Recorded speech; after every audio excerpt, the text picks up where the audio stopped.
In the yokai world, where strength was valued above all else, only the powerful had the right to exist. For the main character, it was a common thing. Surviving here was not a problem. He was born a great yokai, the strongest of his kind, and that determined his place. Again, stopping in front of the enemy, he repeated to him for the third time, so that he realized the threat. Standing with his foot in the face of the tiger enemy, Ho ordered them not to threaten the foxes with their fangs. Ho considered him a criminal without honor, someone who betrays his own promises, and he saw no reason why this enemy should remain alive. But suddenly the tiger turned on a huge angry beast with burning red eyes. Ho only saw this giant body as a huge pile of meat. He hit the enemy in the face with just one accurate blow. Throwing his hand forward, Ho sent a powerful energy charge that tore the tiger apart. He was Yingho's elder, wise among yokai, leader of the yokai foxes and king of the demonic realm. However, he never aspired to become king. It was not his goal. Over the course of 500 years, he defeated many of the strong who pursued his fox clan. Later, he was elected king, although he did not aspire to this role. For the king, there were many worries. Everything had to be solved, a complete nightmare. He always came to these matters with a displeased expression on his face. One day, a Buddhist monk who followed the path of Dharma and righteousness appeared before him. He came with the conviction that foxes cause great harm to sentient beings. The line between the human and demonic worlds was so blurred that some yokai entered the human world and wreaked havoc there. However, it would be wrong to call Inho irresponsible. Such matters did not bother him much. He remained indifferent. The monk was physically strong and fast like a monster. Yingho remained completely calm and coolly met all the attacks. This martial art used by the monk seemed to be nothing more than a trick. Realizing this, Ho took each blow and fought them off with ease. In the human world, this might have been an outstanding skill, but to him, they were just toys. Lightly touching the monk's chest, he pushed him far into the sky. It was difficult to hit so that he would remain alive. Servant Ho approached the monk, saw that he was unconscious, and asked his master if he should be killed. Ho remarked that there was no need to crush an ant that was scurrying underfoot. He left the monk alive, generously giving him the opportunity to return home. But this fool seems to have gone mad because he came back after 15 days. And this time, he brought a friend and classmate named Tang Sampan, who proposed to attack the demon with yin-yang harmony. Their martial arts did not impress Ho, and he easily parried all of their attacks. At the same time, Ho thought that the monk would return with an even larger army if he was left alive. Not intending to allow this, he crushed the monk's neck with one of his tails. He did the same to his friend who came with him. Only the cracking of bones and screams filled the space. Perhaps they should study the enemy better before contacting them. Laughing at their corpses, Ho turned and walked in the other direction. But behind him he heard a woman's voice saying the word, "Brother." He turned his head to see who was there. A girl was sitting in front of him over one of the corpses, calling him brother and asking how she could continue living alone. Ho had always thought of himself as a rather cold-blooded yokai. Tears continued to flow from his sister's eyes like an inexhaustible stream. Ho wondered what had broken her heart so deeply.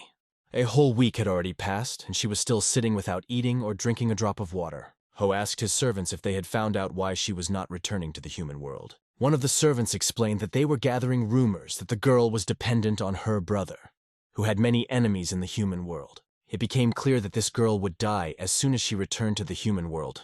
But it will also be difficult for her to survive in the demonic world, the servant added.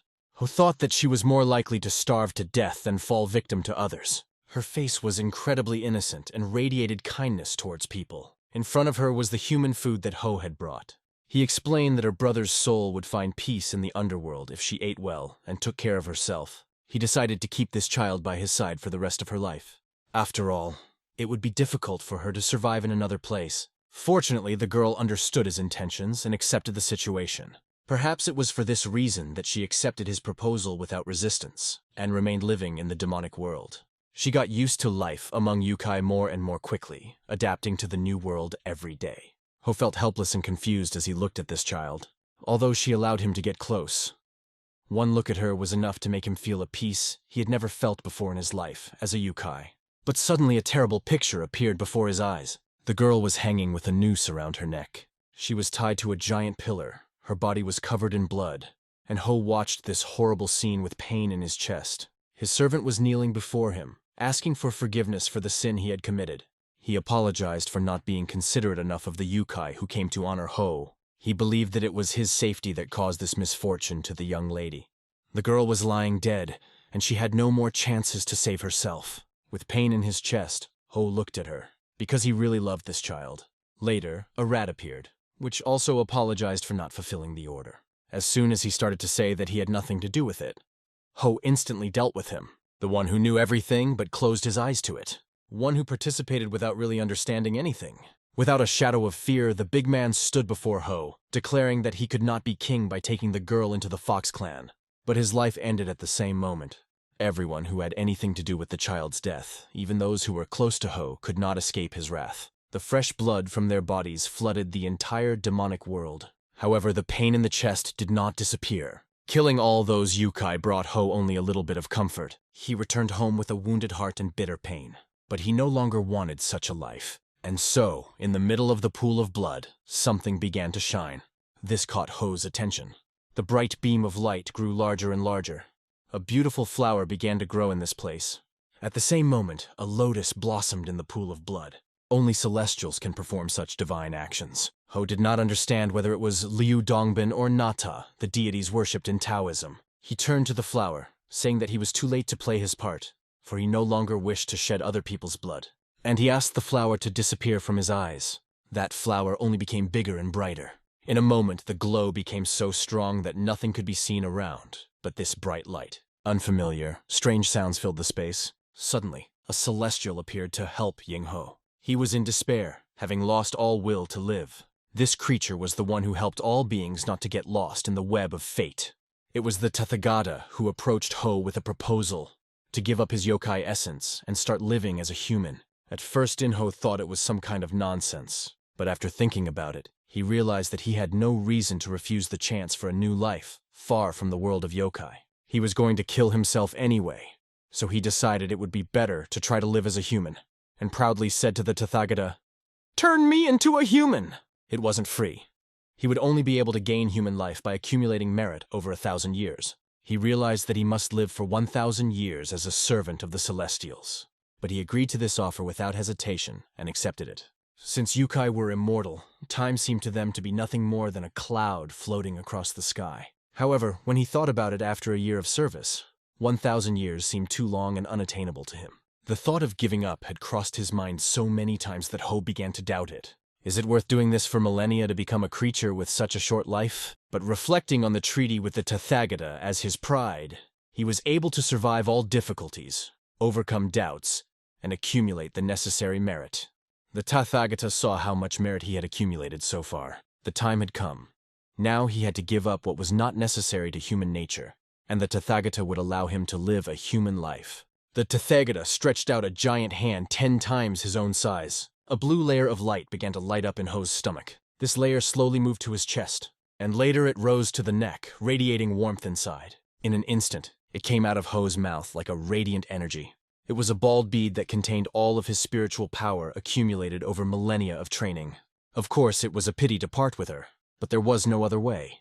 The Tathagata once again asked him if he regretted his choice. "Do I look like someone who regrets something?" he answered proudly. After these words, Ho smiled, and the Tathagata said, "Yes, may the immeasurable light of the Buddha be with us." Yingho's life as a yokai weighed on him every moment, but now he felt light and happy, leaving this life behind. The lotus petal that grew in the pool of blood slowly descended to the ground. He was falling in an amazing place. A petal fell right next to an incredibly beautiful house. Then he flew inside and went down to the boy who was lying unconscious. The petal came closer and closer to his head, and in a moment he touched his soft black hair. With the help of the Tathagata, Yingho became a human and will now live as a human. His story is just beginning. The woman, carrying a bowl in her hands, walked around the house, thinking that the young owner was only 15 years old. But even with the best medicines and famous healers, his condition did not improve. She opened the door of his room and entered, still wondering if the heavens cared about his fate.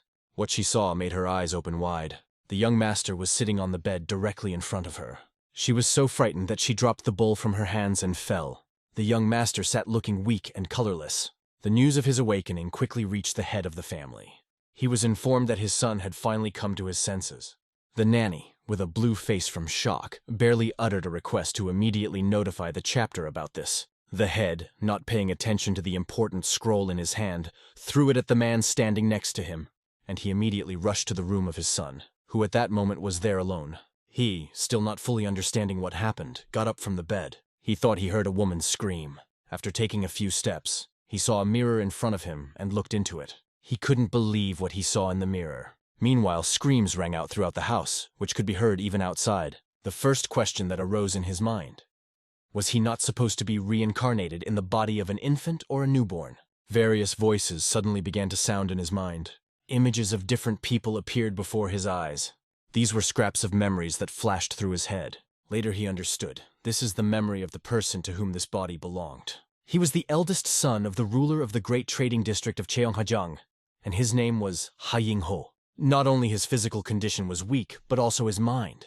So the death of his mother, which happened a year ago, so shook him that he stopped eating and drinking. After fainting, the healers discovered he had a chronic disease and tried to cure it.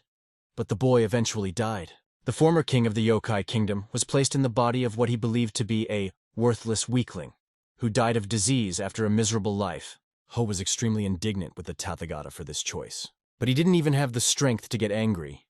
He immediately began to feel nauseous. He did not understand the owner of this body. If you want to die, then just die. Why torture yourself to such an extent? Rising to one knee and exhaling heavily, he realized that he had made a mistake by not discussing his terms in advance and not foreseeing such a situation. The Tathagata also asked him if he was really sure of his decision. Now it became clear what a difficult situation he got into. But it was necessary to calm down because now he is the owner of this body. This body can be made strong with natural defenses, so there should be no problem. Isn't this the greatness of natural protection? To turn the sick into healthy and the healthy into strong? But first it was necessary to fill a hungry stomach. He walked over to the shelves, checking to see if there was anything edible. Suddenly, a man called his name behind him. His father could not hold back his tears when he saw that his son was on his feet. "What happened? Did you get over the disease?" asked his father excitedly, coming closer and taking his hands. Ho tried to remember who the man was, trying to make sense of it all. In the fragments of his memory, he saw this man telling him, "Even if it seems like it's too late, it's important to keep moving forward, Yingho." The little one then answered, "Yes, Dad." His father asked him if he recognized him, introducing himself as the ruler of this land, Ha Jin-yu, his father. The boy only mumbled in response, and his father waited patiently for him to say something. Jean asked the nanny to go and get his son something to eat. Meanwhile, people gathered outside their house, waiting for news. Nanny quickly brought the food and put it on the table. Jean asked his son to take his time and eat slowly. Ho stared at the food, wondering if it was a good idea to try it. When he was a yokai, he tasted human food a few times out of curiosity, but it tasted terribly bitter. He carefully brought the spoon to his mouth, thinking that he was human now and would have to get used to it. He licked the spoon as he took his first sip. His eyes almost fell out of their sockets. He opened them so wide. "Maybe he's sick again?" panicked father, looking at his expression. Ho, filled with astonishment, asked them again, "What is this?" The nanny explained that it was porridge that had been simmered for a long time with finely chopped vegetables and meat. She did not add any spices, worried that the rich dish might harm his stomach after a long hunger strike. But Ho, smiling from ear to ear, called this porridge wonderful. He quickly emptied the bowl and even asked for more toppings. Has human food always tasted so good? He thought with surprise. A good start. Soon, Jean arranged a real feast. Raising his glass, he invited everyone to rejoice, because his son had risen from his hospital bed. In front of everyone present, the ruler of this land raised a glass in honor of their shared joy. The gathered people, and there were quite a few of them, shouted in unison, "Long live Master Ho! Long live Master Ho!" At that time, a young man was sitting nearby in a summer gazebo near a pond and trees. It was too noisy for him, so he asked the girl opposite what was going on. She replied that the young master got out of bed. The young man was so surprised that the book in his hands fell to the ground. The next day, Ho was running around the yard. After a few laps, he got very tired and bent down to rest. He felt irritated, but he could not understand what was the matter. Meanwhile, several men were watching him. They were going about their business and noticed him trip again while running in the courtyard. While cleaning up the library, they discussed that he had been acting strangely since he had woken up, as if something had taken over him. The servant said that after a meal he always runs with his master, and then sits down on a bench and immerses himself in his thoughts. One of them remarked that he probably had something to think about, and the other just laughed. But what? We are his servants. Others can learn the classic treatise, the 1,000 characters in a few months, but it took him more than a year. He does this not because of any special considerations, although outwardly he looks silent. but those who know him better share similar opinions. "I think the young master has turned into an idiot," said the librarian, and everyone froze. They froze as the higher-ranked Master Zhang appeared behind them, and they immediately bit their tongues. In a calm tone, he asked if it was appropriate to say such things behind someone's back, and advised them to watch their behavior, especially when it comes to those who give them income. After explaining this, Zhang went outside. Turning his head to the right, Zhang noticed Ho running around the yard. After his run, In-ho crouched down in a meditation pose, lost in his thoughts. He reflected that even after absorbing natural chi for 2 weeks, he was unable to accumulate enough energy due to this body's weakness. The flow of natural qi was blocked by various external factors. The thought of wasted time did not make him smile. Approaching the gate, the guard reminded him that he was not allowed to leave the house until he recovered. As he listened to these restrictions, he thought, if I was still a yukai, they would all be dead by now. He couldn't help himself anymore. But a small stream of energy did appear. He had only to concentrate even more strongly on her acceptance. Closing his eyes, he completely immersed himself in meditation. But suddenly he felt someone's presence in front of him and began to slowly open his eyes. "Elder brother, what are you doing?" asked a cute girl with big eyes. He plunged into his memories, trying to figure out who it was, and after searching a little, he remembered a little girl who was crying. She complained about all the bad guys and hugged him. It was Somi, his sister. Somi is the younger sister who loves In-ho very much. On the day he woke up, she clung to him in tears and visits him constantly when she has time. It is also one of the reasons that prevent him from absorbing natural qi. This time she did not come empty-handed. She took out a few pieces of food and offered to eat it together. These were sweets that the servant had bought in the market especially for her. Although she interfered with his qi training, he decided to forgive her because she brought sweets. As soon as he tasted one piece, he immediately lost his head from the taste. At that moment, Somi noticed that he had changed a lot. Before, he did not like sweets, and said that they were too sweet. In response, he said that now she will see other sides of him that she did not know before. After all, he perfectly understood that he was only outwardly similar to her older brother. Somi smiled and replied that she liked all sides of him. She only asked that he not be sick anymore. It was getting dark outside. The day was coming to an end. That meant it was time for dinner. A sumptuous table was set before Ying-ho with everything one could wish for, combining the gifts of land, sea, and sky. If any of the yokai saw this table, they would cry bloody tears. But what can he do now? Because now he is a man. His appetite was evident on his face, and his sister noticed it immediately. Meanwhile, their father joined them. Picking up chopsticks, he motioned to begin. However, before he could finish, Ying-ho had already thrown a huge piece of fish into his mouth which could barely fit. Before, father always ate first, and Ho could wait thousands or even tens of thousands of years before starting a meal. When his sister turned to him, he was already chewing on a large piece of rib. The father asked the sister not to distract him, and said that they should also start eating. Later, father and son sat across from each other, sipping tea. The father noted that he noticed how much his inner strength had recovered. Ying-ho replied that there was still a long way to go, but it was enough to survive. "By the way, maybe it's just your father's greed," he joked. "You were bedridden for a whole year and had to drop out. Why don't you go back to the academy?" suggested the father. On the other hand, he wanted his son to live the way he wanted, and said he could leave when he felt better. "Is the academy outside the main palace?" asked Ho. He had already started making plans in his head. He immediately replied that he would go there tomorrow. The father smiled, noting that this was exactly what he expected from his son, feeling joy at his determination. It was a happy coincidence for In-ho, as he was just thinking about what excuse he could use to get out of here. It turned out to be perfect. He picked up the cup of tea and gulped it down, not realizing that the tea was hot. Feeling as if fire were speaking, he immediately spat out the tea in the other direction. The next morning, the father saw his son off, wishing him to be careful. As he set off, Ho understood very well that studying in the academy was already outdated, because life naturally teaches such things, and the academy only allows poor scholars to make money from rich children. He had several memories of the past owner of this body, about the academy and his studies there. In any case, the academy served only as an excuse to go outside the main courtyard. Passing through the gate, he inhaled the fresh scent of the trees. It was the smell of freedom. Taking a step forward, he breathed in a natural flow of qi that was much more powerful outside than in the courtyard, and he was able to accumulate it in his body. Already in this short time, his body seemed lighter and his strength increased. Closing his eyes and concentrating, he decided to check it out. Pushing off the ground, he began to run upwards. Then, pushing back even harder, he jumped. At the very top of the jump, he tore off several leaves. The success of this trick caused him to smile sincerely. The natural flow was really impressive from the outside. The young master has decided to study at the academy again?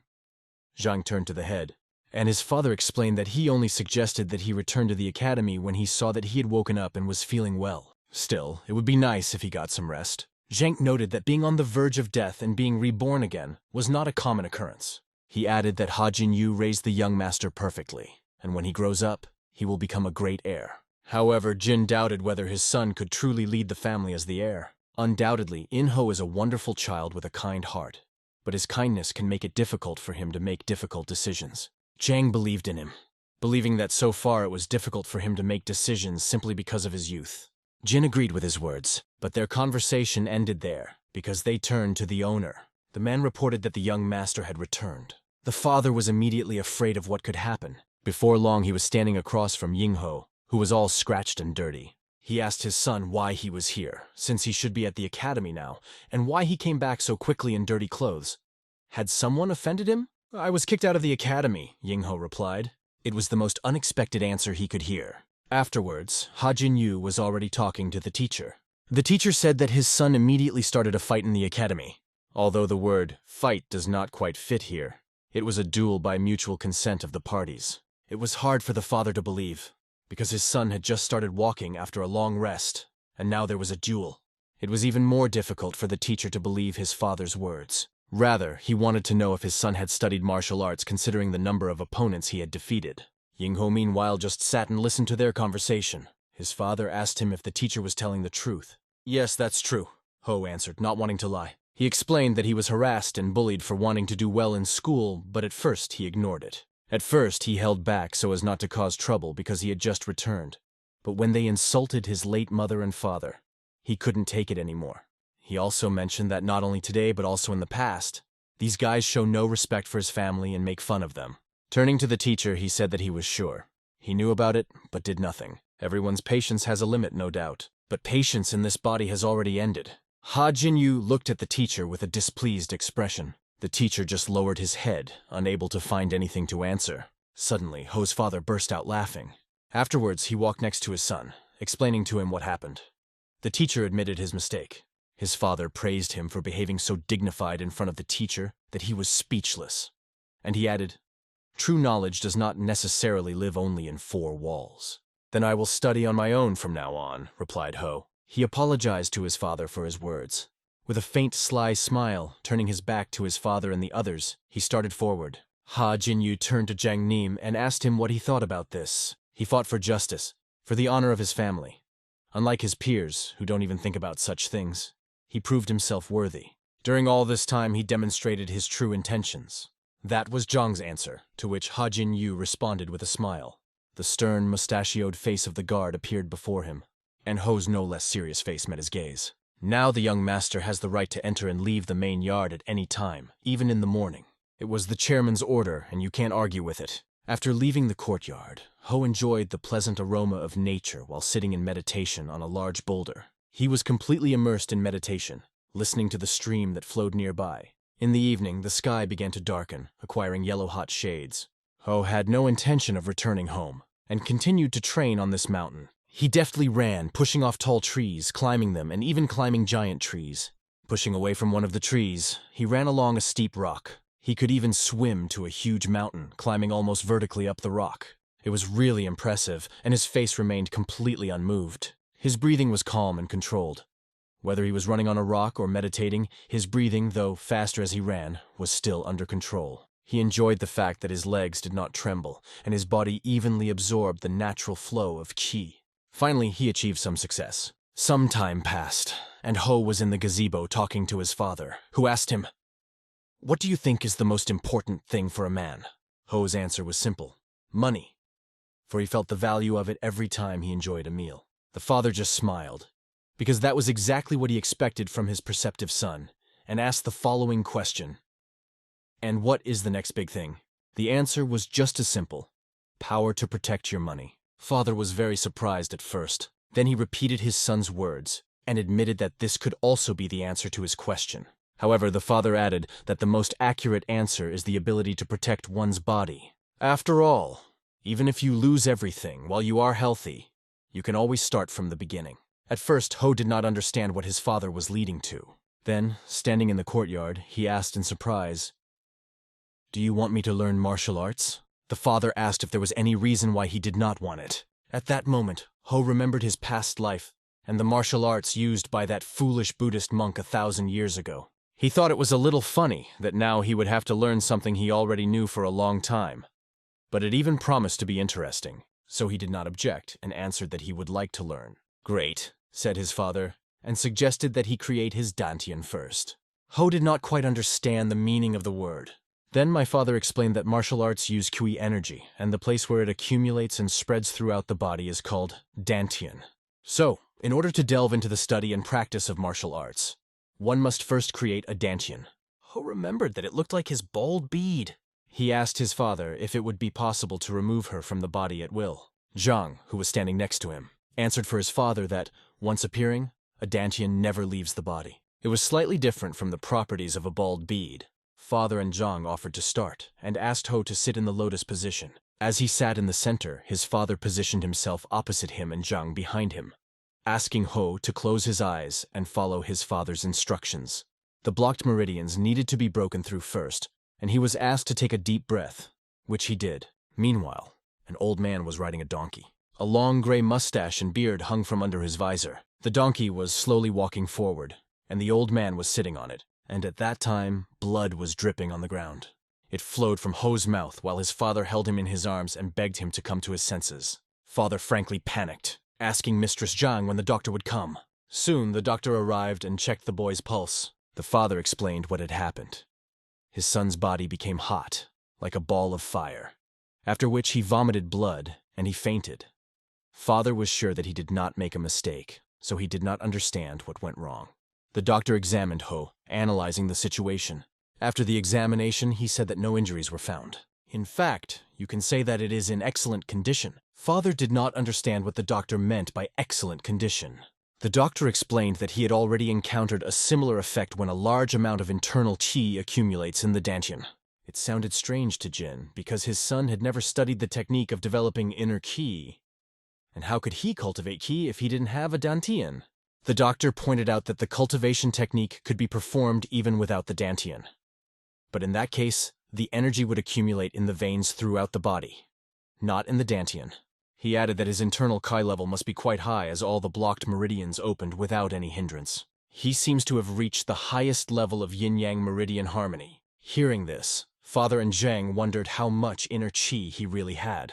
They asked the doctor about it, and he suggested that the father put his hands on his son's dantian and check for himself. Father approached Ho, realizing that if his yin and yang meridians had reached harmony, then the level of internal qi was beyond peak values. By touching the dantian's son, the father was able to estimate the amount of his internal qi. What he saw, to put it mildly, stunned him. He felt that this son would be enough for 120 years of life. This was twice as much as his own supply of qi, collected in 40 years of life, and which would have been equal to 60 years. How could someone who had never studied cultivation methods and spent a year confined to bed have such a large internal qi? Their thoughts were interrupted by the words. Perhaps his body left the world and returned after meeting the soul of some wise hermit. These words were spoken by the old grandfather, who had just arrived on a donkey and was now standing at the gate. He also addressed Jin, saying that his son had grown a lot since their last meeting. Ho suddenly opened his eyes while lying in the middle of the green grass and stood up abruptly. The landscape was completely unfamiliar, and he did not understand where he was. Trying to remember, he remembered that he was in the process of creating his dantian in the training hall of the main courtyard. Suddenly, an old man's voice came from behind him. "So you want to learn martial arts?" Ho slowly began to turn his head back. He saw an old man sitting on a rock and asked who he was. In response, the old man called him a scumbag and asked why he was looking at him so stupidly. "When you meet your master, you should show respect," remarked the old man. Ho didn't quite believe that this man could be a master. Standing before him was a frail old man who looked like he would fall from one blow, and Ho doubted that he would be the one to teach him martial arts. Ho asked him, "Who are you to be called my master whenever you want? And where the hell am I now?" The old man once again warned him about the need for respect. "Old man, my father may have told you something, but I myself will decide who will be my master," Ho replied defiantly. He continued, intending to lay out his terms to avoid being beaten half to death. Like lightning, the old man suddenly jumped from the stone. With only a hand touching Ho's chest, he sent him flying. Ho's body flew back so fast that the grass beneath him was torn from the ground by the airflow. He flew several meters before hitting the ground with his back. After that, he rolled several times on the ground and landed on his back. Breathing heavily, he felt pain in his chest from the impact with the ground. Ho lay like this for some time. Then he opened his eyes and stood up abruptly.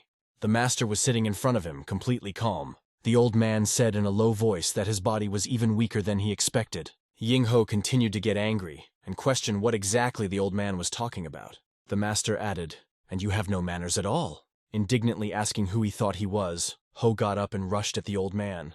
He tried to hit him, but the hand only flew away as the master placed a block. The old man redirected Ho's energy against himself, and he flew back again.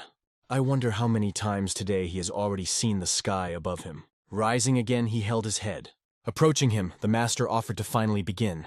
He asked Ho to grab him by the collar, and if he could do it, he would just let him go. But if he cannot, then he will have to become his student and accept him as his teacher without hesitation. To Ho, the match seemed childish, and he didn't see why it should be made at all, even if the old man insisted. The master only raised the hem of his clothes as if provoking him.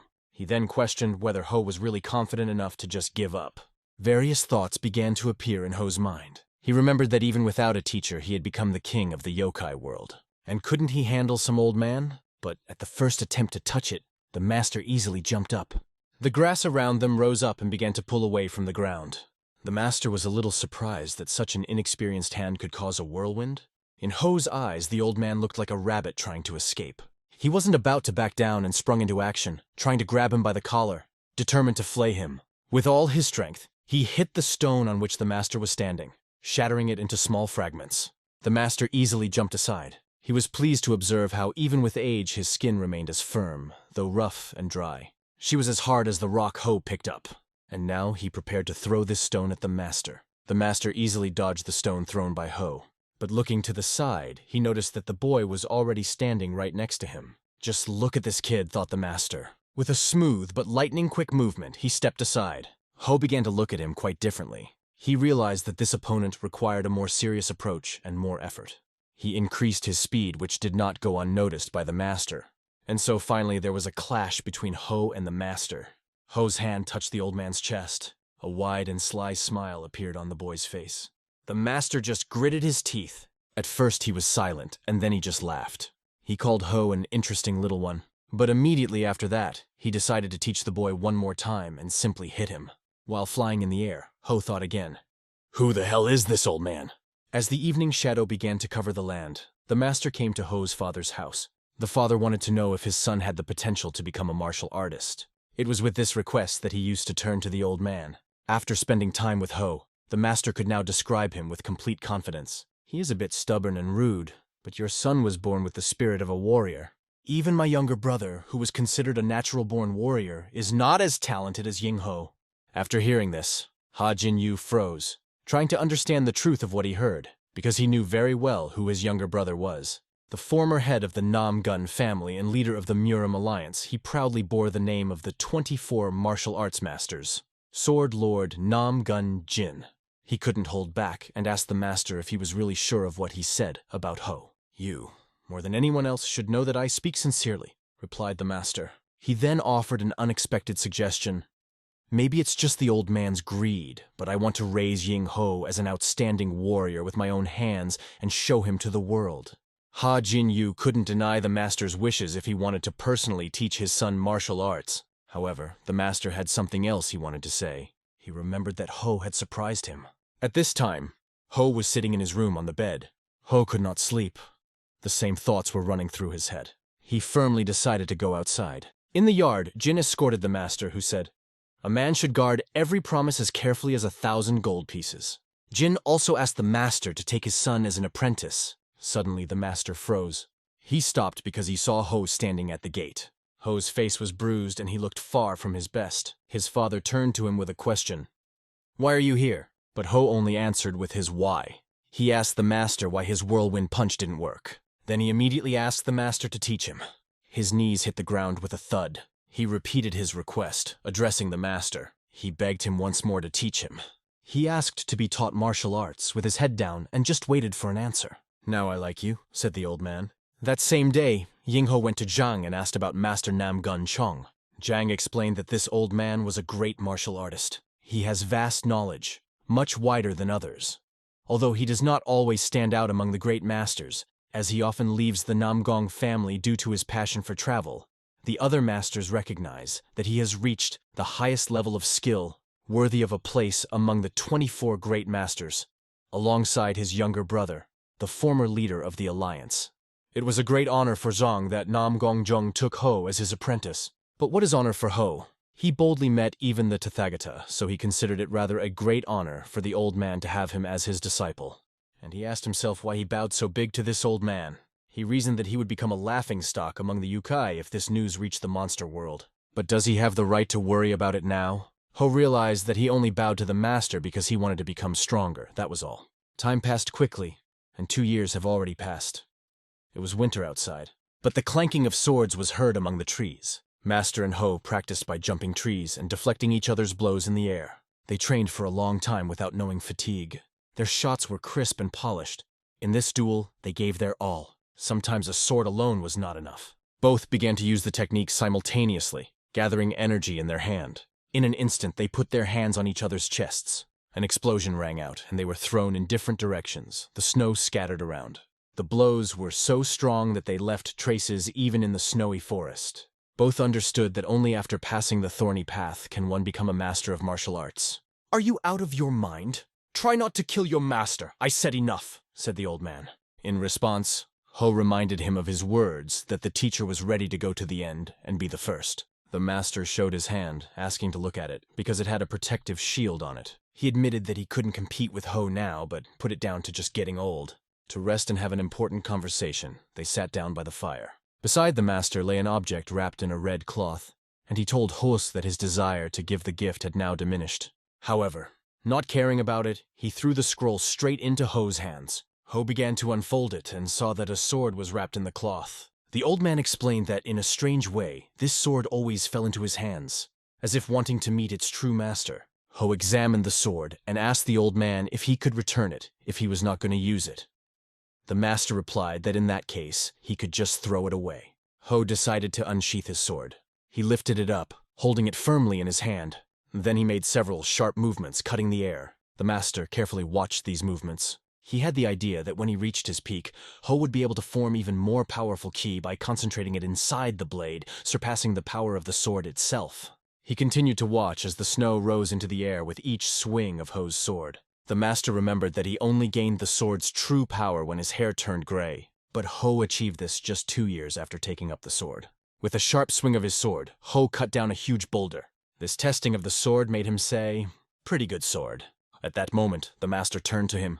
He said, "I know how strong you are." Then he added, "You reached your peak by learning from me, and I learned from Nam Gong, the best swordsman clan. This is not just skill. It is the technique of the boundless heaven sword.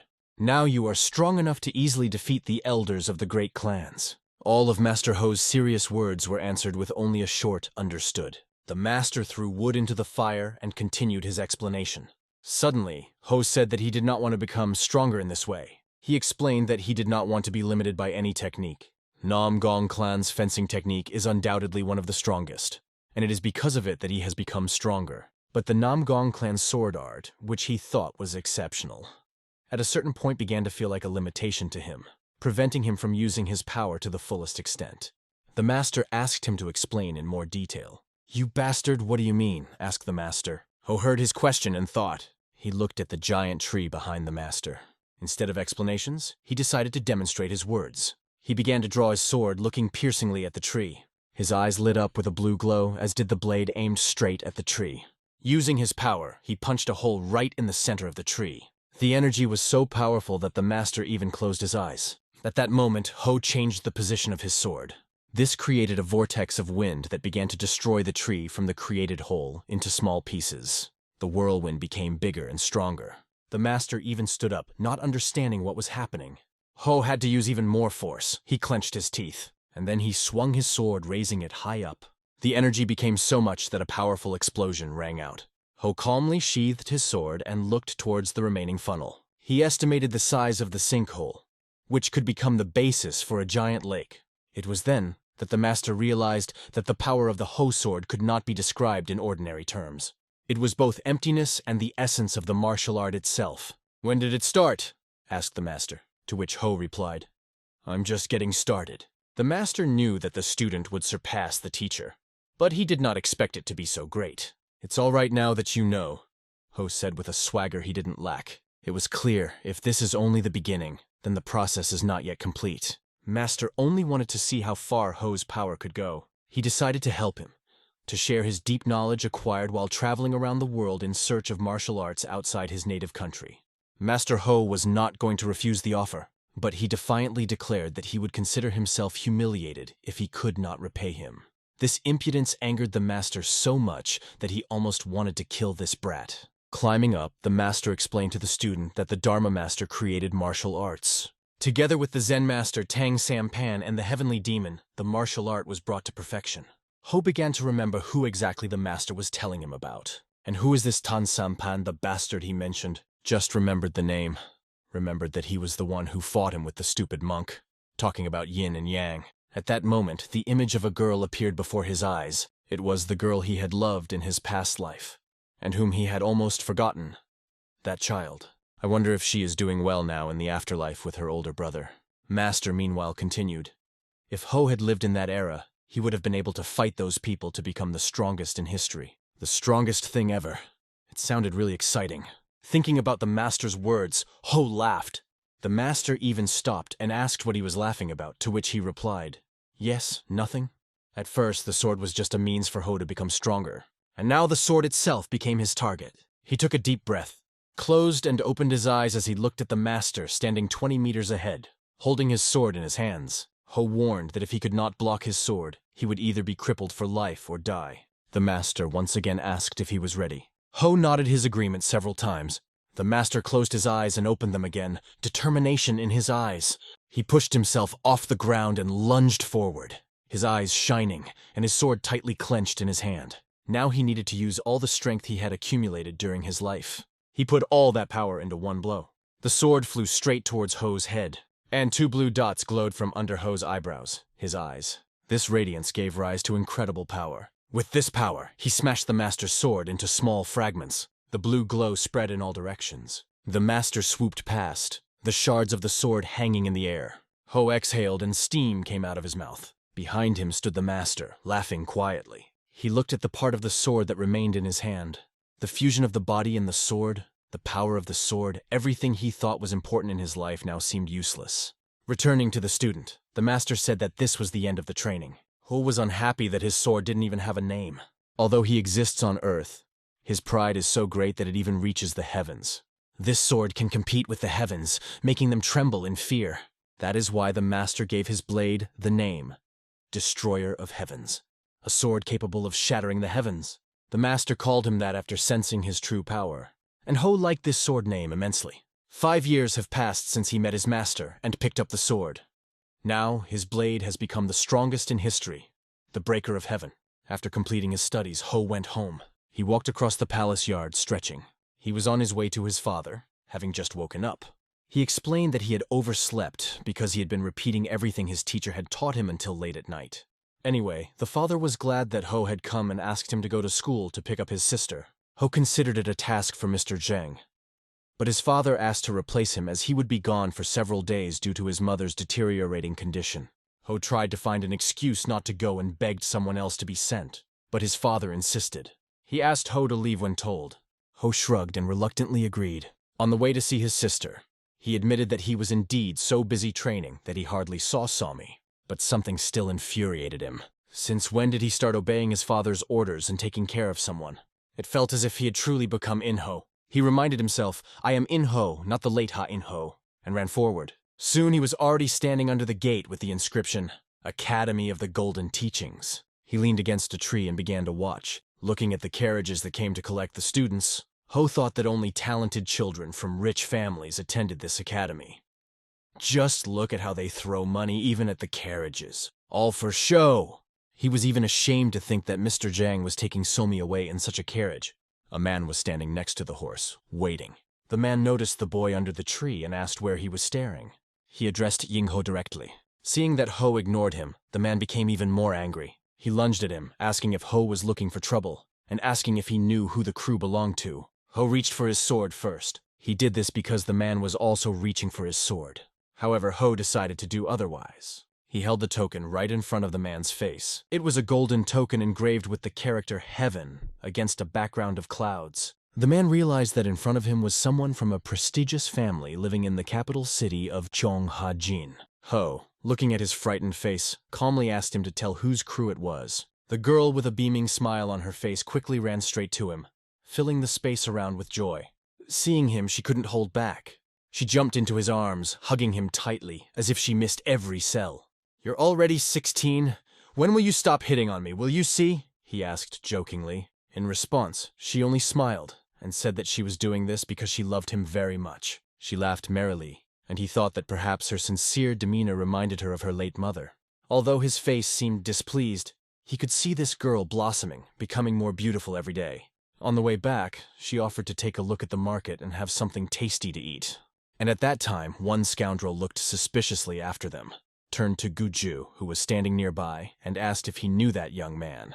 Guju explained that he was a young master from Cheonghaj, and it was clear even from his posture and confident gaze. The sky was beginning to darken. The sun was slowly hiding behind the mountains, enveloping the street in evening light. In the house, Master Jin sat thoughtfully. His gaze was heavy. Next to his hand was an envelope with the words Namgung family on it. His face expressed deep sadness. Suddenly he heard the joyful voices of his children outside the door. Opening the door, he saw In Ho and his little sister entering the house. But at home, their father was waiting for them with very terrible news, which seemed to change the whole world. With sadness in his voice, quietly, he began to address them, trying to gather his strength. Father told what happened 2 days ago at dawn, and his words sounded like a blow. Yingho didn't know what to say in response. His mind froze at what he heard. After some time, they were already in the carriage, which slowly set off. There was a deep silence in the carriage, as if it absorbed all emotions. Each of them sat with their heads bowed, speechless at the gravity of the situation. In-ho closed his eyes and sank into his memories, seeking solace in the past. He remembered walking through the meadows with the master, sharing the dream of a normal life. The master replied that it was a difficult but worthy path, especially for the strongest in history. He watched with interest to see how far In-ho could advance along this path. He said that he himself did not have much time left, and it sounded sad. He asked the student to avoid shedding blood, even if circumstances force him to try to the last, and once asked him, "How many in this world do you think will go exactly as you want?" He sincerely hoped that the words blood or demon would never stick to Yingho's name. That was all he cared about. The 5 years spent together were like an inexorable but momentary rain that passed, leaving a mark in the heart. Yingho slowly opened his eyes, returning from his memories to reality. He thought that death was not the end, but rather a real beginning, and he reassured himself with that. They drove all night, and by morning they were already approaching the majestic gate. On the gate was an inscription, Namgung family. A lot of people gathered at the entrance, eagerly waiting for the arrivals. When the people turned around, they saw 2 carriages surrounded by numerous guards. They immediately recognized this guard as Cheonghajin's heavenly guard. The guards were known as the best defenders of Cheonghajin, each of them worthy of praise. One of the guards hurried over, called his name, and announced that the heavenly leader and his children had arrived. In a few minutes, they were already entering the courtyard, where they were met by the head of the Namgun clan. He greeted them with a smile, saying that it was a great honor for them. In-ho carefully assessed the situation, realizing that such a famous family did not take merchants seriously. However, the head of the family, Namgun himself, went out to meet his father. Just like the boy who tried to pick on him at the academy, now he must be scared of Jin's financial power. The head of the clan postponed all matters because his teacher had recently passed away. Ho's words slightly surprised the people standing behind. "Even if no one reported it, my uncle would probably be happy to have you come," said the chief. After these words, Jin introduced his daughter and son. Somi bowed and said that it was a great honor for her to meet the distinguished head of such a great family. Uncle Ho often mentioned Somi, and always dreamed of having her as his granddaughter. After that, the head turned his gaze to the boy. He called his name, showing that he knew who was in front of him. The chief then asked if it was true that his uncle taught the boy martial arts. Ho replied that he had only learned a little about the Namgung clan's martial arts. The other members of the clan were surprised that the uncle could teach martial arts to a foreigner. Their violent emotions were stopped by the head only by raising his hand.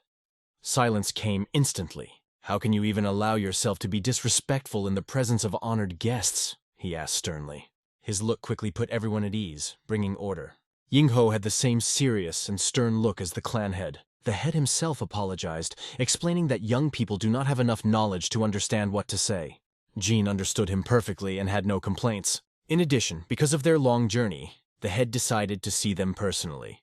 Meanwhile, a strange figure with a mocking expression was wandering in the forest. It was a young guy with dark hair who sniffed as if sensing something unusual. He looked around intently, looking up. "Is that the smell of yukai?" he whispered to himself, warily surveying the surroundings. His gaze was directed forward to where the grand palace of the Namgong family could be seen. Inho, immersed in the memories of the master, looked at his photo framed by a black ribbon. Sadness came over him as he contemplated the fact that such a person was no more. He thought it would be quiet here, but the place was surprisingly crowded. Not only representatives of 9 factions and 5 great clans came, but also people from other currents and sects. All this information was reported by a sister who had repeatedly seen many of these people at father's meetings. Her knowledge impressed Yingho, and he was interested to listen to his sister. They approached the father, who asked them to go get something to eat, because he needed to talk to those present. Inho decided to go out for some fresh air, asking his sister to leave him more meat. A strong hand placed a small cup of tea on the table.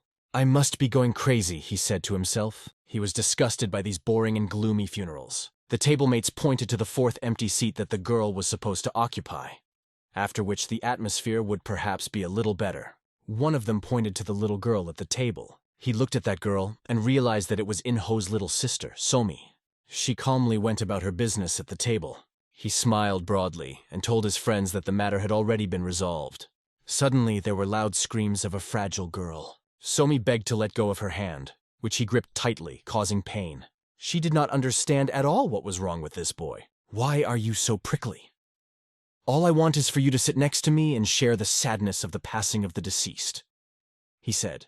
"Please don't make me a bad boy," he continued with feigned sincerity. But despite his words, her hand was already red and she was writhing in pain. Inho suddenly appeared behind him, called him a lustful beast, and advised him to get away and sit mournfully in his hole.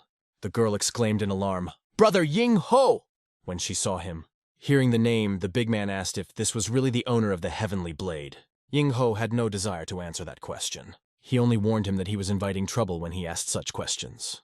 Those around them have already begun to pay attention, because they were creating a real commotion.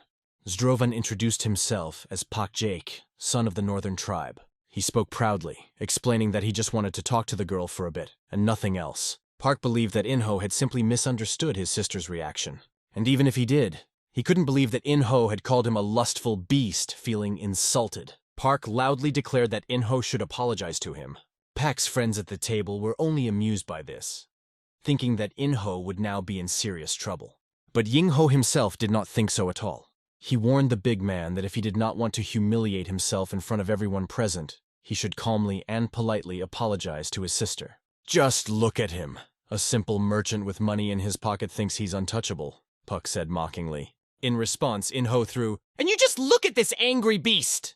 After these words, Puck couldn't stand it and decided to take a swing, intending, if not to kill, at least to seriously hit him. Sister Somi closed her eyes, not wanting to see this horror. But without taking a single step, Yingho deftly dodged the huge hand that flew straight for his head. "Well, you can do something," Puck admitted, but he didn't need to talk, because Inho unexpectedly kicked him. Puck fell on the tile so hard that it vibrated. Inho decided to show something else and grabbed his ankle, showing off his strength. One movement of the hand base, and his ligaments are torn. Pain permeates the whole body. There is such a loud scream that the ears of those around are covered. Park grabbed his ankle, crawling on the ground and calling Inho a crazy bastard. At that moment, the sister was very worried about her brother. Behind him, 2 brats pounced, trying to grab Yingho. But he, playing with them, jumped up, and these 2 began to fight with their own shadow. The shadow looming above turned out to be Yingho himself. He let each of them feel his soul on their face, and then, by chance, they fell right on the guest's table. Food and their blood flew in different directions, causing astonishment in those present. At this moment, Puck was shaking with anger, watching everything, ready for anything. But suddenly he felt a pressure on the back of his head. Inho's foot pressed his face into the ground. In-ho himself calmly asked if he still wanted to repeat his words. However, Ying-ho remembered one important piece of advice from his late teacher, and if it weren't for this advice, he would have taught this brat a long time ago. Puck, pressed to the ground, only screamed, as if kissing her in pain and humiliation. Suddenly a man appeared who decided to intervene and calm them down. He watched the scene in amazement, a look of genuine confusion on his face. His surprise increased when he saw Mo Yongsu with a bruise on his cheek. He also noticed the head of the family, Seok Horiil, with blood coming from his nose. And the most interesting sight was Park Jeek, who was literally kissing the floor. Standing next to her was Somi, a small 16-year-old girl who was shaking from what she had experienced. She could barely hold back the tears that welled up in her eyes. The man was amazed that these warriors could not even appreciate the difference in strength. Ying-ho turned to him and said that given the situation, an explanation was hardly necessary. At first, the man didn't know what to say, but quietly said Ying-ho's name. He then introduced himself as Han, Hyodan's deputy chief in charge of maintaining order in Shoga, and announced that the situation was now under their control. Ying-ho then stated that he couldn't believe that these scoundrels would brazenly cling to the daughter of the head of one of the 3 great houses during mourning, insulting the clan head himself and his son. He hinted that the rules in Namgung's house don't seem to be followed properly. After that, he asked not to close the case just because Pa belongs to one of the 5 great clans. That would be extremely unfair. Meanwhile, behind their backs, someone was quietly sipping tea, watching everything. On his belt hung a talisman woven from a thick thread. This man was stunned that 3 high-ranking warriors had been defeated so easily by the heir of a large merchant guild. After a while, In-ho was tending to his sister's hand. She explained that she politely refused Puck, but he grabbed her anyway. Thanks to the medicine Ying-ho used, the hand will heal in a few days. Suddenly, a slight cough was heard behind him. The old man asked if there would be a free place for an old man like him. Ying-ho immediately looked at him carefully, scanning him from head to toe. The old man was wearing worn clothes, but with 8 knots on his belt. Among the various types of views, there is one that is particularly troubling. It was the insightful look of the old man from the Kaban. After that, the old man just laughed. Sitting next to him, he called himself Chuange and told about his life, which is spent under the open sky where he begs for food. The old man came to talk about the rumor that In-ho had studied under the late master, and immediately offered to get down to business. Chuange admitted that the late master, despite living on alms, had a unique ability to find talented people. Chuange came here because he saw great potential in Ying-ho, and invited him to join the Sea Battle Union. After all, his late master gifted Ying-ho with wings that can open up great opportunities for him. Ying-ho knew about the Murim Martial Union. It was one of the strongest unions in the world of martial arts. Those who were near their table noticed that an elder from the Kaban was sitting across from young In-ho. They considered it a great honor for Ying-ho, as all those chosen by the elder follow the righteous path in the Murim Martial Union. After listening to the elder's suggestion, Ying-ho thought for a few minutes, and then calmly answered that he was not going to agree. Such an answer was completely unexpected for Chuang. In-ho refused so quickly and categorically that it caused genuine surprise. The old man decided to ask about the reason for the refusal. "Do you need a reason for reluctance?" Ying-ho replied. He offered to just leave it at that, because he was not interested in it. The elder decided to change the topic of conversation and move on to the next question. He said that Ying-ho will face a serious challenge in the near future. Quan Wan Pichin, known as the Bloodthirsty Lord, is the name he earned in Hapukpeng Province, where he holds the title of 24th Lord. Those who know him well enough know that he flies into a berserk rage and sows chaos when pushed to the limit. And it is this bloodthirsty lord who cares the most for that pathetic bastard that In-ho just beat up. Chuange assured young Ying-ho that he believed in his strength and ability to endure this ordeal. The Peng clan would not stand by and fold their hands when their authority was questioned. After this story, Chuange asked Ying-ho what he thought about it. Even though Ying-ho is a young master, Chuange was sure that he would not want to put up with such people, and suggested that he inform Master Mensch to resolve the situation with his younger brother. Of course, if his brother showed even the slightest interest in joining the battle union. The little sister was very worried about her little brother. Ying-ho turned to Chuange and said that his unnecessary talk only makes his sister worry, and if Chuange had nothing more to say, he asked him to refrain from interrupting their meal. "Just look at him!" flashed through the old man's thoughts. Rising from his chair, he left them, saying that he was sure of their meeting soon. The sister asked her brother if it was normal to drive him away like that, but In-ho asked her not to worry, assuring her that nothing bad would happen. Chewonge thought as he walked away that even if In-ho didn't know anything about him, how can he remain so calm in front of Elder Kiban? Besides, when he heard about the threat, there was not a drop of fear in his eyes. He asked himself if he had seen anyone like that among his students lately. It was definitely not blind faith in others, but true confidence in one's own abilities. This annoyed him beyond belief, igniting anger in his soul. After a while, 2 guards stood by the high stairs. It was a cold room with cells where the punished were kept. A man approached one of the cells and said, "I warned you to watch your tongue and act carefully, but you didn't listen." A voice begged from behind the bars, "Please forgive me." Next to the man stood Hyun, who explained that he was acting in accordance with the disciplinary regulations. However, the man warned that if Lord Hapukpenga found out about this, he would not just let it go. Taehyun emphasized once again that no one in the Nam Gun clan was above the clan's rules, and the man had to accept his words. A voice filled with fury rang out in this huge house. Kwan Won Pichin was outraged to hear that his son was now imprisoned in a dungeon. The man explained that he tried to free him, but the elders were too stubborn. Kwan Won Pichin crushed the iron bowl in his hand, indignant at these haughty people. He immediately turned to his best warrior. He ordered him to go and break both legs of this merchant's son. Hopyong asked if it was Lord Cheonhajan's son. Another man explained that Cheonhajan's master had been conducting a mutually beneficial trade with them for generations, and if the situation escalated, it would jeopardize future relations. The heavy iron bowl fell to the floor with a thud from Kwan's anger. He explained to his men that as a father, he was not going to stand by and watch his son be humiliated and thrown into prison. Seeing their reaction, he said that he was ready to go himself and wring the neck of this brat. Warrior Hopyeon tried to stop the master, asking him to hold back.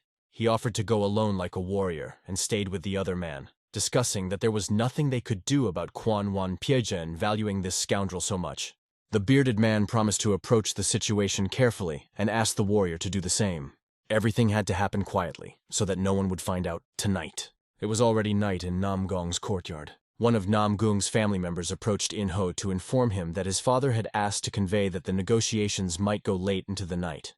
He recommended that In-ho go back to the guest suite and rest. In-ho agreed to go with his sister as they wanted something to eat, and he was getting tired of the constant stares directed at them. He offered to accompany them to the room. Meanwhile, a warrior sent by Kwan Won Pyechen appeared on one of the rooftops. The warrior watched them and wondered in his mind. He was instructed to worry about fighting a child who did not pose a serious threat, and all this is just for the sake of earning a living. In-ho asked his sister to go inside first and rest. He himself decided to take a walk since he had eaten a lot, and it was simply necessary. "You're out of breath," the sister joked. She also asked him not to stay outside for long and to come back soon. But the desire to go for a walk was not due to overeating.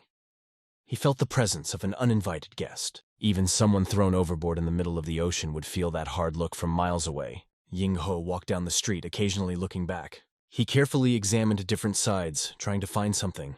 Ying-ho noticed that piercing gaze peeking out from somewhere in the darkness. Then he simply asked aloud how much longer the warrior would wait, choosing the right moment. "It would be polite to at least show up before getting into trouble," he added. The warrior was very surprised as he had completely erased all traces of his presence using the turtle breath technique to perfection. However, even being about 20 meters away from Ying-ho, he could hear Ying-ho's confused breathing.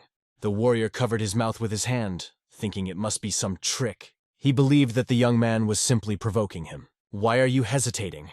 Do you realize you are about to do something bad?" Ying-ho threw 2 questions that only increased his doubts, and then he said that the warrior simply lacked confidence. The warrior's eyes turned red with rage as thoughts began to fill his head. Thoughts that it was true that he wasn't quite pure and noble as befits a Hopyeon leader, but that was exactly what he couldn't afford. If no one finds out, then there is nothing to prove, he thought. Because only In-ho and him were here, he decided to do it so that the boy could not even walk on his own for at least a month. The warrior planned to sneak off the roof and approach Ying-ho from behind. But turning his head, In-ho told him that he had wasted all his training. The kick was so strong that the warrior barely managed to block. However, even the block did not save him, and he flew straight into the wall. "You dared to attack from behind, showing your desire to kill from all sides. What did you want to achieve with that?" "Looks like you mistook me for a piece of dirt," Ying-ho said calmly. These words seemed arrogant to the soldier, as from a person who overestimates himself. Calling Ying-ho a scoundrel, he pushed off the wall and lunged at him again. He grabbed the boy with both hands, trying to strangle him with force. In these 2 strikes, the warrior put all his effort into knocking Yingho down. But from the calm smile on Yingho's face, it was clear that he was not in pain at all, and even asked with sarcasm, "Is that all you're capable of?" Yingho easily deflected his blow, which stunned the warrior even more. He noted that he owes his skills to a good teacher who taught him this. Then asked to convey the following message.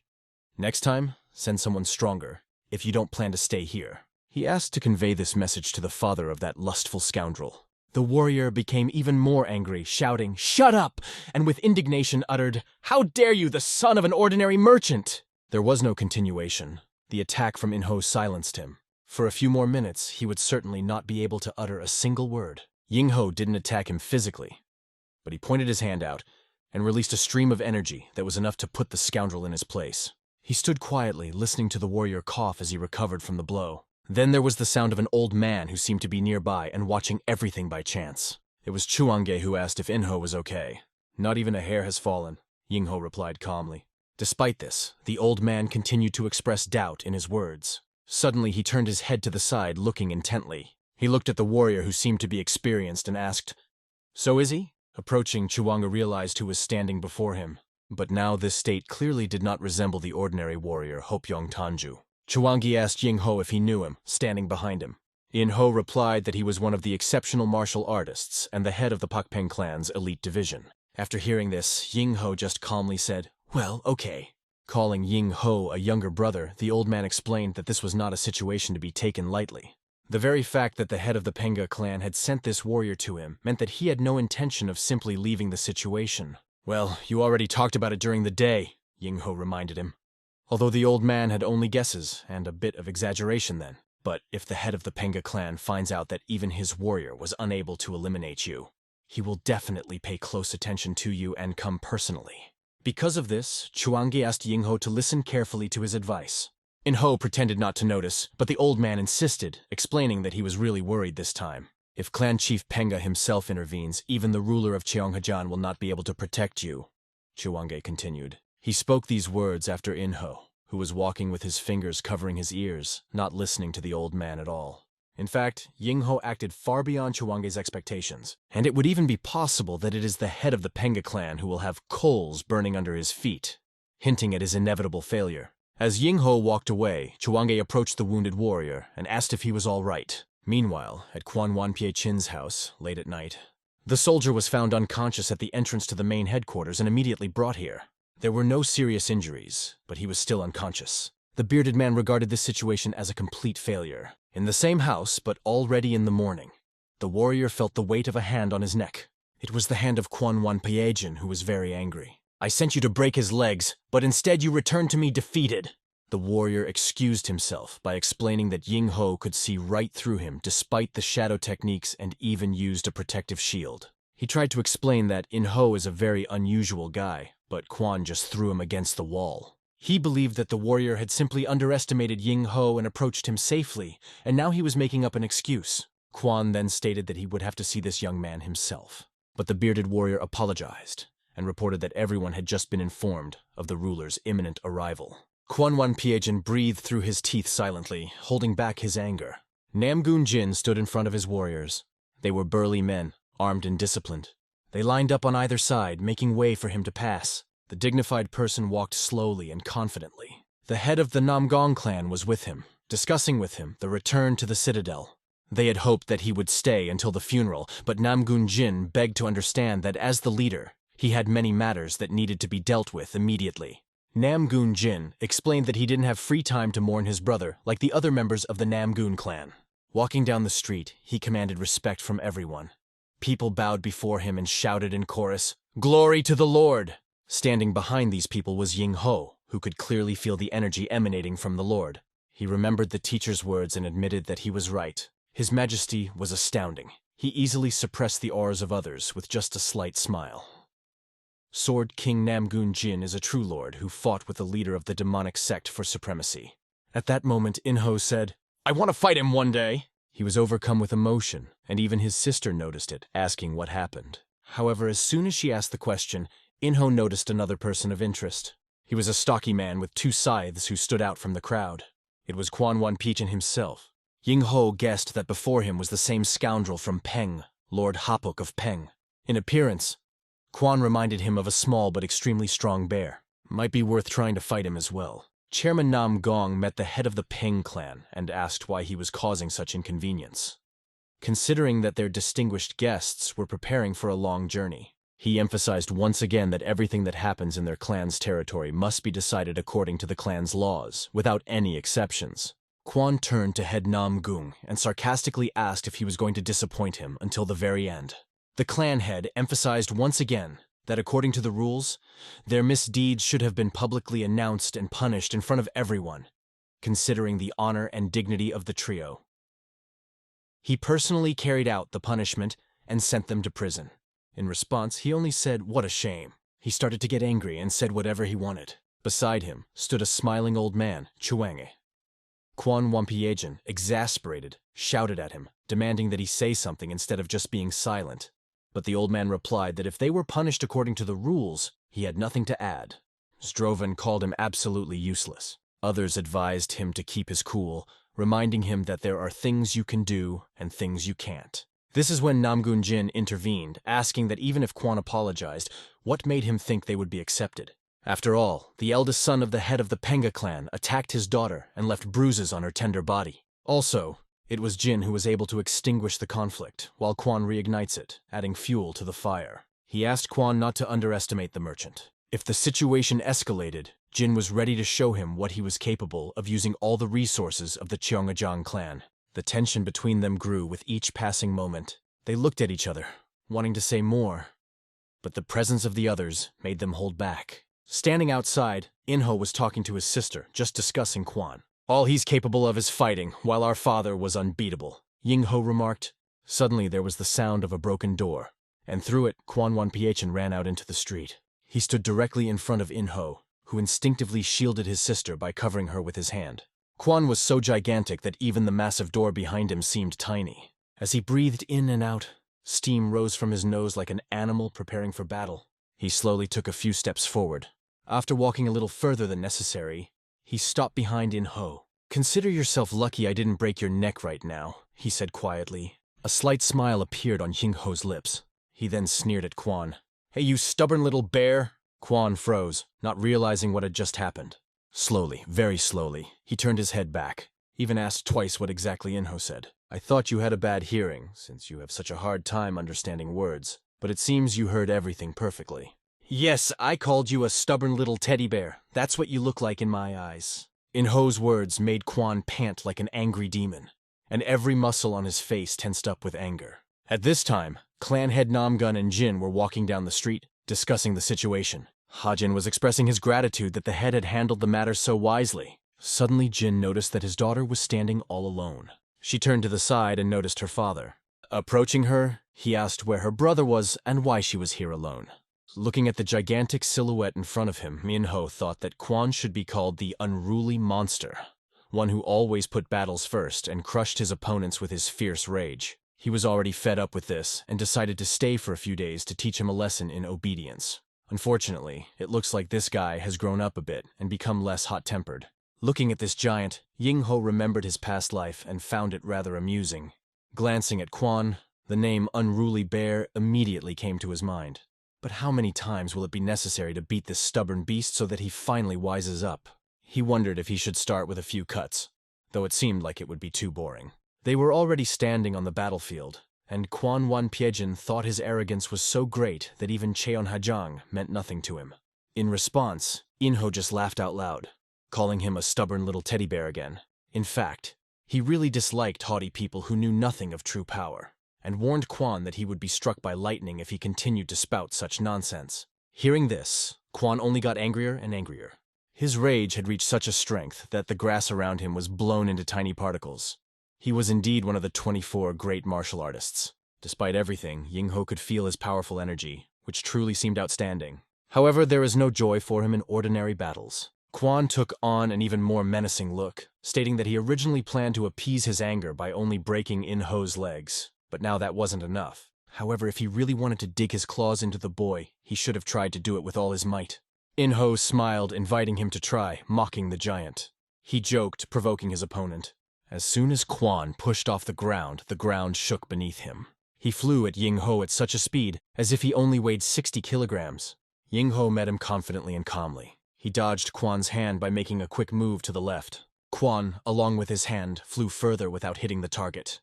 He turned, blowing hot air from under his nose, angry and surprised. Quan admitted that it wasn't bad for a young man who made the earth and grass rise into the air around his giant body. He also recognized that In Ho had learned his teacher's lessons well, and with these words he rushed at him to deliver a second blow. It looked like his big fist was about to hit Ying Ho right in the face, but instead of his face, a firm fist met with a small hand, which unexpectedly stopped the healthy opponent. She restrained him firmly, not allowing him to take a step forward.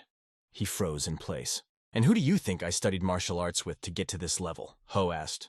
He asked this question without taking his eyes off the bloodthirsty eyes of his opponent. He silently assessed the situation, preparing the next step to escape and continue the fight. He suddenly turned 180-degree, throwing Ho into the air. Zdravilo thought that he wanted to run away, and shouted that he would not allow it. He instantly rushed after him as Ho just landed on the ground. "You're making too much noise. You're starting to annoy me. A little more and I'll start yawning," Ho added sarcastically. These words ignited the fury of Quan Wan Pekin, who was now even more eager to finish off this insolent young man. Slamming his fist on the ground with all his might, he was convinced that he had finally caught him. He raised his hands and the earth fell from his fists, but there was a sound behind him that prevented him from feeling the victory. "Heard that those who rank among the 24 great martial artists have reached the peak of their skill and perfected their skills," the voice said. "But looking at you, I don't see you as a master from that list," Ho continued frankly. These words sounded just behind him, causing the enemy to think. They even reminded him of how the trio of Nogwan Chin Sachok, Sawan Cholmusong, and Kwanwan Pechina had been discussed in the main hall, doubting their skill. Everyone was unanimous that this trio did not reach the top of their schools, unlike the rest. Some even suggested renaming the list to 21 Great Masters, and calling these three Divine Masters. And all that time, it was Quan Wan Pechin who was eavesdropping on all this from the corner. Gradually, the fog of memories dissipated, revealing the clarity of the mind.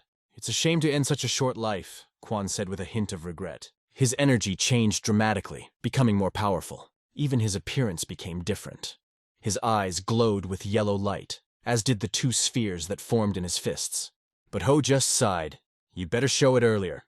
The strength of the Juggernaut has reached a new level, showing true power." He decided to resort to unshakable determination. His next strike, known as the Harmony Pillar, fired dozens of golden orbs towards the boy. These dozens turned into hundreds, and as soon as the balls touched something, they exploded with such force that even the mountains trembled. It was something incredible, and it was difficult for Quan to control such power. Even at a distance of several kilometers, you could see the explosions taking place there. The martial art of the Peng family has its origins in military traditions, as it arose under the burden of war. This art is a deadly technique, the greatest blow created to destroy enemies on the battlefield. After using this attack, looking at the huge funnel in front of him, he thought that the boy was just a poor fool. "If you had begged me, maybe I would have spared your life," Quan said quietly. Something blue began to flicker in the thick cloud of dust. With this blue streak, a silhouette began to appear, which the big man immediately noticed. It was Ho, and a sword was shining in his hand. Quan Wan Pekin couldn't believe it. "Damn it! It's impossible!" Ho survived the barrage of bursts of unstoppable determination that rained down on him, and that blue sword in his hand was overflowing with energy. Seeing this sword, Quan couldn't hide his surprise. None of his techniques hit this young man. Quan couldn't understand how he blocked all of his attacks with just one sword. He remembered the warrior's words, said with a hand on his neck, about the fact that this young man is far from an ordinary boy. Now he finally realized that these words were not just refusals. Quan's gaze settled on the sword, and he assumed that it was all about the power of this artifact. Because if he was able to suppress his final technique, it must be because of the sword. But a question popped into Quan's mind. What kind of sorcery allowed the son of an ordinary merchant to reach the rank of a martial artist? He began to blame Ho for hiding his power. "What difference does it make?" muttered the big man, still confused. Even he had to admit that the young man was really impressive, and it exceeded all his expectations. He involuntarily exposed his blade under the impression. But once the blade is exposed, it would be wrong to return it to the scabbard, especially in front of the enemy. Instead, Ho decided to show his opponent something special. Quan Wan Pekin was still convinced that even after reaching the heights of martial arts, a boy remains a boy. He decided to go to his maximum, and assumed an even more terrifying form. However, the Heavenly Blade dance consists of 3 different techniques, each with its own unique style. Today, this technique will be shown to the world for the first time. This is Master Ho's favorite blade technique. It is simple, short and clean, without unnecessary movements or decorations. It was also the first technique he mastered. Standing in a fighting stance in front of the enemy, Ho could only think that this was the very technique that his teacher loved the most. As the Heavenly Blade dance began, the grass around him began to rise up. Hearing the name of the technique, the enemy mockingly called it a stupid and useless art. He responded with Heaven's Earth Palm. The spheres flew straight in Ho's direction. The first strike that Ho performed was called the Cloud Splitting Strike. The big man's eyes lit up yellow, and he was almost speechless at what he saw. He didn't even blink before Ho was right in front of him. Behind him, the young man left a trace of an extremely strong line, dissecting even the sky. Only echoes could be heard behind them, the remnants of the attack that Kwanwan Pekin had used. All that remained was to move the sword a little further, because even the earring on the big man's ear had already been cut. He didn't even have time to see the moment when the deadly cold pierced his body. He now recognized that this fast and powerful blade was unmatched even among the 24 grandmasters. He also realized that this novice's martial arts had reached the pinnacle of mastery. The grass was still hanging in the air, and the boy was already sheathing his sword. He gave life to the big man, recognizing him as the first person other than his teacher to witness his mastery. "Why didn't you kill me?" asked the big man, holding on to his neck, which was dripping with blood. Ho explained that his teacher forbade killing without good reason, and he added that if he had to choose whether Kwanwan Pekin was a villain or a good man, he would say that he was more of a fool than a scoundrel. Kwan began begging Ho to kill him, because it was too humiliating to admit defeat to the boy and live with the shame. "Are you serious?" Bending down, Ho asked if he knew how painful death is. "Then why are you defending your dear son who humiliated and insulted my younger sister?" He continued. "If you had apologized right away, it wouldn't have come to this," Ho added, calling him a naive bear cub. Of course he slapped him kindly. This blow threw the healthy man aside. Having landed, he again began to crawl on his knees, coughing and spitting blood. These were the consequences of Kwan's son insulting Ho's sister and tarnishing the honor of the Cheonghajang clan. If he doesn't want to suffer further punishment for the contempt of his father and the disgrace that Kwan himself covered him with, he should think again why his head is still on his shoulders. Later, Ho himself was reprimanded by his father for leaving his sister unattended. Father asked what he was doing all this time. The sister calmly replied to the father that Ho had a stomach ache, and he just went to relieve himself. "Well, are you better now?" asked the father.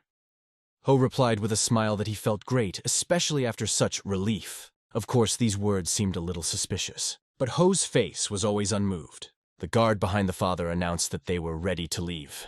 The owner, with an unmoved face, went forward, followed by his sister and brother, who asked if everything was all right with him. How could anything be wrong with him? Before leaving, a note was left from Kwan in which he explained the reason for his disappearance. "We accept full responsibility for all the misdeeds committed by Mr. Juk.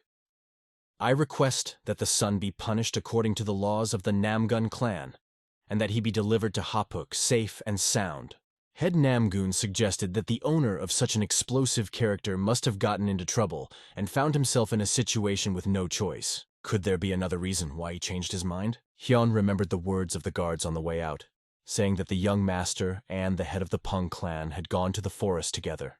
The young master returned within half an hour, and the clan head only appeared after the Cheonghajan ruler's family left. However, while the young master looked unscathed, the clan head looked like he had survived a brutal battle, if rumors were to be believed. Of course, he understood that it sounded incredible, but he still assumed that perhaps the young master defeated the head, teaching him a good lesson. That could be the explanation. He remembered the words of the master who had once said that there was a creature in the Cheonghajan clan that should not be provoked. The master advised to stay away from this monster. Is he really a monster? His father often used mysterious stories to explain the complexities of the world. He understood the monster as a warning about Cheonghajan's financial power. But now he began to think differently. Remembering the meeting with In-ho, his gaze, which was definitely not that of an ordinary student. And if it is true that he defeated Lord Peng, maybe the monster the father was talking about was actually the young master and Ho. Several colorful wooden rectangles flew up. Then they fell on the red cloth, and on each of them were painted hieroglyphs. The child who threw them said quietly, "You can go crazy. If I trip and fall, I'll break my nose and cut my hands. Even silk leaves deep scars. After that, he plucked a leaf hanging from a tree and said, "Let this letter take away all my failures for today. Amitabha." He blew on the leaf and released it into the air. Let him fly to where he finds peace, he thought. But suddenly something went wrong. The leaf fell directly on his hair. He realized that even just breathing could lead to a very dangerous path. Meanwhile, in the Cheonghajan clan, holding in his hands a fragment of an earring worn by the big man, Ho pointed it at the sunbeam. The reflections looked surprisingly beautiful. He thought about cutting off his ear, but for some reason he doubted it. It was a thought that wouldn't even have crossed his mind if he had remained a yukai. What a mercy, I would just tear him in half, he thought to himself. He couldn't believe that he had shown mercy, and it made him think that he was finally turning into a human. The quietly spoken words about the transformation were heard by Zhang, who questioned who he had become.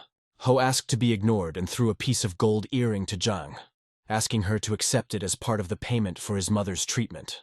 He caught her on the fly, although he did not understand what it was. Ho calmly explained that it was a gold earring that once adorned the ear of the head of the Penga clan of Hapuk. There were many people on the street, each busy with his own business. Ho found himself in the market, where he went to have a bite to eat. The food was freshly prepared and very tasty, but his pleasure was suddenly cut short. He noticed a crowd gathered around something interesting. It was obvious that something there had caught their attention. Multicolored wooden rectangles fell on the red fabric. A dark-haired boy sat above them, predicting the fate of people, and asked them not to focus only on making money, because all their fortunes could be stolen. The man in green joined to also learn about his financial prospects.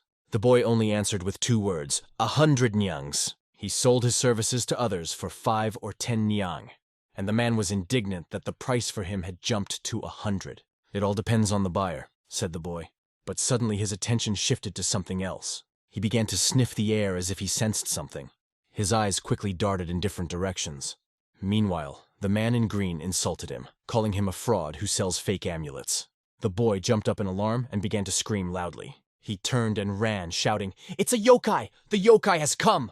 The man just looked and thought that this is how an ordinary swindler runs away.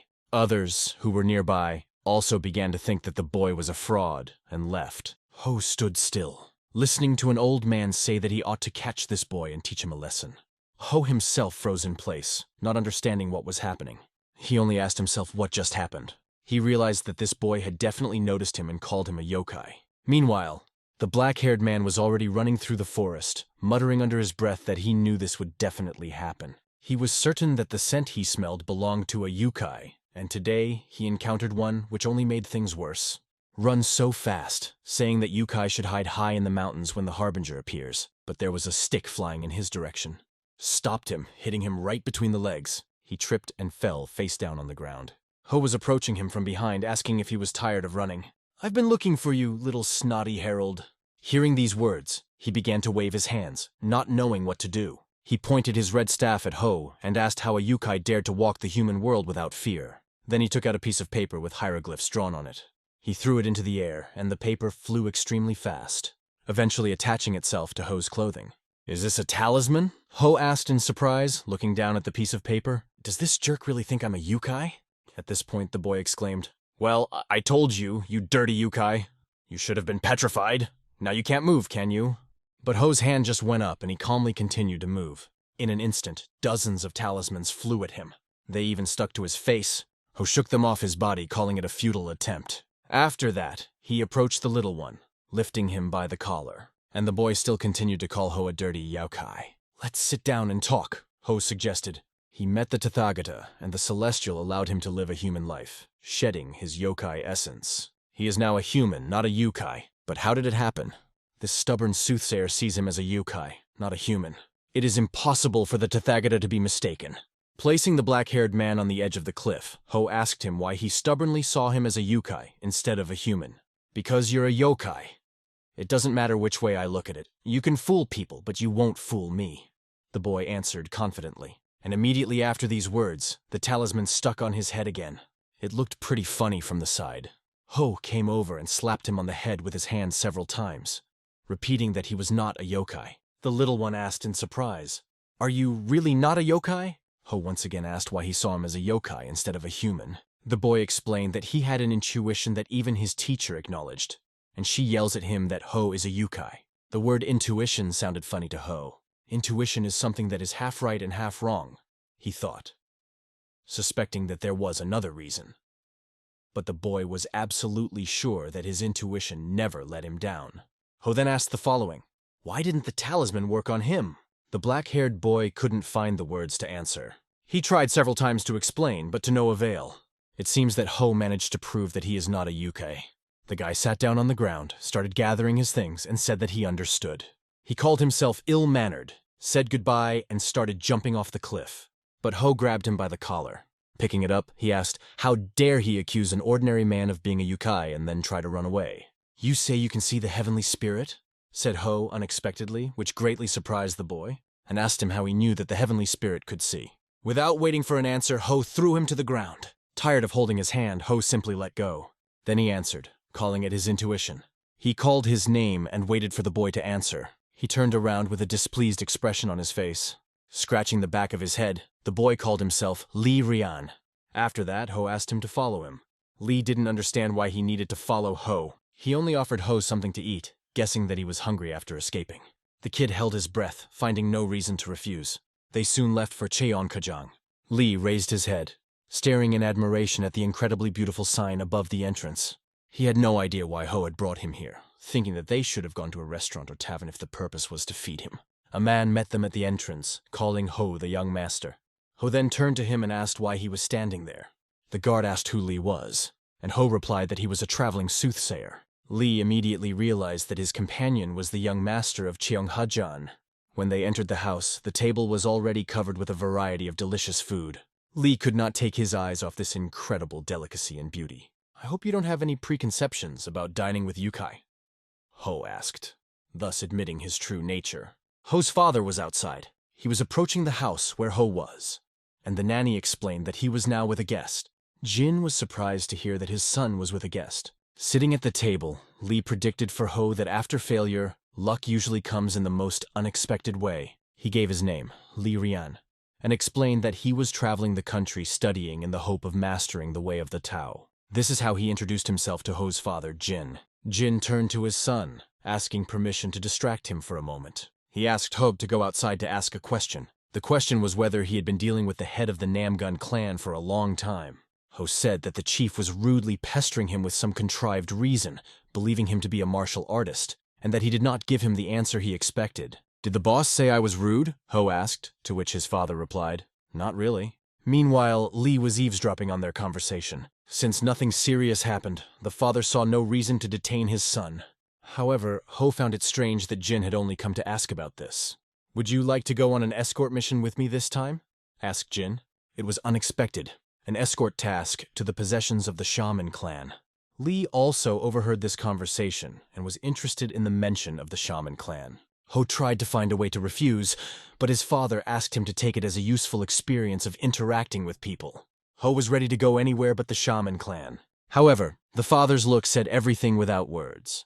With just one look, he made his son agree. At that moment, Li peeked around the corner, enthusiastically echoing Jin's words about being escorted to shaman territory. It was strange why the little one was so excited. At first, Li asked Ho not to look at him like that, and he said that in any case he would go with him on this task. Ho and Li, like two true adventurers, sat on top of the chariot, surveying the endless spaces around. Ho looked completely disappointed, as if everything around him had lost all meaning to him. Li, unlike him, was glowing with joy, because for him the shaman faction was the embodiment of true Taoism and power. He looked enthusiastically at the city, because for him this day was not just an event but a whole holiday, which he will remember for a long time. And what is so great about these shamans? Ho asked with a look of disbelief on his face. Li, not holding back his admiration, explained that the shaman clan was sometimes called the Earth Heaven, because it was full of potential immortals. Who could not stand such conversations and believed that ordinary heaven was much better than these eternal fanatics. The great fox, the commander in the spirit world, entered the heavenly world, having done all the dirty work. His hands looked really scary. Perhaps it would be easier for you to sweep with your tails instead of a broom, one of the elders joked, alluding to his giant tails. Because of this, Ho couldn't stand all these immortals who don't die even when they are torn to pieces. Li continued to wave his arms, excitedly exclaiming that he was finally riding in the land of shamans. Ho became so exasperated that he threatened Li, saying, "If you don't shut up, I'll tie you to the cart." They drove for a long time until they found themselves in the middle of a dense forest where every bush whispered secrets. Little Lee had already fallen asleep, embracing his dreams of great shamans. Looking at him, Ho sighed, realizing that he was just one big problem he was bringing with him.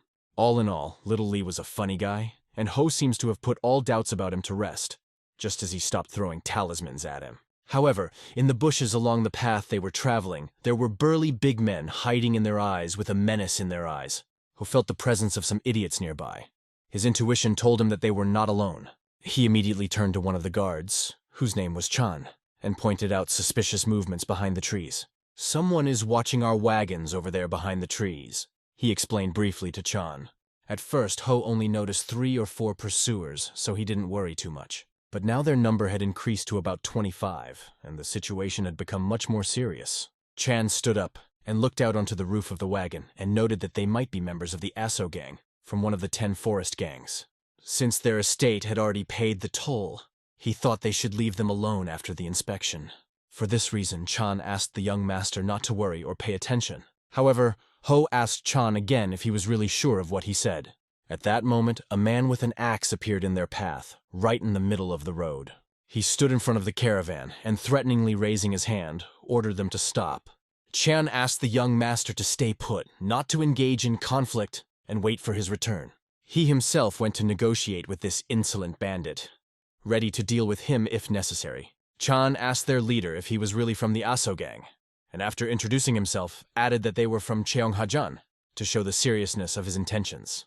He also said that they have already paid the toll, and now he is waiting for an explanation as to why the road was blocked here. Remaining polite, Chan asked to clear the way and not complicate the situation.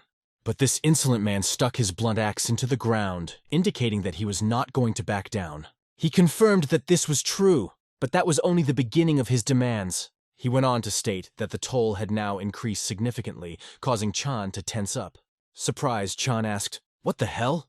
But there was no answer for a long time. In response, from behind the trees was heard the eerie laughter of other big men waiting for the signal to attack. One by one, they began to peek out from behind the leaves, showing their ominous grins.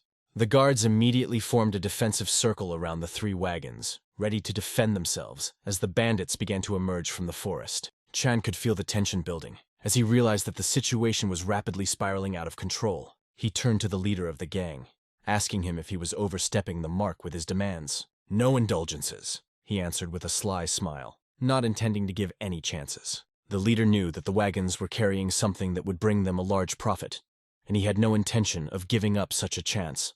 He offered Chan to settle the bill right here and right away, and then calmly drive on. Ho, however, was sitting on top of one of the wagons, watching the events with mild interest. Lee woke up before he could wipe the drool from his lips and, looking around, asked in surprise what was going on here. Ho, not hiding his sarcasm, explained that he was amused by the audacity of these thieves who demanded money from the Cheonghajan clan, blocking the way for even more profit. Chan continued to negotiate with the bandit, trying to resolve the situation without a fight. At that moment, he turned to Ho, expressing his opinion. "I think they want more money because they know we're carrying alcohol," Chan said, hinting at a win-win arrangement. "Maybe give them some money and ask them to clear the passage," he suggested. Ho clearly didn't like the idea, and sharply asked Chan if he had lost his common sense. Looking at the bandits with disgust, he thought that, on the contrary, they should return all the money they had ever extorted from others. Chan tried to convince Ho that it was better for his safety to settle the matter peacefully and deal with the bandits already on the way back to Cheonghajan. The young master, however, jumped off the wagon, revealing that he had another plan. He reached out to Chan and asked him to give him enough money to satisfy the demands of these scoundrels. Chan placed a pouch of 150 nyang in his hand, hoping it would be enough. Chan then, with a smile, went to the thugs, telling them that they could leave because everything was settled. "Don't worry," he added, as he confidently pointed to himself. "I wonder what these thieves can do to the young master of the Cheonghajan clan." After finishing his conversation with Chan, Ho approached this brazen bandit with a dull axe, offering him money. Hearing about 150 nyang, the thief smiled widely. The amount clearly comforted him. However, with a furrowed brow, he began to fret, stating that it was barely enough for the extra fare. Ho persevered with him to clear the way and let the carriage pass. The bandit firmly grasped his axe and pulled it out of the ground with a sharp movement, demonstrating his readiness. Then he waved his hand at the road. indicating that they were allowed to continue. "Hurry up," added the young owner, slightly annoyed, urging him to move. The carriage moved forward, the horses punching the ground with their hooves, making their way through the trees. Under the weight of barrels of alcohol, she moved away while Ho remained, taking one last look at the bandits.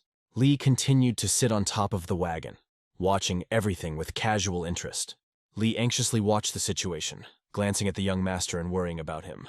"Well, I missed them, and now all that's left is to settle with us," said the bandit brazenly, holding out his hand for the money. The criminal confidently expected that the bag with silver would now be in his palm, his eyes burning with greed. He impatiently reminded the young master not to delay and simply give him the desired money. Behind them, the thugs were talking among themselves, discussing how much booze they could buy, with those 150 nyang grinning sinisterly. Their laughter was laced with mockery. They were already celebrating their victory. But Ho, tossing the bag of money in his hand up and down, looked at them from under his forehead, a sly smile curving his lips. "I've changed my mind and I won't give you a penny," he said defiantly, causing a wave of indignation in the bandits. At first, the bandit did not even understand what the boy in front of him meant. He asked again, as if he could not believe his ears. When he made sure that he was not heard, he decided that this young man would only bring them extra trouble. He began to threaten that if Ho did not pay the money now, he would never be able to use this road again. Such a situation will not only create problems in the future, but also violate existing agreements, which will lead to losses hundreds or even thousands of times more than this amount. Having given all his arguments, the bandit extended his hand again, confident of his victory. "Be smart and give us that money soon," he insisted, prompting Ho to react. "There's no point in holding on to them," added the bandit with feigned politeness. Ho listened to him in silence, and then remarked with a sarcastic smile that the bandit's tongue was no doubt well hung. "The reason I won't give you the money is very simple," he began, looking his opponent confidently in the eye. "If I give you the money and you pretend you didn't get it, we'll both be in trouble." So Ho asked the bandit to take him to his camp. He wanted to personally hand over the money to the leader of the Aso gang himself to avoid misunderstandings. After finishing, he calmly waited for the answer from this brat, smiling defiantly. Ho decided to deal with it now and return all the money they are demanding from the Cheongajiang clan, using this passage as an excuse. But this bandit did not expect such a turn of events. He put the axe to the other side, leaning on its blade, and lowered the handle to the ground, showing his confidence. "Unfortunately, our head has gone to town for a short while on business and won't be back for a few days," he explained with a sly smile. "The money can stay with me, I'll keep it like the apple of my eye until he comes back," he added, trying to sound reliable. But the young owner just tossed the bag of money from hand to hand, smiling under his breath. The bandit even offered him to stay for a few days in their company, assuring him that it would be interesting. Ho refused, and opening the bag, thought about what to do next. "I don't think any of you will get even 5 nyang out of those 150, he said with cold calm. Picking up one coin, he tossed it into the air, showing it to everyone around him, and then sharply threw her forward. The thugs just stared in amazement, not understanding what he had just done. At that moment, the coin hit the bandit's axe with tremendous force, knocking it out from under his hand with a loud clang. Out of surprise, the bandit lost his balance and almost fell, trying to stay on his feet. He looked back in confusion, then forward, not understanding what had happened. Glancing at his axe, he saw that the coin was stuck right in the blade, halfway into the metal like a sharp blade. From a distance, blue smoke rose from the city, which created an even greater atmosphere of mystery. How this guy managed to knock down the axe with a coin was a real mystery to everyone present. Ho only jokingly said, "Oops, I think I gave it to the wrong person." He pulled out another coin, explaining with a smile that this time it would go to the right recipient. The next coin, cutting the air with a whistle, flew at an incredible speed. She hit the thug right in the ear, slicing him in half and leaving him in agony. "Oh my God, you couldn't catch her again." Ho smirked as he watched the bandit writhe in pain. Finally, the others realized that something dangerous was in front of them, and anxiety began to overtake them. The leader ordered everyone to attack, and they, raising their weapons, rushed from the bushes directly at Ho. In the hands of the young master were 6 coins that glittered like deadly weapons. But for some reason, the attackers began to stop, looking at Ho in confusion. Their faces expressed a mixture of panic and fear as they sensed the unknown. And it was clear why. Is this young man seriously offering them this money? Each of them could simply come up and take their share, just get close. But now the question is different. Will they want this money, knowing that their ear can become a place for a new earring from such a dangerous coin? Watching the young master, The leader of the bandits pondered. How did the coin, like a small dagger, pierce the steel and get stuck in the axe? What kind of monster is in front of him? Realizing all the danger, the bandit chose the most optimal option: to run away. As he walked away, he threatened that the day would come when the young master would regret this day. But Ho only disdainfully listened to his words, which were already coming from behind the bushes. He even got a little upset, because he wanted to continue the fun and have fun a little longer. A coin was left lying on the ground, half covered in blood, a silent witness of the battle. Suddenly, a small hand lifted her up, suddenly appearing in the field of vision. It was Lee who turned around, picked up the coin, and saw that there was blood on it. The young master looked at Lee in surprise. Why did he come back and make such a fuss? Lee ran up, waving his arms and loudly shouting the word, "Brother!" He came over and asked Ho why the coin was covered in blood and if he was all right. "Can't you see that everything is fine?" Ho replied, then added, "Who asked about me? I'm more interested in what happened to the Aso gang." Despite their rudeness, Lee sincerely believed that even their lives had value. But Ho remembered Lee himself, throwing talismans at living people. So he sarcastically remarked that he was not the one to talk about it. "There are a lot of people in this world who would do better dead," he explained calmly, describing his position.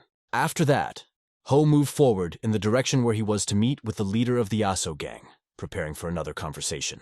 Meanwhile, the wounded bandit screamed loudly in pain, clutching his severed ear. Another bandit tried to bandage his wound and, a little annoyed, asked him to calm down. They began to discuss among themselves what had happened, placing the blame on each other.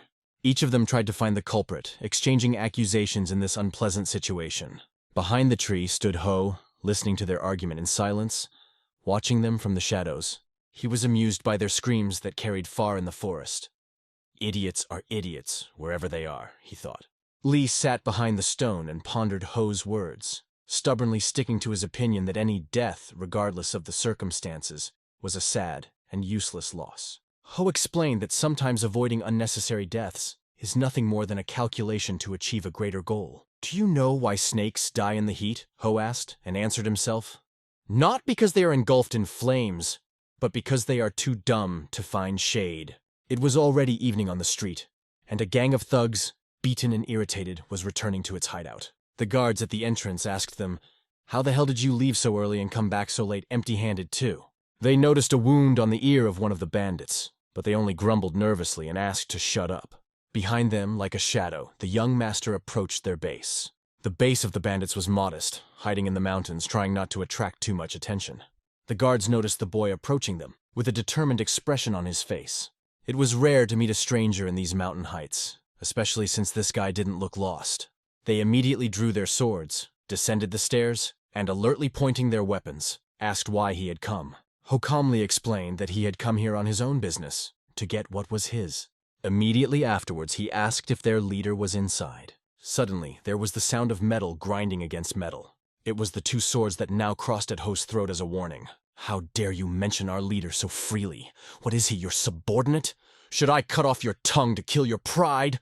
one of the guards asked aggressively. But these words only amused Ho, and he did not hide his pleasure. And why hide if after a moment these guards became corpses on the ground?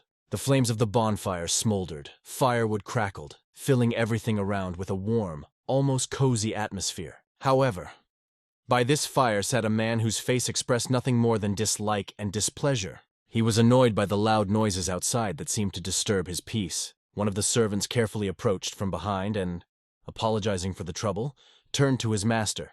He explained that some guy from Cheonghajan had snuck in and was demanding a meeting. The host listened in silence, only repeating the word Cheonghajan as if considering it. Meanwhile, the young master was already standing in the middle of the room, surrounded like a volcano by bandits holding weapons. All of them, like red-hot stones, turned their attention to Ho, with their leader standing in front. Finally, the leader stepped forward, facing Ho, and looked at him.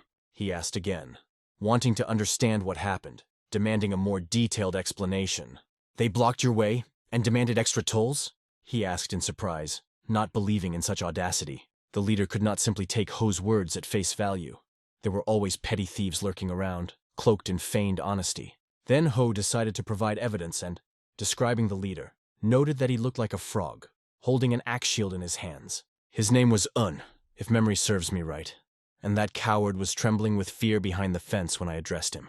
Ho also added that he had pierced his ear with a coin, and if the leader summoned Un, he would see the same mark on his ear, an indisputable proof of the truth of his words. The leader immediately ordered to bring Un, without wasting a second. In less than a minute, Un was standing in front of him, his ear pierced, holding an axe and trying to look confident. He stated that there was not a single coin there, trying to dispel suspicion. The leader took the axe in his hand and immediately saw a dent that clearly corresponded to the size of the coin. Of course, he asked Un if he had anything to say in his defense. Un began to explain that it was just an innocent joke, but it sounded so ridiculous that the leader couldn't stand it and hit him on the cheek with the butt of the axe. Un's jaw was clearly cracked by the impact, and Ho watched the scene silently. He saw Un's body fly into the air like a useless doll. It seems that the leader was so strong that he knocked Una a good 10 meters away with a blow. Then he sharply struck the ground with the butt of the axe, breaking the stones into small pieces. After that, the leader again turned to the young master, asking his name. He introduced himself as Lee Chagwan, the head of the Aso gang, stressing that trust and respect are above all else for him. Lee Chagwan promised that he would immediately find everyone involved in today's incident and cut off their hands. He even asked Ho if this was enough to justify the inconvenience caused. However, the young master calmly replied that receiving several severed limbs would be a useless and illogical decision. "Then what do you want?" Lee asked, looking at Ho with interest. Since this whole situation arose because of money, the young owner decided to settle it exclusively financially. He put forward a condition that the Aso gang would not demand any more payments from the Cheonghajang clan in the future. But that was not all. The young owner added one more requirement. "You will return all the money you received from us earlier," he stated coldly. The bandits burst out laughing when they heard this. The demand seemed absurd and even insulting to them. They took it as a bold statement that humiliated their clan and its allies. Lee Chagwan was of the same sentiment, questioning whether Ho even understood that it was only because of their efforts to stop other gangs and thieves that he was able to travel safely. He explained that Ho had gone too far and probably didn't understand that Fi was a tradition that had been preserved for decades in the warrior world, and was the basic law of the wildlands. Lee Chagwan said he could only allow a refund of 3 months' fees and no more. Lee Chagwan felt that offering 3 months' compensation was a fair solution, and that was all he could offer. However, the young master had something to say in response, pointing out that Lee underestimated the Cheonghajang clan. When Lee turned around, Ho called him a brazen thug behind his back. What if the Murim Battle Union was in the same situation? Ho snapped, watching the reaction. He wondered if Lee would similarly dismiss them, citing tradition and custom. Lee Chagwan did not consider Cheonghajang to be a member of the Murim War Union, and was annoyed that Ho mentioned this. He was indignant that the young master brought into the conversation a martial alliance to which they did not belong. But Ho, with a hint of sarcasm, replied that Lee had an inflated opinion of himself. "Does it take the entire Murim Union to deal with some petty mountain clan?" he added, defiant in words. These words of the young master struck Lee Chagwan like a dagger, going straight through his pride. The black-haired youth hoped that no accidents would happen. He held his staff tightly, praying that no lives would be lost. But suddenly there was a loud explosion in the distance. The black-haired man saw the energy bubbling in that direction and knew something was wrong. His last plea that no one get hurt seems to have gone unfulfilled. He rushed to run in that direction, hoping to stop the young master. Meanwhile, the bandit leader's face was full of shock and disbelief. It was the result of a punch from Ho that hit him squarely in the stomach. The blow clearly hit the solar plexus, forcing the leader to exhale all the air from his lungs. This was a real disappointment for Ho, because he thought that the leader would be a worthy opponent. Lee Chagwan could not fathom how this young man, unrelated to Murim, was capable of such a thing. With these thoughts, the leader fell to the ground, making a dull sound. Ho stood over his body, his head raised and his gaze fixed downwards. Now it was time to collect the money that belonged to the Cheonghajang clan. But at that moment, little Lee's voice rang out, which unexpectedly caught his attention. Lee entered the dilapidated gate, shouting loudly as he saw a multitude of people scattered before him. He froze, surveying this mountain of losers just lying on the ground. At that moment, his words sounded, "Even a stupid snake that somehow escaped the fire can be saved in the rain." Ho reassured Lee by saying that all these people were unconscious but alive. They'll have a lot to worry about when they wake up. And those less affected will help those less fortunate, he added. Lee finally calmed down a bit, realizing that the situation was not so dire. "And I heard someone's cursing voice somewhere nearby," Ho joked, glancing at Lee. Lee, apologizing, assured that he would never have dared to say such a thing. Some time passed, and they began to look for money that belonged to the clan. Lee couldn't understand how these thugs had no understanding of conservation. Even the poorest people on the streets are better off. They spent every penny on food and drink, leaving nothing for a rainy day, and there's not even furniture, dishes, or clothes that they would buy with money, Lee exclaimed, looking around in frustration. He had already given up hope, deciding that further search was just a waste of time, and suggested leaving the place. But Ho, sensing something strange, suddenly focused his gaze on one point.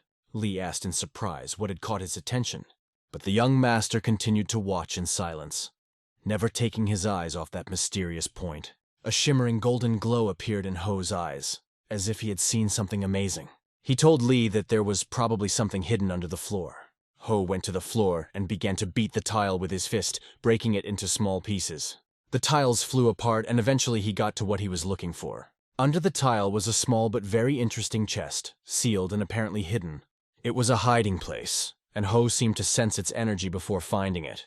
Lee found it funny that Ho felt the energy, but he couldn't help but be impressed. In addition, he saw the talisman that blocked the energy inside the box, which was why he doubted Ho's words at first. However, this only confirmed that there was something important inside. Ho picked up the box and was surprised to find it surprisingly light. Lee continued to wonder, because even with his sensitivity, he couldn't feel anything specific through the talisman. How can elder brother feel this? He thought. Meanwhile, Ho carefully began to open the box, taking care not to damage its contents. And so, as soon as it opened, a golden glow spread throughout the room. In the center lay a small ball of golden color that radiated a life-giving aura. Just one look at this shining object seemed to remove all the fatigue accumulated after a long climb up the mountains. Lee, intrigued, reached out to take a closer look at the glowing orb.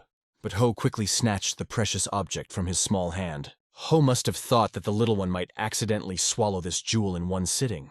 Already at sunset, as they walked through the dark forest, Ho contemplated returning the orb as compensation for the payment demanded from Cheonghajang. In other words, it was now the property of the Cheonghajang clan. Lee was more interested in how they planned to catch up with the caravan. He noted that if they go too fast, they may not make it to sunset, and even if they go all night, it will be difficult to reach them by morning. Ho told him that a single acceleration would be quite enough to make up the distance. If it wasn't for you, I would have gotten over it sooner, a long time ago, he added, hinting at the delay. But with this, Ho made it clear to Lee that his return was not mandatory at all. At the same moment, Ho grabbed Lee's arm, causing him to be surprised and a little scared. What was he going to do now? Ho only warned him, "If you don't want to shake like sticky wood, you better sit still and don't twitch." A powerful energy began to appear around Ho's feet, sparkling like fire. With the help of this force, he sharply pushed himself off the ground and flew up into the air. The speed was such that Lee felt like the skin was about to move from his face to the back of his head. A precipice loomed ahead, and Lee repeatedly shouted to Ho about the danger. Ho calmly asked him to calm down and explained that he could jump over him without any problem. Lee, having calmed down a little, asked several more times to find a detour. To this, Ho replied with only one word: "Why?" After making a jump, they flew high above the ground, and Ho even managed to note how beautiful the stars looked among the torn clouds. Lee, however, was too frightened to admire the beauty and paid no attention to the night sky.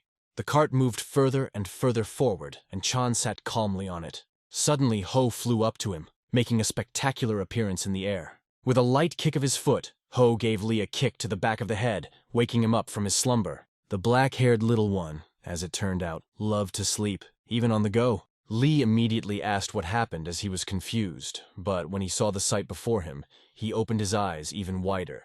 In front of them stood a majestic mountain that seemed like a real giant. It was Mount Mudan, and finally they had reached their goal. In Ho's mind, it just flashed, "And here I am again. Here it is, Grandpa." At that time, Lee could not contain his joy, jumping on the roof of the wagon with excitement. Arriving at their destination, they began unloading their cargo. The customer thanked them for their hard work, as after the inspection everything turned out to be in order. One of the workers approached Ho to inform him that all the items had arrived safe and sound. At that moment, he saw Ho and the head of the customer meet in a silent battle of glances. The head's face was so serious that it could have been sculpted, and Ho's face did not lose its seriousness, radiating determination and confidence. The man asked the young owner in surprise, "What did you just say?" Ho repeated, "These are the sacred lands of Mount Mudan." but he was outraged that the man demanded to immediately surrender all weapons, since climbing the mountain with a sword was forbidden. The young master did not like such rules, because he himself was used to deciding where to leave his sword. The guard insisted. As long as the sword remained with him, climbing the sacred mountain was impossible. Ho believed that the safest place for a sword was its wielder's belt, and stuck to that position. His interlocutor, however, was convinced that if the owner was a walking problem in itself, then the sword would also become a threat. Lee asked his elder brother to go a little further and agree to the demands. In the end, Ho drew his sword, albeit reluctantly. He warned that if even one scratch appeared on the sword, he would burn their precious mountain with his own hands. Handing over the weapon, he shot a displeased look at the guard who accepted it. The man calmly explained that weapons are prohibited on the mountain for the safety of the shaman faction. Ho, however, remarked sarcastically, "What if a person uses his body as a weapon? What then? To cut off hands and feet is a sign of respect." The guard started to get even angrier at the boy, who clearly wasn't taking their rules seriously. And Ho only smiled wryly, slightly squinting his face, provoking the guard even more. The guard ordered Insun to lead the guests to the sacred mountain. Lee was simply amazed by the stubbornness of Ho, who did not give in even in the face of strict rules. As a rule, newly initiated third-generation novices, those who have just begun their training on the path to enlightenment, look after security. But today, the second-generation novice, Commander Myung, was in charge. Master Myung was strict not only with his students, but also with himself, which made his influence even stronger.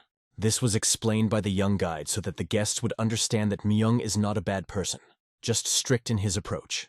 It was understandable for Ho because he himself was disciplined. Ho believed that the problem is rather those who refuse to understand the true reasons for austerity. Lee, on the other hand, felt respect for Myung because even despite his young appearance, his demeanor and confidence made an impression. The guide added that Jin was the pride of the Udan faction, further emphasizing his importance. He also noted that Ho must have memorized Jin's mastery of the Tai Chi and blade technique. Master mentioned this technique more than once because the Udan faction, also known as the Tisan faction, along with Solam, are the two pillars of the orthodox clans living in the Twin Mountains. The Udan faction is proud of Jin, even though he seemed a bit rebellious and arrogant. Now it became clear what goes on behind the scenes in their world, and how the faction maintains its pride. Ho's thoughts were suddenly interrupted when Lee began to shout happily. The lands of Udan opened in front of them in all their grandeur. On the top of a high mountain stood architectural structures that were impressive with their perfection. They were met by Myung-seok, one of the apprentices in charge of the Wujin Palace. He warmly greeted the guests, expressing the hope that their journey was uneventful. Standing behind Ho, Chan quietly explained to him that Myung-seok was a renowned warrior, an elder of the Murim Union, and a respected figure in orthodox martial arts. Ho introduced himself to Myung, saying his name. Hearing this, Jin immediately realized that the heir to Cheonghajan was standing before him. He remembered their first meeting. Ho then introduced himself without even giving his name, simply stating that he was from Cheonghajan. Jin was convinced that this boy thought he was special and was acting too cocky. He could not tolerate such people because they were born in rich families and never knew real work. Seok moved closer to Ho and expressed his gratitude to the Cheonghajang clan. He inquired about Ho's father since it had been a long time since they last met. Seok tried to remember the last time they had spoken during the Heavenly Pact. His conversation stretched and seemed too long. In response, the young owner only noted that they had come a long way and he was literally falling off his feet from fatigue. He continued, "I was forced to come up here with the promise that I would be able to rest here. But when do you do that if you're talking all the time?" Hearing such insolence, Jin couldn't take it anymore and pointed out to Ho that his teacher hadn't finished his speech yet. Ho replied that it was difficult to catch the teacher's point when he talked for too long. This only made Jin angrier, and he felt his anger rising. Seok didn't understand the reason for Jin's anger, because he could see that Ho was really tired, and didn't see it as something to be angry about. Apologizing again, Seok pointed out that he may have gone too far with the conversation. He apologized to Ho for his verbosity, trying to smooth things over. Afterwards, Jin ordered places to rest and food to be prepared so that the guests could regain their strength. He, lowering his head a little, resigned himself to this decision, although in his heart he remained irritated. At that moment, he wondered if he had overreacted, or maybe this peace-loving Ho was deliberately provoking him by evoking emotions. Ho's next gesture only confirmed his suspicions, adding fuel to the fire. At this, Jin gritted his teeth, trying to hold back his anger, but his face showed clear indignation. After some time, sitting at the table, Lee explained to the young master that he should behave more discreetly. He recalled the words of Ho's father, who said that this was a great opportunity to gain experience in communication. Martial artists value respect, and Ho's behavior only causes displeasure in everyone around him. At that moment, Lee noticed 2 chopsticks stuck directly into the wooden table in front of him. It seems that Ho is tired of listening to lectures from the black-haired Lee. Lee fell silent in fear, swallowing his words. Ho pounded his hands on the table without even taking a morsel of food, and pointed out indignantly that this dish was not meant to be savored. "After all, there has to be some meat in here," he exclaimed, looking disappointedly at the dish without a single piece of meat. Lee asked if Ho knew that everyone in the Mudan faction was vegetarian. Ho added with irony that even goats were not as staunch vegetarians as they were, and considered them real damned bastards. It was gradually getting dark on the street. Night soon fell, and silence fell upon the sacred lands. The young owner was lying on the bed, finally finding an opportunity to rest. His breathing was even and calm as he slept soundly, but suddenly his face began to contort, as if in a nightly delirium. Ho could not even sleep properly, annoyed by the fact that these damn vegetarians feed him only vegetarian food, which he does not like at all. He found it funny that in his human body, he was still as sensitive to vegetarian food as he was when he was a yokai. Suddenly he heard strange noises that attracted his attention. He became alert, turned his head towards the door, trying to understand where the noise was coming from. Something seemed to be going on in the next room. Probably someone was making noise. He entered the room only to find it empty, no sign of Lee. Ho didn't even say a word, just stared in surprise, wondering where he could have gone. Meanwhile, Lee was already outside. He walked, talking to someone in the semi-darkness. It was an old man who had come to discuss important matters with him. The old man first asked the black-haired man how his teacher was doing. He also warned Lee that if he got too attached to him, he might be in for some hard times, a thought that worried the young man.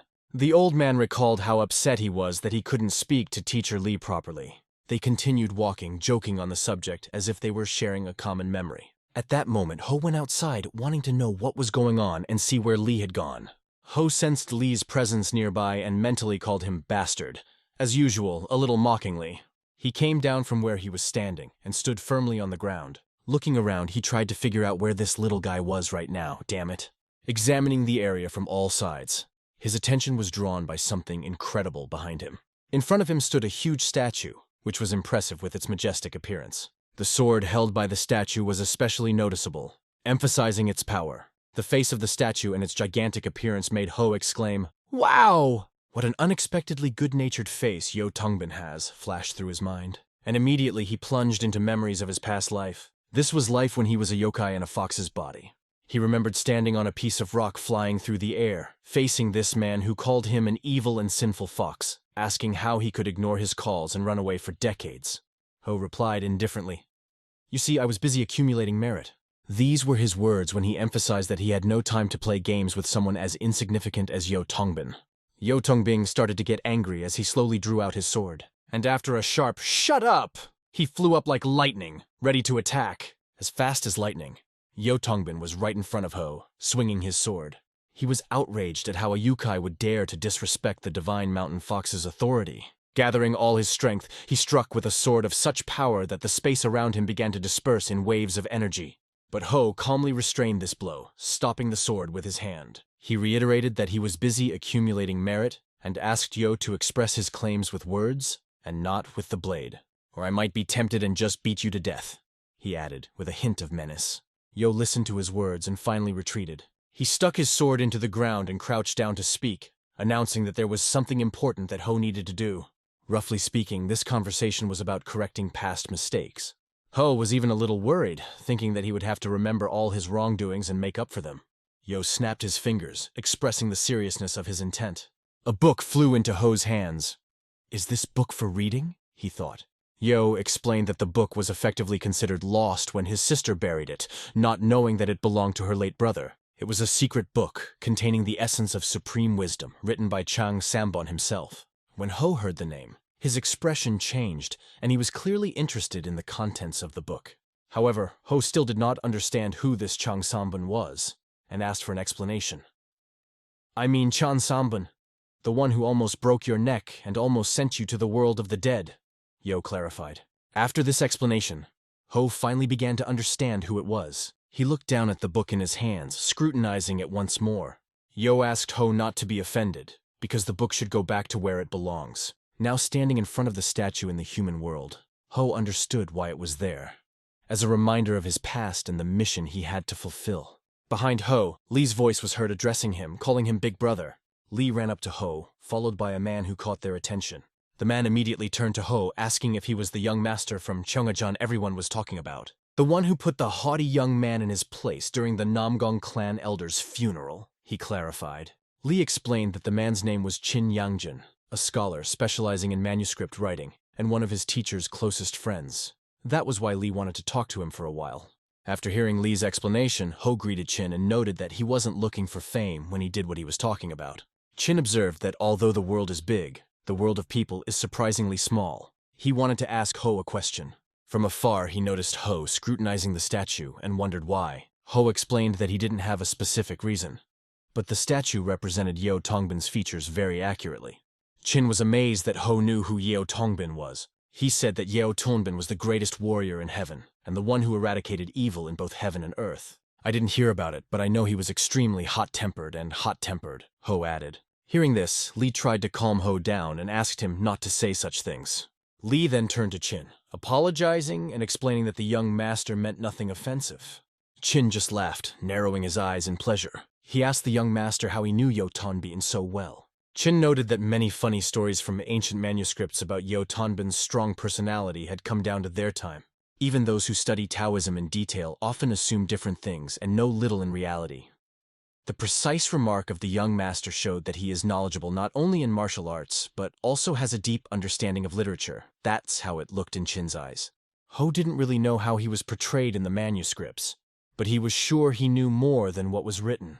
Chin noted that the daytime views of Mount Mudan are impressive, but suggested continuing the conversation where you can enjoy the night views. Going down the stairs, Chin met a group of young people. He immediately asked them why they were wandering around the neighborhood so late. The youth explained that they were returning from the temple after making offerings, but Chin ordered them to run back to their beds, for even divine spirits sleep at night. With a smile, he called them little bastards, and they immediately ran. Lee took note of the phrase Chin had mentioned, which was divine spirit. Chin turned to both young men, engaging them with his story. He asked if they would believe him if he said there was an altar dedicated to a worthy yokai. Hearing these words, Lee felt a chill run through his body, sending him into awe. Chin, realizing that this may be difficult to understand, nevertheless, continued his story for the young men. It didn't seem difficult to the young master, and he didn't understand why others perceived it as difficult to understand. Lee then explained that he was a Taoist from the Dorim faction. Ho felt something familiar in those words, as if he had heard about it before. At this point, the old man began to explain that a long time ago, when the line between the human and spirit worlds was blurred, the Dorim faction was founded by shamans who banished the yokai. Even now, the Dorim faction keeps a watchful eye on the border between the spirit world and the human world, although the border has effectively disappeared. This is explained by the fact that no one knows when the spirits may invade again, and therefore their caution cannot be condemned.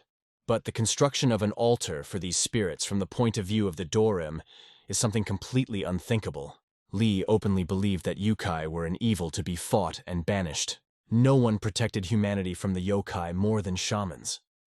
Lee was shocked that a respected shaman could be involved in something so controversial. Chin explained that this particular yokai was very different from the others. Ho recalled that sometimes there were those who renounced cannibalism and sought friendship with humans. But getting the shamans who were fighting the yokai to build an altar for worship was truly something out of the ordinary. Ho wondered who could do it. They got closer, and what Ho saw shocked him. He stood in silence for several minutes, looking at the image. It can't be.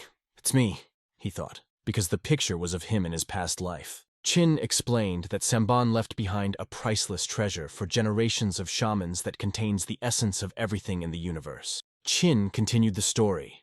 The day Chang Sambon disappeared, the priceless treasure also disappeared with him. And their ancestors did not know what to do, so they had to go through difficult times of confusion. It was the yokai who found and returned the treasure to them in those days of darkness. He revealed that he was a yokai fox who ascended to the human world to retrieve the treasure. After that, he left Mount Mudan without even giving their ancestors a chance to thank him. Since then, He was considered a benefactor who found the treasure and allowed the shamans to survive in those dark times. The ancestors decided to honor him as the deity of the spirit, who takes care of all the treasures of the world, and built this altar as a sign of gratitude. Ho listened to all this and could not believe that this story was actually about him. The most interesting thing is that the ban on eating meat and commitment to vegetarianism became a tribute to this divine spirit. Lee also finally began to understand. He believed that all yokai were pests to humanity and deserved to be banished.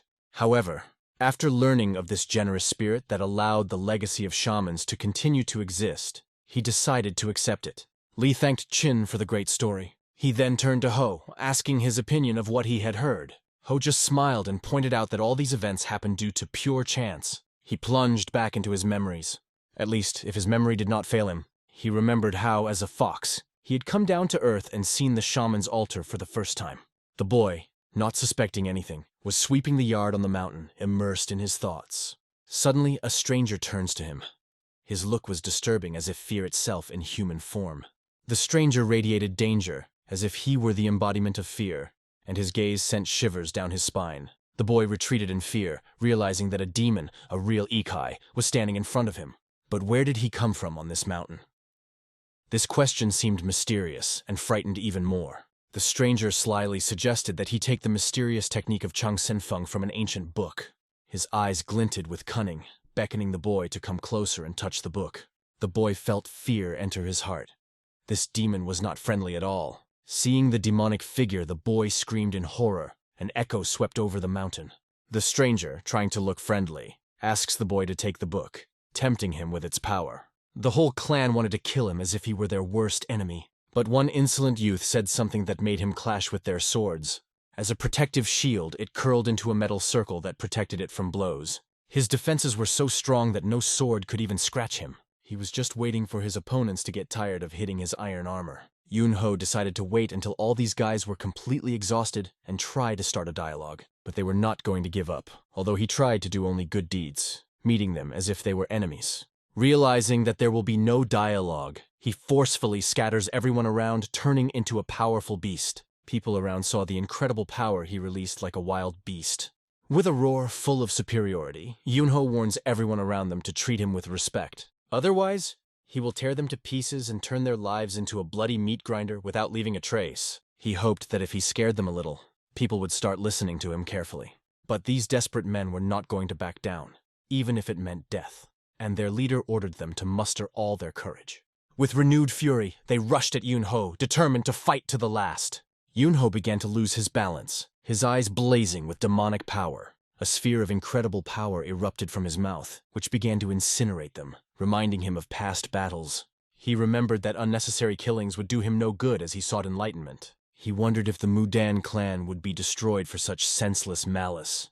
When 200 people were lying on the ground, one of them approached and asked why he had come here. Yunho realized that the little youth he met earlier had never told them the truth as he had asked him to. After learning that he had been misunderstood, he finally revealed the secret technique to them. Although it would have been better to explain everything in advance, he did not have time. They immediately drew their swords and charged. Despite this, the master thanked him for revealing the secret technique, the treasure of the clan. However, he didn't understand why the Ikai would decide to do this to humans. The Ikai's face was impenetrable, a hideous smile shining on his lips, and he only noted that he was just about to leave. Yekai did not go into details. He said that he was running away and doing what he wanted. A divine creature, he is a noble forest Ikai, and likes to pretend and play on the feelings of others. Because of his words, the clan turned into vegetarians who gave up meat. And all this because of his wise words and Chang Senfeng technique. The story reached the ears of this boy, leaving a deep mark on him. In his thoughts, he understood that he, in fact, did not care about the consequences. He knew that it didn't matter who to blame. It was his fault after all. And maybe even the death of that young man was also his mistake. He was aware that this was his personal responsibility. The spirit he conjured was popular among the students, and the boy, standing aside, asked him to keep quiet. Lee Ryan enthusiastically exclaimed that this was the real truth. He turned to his older brother, not understanding what had happened to him. He noted that their teacher, a true connoisseur of culture and history, might be able to tell more about this area. However, the old teacher had no idea what kind of field it was. The boy exhaled with indifference in his eyes, looking at those around him. He held out his hand, where a mysterious light layer was shining. The old man, seeing the light layer in the boy's hand, reacted with sincere surprise. It was obvious that he recognized this artifact, because he knew what it was. It was one of the treasures of the Udan clan, the Azure Orb of Life, which had been stolen a few months ago while traveling through the neighboring lands, causing quite a commotion. The old man confirmed that it was a jewel, however, he did not really know what the significance of this artifact was. He asked the boy with an indifferent look where he found this rare layer. After a while, we see a man making some kind of sacrifice, trying to get the spirit's attention. He prayed fervently, hoping that a great spirit would appear to him in a dream, giving him strength. He aspired to reach the heights in martial arts when the very essence of martial skills appeared to him in a dream. The time has come for the martial arts to decline, and perhaps through this layer and offering he will receive something extraordinary. If he wants to become stronger, he is ready to risk everything except self-belief and thirst for new discoveries in the world of martial arts. A man approaches the temple gate, ready to take an important step. He carries a casket to make an offering to his teacher. However, he soon sees a light coming from the depths of the temple, and it catches his attention. Some kind of ceremony is taking place in the building. Mysterious voices and strange sounds are heard. The teacher is talking to someone that by destroying the entire ASU clan and taking the Azure Orb of Life, they can get any money they want. The master was amazed by the greatness of what he saw in front of him. Lee Ryan turns to his older brother, asking what they plan to do with this artifact. But the brother is still hesitant. Lee Ryan knows that the Azure Life Orb belonged to the Udan clan from the beginning, and he feels that it would be better not to return it. Unho thinks this idea is ridiculous. Lee Rin continues to insist that returning Sharu would be the right thing to do, and in the end it would keep him from being sold or considered stolen. Yunho understood that this was complete madness, and he had better keep his mouth shut. The master was sure that if the boy was not ready to make such a decision, he was not obliged to return the artifact. They had long since given up hope of its return. However, of course, if he chooses to do so, then his noble deed will become another legend that will be passed down from generation to generation in their clan. Yunho had already experienced that being immortalized in history was not that exciting, and he didn't want to be misunderstood.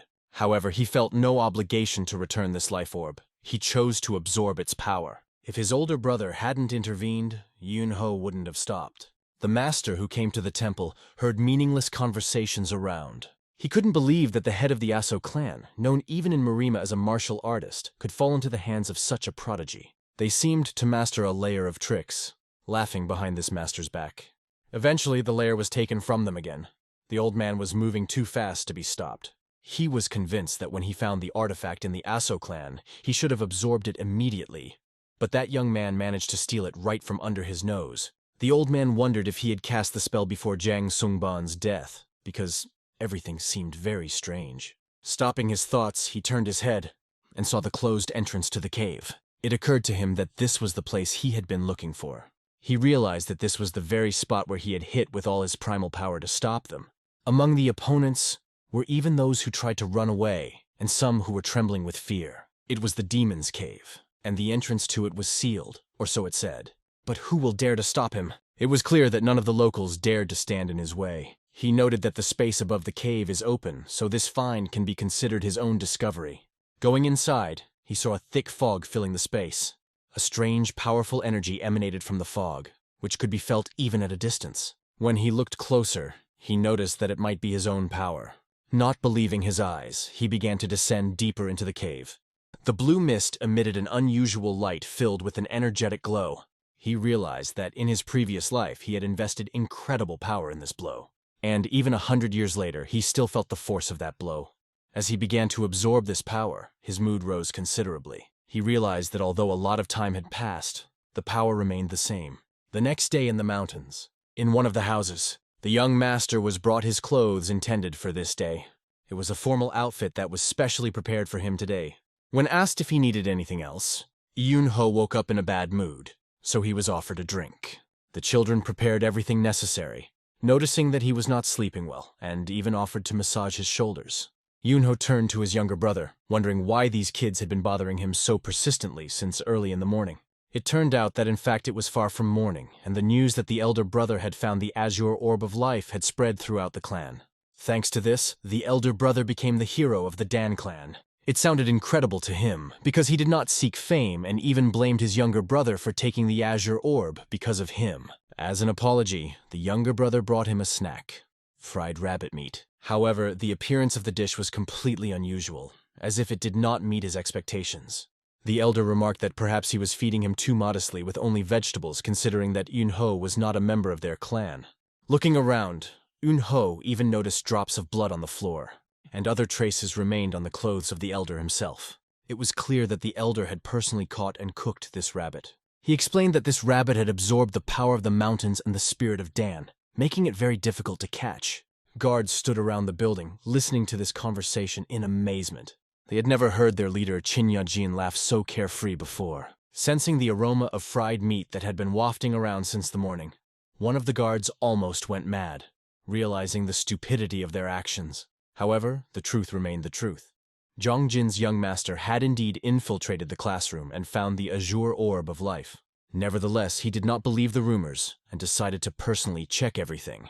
The master told the boy that he could visit them anytime he was around, and he added that there is no need to communicate with old people. It is better to go and enjoy life. Yunho looked at all this with a slight doubt in his eyes. The guards were ordered to escort Chin Ya-jin. At this moment they were left alone.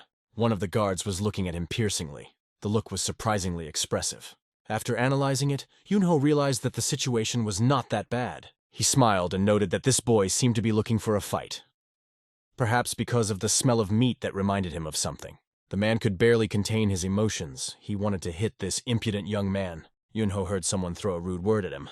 He questioned what the scoundrel had just said. He just looked at him with an offended look, full of hostility. Eunho decided to move closer, closing the distance between them. Standing at eye level with his opponent, he looked him straight in the face. He said that this whole ridiculous performance looks incredibly implausible. And because of that, he called Yunho the thief who stole the Azure Orb. It was obvious that he was sure he was right, suspecting Yunho of an ulterior motive behind Charu's return. Yunho could only think how miserable the life of this man with such twisted beliefs must be. But he shouted that if Eunho is innocent, then let him prove it. Everything seemed to have changed since young Master Chongjin managed to defeat the head of the Aso clan. Yunho didn't understand why this man kept questioning that he was the same young master. He is overconfident and thinks that a merchant's child could defeat the entire Aso clan. And then someone shouts from the side, calling Mungjin a real scoundrel. Let him hear this and explain how dare he treat their benefactor who helped them return the Azure Orb of Life like that. Mungjin turned around to see his teacher, in front of whom he felt extremely embarrassed. The man called himself a healer named Techno. He is sincerely grateful to the boy for finding the Azure Orb of Life, and without a doubt considers him a hero of their clan. But Mungjin, his student, turned out to be a scoundrel, and the teacher is ashamed that he taught him, and now he behaves like this with benefactors. Mungjin tried to justify himself, but the teacher sternly ordered him to shut up because he had heard everything with his own ears and would not tolerate refusals. The teacher ordered Mungjin to immediately bow his head and apologize to the young master. But Yunho assured that everything is fine and he doesn't need to apologize for his words. He assumed that the student was just curious and wanted to know if he could defeat the head of the Aso clan, but the teacher saw this curiosity as suspicious. As expected, the teacher found Yunho to be an understanding person who voluntarily returned the shar, even though someone else could have kept it for themselves. He advised the student to learn from Yunho because Mungjin acts like a real fool. Yunho watched all of this and even enjoyed seeing Mungjin being bullied. He decided to satisfy the student's curiosity and show him some of his fighting techniques. The old man, hearing about the martial art, was stunned by these words. Mungjin realized that he would have to face this guy and was a little nervous. When asked what he would say, Mungjin realized that the boy was actually preparing for a fight. If he agrees, he will have to voluntarily enter the tiger's den. He has no reason to refuse, so they set out for the training ground. The soldiers honed their skills there every day. They perfected their techniques and prepared for future battles. They were closely watched by their master. Suddenly, a court physician appeared and asked the old man how things were going on the training ground. The master wondered what brought the doctor here but noticed that he had come to watch an interesting confrontation. The master did not understand what could be interesting here. In the meantime, the training was over and the court began to be cleaned. A young master appeared on the horizon with Mungjin. The doctor noted that this confrontation promises to be interesting. Mungjin saw that even Chin Ya-jin was also here. He was convinced that it was time to shame this upstart who was trying to pass himself off as someone important. When they faced each other, Yunho asked if they would fight with wooden swords. It was serious training for Meng Jin, and he explained that a sword like this, although a training sword, helped develop true strength. For a short time, Yunho will have to fend off attacks with a wooden blade while standing in a circle drawn on the ground. Yunho became interested in this circle test by recalling his past life. Meng Jin explained that if he stepped outside the circle, it would mean he got scared, or gave up halfway through, and the fight would be over. In this case, he will have to admit himself a coward. Yunho decided to listen to all the instructions because it looked interesting, but if he got bored, he would have his own way. Upon hearing these words, Myung Jin begins to shout, addressing everyone present so that everyone can hear his statement. From now on, there will be no concessions, and this is the first time that the warriors must give their all. The master enthusiastically watches what is happening. Next to him is a doctor who doubts that even the young master will be able to endure. The master knows that when 3 unite, their power is 5-fold. When 5 are combined, they become 10.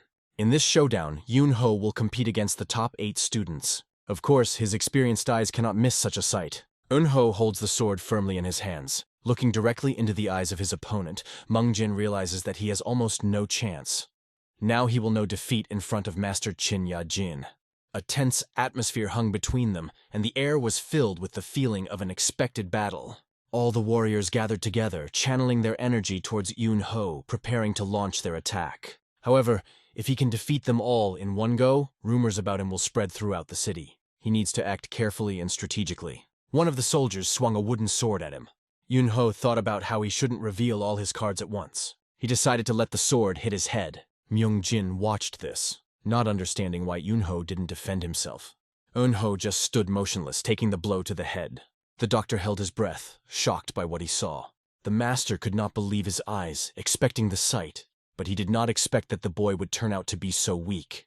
At this moment, Eunho began to breathe heavily as if he had just suffered a serious injury. After the blow, the boy's eyes darkened, and he lost his orientation for a moment. Everyone around was waiting for at least some resistance from his side. After all, he claimed that he defeated the Aso clan alone, but here he simply falls. It seemed like he should be strong, but he was caught off guard by such a sneak attack. That could only mean one thing. Yunho is an imposter, not a great warrior, he's a real fake. One of the men was glad that the hero was not who he pretended to be. The master, watching this, even began to doubt him, because it was difficult to look at. The doctor was indignant. How could they start with a sneak attack since they have been familiar with the training since childhood? And this was the first time for this boy. But Master countered that it might be difficult for Eunho. After all, the boy suddenly stood up, as if nothing had happened. The man, surprised by the situation, did not know what to answer. It was obvious that Yunho took the hit on purpose. His sly smile was noticeable to everyone around. The master realized that now, most likely, the test would become difficult for the students. Yunho touched his head and laughed. He realized that this could all be over before it had even begun. He noted that the sudden attack of one of the students caught him by surprise. Meng Jin couldn't understand how this scoundrel could remain unscathed after such a blow, for even the staunchest would have been shaken. The master thought to himself, "Am I the only one who noticed this?" The sword was repelled literally in a fraction of a second. Yunho's skill level allowed him to pull off a childish trick with these guys. The imitation of pain and falling to the knee was just a trick often used by children. The boundaries of the circle in which he was located remained intact. Meng Jin was furious at such a mockery. He asked why the disciples were standing and not attacking. Realizing that they had delayed too long, the disciples raised their swords and began the attack. With a light movement of his sword, Yunho quickly dodged the attack. The attacker did not even notice his maneuver! The instant counterattack was already flying in his direction. It was executed at a high level of skill. Another opponent began to attack him from above, but the boy was ready. Yunho just stepped aside as if nothing had happened. This shocked everyone, because the blow accidentally hit another student. He realized that if he didn't move, he couldn't be hit. The students tried to make a vertical kick, but missed. They decided to try a horizontal chop, and agreed to do it at the same time. Eunho looked at them as if they were stupid.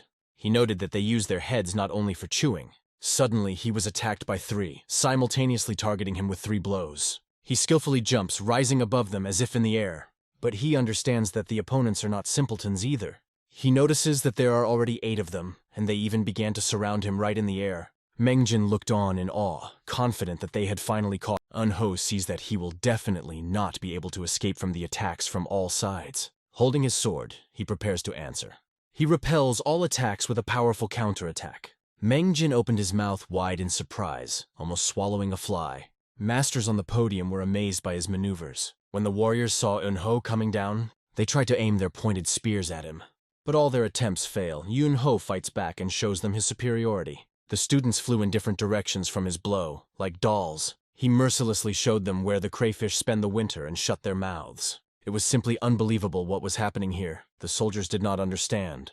In a moment, his sword glowed with amazing energy. The doctor wanted to make sure he didn't give up, but everyone clearly saw how the wooden sword flashed like lightning. At the same time, the line remained intact. An incredibly powerful energy emanated from Eunho. Looking at them as if they were fools, Eunho declares that from now on he will start hitting himself. Mangjin swallowed hard from the rising tension. The students felt that they were already cornered, even though Eunho hadn't even left the circle. The elder brother always claimed that all the stories about his heroic deeds were lies. But now the younger brother is beginning to have doubts. Mangjin tries to prove that it's all fiction, but sees more and more confirmations of the truth. If the tide of battle does not change, sword techniques may soon become useless. If they fail to control the situation, the consequences will be significant. However, Mangjin is convinced that this is just the beginning of the battle. Eunho waits with a smile for the pride of the Mudan clan to make his move. Myungjin, understanding Eunho's persistence, wants to curb his self-confidence. Pushing off the ground, he goes on the attack, trying to break his pride. Using his technique, burning with white energy, he demonstrates every bit of his skill. Eunho, seeing him rush towards him, eagerly waits for the moment to humiliate Mangjin in a way that he will remember for the rest of his life. As he flew at his opponent, Mangjin felt anger and contempt for him, seeing him as an arrogant rich man born in luxury and ignorant of hardship. Every day he fought for survival, worked until exhaustion because he was born in a poor family. He wanted to break his pride and make him kneel down in front of everyone. But instead he was faced with Eunho's incredible endurance, which stunned him. He could not accept that this scoundrel had encroached on his reputation. It is difficult for him to accept that this opponent is stronger than him. How could someone like him have such power? Their swords cross and Eunho deflects his attack with ease. In his eyes you can see the thirst for victory, filled with unshakable confidence. Mangjin realizes that he can't stand up to this guy. He's too strong. And after a moment, everything goes dark before his eyes. Then he wakes up in the hospital. Terrified, as if after a nightmare, he opens his eyes and begins to suffocate. In front of him, he sees one of the doctors who monitored his condition. The doctor asks what's wrong with him and how he feels. But Myungjin doesn't understand what happened. The doctor explains that Mangjin took a serious beating from the young master and that is why he is here. It was obvious that the blow to the head was serious, so Mangjin doesn't remember anything. He remembers the time when he furiously attacked him. But Eunho easily parried his blows with a smile similar to that of the Jade Emperor. And then, in a split second, he transformed into the embodiment of the King of the Pit himself, the God of Death, and dealt Mangjin powerful blows. That's all he remembers. He knows he was hit, but he can't remember exactly how it happened. The doctor, considering his condition, said that Mangjin was on the verge of life and death, and it was not even clear where he would be sent to heaven or hell. When asked by Mangjin about what Qin Yajin said when he saw this, the doctor replied that the master did not say a word, and did not even show his face. The doctor told him to just lie down, assuring him that there was no need to rush. Feeling humiliated in front of Qin Yajin, Mangjin couldn't rest easy. It was just training. Breaking bones and losing consciousness was commonplace. But for Mangjin, it was a humiliation of his pride, as if his soul had been spat upon. In your favorite place? The monk concentrated on cultivating his energy. Closing his eyes, he imagined that moment when the young master showed his power that clouded his mind. He was pleased that such a person appeared on the horizon. After all, prominent people appeared from time to time in their history. And it is possible that this young man was born into the family of Cheon Kandaj, perhaps as the founder of the Mudan clan, Chang Sen Feng, who defeated Yakai Suryun in his youth, or even as a heavenly demon capable of destroying an enemy with a single blow. Although unlike them, he distinguished himself only by defeating Quan Wen Pechmi. The old man understood that this young man had the ability to defeat his opponents with minimal effort, and he sees the prospect of taking him to study. Finally, he found a worthy disciple. He always had many options in mind, but ambition alone does not guarantee success. In any case, he hopes that today's events will be a good lesson for Myungjin. After all, he always overestimated his achievements in martial arts. Soon a box appeared in the doctor's office. This box was handed over to the young master. He noted that it was being returned to him, and heard back that it was a thank you for returning the Azure layer of life from the medicine shop. There was a life essence pill in the box, and the doctor explained that this pill was weaker than the Azure Orb of life, but very rare, even though it wasn't an elixir. The young owner understands that this is the same pill from death. He guesses that it was very difficult for the doctor to make it. The doctor explained that it took a day for the pill to take effect, and that it took special effort to prepare it, the most valuable remedy in all of Odin. If you leave the special needles from Udan mountain to ripen for 3 years, you can make such a pill from them because they absorb the energy of the mountain. As for the Azure layer of life, it takes more than 10 years for the branches to mature. It sounds easier than it actually is, and only by heavenly luck can one produce at least one such layer. That is why this pill is an invaluable treasure of the clan, not only because of its healing and fighting qualities. Yunho knows that to fully experience her power requires patience and trusting her senses. The doctor agreed with this and advised to take the pill, listening to your intuition. The young owner realized that he had no other choice. If these pills absorb energy naturally, what will happen if the conditions in which they are matured are changed? What if, instead of natural energy, they begin to absorb another force? A demonic idea came to him, and greed appeared in his eyes. He offers the doctor to accept his gift. He explains that it would be better if the doctor gave the pills to those who need them more, and let him be given another pill that increases energy. The doctor replied that such pills do not improve fighting abilities, but have other strengthening properties. However, even so, it will be better help than any service, even if he is a great doctor. If he really wants it, he can get as much as he needs, because the doctor can make these pills on an unlimited scale. Yunho smiles slyly, realizing that he can get an unlimited supply of these pills. And in a moment, all the pills disappear. The doctor was stunned because he didn't think that Yunho would take them all. The boy simply collected them in a large box, threw them on his shoulder, and carried them with him. Holding a pillbox, he laughed like a real demon. He headed straight for the Akaya cave, which was closed to ordinary people. The boy decided to use the entire collection of elixirs to achieve his goals, and now he could not come up with such a solution if it were not for the doctor's advice. The doctor said to just wait, and then the pills would start absorbing the energy. If he allowed these pills to absorb the energy left in this place once upon a time, they would turn into a miraculous remedy that would even surpass the Azure Orb of life. Greed fills his soul, and emptiness demands what he craves. He can't wait for the pills to kick in, feeling the power they can give him. After leaving the cave, the young master did not expect to see this guy. Mengjin stood with his head bandaged and looked straight into our hero's eyes. He was analyzing it carefully, and the expression on his face was far from satisfied. Yunho wanted to understand what was going on. He noticed that Myungjin was standing there as if he had been waiting for him for a long time, and he suspected that he had been following him from the beginning. But how could he not feel his presence? Perhaps the young master was too carefree and engrossed in the thoughts of creating a new magical power. Mengjin was outraged when he noticed that Eunho had dared to enter the sacred cave, ignoring the no-entry sign. Yunho smiled and tried to make an excuse, saying that he had heard of a mysterious place called the Yaekaya cave and was wondering what was inside. He explained that as soon as he walked in, he felt uneasy and only took a few steps before quickly turning back.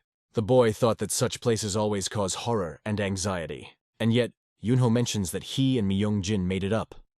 Why would he torture himself again by coming back here, maybe wanting to experience the thrill again? Without stopping or calming down, Myungjin asks the boy who he really is. Yunho didn't know if he was joking or if he might have actually bitten him. The master's words appear in his memories. If you hit hard enough, then it is possible to cause a partial loss of short-term memory. Yunho remembered how he once, while eating, even forgot that he had recently eaten because he was hit on the head. The master then laughed, remarking how he had forgotten that he had already eaten. They had a conversation shortly before he lost his memory. Eunho did not understand what was being discussed, and the master simply asked him to forget and listen. Soon, Myungjin's words came out with a certain firmness. Who are you? Yunho realizes that in this situation it would be silly to say that he is just human, but to continue to pretend that he doesn't understand anything would also be strange. How to stop this guy who constantly gets into his business? He remembered how hard he had hit him last time and knew that he should prepare himself in case of another attack. Yunho asked him why he was making such shaking sounds like a dog gnawing on a bone. Mengjin looked him straight in the eye sternly. Suddenly he took and threw the stick from his hand. The guy reacted quickly. He caught the wooden sword with his hand. But the question remained, why was it thrown at him? What the hell is Myungjin up to? Thought Yunho. Mengjin began to say that of all the people he had fought, the young master was the worst morally. But Mengjin also noticed a very important detail. As a warrior, Yunho actually deserves respect. In the training arena, he couldn't properly appreciate its strength because he was caught up in emotions. And now he wanted to see it in battle. He stood before the young master, bowing to him and begged to teach him something. Yunho looked at this simpleton and did not understand what he wanted from him. He suspected that there was definitely some ruse involved. However, looking at him, he still did not understand what had happened to him. His expression was very different from the cautious and uncertain one he had during the battle in the training arena. Now his eyes glowed with curiosity, like a child's. It was obvious that Mengjin had not come for battle, but with genuine interest like a child. Well, the slipper made it, Yunho thought to himself, deciding that maybe he shouldn't worry about this boy's interest in his cave secrets. He just smiled and asked if Mengjin really wanted to learn. After all, he had previously accused him of theft and had no evidence. But now he seemed genuinely interested. The young master noted that at the moment no one is watching them, as in the arena, and in a fit of anger he can easily turn it into a bloody mess. But it didn't matter to Mengjin. Threats that the battle could put his life on the line made Mengjin think for a moment. However, he quickly made up his mind, raised his wooden sword and said, "I don't care."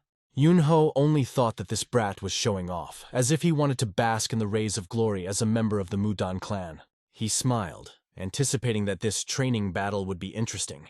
Eunho said he won't repeat it twice.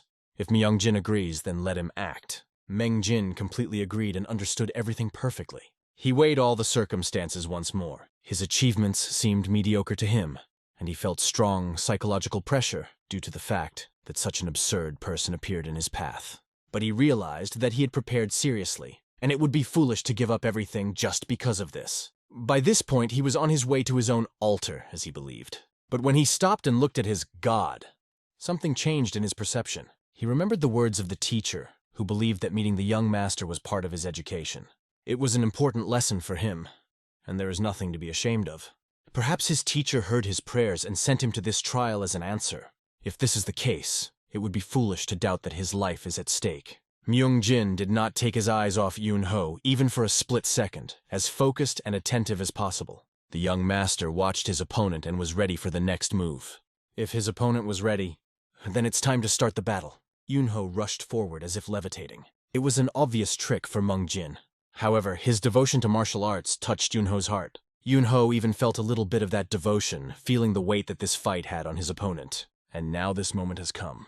He was standing before Mengjin's eyes, who had yet to see the real world, and he couldn't fully comprehend how amazing this battle could be. If Mengjin can see even the smallest detail, it will help him advance in his understanding of martial arts. The moment Yunho swept past him, it seemed like thousands of incredibly powerful attacks began to tear through his clothes and strike at his body. Yunho, like a god of war, swept by, showing no emotion, displaying incredible skill. Mengjin only admitted that it was impressive. At that moment, his eyes rolled up. A little more and he would have passed out. Yunho ends this fight. Its result is known to all of us. This evening, the young master returned to his room. He started a conversation with his younger brother. I offered him a drink together. Today was one of his best days since they arrived, so Yunho couldn't pass up the opportunity to pass up a drink. Li Ryang thought it was, of course, a great idea, but he didn't understand where Yunho was going to get the alcohol. After all, the Mudan clan does not drink alcohol at all, and if they do not drink it, it is unlikely to be found here. In other words, the younger brother was sure that Yunho was not going to drink, but just dream about drinking. But that was his business, so he decided not to worry, and simply asked if he would keep him company. Li Ryang thought for a while, but agreed because why not, if it was already like this. Let's move on to a person who is tired of life, and has just received a scratch. It was Mengjin himself who was walking with a feeling of relief and even joy. His acquaintances saw him, but at first, they did not even recognize him. They asked where he had disappeared all this time and why he looked like that. Mengjin replied that today was the best day of his life and everything was fine. He explained that it was his benefactor who found the Azure Orb of life. Human, the abbot of Zantian Palace, introduced himself to him. He wanted to find out from the benefactor what had brought him to the position of managing the clan finances, explaining that he did not care about the clan finances. Today they visited the herbal medicine shop, according to his knowledge. Hauman talked to the store owner, ignoring those who were following him and the question of how he knew everything.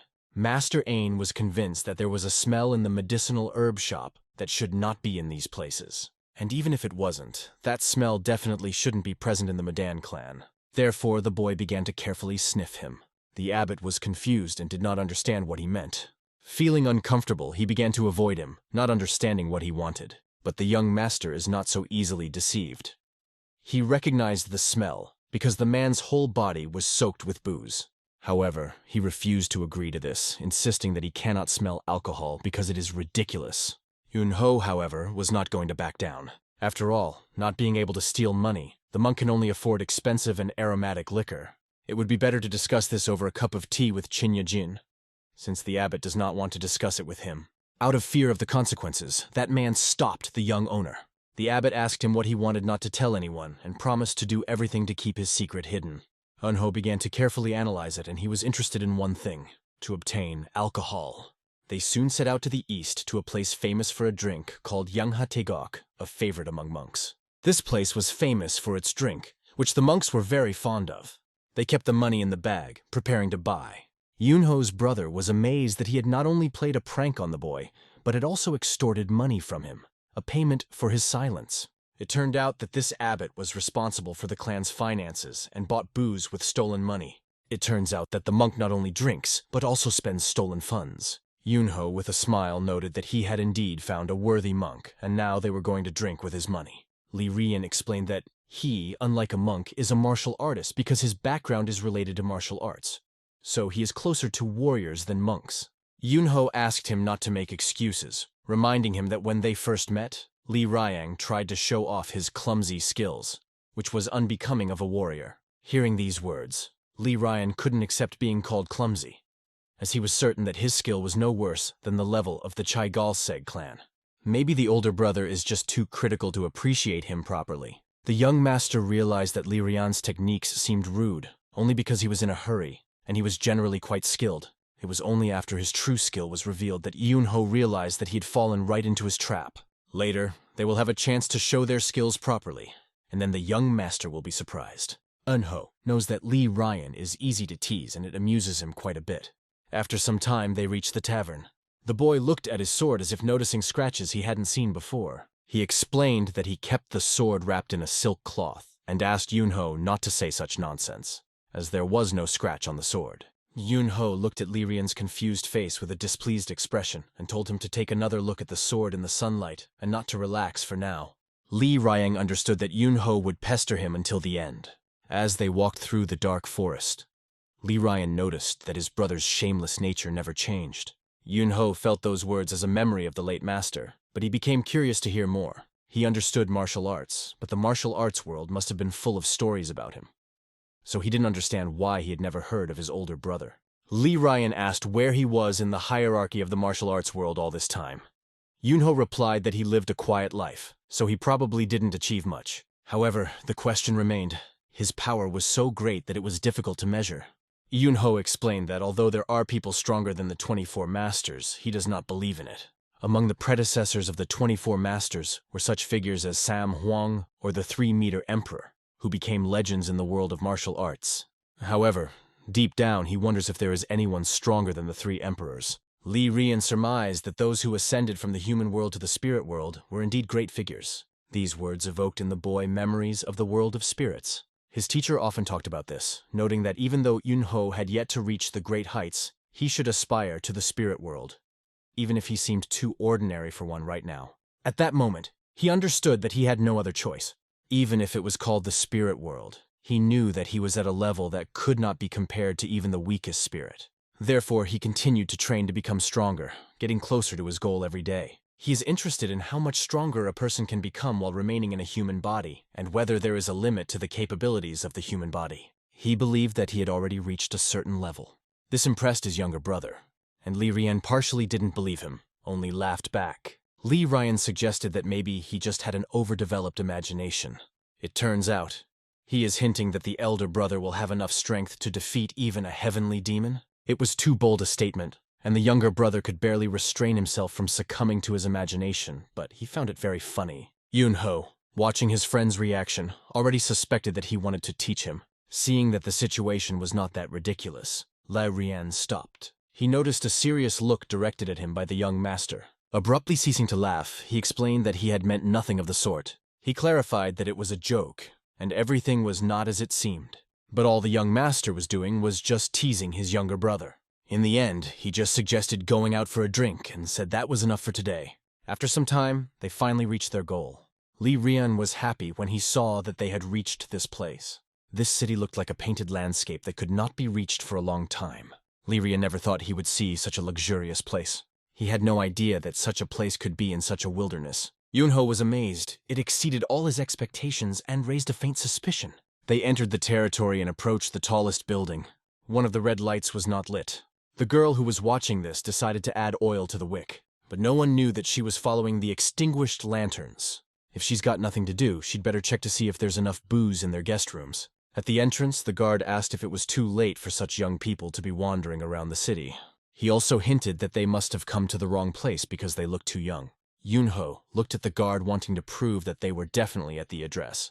However, his younger brother hesitated whether to go in, even though there was no other establishment with that name nearby.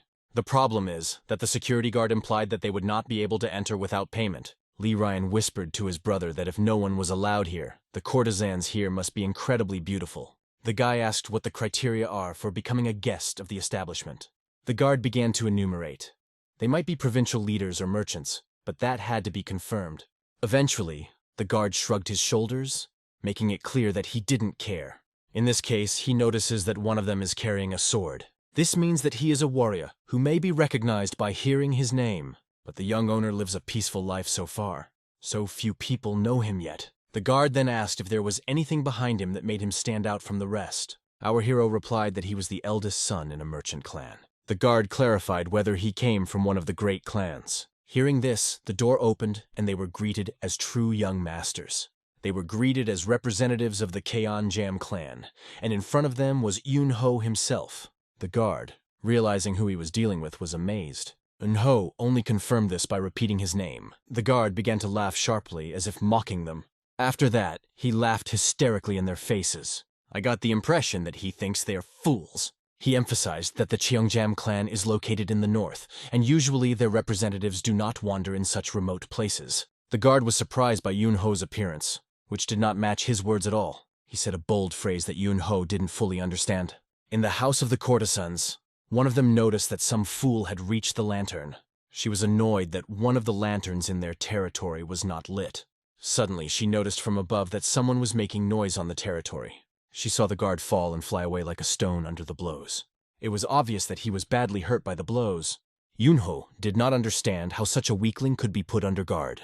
When he saw a guard call their family crest a fake, it angered him, but his brother restrained him to avoid a fight. Meanwhile, the other warriors began to converge at the sound of chaos. Seeing the guard on the ground, they asked who this brave man was. The guard said that the boy introduced himself as a young master of a well-known clan, and when he tried to stop him, he was hit.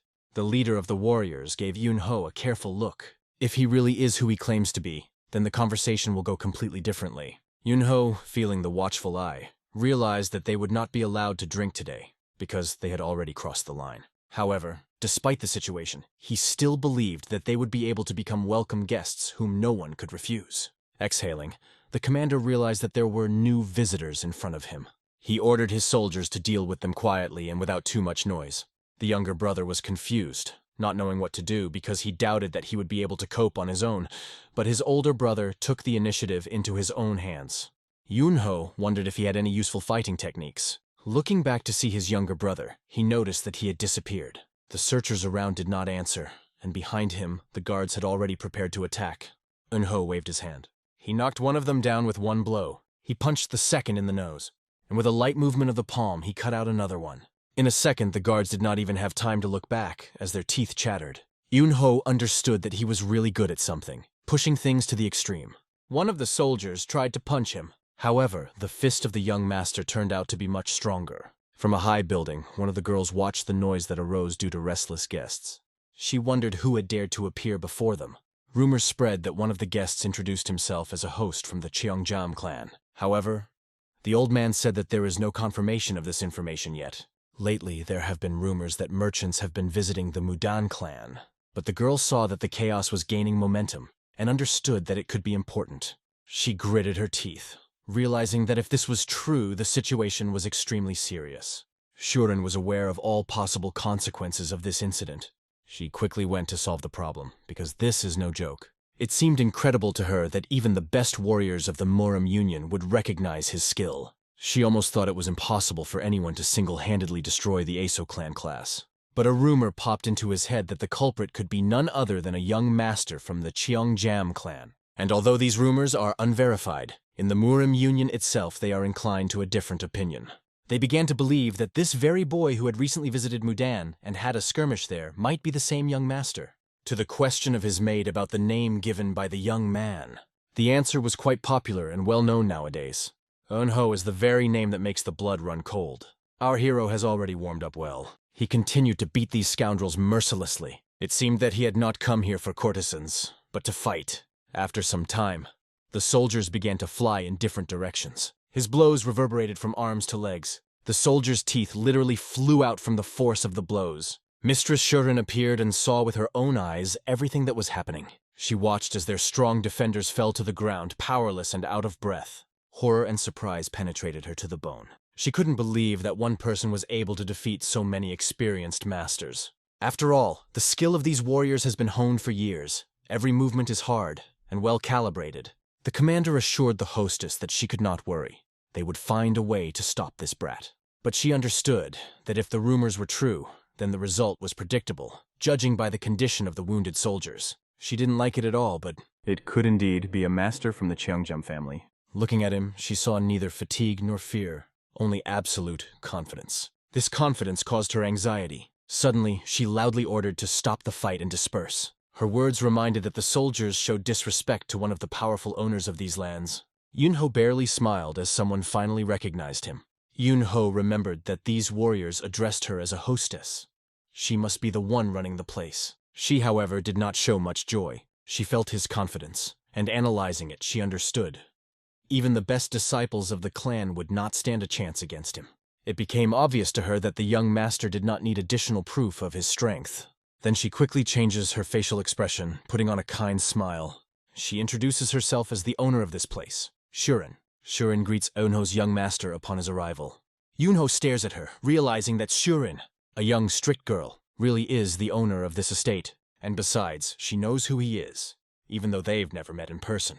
Shuren assumed that everything went awry because her subordinates did not show proper respect for a boy who had come such a long way, based on only superficial judgments. Yunho just wanted to drink, but since he was not believed, he had no choice but to show his influence in the world of martial arts. He's sure that if that's not enough, he can show them something else. But Shuren is convinced that this is more than enough, and doesn't want to hurt her people anymore. She understood that such skillful warriors needed to be controlled, because she had probably spent a lot of money on their training, and the losses would be extremely painful. Because of this, Shuren expresses her gratitude as she worries about the financial stability of their organization, and Yunho realizes that she has invested a significant amount of money into it. Therefore, if the guy wants to raise their income or otherwise offset the expenses, she would be very grateful. Yunho looked at her and realized that he was now ready to be received as an honored guest. Shuren considers it an honor to serve him personally. A sly smile appeared on his face. Everything suits him, including new acquaintances. And that's when Shuren realizes that he is not alone here. Eunho only smiled, understanding the situation. Suddenly, his partner falls over the fence with a thud. Yunho introduces him as a foolish monk who takes advantage of his kindness. Soon they were invited to the most luxurious court. There, they arranged a banquet with the most exquisite dishes of local cuisine. Li Rian glowed with happiness, enjoying the privileges that had been bestowed upon him. He was especially happy in the company of charming courtesans, to whom he told that he could predict the future. He said that thanks to his skills, many people changed their lives dramatically, because as a monk, he can look into the future. Yunho watched him and laughed merrily, while Shuren, who was sitting next to him, remarked that he had a really interesting friend. She wondered what the young owner was like if he had such unusual friends. Yunho felt a little embarrassed, and asked what kind of person she thought he was if he had friends like that. It seemed to her that this is a person who does what he likes and calmly accepts it. There was something pleasant for him in her words. He drained his glass with a slight embarrassment at her look. Then the woman winked at her colleague. She started a conversation with a drunken friend of the young owner.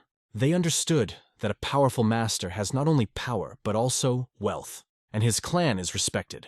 Although their acquaintance did not begin as they would have liked, the commander reminded them that they are not rivals and should behave carefully. If these girls can win their hearts, it will greatly help them in the future. The leader Sioran ordered the courtesans to try to win their hearts at any cost, and the girls were doing just that all evening.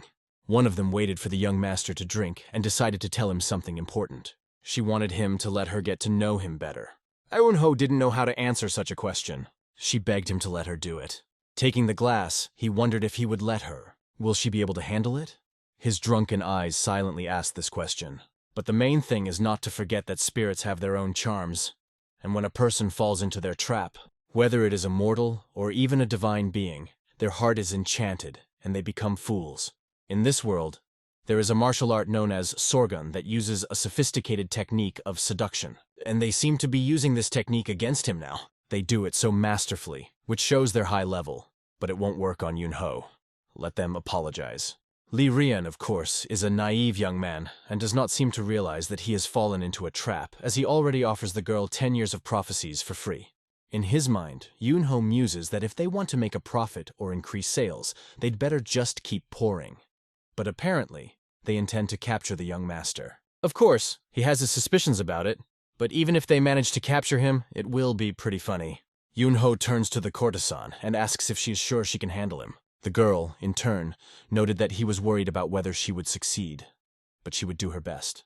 She assures him not to worry, because the young master will get what he wants. For a moment, Yunho felt as if under a spell. He noticed that she was openly using the Sorgon technique, but how did she know that? Realizing that this must end, he prepares for action. He activates the elusive Kwai technique, and a wave of energy spreads across the room. The charms of these women immediately begin to weaken, clouding their vision. Like a neutralizing substance, its power affects them, destroying their plan. In a few minutes, the atmosphere between them became completely different. Yunho calmly continues drinking, as if nothing had happened.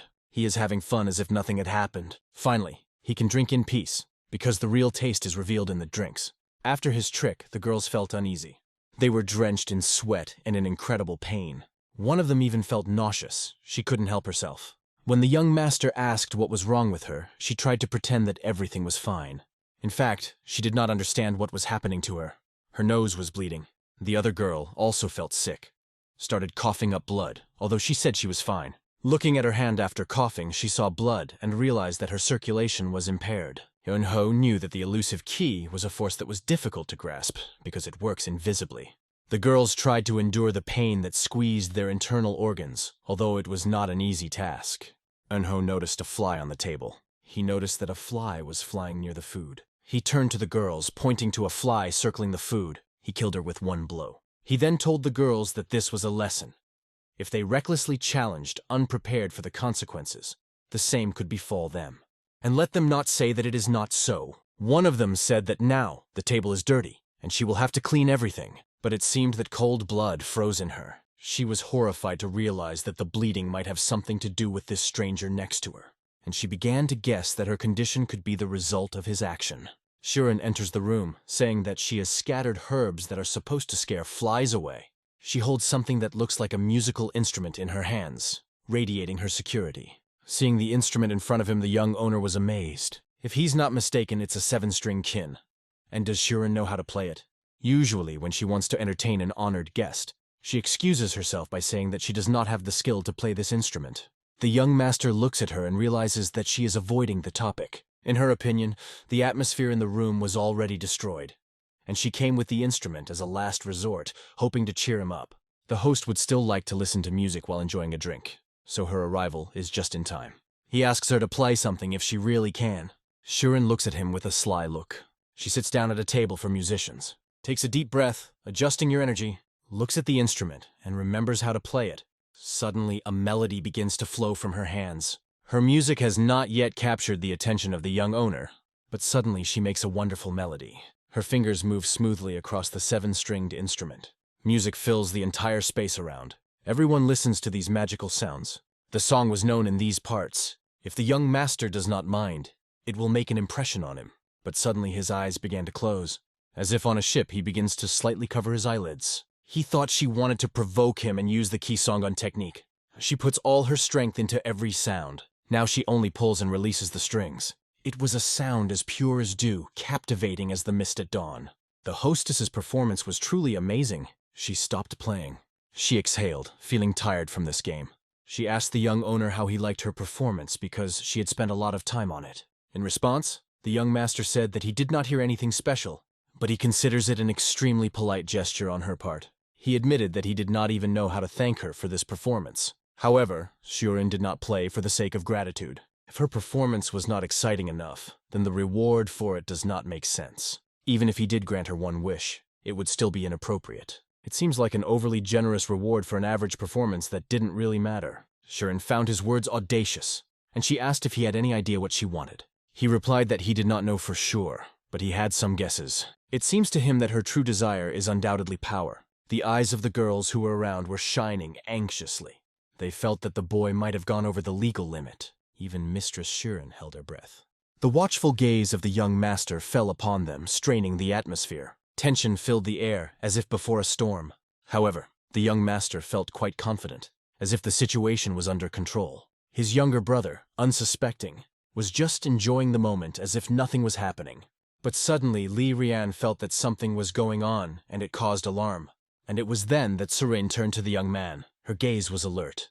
Many guests, who are usually looking for the best kiss to entertain them, did not have one here, and this young man does not want to speak even in front of her. Extremely unusual. In-ho smirks, saying that she's just a bit better looking than the others. He hints that mercenaries who are paid for protection are unlikely to sacrifice themselves. Their own skin is more valuable to them. Besides, he didn't inform the Mudan clan of his visit, so how did Surin know he belonged to Hongjian? She might have been able to guess this, as he had recently visited the clan to teach them a lesson, and she wanted to verify if the rumors were true by gathering more information. Yun-ho was sure that only 2 cities in this martial world could possess this level of knowledge. Surin interrupted him, not understanding what he was making up now. But Yun-ho continued, noting that there was another place in Murim that taught the martial art of Kaizen, which included sensing and memory techniques. Now it seems that these girls are ready to take out a hidden weapon and attack him, hiding it under their dresses. Looking at one of the courtesans, Yun-ho advises her to take her time and not move if she values her life. The girls turned their eyes to Mistress Surin, not knowing what to do next. Yun-ho smiles. After all this, they will also accuse the young master, teaming up to silence him. Mistress Surin was silent at this moment. She understood that before her was a cunning opponent, a real unpleasant type. Meanwhile, Li Ryan, quite drunk, was lying there muttering something. While Yun-ho was talking to Surin about minor things, all the girls quietly left the hall. She was surprised to note that the boy was full of surprises. He talked a lot, but did not show any emotions. But Surin knows how much strength he needs for this. But he obviously doesn't need to know that. It was fun for him to watch them try to clean him up, a moment that could increase their power when she asked the girls to cast a spell on the young master. And now he understands why she chooses her guests so carefully. All for this. The choice of guests here depends on whether a person represents any value. This is his only way to survive among the powerful. Yun-ho noticed this immediately, comparing them to rats. For Murim's warriors, such a comparison is harsh, and since he has shown his true colors, they no longer want to see him as a guest. The young owner noted that her attitude was very interesting.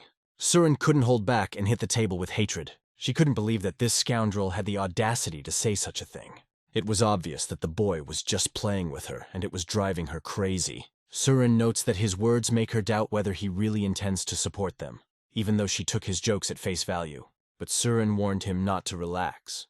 Rats also have teeth, and if provoked, they will definitely bite. He had better not turn her reflection into his personal amusement. Yun-ho, seeing the desperation in her eyes, thought that she should know when to lean in and when to threaten, especially when her pride was at stake. He decided to give advice. If she continued, let her prepare for the fact that he would break her neck without hesitation. Surin could hardly stand the insolence of this bastard and threatened that he would not get out of here unscathed either. She reminded him of the legendary blacksmith, the famous master Goyaju, and that this room was filled with his brutal creations. Regardless of his skill, he will not be able to avoid the thousands of traps that will attack from all sides. Yun-ho now understood what she meant, and wasn't even going to ask any further. Surin hoped that her words would tone down his arrogant arrogance a little. Suddenly, a drunk Illyrian appeared, not wanting to spoil their mood, but accidentally activated all the traps. He, a little worried, began to turn them off, fearing that they might work. It sounded like pure madness, and Surin didn't believe there was any way to turn them off. Returning to the room, she realized she needed to check at least one trap just to be sure. She knew that if she did not use the traps, she would die. But if she tried, she would also risk her life. There was no choice left. Surin pressed a hidden lever beside her. Time passed, but nothing happened. Li Rian repeated what he said again. All the traps have already been turned off. Surin was stunned. She had spent a fortune on these traps, and these guys just took them and turned them off with ease. The young master warned her not to drink anything, but she did not listen. Now she realized that she had signed her own death sentence. He does not have an iota of fear. If she dares to attack, she will be defeated. At that moment, she felt cornered by a rat. When the young owner left the room, he threw coins on the table. He apologized, explaining that it was not their fault that they drank so much alcohol. Although the cashier pointed out that 70 nyang were still missing, Surin was willing to forgive everything, if only they would already leave. She angrily replied that she would find a way to get the missing funds, even if she had to use her warriors to do so. The young owner only smiled, noting that she was full of life, even after all these events. Li Rian cheerfully waved her goodbye, even though the young master was in a hurry to take him away from her. When the servant asked if they could just let these guys go, Surin replied that there was nothing you could do here. They couldn't be held any longer. They knew who these people were, but had no way of attaching even a tracking amulet to them.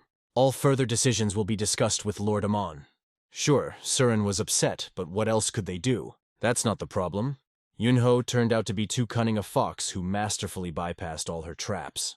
After this scoundrel left their facility, Surin wondered what to do next, because finding him now was simply impossible.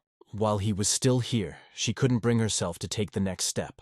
The guard recalled how, only after entering the room, he felt his presence. That man directed his aura directly at him, a warning that could not be ignored. Having dealt with many martial artists in the past, this bodyguard knew how to handle himself. And that was why he was hired as a bodyguard. Surin didn't understand how he managed to escape their attention so easily. Was not the strongest of her men at the head of her warriors. Of course, the opponent appeared to be extraordinary, but the thought that he retreated because of someone's aura seemed humiliating. However, the reason for his indecision was something else. He used an invisible energy to suppress his will, a level of skill he wouldn't even dare come close to. He used it so easily even against girls who had only demonstrated basic fighting skills. The fact is that this guy is much stronger than they thought, and according to their estimates, he is able to withstand even 24 masters. Perhaps he can even surpass them. This information sounded simply unbelievable to Surin. It was beyond logic, since the boy was too young for such abilities. But given the cases of extraordinary personalities, anything is possible. Surin did not understand who this young man was, who possessed such power and wealth at such an age. And his statement, that when he first learned about their brothel, he thought they were rats, only added to the indignation. If she had been in despair, she would have understood that she had to bow to him. And yet he told her that she had signed her own death warrant. She couldn't bear the thought that this scoundrel was such an insidious and unpleasant person.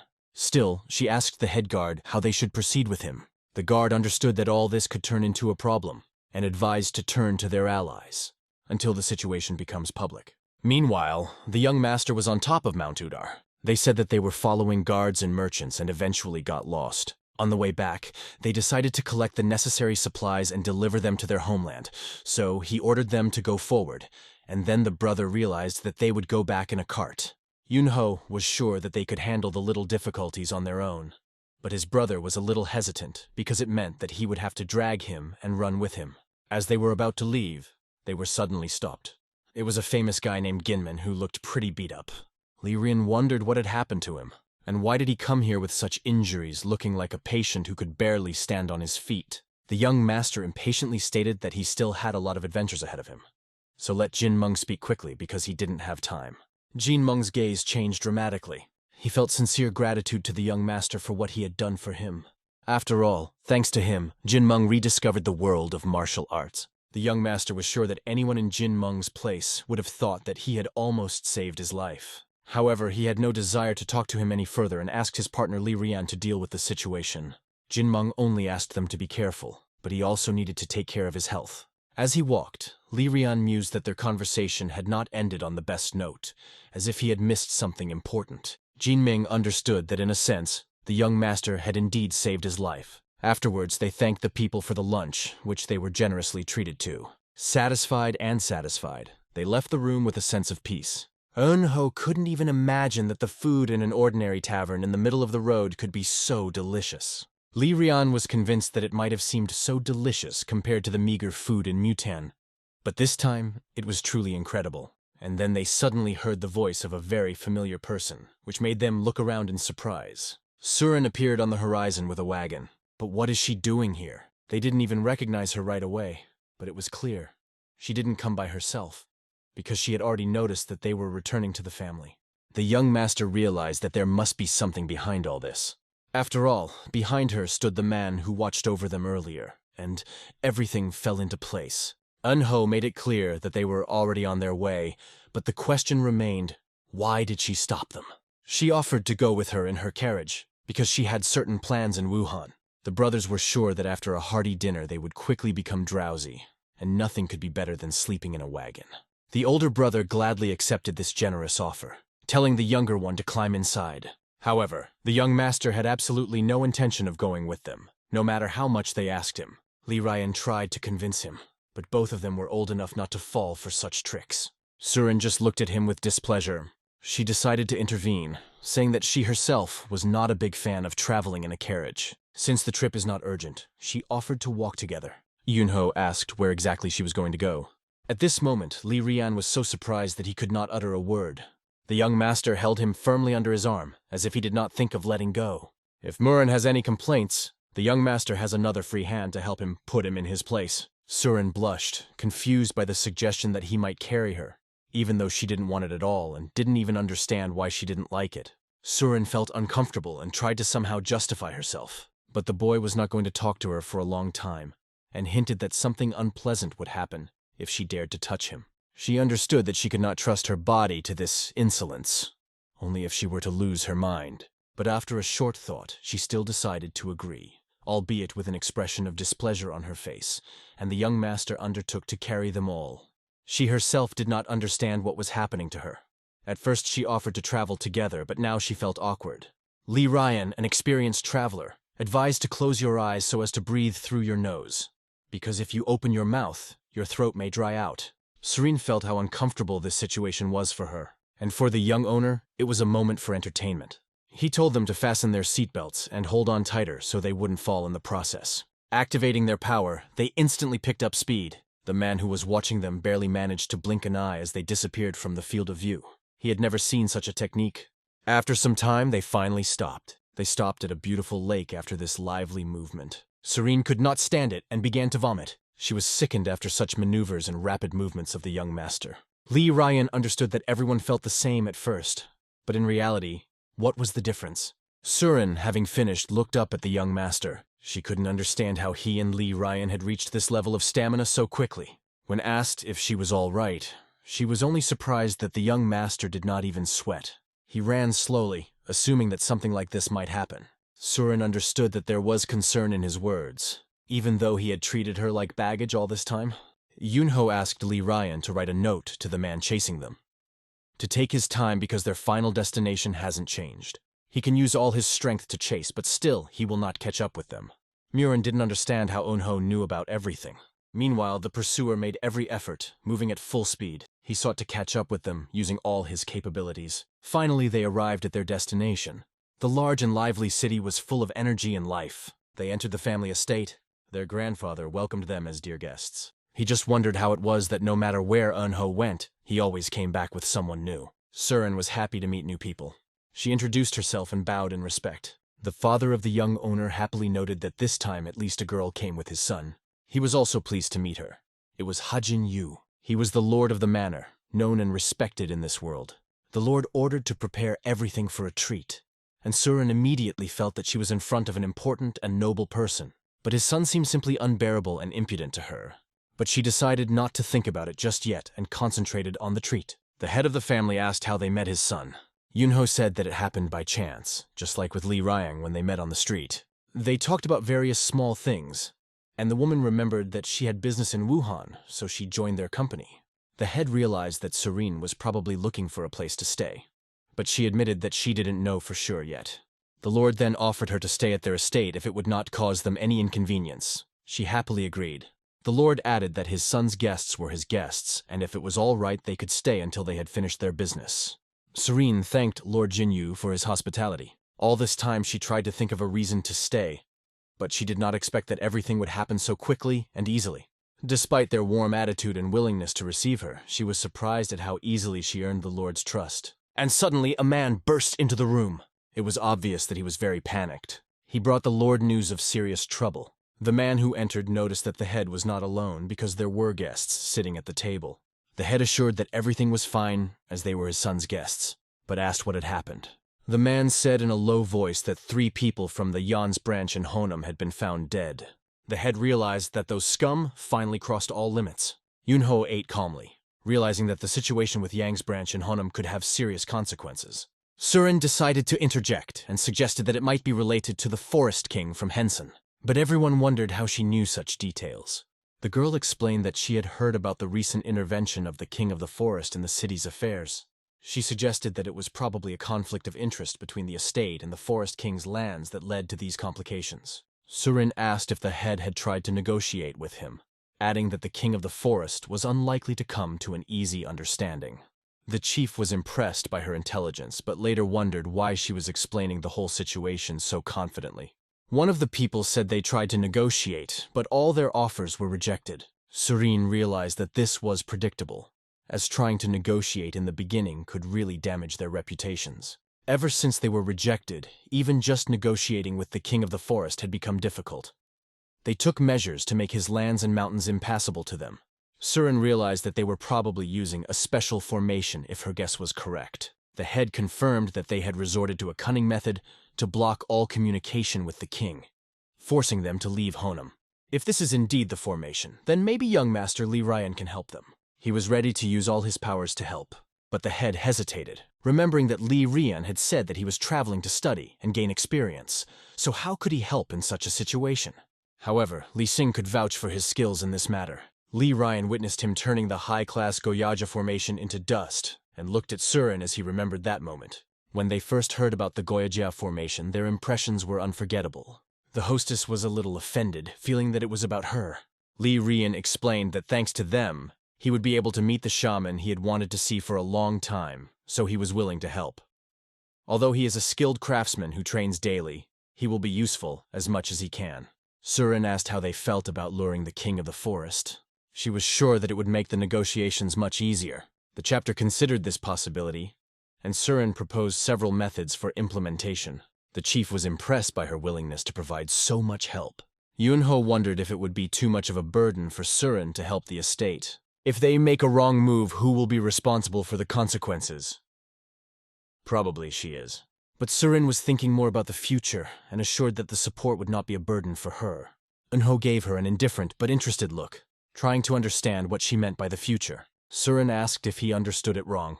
Later, the events are transferred to another place.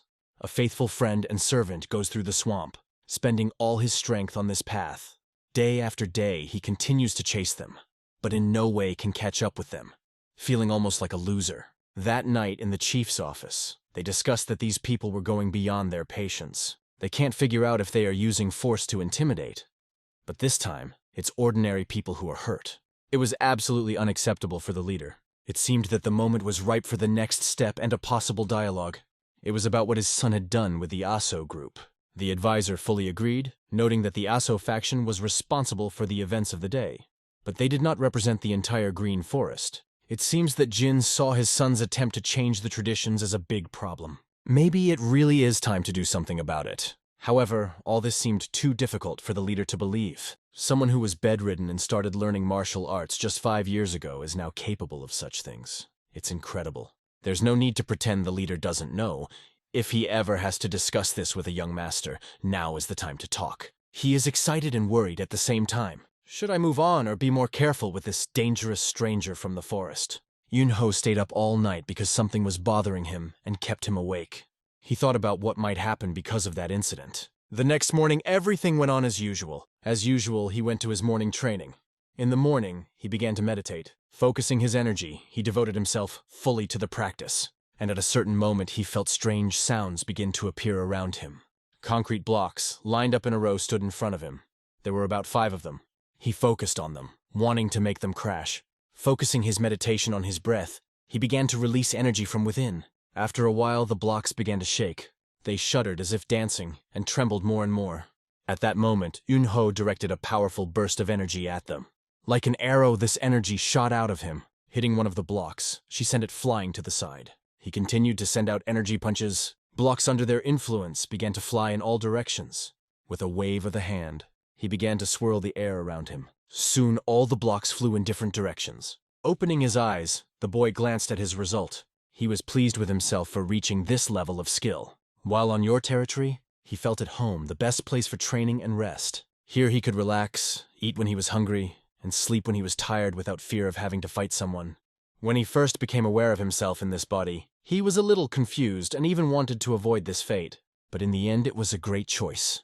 Lee Ryan was thinking about the planning all this time. He noticed that the structure had a weak point, vulnerable to external attacks, and suggested using this to their advantage. When they invade an enemy lair, strategy can be employed to prevent escape.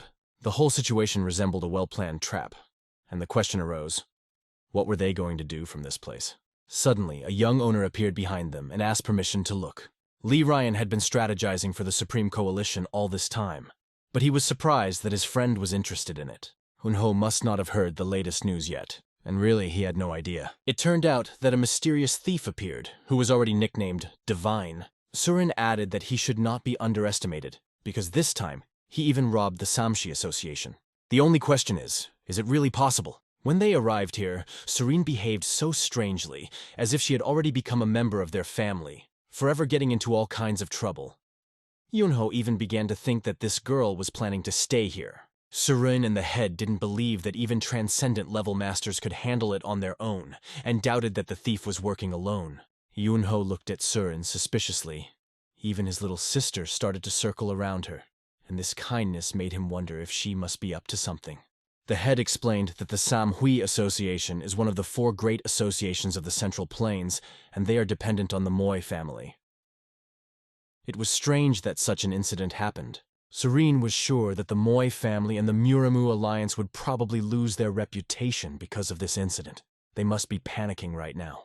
In the near future, they may ask for the cooperation of the Trade Association in the case of the Divine Thief. The chapter received a letter from the Alliance this morning saying they would be sending an investigator here. Yunho wondered why the head asked Lee Ryan to check the building's security in case a thief decided to break into them. The head was sure that after what had happened in Samhui's association, this thief was a serious threat. They are one of those through whom huge sums of money pass. Surin was convinced that the reason the Alliance had sent the investigator was because they believed the appearance of a thief in the Supreme Coalition was likely. The head confirmed that the master of the Supreme Coalition had consulted with the Emperor on this matter. Suddenly, Unho burst out laughing. He joked that Surin would stop scaring his father and causing unnecessary panic. The boy was convinced that his task with his father was simply to find and catch this brazen thief. He promised that he himself would come and capture him, whoever he was, without any extra plans or complications. During a walk with her sister, she said how glad she was that Surin lives with them. My sister said that for her, Surin is like Rina. She knows so much and is so kind. She likes how warmly they treat her, but Yunho warns her that Surin is only pretending. He warned that his sister does not know how cold and calculating Surin really is. If that's the case, why did she come here? Asked the sister, to which Unho admitted that he had not invited her. She followed him of her own free will. However, the sister suggested that it was because Surin liked Yunho's older brother, which sent him into a wave of indignation. The sister went on to point out that if she followed him, she must have found him attractive, and then the question remains, why did she follow him in the first place? Yunho decided to clarify. It was not because of curiosity, but because of his strength.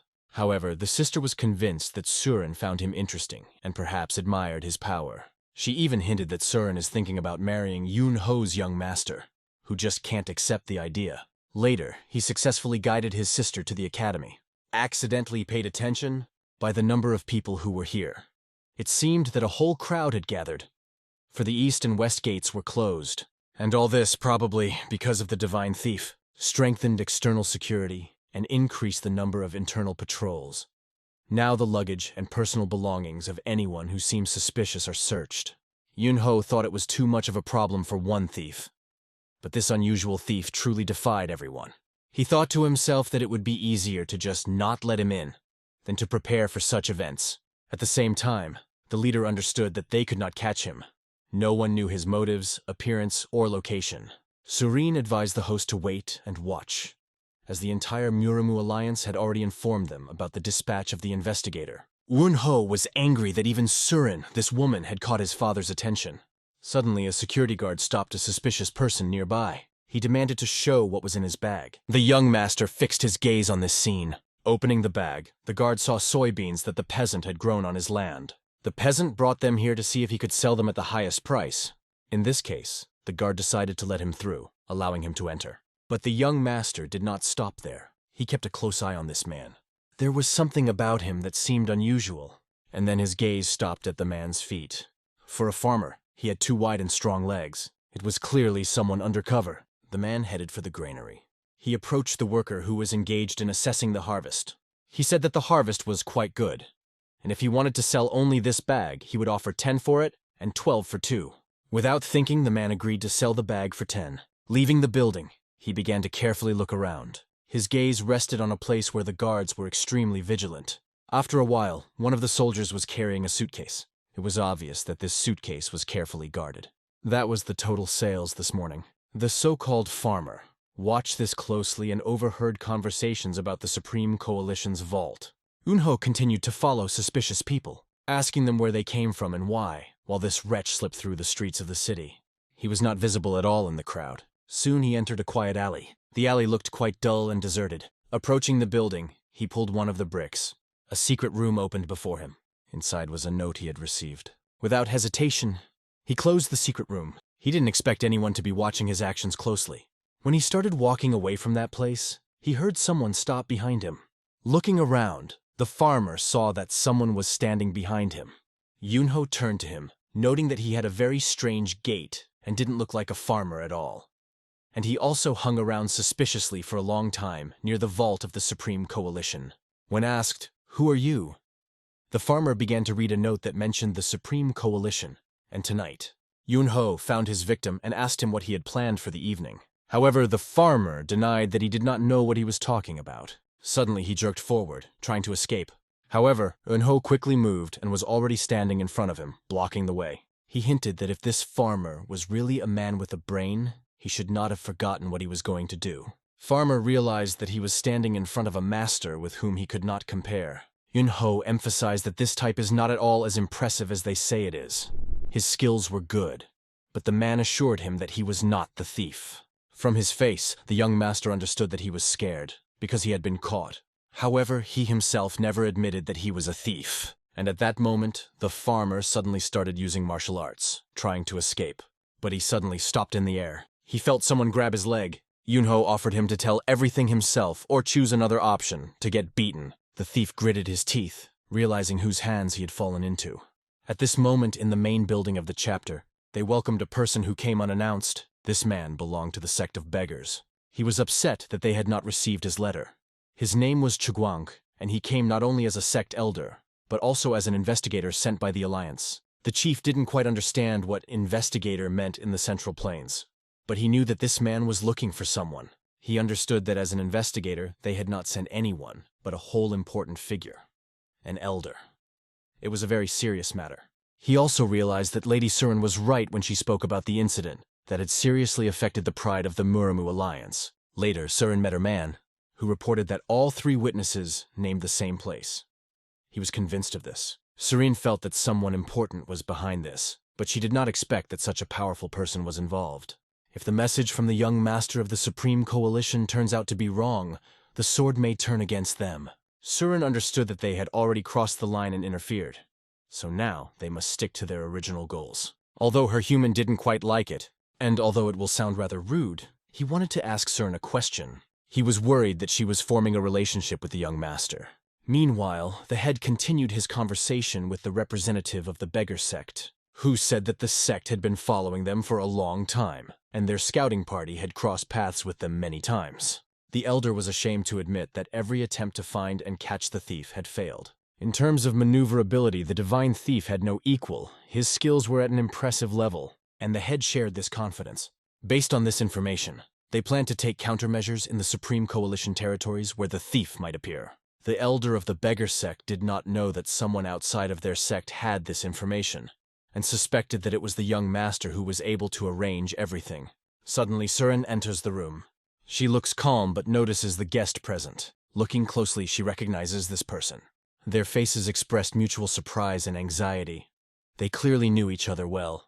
The elder asked Master Ha if this rat told about the connection with the witnesses and the divine thief. Surin realized that the Alliance had sent this old assassin here. He even asked the head to expel this woman, calling her the head of the evil and dirty Hao sect. Hearing this, the chief tried to remain calm and declared that she was his guest. The elder of the beggar sect knew about her cold-bloodedness and shamelessness. However, the head insisted that she was his guest and asked to treat her with respect. He reminded the elder that he should respect his guests, regardless of their background.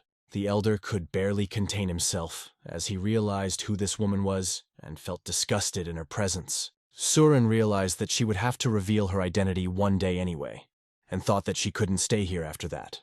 However, even after learning about her true nature, the head did not turn his back on her. He remained a true gentleman. If she had such a father-in-law, she might even think about marriage. The elder of the beggars still did not understand how this had happened, although they had prepared carefully. Even with increased security measures, new loopholes could appear. They decided to invite several martial arts masters to help. Surin interjected, saying that she had heard that the experts from the Manhwa Association did not help during the theft, and that there was no point in wasting effort on such unnecessary activities. The Supreme Coalition has masters who are not inferior in combat skills to people from the Alliance. And if they also possess strategic thinking, there are 2 more people who are excellent at both. Surin hinted that maybe they don't need help from the outside at all. They will manage on their own. The chief looked at her, listening to the words, but did not understand who she meant by 2.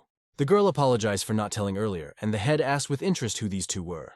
Surin then revealed that one of them was a young master, and the other was a shadow squad master under her command, Gu Hoi. The chief did not believe that she was referring to his son as a capable master. The elder of the beggar sect was convinced that the young master could not match the great master of the shadow sect due to his lack of experience, and was quick to express his doubts. But Surin believed that they did not yet know what the young master was really capable of. The elder did not want to devalue his abilities and apologized. However, he assured that Surin does not realize the full importance of the information he is transmitting. He hinted that the divine thief's goal might not have been money. Surin asked what he meant because he doesn't even do it for fame, because no one knows about him. The elder explained that if they thought carefully, they would be able to understand who was behind it. The head pushed him to continue if he had any guesses. The elder explained that during the robbery of the Manhwa Association, a very small amount of valuables was stolen. Gossip only inflated the situation and rumors spread quickly. This caused panic among the investors as their funds were invested in the association and they started withdrawing their money. The elder suggested that the real goal of the thief was to undermine the confidence of investors. This cunning maneuver forced them to withdraw their investment from the association and invest it elsewhere, which undermined people's confidence. It is still unknown who is behind this case, but the beggar sect has some guesses. Once investors start putting their money elsewhere, they will find out who is behind it. Surin noted that if the elder decided to just wait, it looked like he was hoping the thief would reveal himself. But the elder warned that taking it lightly is a mistake, because it is not known who is behind it. Although the Hao clan has the best intelligence in the world, unlike the beggar sect, they are only newbies here. These words sounded quite categorically in relation to the hostess. Recently, there was a secret meeting of the unorthodox factions and representatives of Nanman at the Hao clan tavern. But Serene did not know the details yet. The conversation was about the leader of the unorthodox faction, Mu Song, and she was trying to prove that she was sure a divine thief was behind it. Hearing about the unorthodox faction, the head of the Ha clan was shocked, and the elder of the beggar sect was no less surprised. The thief's bright red ear indicated that the young owner had caught him well. He admitted that he was dealing with an unorthodox faction led by Mu Song and that everything he was doing was on their orders and plan. Yunho couldn't understand why they were robbing the Supreme Coalition then, if she had nothing to do with it. With pain and screams, the thief began to tell him everything. But soon fear overtook him and he turned green. He fell breathless. Something unknown happened, and he did not have time to tell everything. Yunho thought that maybe he scared him so much because it was obvious that this guy was dying. But suddenly, masked people appeared behind him, and their leader declared that he had given the servant the poison, knowing that he would not keep his mouth shut. Did this guy think he could reveal their secrets and stay alive? In his hands, the leader held something that looked like a transmitter. Betrayed and trapped, the boy died before he could tell everything. Eun-ho glared at this killer and knew he would have to have a good word with him, but he wasn't alone here. Eun-ho once heard about the Yadgu poison that helps warriors dominate others. This poison is considered extremely deadly, and it is very difficult to obtain it. Such a poison acts in pairs like a female and a male. When one of the carriers feels pain, the other also feels it. Yadga is used to control a person by introducing one parasite into the body and destroying another. Just imagine the excruciating pain the victim feels from the parasite moving inside. This horror cannot be described in words. While studying with his master, Eun-ho remembered that the rice had a wet taste, and although it seemed strange to discuss such things during meals, the master seemed to enjoy such conversations. Eun-ho remembered that anyone who swallowed Yadgu would either die in excruciating agony or commit suicide, thus being exploited to the hilt, followed by a miserable death. This man clearly would not take such poison voluntarily, knowing that he would die. Eun-ho suggested that in such a situation, it could be assumed that this man was working for them against his will. It remained to be seen whether this was true, but in any case, it seemed that he did come across the main criminals. He noticed that the conversation with this dead boy was much more interesting and pleasant than with them. Eun-ho even felt a little sympathy for him considering his suffering as he was about to die. The masked people looked at him as if he were crazy. They, however, understood that their master had been exposed. And now they have to kill Eun-ho, so they rush at him with knives. But Eun-ho just waved his finger, implying that it was their own fault if they died, and wanted to settle things amicably. One of the killers just shouted, "Shut up, you bastard!" The young master easily dodged the dagger. He noticed that this guy was targeting the acupuncture points on his neck, which distinguished the methods of the criminals from the righteous factions. But it didn't bother him. He just smiled. Eun-ho lightly touched the assassin's forehead with his finger. As a result, he fell down, as if from the impact of a projectile, and remained lying breathless. The colleague of the murdered man, seeing that Eun-ho put his friend down with a light movement of his finger, swung his sword and almost touched the young master's face. However, Eun-ho's aura was so powerful that the sword began to melt from her power. The killer's face showed shock. He had never seen anything like it before, and the boy seemed to enjoy the moment. A quiet town perked up as the assassin flew away from Eun-ho's aura and began to slowly fall from the roof. Falling to the ground, he looked like an ordinary loser. Eun-ho turned to the survivor and asked him to give him the item. Soon he felt a blow on his head, but now the poison control item was in his hands. All this commotion was caused by a small casket the size of a fist. Opening it, he decided to see what was inside. He saw that the creature in the casket had already died, having expelled all the poison. Eun-ho turned to the enemy, asking if he was still alive, writhing in pain. But the boy replied that he could not bear it anymore and asked to kill him. Eun-ho decided to help him, reassuring him that if he couldn't do it himself, he would still die. "So just shut up and bear it," Eun-ho told him. He realized that nothing could be done with the poison that had already been released. But if he can trap the cursed creature in an energy trap before it releases all the poison, it was only necessary to find where it was. He began to carefully feel the boy's body, and soon felt this accursed creature. A smile appeared on Eun-ho's face when he found it. He knew he only had seconds to act. Soon the creature began to be enveloped in his chi energy. There was only a moment between life and death. The boy, writhing in pain, asked what was going on, but Eun-ho informed that he managed to block the cursed creature before it died, and before the poison was released. It meant he wouldn't die. Now all that was left was to get this creature out of his body. Eun-ho asked when he last went to the toilet. This question seemed strange to the boy, but he remembered that he had forgotten when it was. He remembered that the last time he had been to the toilet was 2 days ago. Eun-ho wondered how many times he had eaten during that time. The man replied that he had eaten about 3 times, but didn't understand why Eun-ho was asking this. Eun-ho ordered him to vomit. He explained that the creature, along with everything else, must come out of him in this way. After some time, the man survived. Kneeling down, he thanked the young master for his kindness. When asked if there was any way he could thank him for saving his life, Eun-ho just smiled and said he could start right now. The boy asked him to explain the reason for the robbery of the Supreme Coalition. The man admitted that he did not know the real reason at all. He really doesn't know anything, even about the previous robbery of the association. He was only following orders. Eun-ho was a little disappointed, because he turned out to be just a tool that was used and then abandoned. Eventually, the man remembered that he knew the location of Chol Musong's hideout. Eun-ho decided to take advantage of this and said, "Since you know that, take me there." He doesn't care why they attack the Supreme Coalition.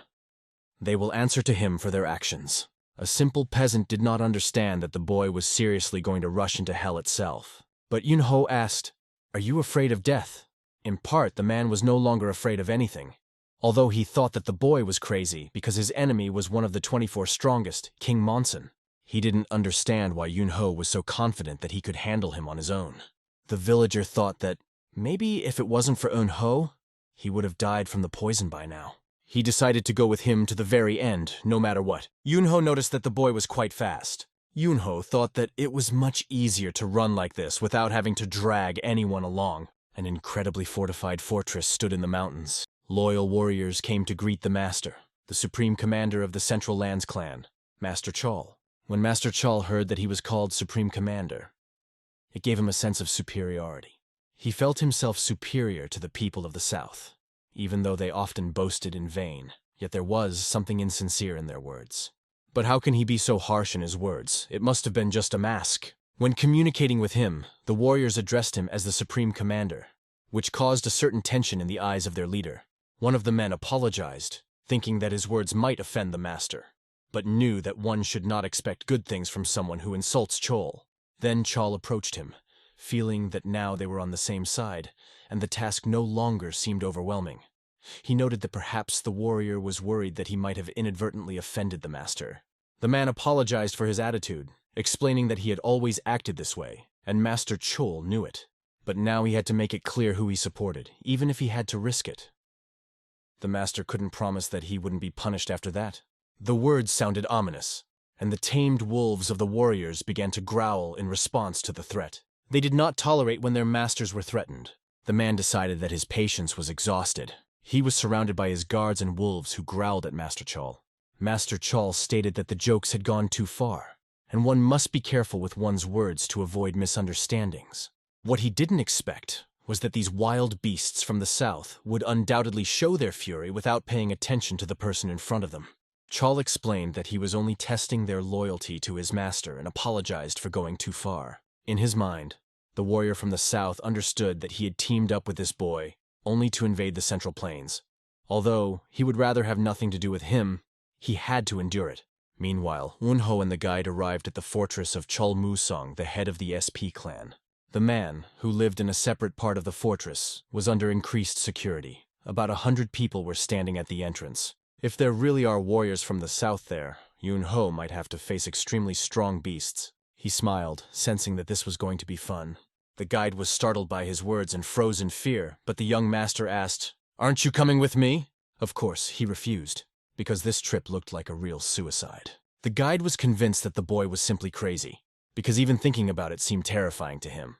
Meanwhile, Master Chol thought things were going pretty smoothly. If Ajin can complete the errand, more people will rush to collect their money. Even if they take their funds, their anxiety will not go away, and there will be no one to catch them. And when peace comes, the faith in the Big Four associations will be shaken even more. Then they will be able to create their own organization, as they planned. And then they will hang Yanzin's head on the city gate. This will be the only hope for the association, which even managed to catch the divine thief. The faithful people from the south will stand on the protection of this place. They will show that their beasts are of great importance to the protection of the association, and then people will rush to invest in their organization. Master Chol often said that the wild beasts from the south were far stronger than any other. Everyone was waiting for the results, because time was limited. The era of the 4 major associations was coming to an end, and this marked the beginning of the era of Chol Monsoon. A loud crack echoed throughout the room. Chol turned his attention to the sound from outside. He ordered one of the soldiers to go and find out what was happening. The gate shuddered as if someone huge was trying to break in. The warriors heard something gigantic ram their gate, and after a moment, the young owner almost destroyed the protective barrier. The giant castle was falling apart before our eyes. No matter how hard Yunho beat, the gate still held, although the warriors couldn't understand how he would even break it with his own hand. Yunho nonchalantly bangs on the door, muttering that it could be lighter or just open it for him. And here, their powerful fortress gates crumble in front of the soldiers. They retreat, not knowing what army to expect. But instead of an army, only one figure appears before them. A cocky Yunho walks in and asks why the door to the thieves' lair is so strong. The guide watches from afar with admiration. realizing that the boy possesses strength on another level. Yunho notices that the conductor looks quite funny. Then he emphatically declares that all these people are just thieves. One of the soldiers holding a sword asks him who the hell he is. Yunho calmly pats him on the head, saying that he's just an ordinary guy. He passes by as if nothing happened. The warriors are horrified by the insolence of some boy who dared to disturb them. They decide that this scoundrel must be destroyed. Yunho lights up like a ghost. Turning to the soldiers, his eyes begin to shine like lasers and burn everything in their path. Smiling, he says that if someone is lucky enough to survive, then it is worth living the next life with dignity. Chewul, hearing that some guy broke into their fortress and created chaos, becomes furious. He orders to deal with him quickly without unnecessary delay. No one should be merciful. He seethed with indignation that because of this impudence, his reputation might be tarnished in the eyes of the guests. He orders to capture the boy before the feast begins. Otherwise, he promises to kill everyone. One of the warrior guests declares that he will go after this brat. He promises to return to the banquet hall only after bringing his head. The guide observes the consequences of the battle that the young master arranged. There are piles of bodies lying around, and the boy didn't even use a sword. He looked around, seeing complete chaos. This young man could deal with all the enemies on his own. He was a really crazy scoundrel. Every time a warrior tried to attack him, Yunho caught their swords with his bare hands and threw them far away many meters with a powerful blow. He calmly accepted 1-on-3 challenges and was not even embarrassed. No sword could even scratch his skin. Yunho told them more than once that it was all completely painless, and over time, the soldiers began to believe it. The warriors did not know what to do with this horror, because its QE energy did not penetrate their swords. The young master only stated that it was because they were too weak. Yunho expertly showed them where the crayfish spend the winter. He was too strong, and it was extremely difficult for them to hold him back. Even though he didn't even draw his sword, he just wanted these bastards out of the way. Directing his powerful energy at them, he made them pant like beaten dogs. Some invisible force began to scatter them in different directions. The soldiers could not believe it. It seemed impossible. This guy could use the energy blast technique. Yunho remembered how he had once destroyed a limitless horde of ant monsters. It took him 2 days to overcome that horde. If his memory serves him right, even the queen bowed to him. The warriors realized that even if this was their last battle, they should try to face him at least once. They rushed at Yunho in a horde. The boy calmly deflected their blows, even when hundreds of swords appeared around his body. For him, it was just an unnecessary obstacle on the way, because he will not stop until he meets Chornison. Despite the difficulties, he moved forward, becoming faster and faster. Using his ki energy, he blasted enemies into the air. He felt the power of dominating the situation. The warriors, as if on foot, flew in different directions, but suddenly a dagger flashed in the sky. It flew straight into his head. The boy easily fought him off, but still was a little surprised by this attack. The dagger, like a boomerang, returns back to the hands of its owner. Towering over Yunho, the man declares that if he thinks he can act so arrogantly here, he is deeply mistaken. Yunho only curiously asks who this arrogant guy is, and why he even allows himself to call him high-minded. The conductor, hiding behind the wall, asks Yunho to be careful, although the boy thought that he was no longer among the living. Yunho turns his attention to the horde and the leader that descended upon him. It was Muk Helhum, the right-hand man of Chol Musong, known as the Bloodblade, and the second most powerful man in the entire Sap clan. All this information was successfully transmitted by that vagabond. Seeing this informant, Yunho realizes that he was leaking valuable information to him just from around the corner. Angel shouts indignantly, "Why did he bring this guy here in the first place, just to cause them trouble?" They were told that if he carried out his plan, he would be able to save his life. The man, full of hatred, became even more angry. It was all a delusion, because they didn't even try to help him. They just wanted to kill him. The young master has removed the poison they gave this poor tramp, so he wants nothing more to do with them. Yangel mockingly declares that the tramp is a fool who thinks he can escape because he has been poisoned. Yunho was already tired of their empty talk. Maybe they should go to the tavern, have a drink, and discuss it all there? These words only angered Yangel even more. He recognized that their opponent was a self-righteous brat. Yangzel vows to take the lives of everyone here, especially these two scoundrels. Flashing a sharp sword, he rushes to attack. Using the Bloodblade technique, he tries to gain the upper hand. Like a ghost, he circles in the air, moving with incredible speed. His swift blade nearly breaks through Yunho's defenses, seemingly about to hit him. Yangel was sure that his sword had penetrated the boy's body, but instead he sees that, with a smile on his face, Yunho stopped his sword, with 2 fingers. The army watched in shock as Muk Helkum's legendary Bloodblade was humiliated, as easily as if it were an ordinary spoon. He stopped that formidable blade with just 2 fingers. Yunho mockingly comments that while Yang Diol's sword is good, the wielder himself is just a stinking vessel.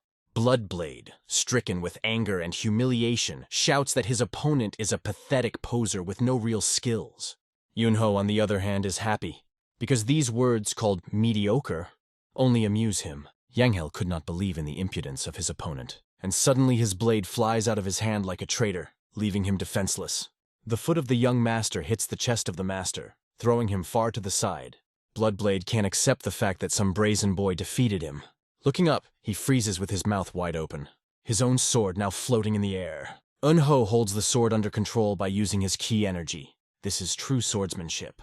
The young master remarks that the master is obviously unworthy of such a blade. "So it's all right," he says with a hint of contempt. "A man like you doesn't deserve this sword." Yunho points his finger towards the master, and the sword of the Bloodblade, obeying the command, pierces its owner. At this point, the master barely has time to understand what has happened before his eyes go blank. In this crazy situation, the master realizes that these last breaths are his final ones. This made a tremendous impression on all the warriors around. The young master lets the master go with honor, but firmly. With his kui energy, he turns the sword back, pulling it from Bloodblade's chest. Yunho takes the sword in his hands, holding it confidently. He declares that he will not hesitate to decapitate any of these warriors if they try to stand in his way again. Wolves sense the approach of danger from afar. Their keen instincts allow them to anticipate a threat long before it appears, making them extremely cautious and alert. Their master was worried if Liv was all right, because the behavior of the wolves indicated a possible danger that could threaten his friend. Since beasts don't retreat without reason, Chanley was convinced that their guest wasn't even worth getting his hands dirty with. They weren't supposed to go into action until they were ready to receive the rushers, and judging by the silence outside, one could assume that the boy had already been dealt with. But the animals suddenly began to react violently, baring their teeth in the direction where everything was happening, signaling danger. The guest became unsure, and they decided that it would be better to see for themselves what was happening. Chongli then loudly asked his warriors if everything was all right, trying to understand the situation. In response, the gate began to creak, as if under the influence of some unknown force. Some mysterious energy began to open the gate, filling the air with tension. As the young master entered, Kwai energy began to fill the room, creating a sense of power and menace. Yingho carefully looked around for any traces of the Seipi clan. Chongli indignantly asked who this brat was that dared to appear here. Our hero replied that he was dealing with Limason from Sape. The old man realized that even the Sword of Glory could not stop him. And how dare he break into his clan and home? When he looked at the guest's hands, he saw a sword in his right hand, which confirmed his worst fears. It turns out that Mook Helgoma was killed by this young man, which seemed unbelievable. Yingho shouted enthusiastically, urging this brat to come forward. The head of the clan himself turned to him, asking if it was him he was addressing. If he is not mistaken, standing before him is Cholmusong himself, known for his power. The clan leader could not understand how to respond to such audacity. It was just incredible. Judging by how madly he entered, the boy must be looking for his own demise. If he can't control his impulses, he'd rather let them out somewhere in the mountains. Why come here and make a mess? This is simply lawlessness. Well, business, said the young owner, comparing the situation. Compared to what he does against the clans in the Central Plains, his antics can hardly be called disorder. Cholmusong then paid attention to his words and narrowed his eyes in alarm. Yingho continued. One thief came back to life and confessed that he was the one who destroyed everyone around him during the recent skirmishes. And he did it only because Black Song ordered him. They realized that that damned peasant Yan Jinte was a real fool who had given away all the secrets. The arriving guests looked at Cholmusong and understood how miserable he was after such loud statements. Yingho had not yet told anyone that this was his handiwork. You can say he was lucky. The young master offered to stop these robberies, at least until his reputation was damaged. Hearing these words, Cholmusong laughed without hiding his anger. "Some boy challenges the king and threatens me," he shouted. Yingho warned that if he really threatened, Cholmusong would be on the verge of death. He first hits and then verbally intimidates. The king recognized that this boy's arrogance knew no bounds. He doesn't know how he managed to take the sword from that lad, but in the end he will get an unmarked grave. Then Musanga's guest suggested that, if they were going to kill this guy anyway, they better let the predators rest. Although he felt that the young man was obeying someone, he sought to expand his position from the south. He ordered his wolf warriors to attack without wasting time. These predators, huge wolves, rushed to attack the young master, ready to tear him apart. However, he only watched with a smile as these beautiful creatures ran towards him. They are really cute creatures, he thought, not at all afraid. He wasn't even going to fight them, just looked into their eyes and they stopped. Moreover, they did not just stop, but also bowed before him, as if recognizing him as their master. It was a shock to Chol Musang. Who is this man before whom his own wolves obey? He could not believe that these loyal beasts, who had always fearlessly rushed at their enemies, were now standing in front of him with their tails biting. Yingho noted that the wolves were smarter than their owners. They realized that before them was an enemy that should not be exposed. Enraged, Chol Musang drew his sword, unable to contain his hatred. His patience was exhausted. These events pushed him to the extreme. Yingho warned that this was his last chance to save his reputation, but Chol Musang knew that the only way to save his honor was to cut this guy to pieces. He possessed a martial art that was second to none, and he was confident of his victory. From the Kui energy coming from him, the warriors were forced to close their eyes from the blinding power. They understood, here it is, the power of one of the 24 great masters. Yingho looked at him and saw an ugly face distorted with anger. His strength did not seem so powerful. He definitely gave him a chance, but if so, then you can't do anything. He activated his power, filling the space with Kui energy. The entire room was filled with this powerful energy, creating an atmosphere of tension. At that moment, this energy began to literally destroy ordinary people with its power. Chol Musang could not believe that such an incredible force was against him. They seemed to be almost equal in strength, but something was wrong.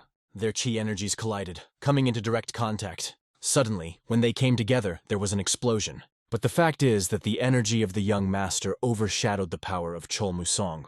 He felt his power suppressed and could not accept it. This boy surpassed him in strength, which was unbelievable. Yingho watched this with excitement in his eyes, enjoying the moment. He was burning with chi energy. He adored this feeling of superiority, and he was ready to prove his strength to this opponent.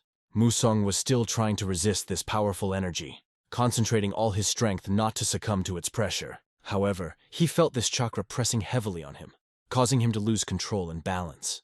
With each step as the young master approached him, the pressure became unbearable. His confidence began to waver, the understanding of his own weakness seeping into his consciousness. He was thrown back by the force of this opponent who was relentlessly advancing. Yingho noticed that Musang seemed to be about to cut him down. But where had his initiative gone? After all, his name was on the list of 24 great masters of martial arts. But the fear of the young master constrained him more and more. Musang's face contorted in mortal terror as he realized the power of this pro-light standing right in front of him. Yingho emphasized that if Musang wanted to keep even an iota of his honor, he would have to kill himself. But, judging by everything, it will be extremely difficult for him. Zhongli Musang stared at this brat.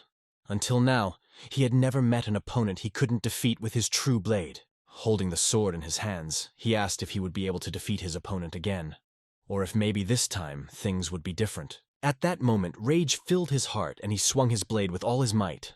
Yingho watched him and thought how ridiculous he was in his futile attempt. After their collision, their auras merged into a single powerful field. There was a large-scale explosion that shook everything around. He destroyed the entire building, turning it into ruins. After some time, the consequences of this battle were visible even from afar. The castle was destroyed, and the central building of the main leader was completely destroyed. A young master stood on the remains and ashes of this building, holding his sword. Nothing happened to him at all. He was unharmed. The same vagabond approached him and asked if everything was okay with him, amazed that the young man had been here all this time. The tramp wondered what had happened to Chol Musang, but when he looked around, everything became clear. "That scoundrel took it and ran away," he said with contempt. "It looks like this. First, it wants to kill you, fights like a madman, and then suddenly disappears behind a crumbling building." The tramp repeated that they must not let this crafty rascal live. It should be found and destroyed immediately. Yingho remarked that chasing someone sounded rather dull and too boring for him. The fact is that the young master understood. Zhong Musang will suffer from the thought of his defeat, and when he cannot bear it, he will appear himself to finally perish. Then they will deal with him. And now one of his guests climbed out of the rubble somewhere nearby. It turned out that these were warriors from the south. The only question remained, what to do with them next? Yingho knew that the wild beasts of the south were tamed by cruel and abusive methods. Their ruthlessness destroys everything in their path. That is why the spirits of the South feel a deep resentment towards these scoundrels and settle far away from them, planning the destruction of these monsters. But Ying-ho decided it was none of his business. There is someone to take care of them anyway. There are other people who can handle them without his intervention. We returned to the homeland of the young owner. The head of the clan was shocked by what he heard. Shuren was speechless with shock. One of the people told them the information. It was the same vagabond who told everything. Ying-ho brought him in to answer the questions. Let him tell who he is and why he came here, he said. The tramp called himself Yang Jin. People know him as the Divine Thief. These words sounded so categorical that they could hardly believe what they heard. Suren was indignant. You brought a thief here. Are you even in your right mind? Ying-ho looked at her. Why do you say that? The head said that he would inform the elder and hand the thief over to the Murim Alliance. But Suren was sure that they should match their order and tell how the thief was caught.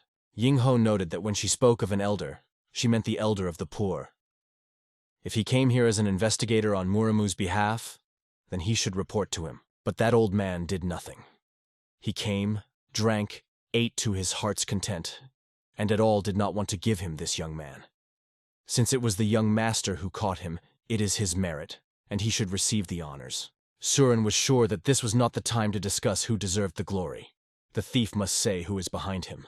Ying-ho informed them that it was Chol Musong, head of the Merciless Blades clan. The leader of the organization trembled with fear, realizing that he had brought this man and knew who was behind him. But the young master caught him and brought him here. He couldn't just let him go. Shuren was convinced that if the head of the clan found out that they had a thief, he would not sit idly by. We'll do everything possible to kill or kidnap him before he himself is caught. Then their Kyeonjang would be in danger, and maybe everyone here would bring trouble to the entire Hao clan. The young master did not tell yet, but he was impressed by her words. Suren asked the host to announce publicly that the Murim Alliance had captured the Divine Thief, and she would contact the Hao clan to investigate the situation surrounding the Merciless Blades. She was sure that this treacherous Chol Musong swordsman could not be underestimated, for he was very strong. She was walking with a stubborn expression on her face when she suddenly saw a sword sticking out of the ground. She began to examine it and realized that it was Chol Musong's sword. She almost lost consciousness from the shock of this discovery. After all, the owner of this legendary sword is Chol Musong himself. How could he be here? The young master brought it because this sword seemed useful to him. Suren was horrified to realize that the young man was a member of the Merciless Blades clan. And Ho asked her not to worry because Chol Musong couldn't do anything to him. It turned out that everything that this vagabond talked about really happened in reality.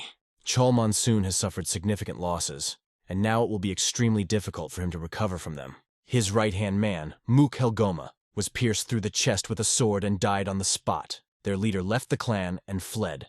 Yes, the situation has radically changed, turning everything upside down. The father sat with his mouth open for 3 hours, looking at his son Ying-ho, realizing what a mighty warrior he was. Just to think that he made Black Sun flee the battlefield in disgrace. His son seems to have surpassed all expectations, reaching a level far beyond his imagination. Perhaps he's even stronger than the 24 Grandmasters. This could turn into trouble if someone in Murima realized his power level. But if his father continued to keep him around and take care of him, it wouldn't be a problem. Shuren sat on a chair, surprised at how powerful the young master had become. However, Chol Musong, the one who escaped, is very treacherous and will definitely not accept defeat. He will definitely try to take revenge, maybe even attack again. She is sure that he is a serious threat to Murima and should not be underestimated. Father completely agrees with her. As Master In-ho's father, he is even more concerned about his well-being. He sees that the situation with Murim will be resolved, and let his son stay away from all this. Ying-ho couldn't have thought that things would turn out in such a boring way. Therefore, he should have completed the matter without stopping halfway.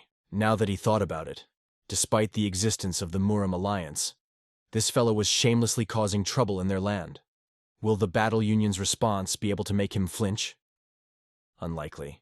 The father told his son to listen to him at least once, as his father advises him. In-ho heard him and does not go against his father's will, but if he realizes that the situation is getting out of control, he will ask for help. Don't worry at all, he said. I'm not the Ying-ho you've known all this time. The surprise of the owner was boundless. He didn't know how to react. Soon Suren was talking to her servant, asking if he had found out anything.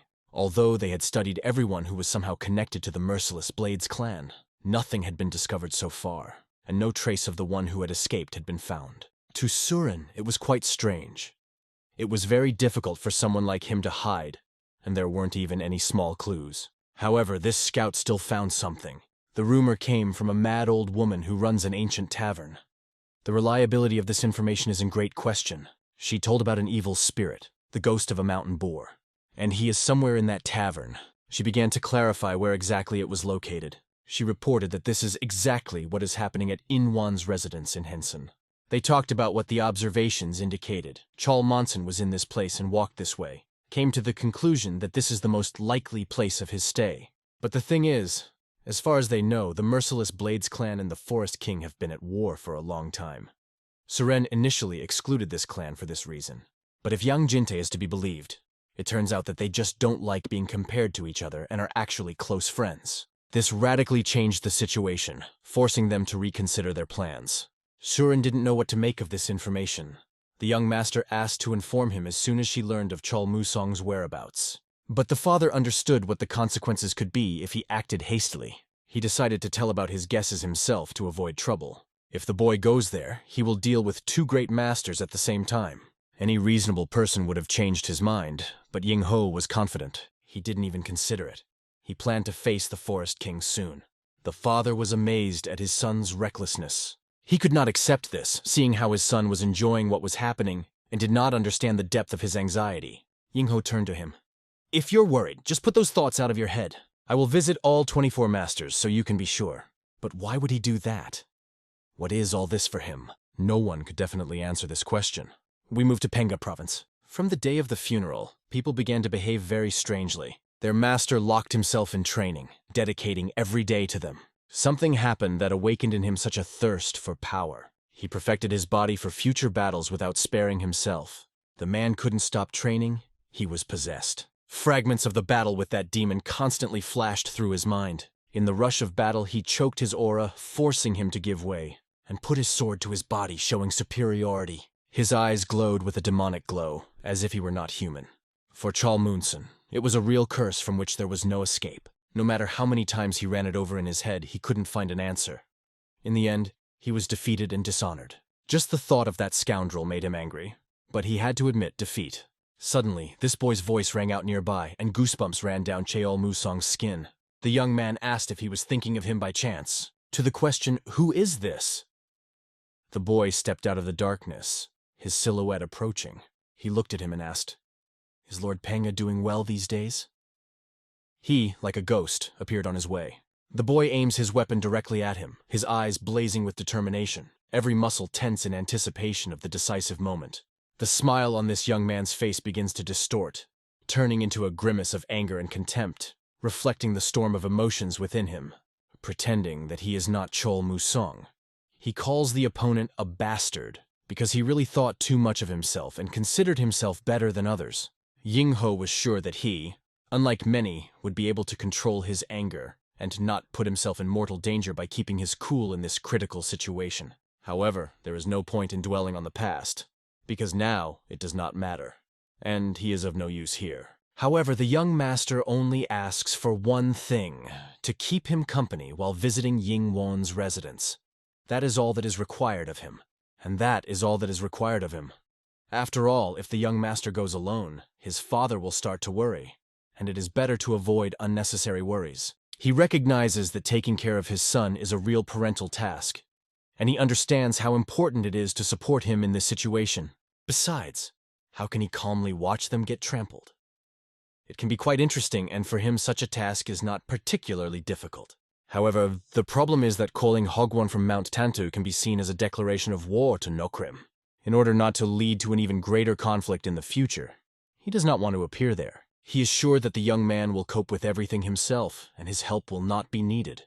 In Ho, noticing all this, tells the man that he has a bad breath, and suggests that he wring his neck first, and then deal with matters. Suddenly, the man changes his mind and asks when they are leaving, as they have received confirmation that Cheol Musin is in the palace. "So, we have some free time," he says, hinting at the opportunity to prepare. As payment for fulfilling his request, the man asks for help in one important matter. Soon they find themselves in a huge castle, the grandeur of which amazes the imagination and makes you hold your breath. The young man reacts with fear to the appearance of this demon. His eyes are wide open in terror, and his heart is beating wildly. In-ho looks at him like a toy, with a slight contempt and indifference that only annoys the young man. He asks his father why he brought him here, eyeing the stranger suspiciously. "Do you want me to learn from this scoundrel?" he says defiantly, not hiding his indignation. His father quickly reprimands him for rude words, not allowing such audacity in his presence. After all, the main goal was to teach his son, no matter what it cost, even if he had to go to extreme measures. The father tells his son, if he leaves the training ground, he will be deprived of any inheritance and all privileges. He slams the door loudly, letting it be known that he is not kidding, and his decision is unwavering. The young man turns around, not believing what is happening, feeling angry and confused. He points his hand at his father, asking what he said. Never before had his father been so strict and uncompromising with him. In-ho suggests that maybe it's because he didn't get a proper lesson last time, but he's still a jerk. "And now, at your father's request, I am your teacher. So to begin with, show respect," In-ho declares with cold determination. The young man is not going to show respect at all, and defiantly waves his hand at him, hoping to impress. In-ho easily dodges the new moon's punch, as if it were a small thing, showing off his skill. He realizes in his mind that his own teacher must have felt the same way when he first met him. He does not intend to babysit this young man for long. It is time to act decisively. And in a moment, the boy is already lying on the ground, not having time to understand what happened and how quickly he was defeated. Apparently, he didn't understand anything because he looks defiantly at In-ho again, ready for another attack. "It is indecent to lie in front of your teacher," he remarks ironically, emphasizing the young man's powerlessness. He grabs the boy's leg and starts twirling him around like he's just a toy. Untwisting it, he launches it like a stone right into the massive door, demonstrating his strength. The father even blocked the door with a stone, preventing his son from escaping. Although he was hurt and sorry for his son, he knew that this was necessary for his good and development. He must understand that his father sincerely wants him to become stronger and be able to defend himself. Soon evening came, and dusk enveloped the castle, adding mystery to the surrounding world. It was necessary to finish training, but there was still a lot of work ahead, and no one was going to back down. The warriors patrolled the area, not noticing that someone was watching them from the darkness, hidden from view. One of the spies was lurking on the roof, carefully watching everything that was happening below. After the recent arrest of the divine thief, all security measures were restored to their previous level, and this spy never came close to his target. Among all the big markets, the security here is the strictest, and it is extremely difficult to get inside even for an experienced spy. However, Ms. Surin had recently ordered him to find that scoundrel. If only he could have known about it in advance, he would have avoided many problems. There wouldn't be all this extra worry if he didn't have to storm right into the building, risking exposure. He runs quickly, leaping over the fence like a shadow, moving silently and cautiously, quickly rushes through the yards to check what is happening, and if there is anything worth his attention. "What's going on here?" he thinks as he descends, feeling growing anxiety. Horror pierces him to the bones, making his heart beat faster, because something is wrong here. He passes the same place again and again. It seems to him that he has already crossed it several times, as if he had fallen into a trap. But when he looked up, he realized that it was a cunning trap from which there was no way out. He, like a cornered rat, had no chance of escape, sensing the hopelessness of the situation. And then he heard Lyrian's voice, "Come out, evil spirit!" An authoritative command sounded, which made him shudder, as if everything around began to turn red, creating an atmosphere of danger and fear. Devilish eyes appeared above him, and a question rang out, "How dare you shamelessly break into the walls of Chongjiang?" In terror, the spy looks around, looking for a way to escape, but realizes that there is no way out. Lyrian calmly asks, "Who are you?" His voice is cold and emotionless. "Are you a thief or a murderer? What's wrong with you?" Lyrian continues, piercing him with a look. "Answer immediately. Otherwise you will quickly get what you deserve," he warns in a stern voice, leaving no room for hesitation. Nevertheless, Lyrian's work gave a significant result, and the truth began to surface. After some time, he found out who this man really was and what his true intentions were. He warned Surin that next time such things should be communicated in advance to avoid misunderstandings. The spy apologizes. "Never before in my life have I encountered such a complex formation and terrible magic, but Surin is to blame for not warning about it. In any case, it is rather unusual that he appeared here for no reason." Apparently the spy suspected something and decided to check. He reveals that there are reports that high-ranking members of the Merciless Blades are constantly visiting Yingwon's palace, and the clan structure has been reorganized so that they become its core. It seems that it is safe to say and be sure that Cheol Musong is in Yingwon's palace, as previously predicted. Surin understands that without his order, the reorganization would be impossible, and all suspicions are confirmed. She quickly decides to go to the young master and tell him to prepare to leave immediately, even at this late hour. In-ho tells his student to wake up and focus, as it is time to continue the training that is crucial to his development. If you continue to be reckless like this, the consequences could be serious, In-ho warns, glaring at his student and trying to convey the importance of discipline. The young man understood that the master could beat him until he lost consciousness, and if he continued in the same spirit, he would again find himself on the ground, unable to resist. "Isn't it enough that you already broke my ankle?" he exclaims indignantly, feeling the pain and injustice of the situation. "And you still call it training?" protests the young master, not understanding the brutality of his mentor's methods. But in response, he receives another blow to the face, which makes him shut up and understand the seriousness of the training. After all, the masters had their own methods of training warriors, and they believed that toughness helps to harden the spirit and body. Ying-ho understood that this young man still had a long way to go to achieve true mastery and become a worthy warrior. And so far, he cannot even compare with those who have already proven their strength and skills. The young man fell, and every time he hit the wall harder and harder, feeling how each blow responded with pain throughout his body. After each fall, In-ho had to be brought back to his senses, encouraging him to continue training. Ying-ho was so strong that even his normal strike was equivalent to a weapon strike, showing off his power and skill. If nothing changes after the third or fourth attempt to train this guy, we'll have to give up, In-ho thought as he pondered the difficulty of the task. Soon after, the father showed up to check on how his son's studies were progressing, hoping to see progress. And he sees his son, full of energy, his eyes shining with determination, as if he were a completely different person.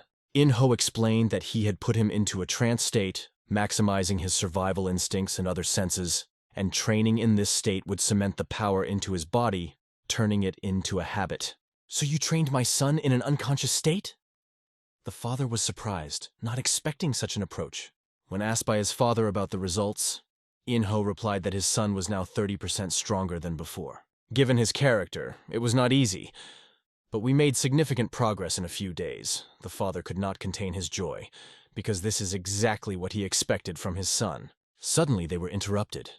People came and asked if the master was here, bringing news with him. It turned out that visitors from the Supreme Coalition had arrived, and their visit required immediate attention.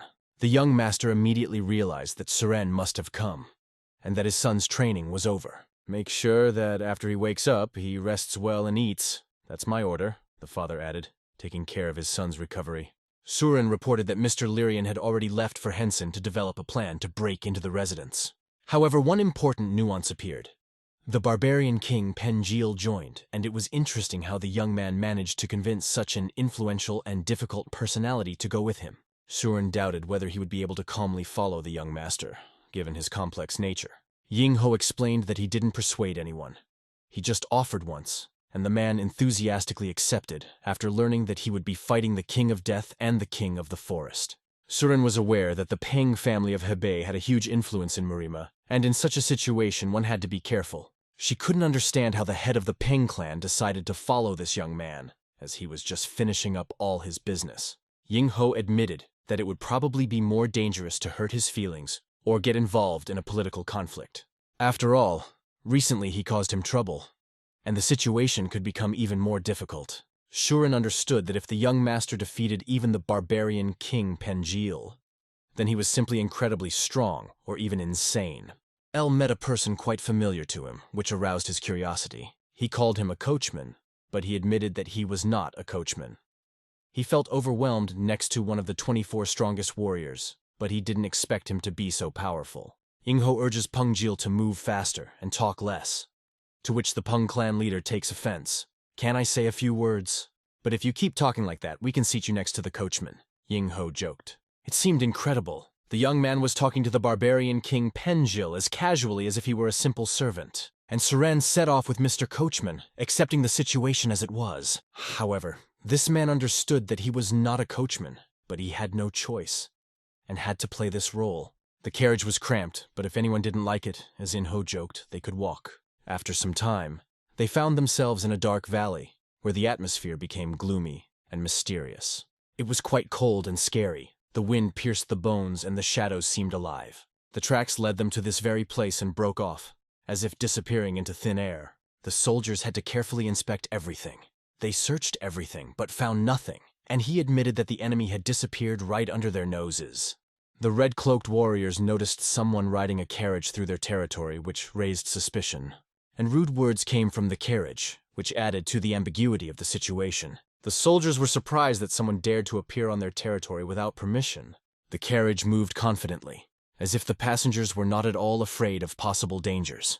The head of the Peng clan acted like an offended child, expressing his displeasure at the situation. He understood that it was necessary to hire a professional coachman, because this inexperienced coachman does not know how to manage a carriage. And that man was aware that he was not a coachman at all, but Wang Gunwei, the former killer of the Salmon family and the captain of the Dark Squad. But he was forced to endure it and pretend. Suddenly, people in red blocked their way, stopping their movement. Suddenly, they stopped, feeling that something was wrong. The head of the Peng clan wanted to be angry with the coachman because they had stopped, and the journey was still far. In-ho, the young master, realized that something was wrong and became wary. Guanghui asked these people not to get in their way, explaining that they didn't know anyone with that name. However, these people insisted on inspecting the carriage, but the driver warned them that if they did, they would regret it. It sounded very defiant to them, especially from a mere coachman. Guanghui resented thinking that he had been mistaken for a coachman again, underestimating him. He reached for his sword and drew it, preparing for a possible conflict. "I'm begging you for the last time, don't do this, otherwise you'll regret it. Anyone who goes into the crew risks their lives," he warned sternly. The cloaked warriors began to laugh, taking his words as a joke. Their interest in checking the crew only increased, and they decided to act. One of them rushed forward, heading towards the so-called coachman. He counted the opponents. There were 16 of them. As he approached, the number of enemies began to decrease. 14, 13, and he reached 11 in his calculations, preparing for battle. Soon the sword of the warrior in red flashed nearby, but the young master deftly dodged. The head of the shadow assassins expertly wielded his sword, demonstrating his skill. He made the warrior in the red cloak feel his superiority, and he was wounded. He fell to the ground, wounded, and could no longer continue the fight. "So you still want to inspect the crew?" he asked, looking at the rest of the warriors. One of the warriors in red admitted, "This coachman is very talented, it's incredible." But suddenly the person who should have been knocked down rises as if nothing had happened. He didn't just stand up, but straightened his shoulders, despite the serious injury. Guanghui couldn't understand what was happening. How did this man manage to get up after being hit like that? The red-clad warrior began to laugh as he sucked up the blood and closed his wound, relishing the pain. Ivan Hui looked at him in disbelief. What the hell is going on here? His heart was pounding wildly with the energy flooding his body, making him feel every beat of his pulse. This scoundrel almost broke through his defenses with his sword, which seemed unbelievable. With each stroke of his sword, this diabolical creature in red only taunted him. He did not understand what had happened to this boy. This simply could not be real. Suddenly, the huge hand of the head of the Ping clan grabbed that fool's head. Picking him up quickly like a small child, he silenced him forever. Uncompromisingly, he silenced him, leaving no chance for resistance. Throwing his senseless head back to his comrades, he demonstrated his invincible power. The soldiers in red understood that this man was a very famous person. The head of the Peng clan realized that before them were those wearing red cloaks. Only one clan in Murima can afford it. That's right, and the young master also knew. It was the cult of blood. The young master's sword, full of ki energy, flew into the next victim. He pierced her like lightning, leaving no chance of escape. These blood cult boys couldn't believe that such a calamity had befallen them. They so impudently wanted to check the wagon, not suspecting that such a monster was hiding there. And so the body of their leader fell to the ground, renewed by death.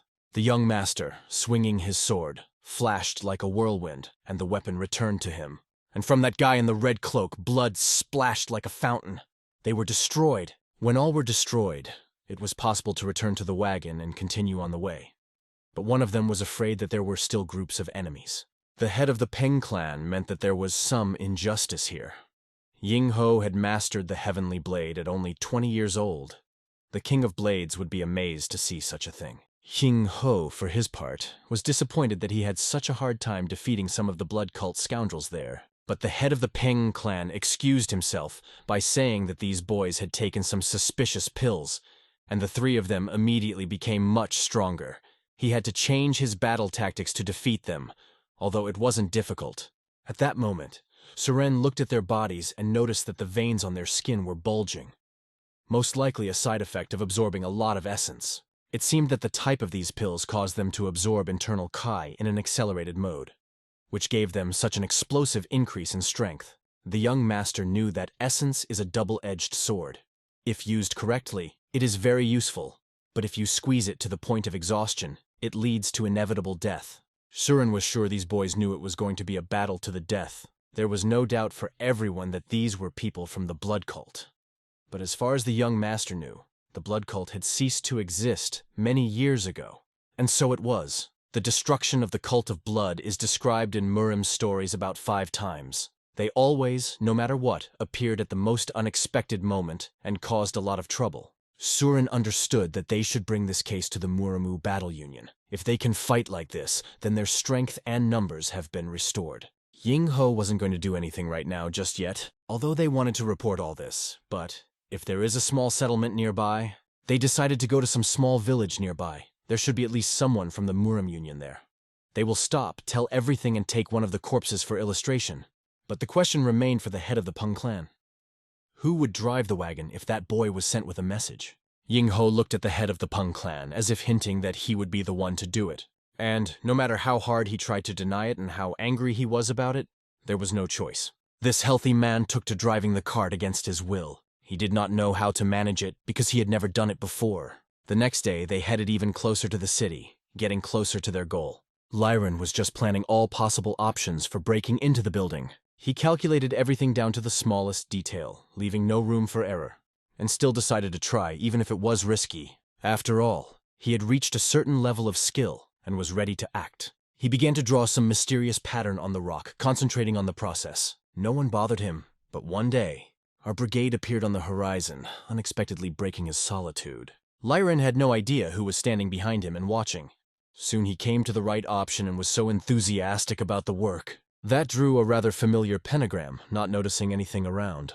Ying Ho noticed that Lyron was not wasting his time. He asked to be more careful and not to spoil his work, because this formation is calculated to the smallest detail and must be depicted without a single error.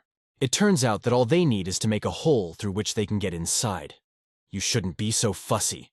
But Lyron was sure that it wasn't that easy to enter, because the palace was huge and very complicated, and another 30 points had to be destroyed at the same time. The head of the Peng clan felt that they just had to break into the palace. There's nothing complicated about it. Lyron saw that everything before them was a mirage. The mountains that everyone sees are not real. It's just an illusion. If they just go to him, they will get lost and wander in circles for eternity. And if they are not lucky at all, they will encounter another group that can seriously injure or even kill them. However, Loren was sure that everything is not as simple as it seems. And then he saw that someone huge was traveling with the young master. The head of the Peng clan recognized this boy as a monk who is not particularly concerned with worldly affairs, but when it comes to him, he is bloodthirsty. He was interrupted by In Ho, introducing him by name to avoid misunderstandings. It turns out that the mirage can be dispelled, although this was the first such encounter for Lyron.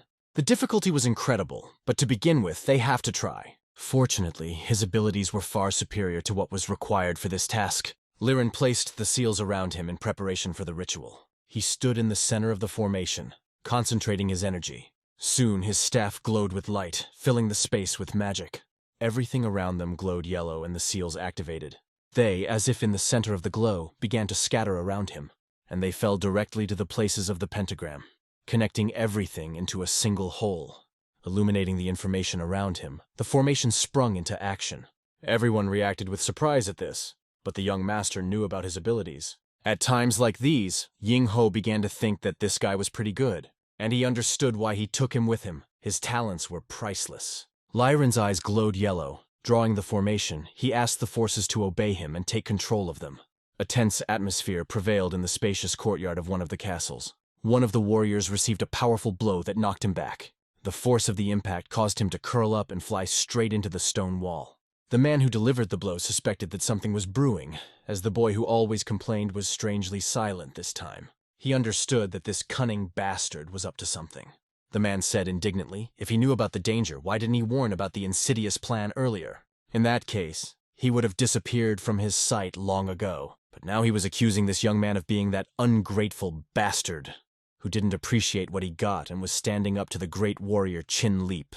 The problems only deepened. After killing 3 warriors, this big man began to threaten small traders, promising to break their necks if they cooperated with Cheonkajang. From the beginning, something went wrong. Nokrim seemed to create only the appearance of order while ignoring serious flaws. The question arose why exactly he headed the 18th Department of Nokrim. They weren't originally born to become merchants, he thought. Let them figure it out for themselves. Chin Scotch, unable to bear these words, swung furiously at his opponent, ordering him to shut up, for they had no intention of retreating from their path. He received a strong blow in the face for his words. He fell, but quickly got up. He was not going to give up. Chin Scotch, remembering their past together, tried to be patient, but warned that he would not tolerate this anymore. However, the words no longer mattered. This man had lost all interest in further confrontation. Chin Scotch picked him up by the collar and asked, "What, are you looking for death?" But nothing bothered him anymore. He completely surrendered to his own problems. For some time there was peace in the fort, and no incidents occurred. But suddenly the guard on the tower noticed something strange high in the mountains. Above in the sky, something bright, like fireworks, flashed. The guards looked at this phenomenon, not understanding what was happening. Why did the fireworks appear in the middle of this quiet valley? The bright light not only blinded them, but also scattered in all directions. This strange sight attracted the attention of the castle leader. His eyes widened, and his jaw almost dropped. It just couldn't happen. Meanwhile, Li Rian rejoiced. He had successfully destroyed the formation.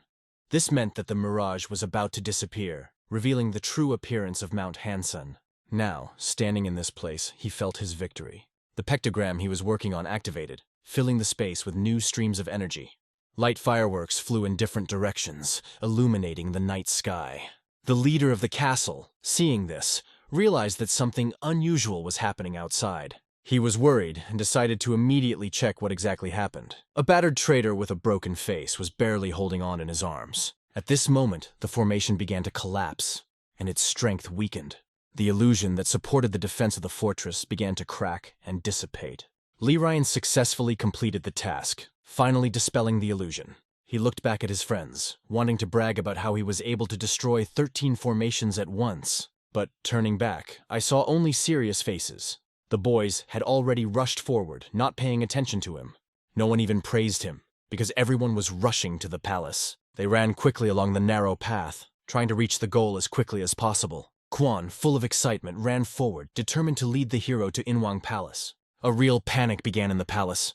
The defenders bustled about, not knowing how to act. The destruction of the formation was a huge shock for the leader, and he could not believe what had happened. Suddenly, a familiar silhouette appears on the horizon, a man who knows exactly who is behind the attack.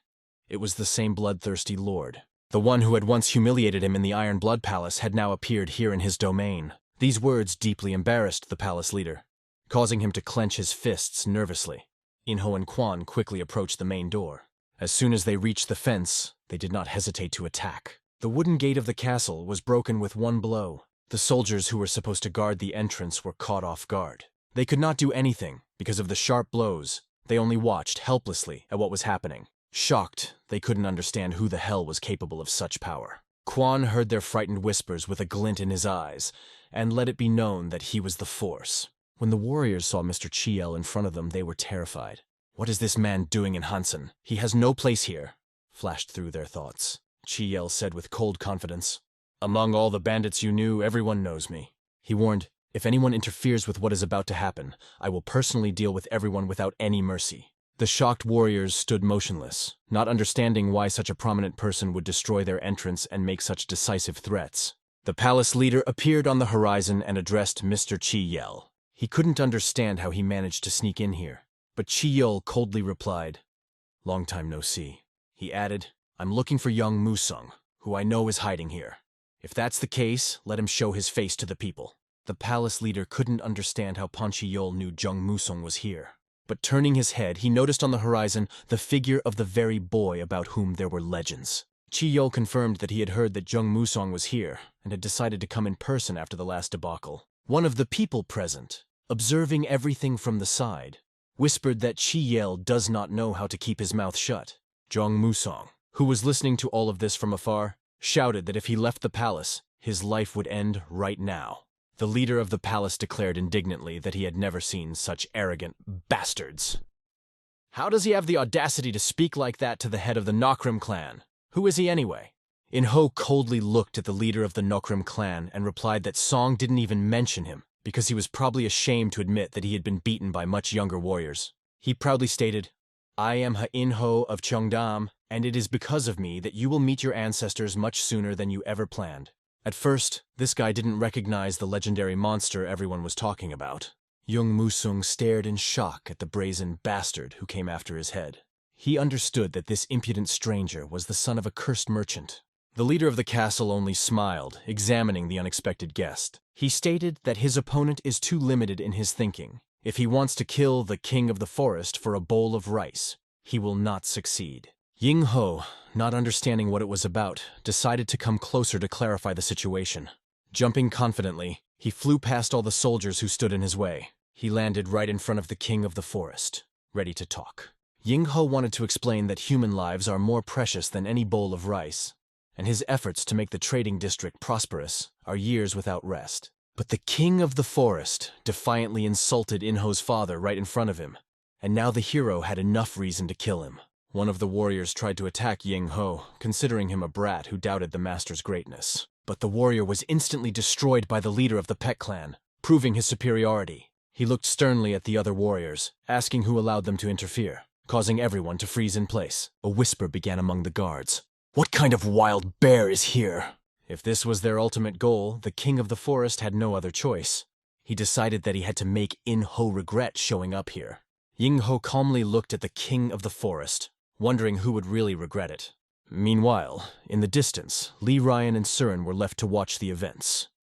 They were sure that the young master would destroy the king of the forest, without a doubt. Surin turned to Li Ryan and asked, "If you are a monk, why didn't you stop the young master?" Li Ryan only smiled. "Although I am a monk, I am also a formation master." Surin, knowing that even formation masters value human life no less than monks, was surprised by his inaction. But Li Ryan admitted that he wanted to stop the young master hundreds of times. Although he values human life, he understood that not all problems can be solved with words. During their journey, he saw the suffering that befell the local traders. Therefore, Li Ryan felt that the sacrifice being made now was justified. Surin nodded, realizing exactly what he meant.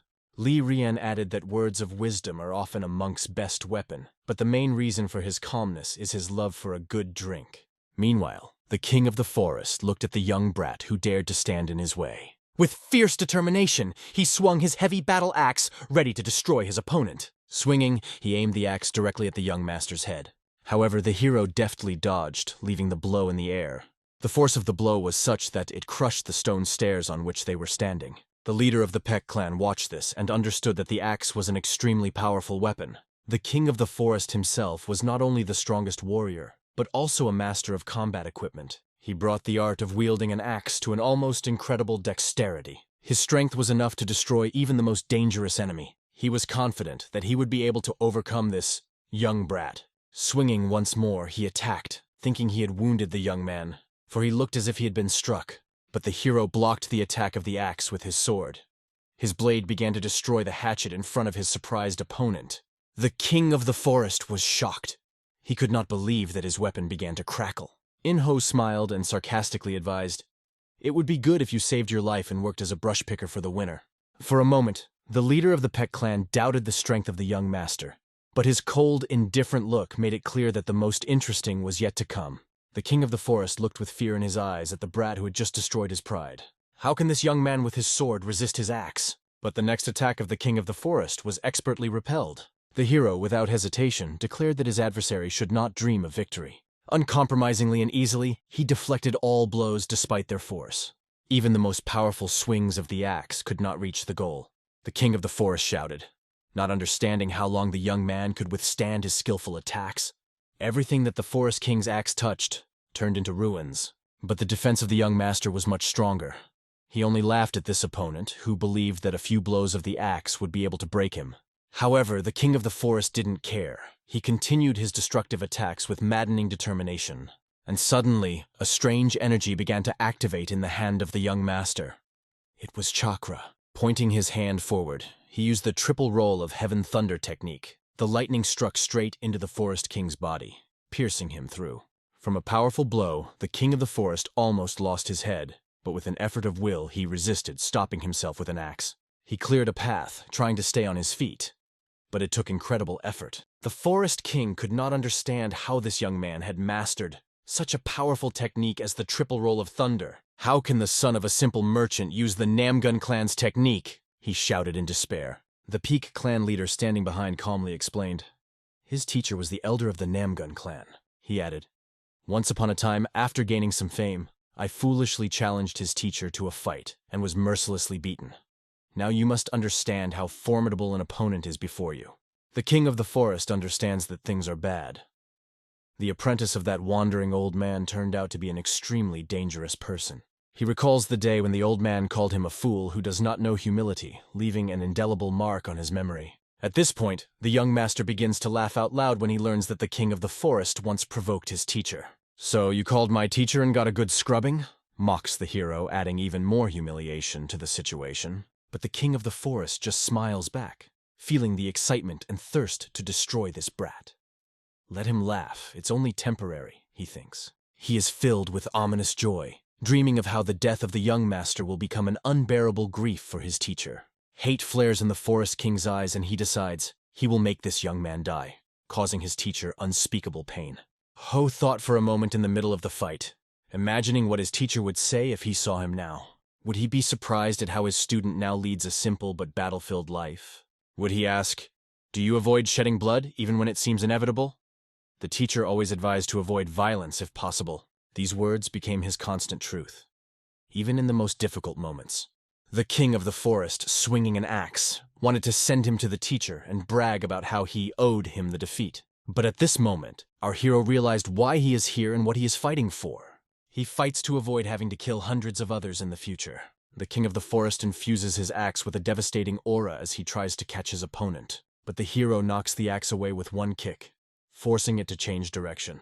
Looking at the opponent with contempt, as if at the last piece of dirt, he understands. One life taken should become an example. This decision will make it possible to change the situation in the future, avoiding even greater victims. Zhong Musong saw the king of the forest fly away from the young master's punch. He felt that a danger loomed over him from which it was impossible to escape. His hands began to shake. He gasped in fear, not knowing what would happen next. At that moment, a mysterious person came out of the darkness, looking around. He saw the king of the forest, the one who called himself all-powerful, lose control. His body shattered the wooden beams as he was sent flying backwards from the impact. The stranger watched, not recognizing the king of the forest as the self-confident warrior he had been before. The king of the forest, having received a serious injury, could not accept the fact that some young man humiliated him. The king of the forest vows to destroy the hero at any cost and directs wooden beams and debris at him. These block-like projectiles fly straight at Ying Ho, trying to catch him off guard. But this does not become a problem for the hero. His confidence remains unbreakable. He holds his sword firmly in his hands, ready for any challenge. With one light movement of the sword, he turns huge wooden blocks into small chips. Through this rain of wood chips, the forest king aims his axe straight at Ying Ho, shouting, "Die!" The hero blocks this powerful blow with a sword so strong that the ground beneath them cracks and settles. Ying Ho, unmoved, watches the forest king's attack as if it were a show, remaining indifferent to his efforts. With a light blow, he not only repels the attack, but also throws the king of the forest aside. In this chaos, Ying Ho tastes an undisputed victory. The forest king's warriors look at their once invincible leader now sprawled on the ground. They don't understand how it happened. Even when he was fighting at full strength, this young man managed to overcome him. For them, the nightmare had become a reality, and now this nightmare had the name of a young hero. The atmosphere had changed. Now all eyes, filled with despair, were directed at their beaten leader. These looks, filled with fear and disappointment, showed that their hopes for the king of the forest were dashed. Despite his wounds, the king of the forest finds the strength to rise from the ground. He cannot come to terms with the thought of defeat because he considers himself the indomitable Chin Sanok. No one could knock me down, let alone make me die, he shouts, clenching his teeth in pain. But suddenly, blood starts flowing from his mouth, and the axe falls out of his hands and flies to the side. The leader of the Peck clan, watching this, realizes that even the famous criminal, seemingly invincible, has received such severe wounds that he is no longer able to continue the fight. Looking at the amount of blood the Forest King spat out with each breath, it was obvious that his wounds were deep and he could no longer fight. The young owner understood that it was time to end this bloody spectacle. The king of the forest, clutching his axe, tried to show everyone his indomitability, his readiness to fight to the last. Despite his condition, he demonstrated that death is the only thing that can make him give up. Even at the edge of life, he did not want to simply accept defeat, but it didn't matter how much will was left in him. His body already refused to obey. The young master's sword flashed through his body like an arrow, leaving a fatal wound. The last spark of madness flashed in the Forest King's eyes, full of anger and pain. The blade of the sword delivered a precise blow that became fatal. The king of the forest opened his mouth and screamed in excruciating pain, bleeding. At that moment, the bright energy of his true power lit up in the young master's eyes. The sword blades, full of invisible power, formed an invisible curtain around the opponent, which began to tear his body from all sides. It seemed that every particle of the enemy was disintegrating under the onslaught of this terrible force. Like a boomerang, the sword returned to its owner's hand, sparkling with flawless precision. His form, as if created to cut the sky itself, was perfect in the hands of the hero. The hero felt the mysterious power of the sword, which filled him with confidence and triumph. The union of the blade and the shards created a perfect harmony focused on destroying the enemy. This huge flow of power was directed at the king of the forest, who could no longer resist. Even with the axe in his hand, he resigned himself to the inevitable. But for a moment, a last spark of determination flashed in his eyes, as if he was trying to accept his last challenge. But not for long. With one lightning strike of his sword, the hero cut off the absurd existence of the king of the forest. It was incredible. Chin Sanak of Nokrim, who was thought to be invincible, was defeated by a young man. Clan leader Peck stood in shock, unable to believe his eyes. The hero's sword not only pierced the scoundrel, but also destroyed everything around, leaving behind ruins. The streets, flooded with blood and filled with echoes of despair, seemed to speak of fear and defeat. Now no one from Nokrim will be able to stand against the hero's blade. He understands this, and a sly, confident smile appears on his face. Step by step, the unknown runs away, as if from something or someone inexorable. The mysterious figure hides his face from prying eyes, not allowing anyone to recognize him. She ran as hard as she could without stopping even for a moment, but soon she ran into the man in red, the very man she was trying to escape from. It was a representative of the elite class who was hunting her. He looked at her, immediately suspecting something unusual, but did not dare to act yet. However, his companions did not seem to notice her, explaining that there were only wild animals around. They did not understand how the woman could disappear so quickly. But after a while, they received a message from another group that had found tracks. One thing was clear to them. Returning to the Bloodlord without a girl was not an option. They feared his wrath. The leader ordered to quickly go to the marked points and be sure to find her. Using her cloaking skills, she hid herself and followed her pursuers' every move. One of them, the commander, thought of his subordinates as a bunch of hopeless fools. Suddenly he felt someone's presence. Something strong and ominous. His eyes lit up with Blood Clan energy. But the place where the woman was had already emptied. She disappeared, leaving only a feeling of coldness and anxiety that engulfed her pursuers. One of them fell to the ground, feeling the cold running through his body. It's been a long time since Suren faced such strange situations, even while managing her inn. They couldn't even imagine that they would see the King of Death, Zhong Musong, tied up like a common criminal. In Ho, noticing this, asked him not to worry. He would take care of him. The King of Death regained consciousness on the way to Murim's compound. Suren wanted to avoid trouble with the Blood Clan and planned to shift all the responsibility to the Murim units that were nearby. But the hero, unmoved, did not pay attention to this. Lyrian only made sure that the King of the Forest was painlessly dispatched from this world. The hero made the King of the Forest fall to his knees in exhaustion after he tried in vain to block all the blows with his axe. Then he cut it in half with one stroke of his sword. This picture was seen by the leader of the Peck clan, who watched as blood gushed from the wound in a fountain, and then fell to the ground like rain from the heavens. Seeing this, Li Ryan almost lost control but held back.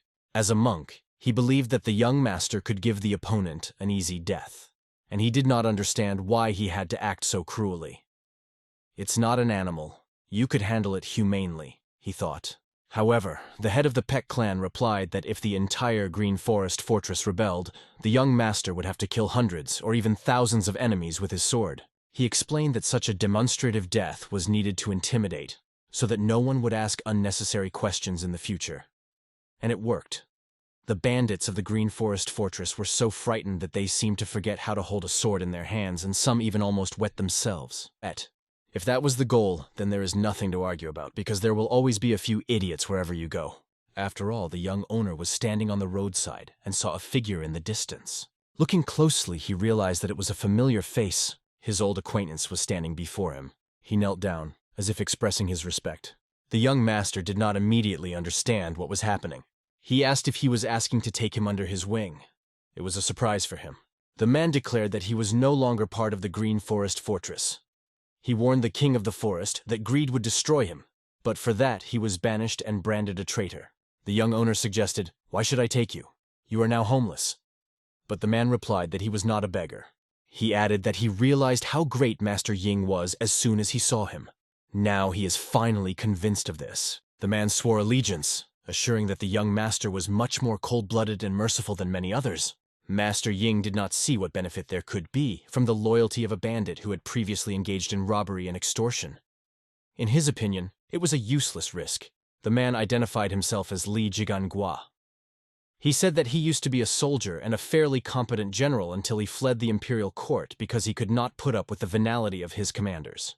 Even so, Ying wasn't sure if he would find a use for it, and furthermore had no intention of using his skills. The head of the Peck clan irritated the young master a little, saying that this man could make a good driver since he had served in the army, but added, "How long will he be a thread?"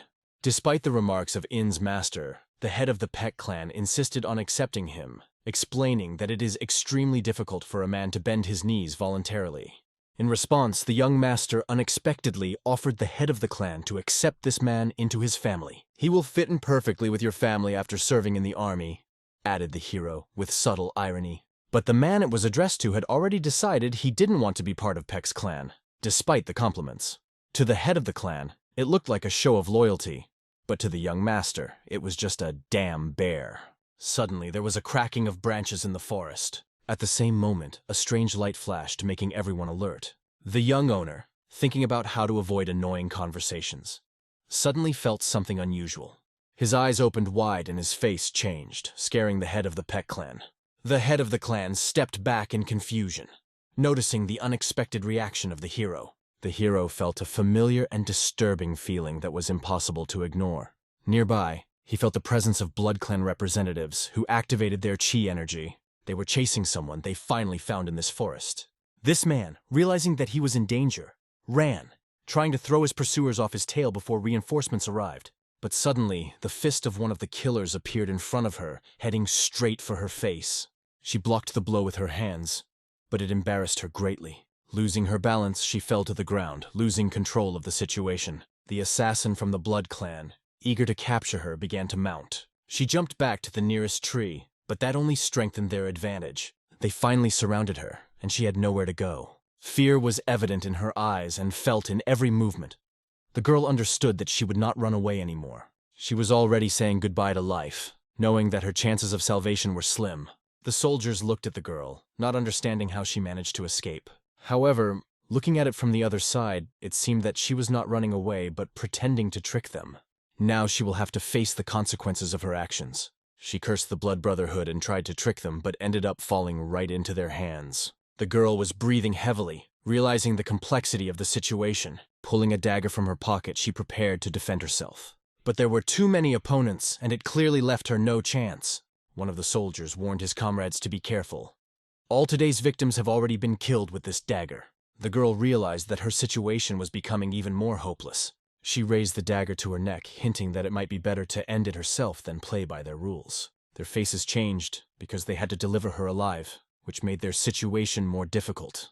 She insisted, "You better let me go and everyone will be satisfied. It's all clear to me now."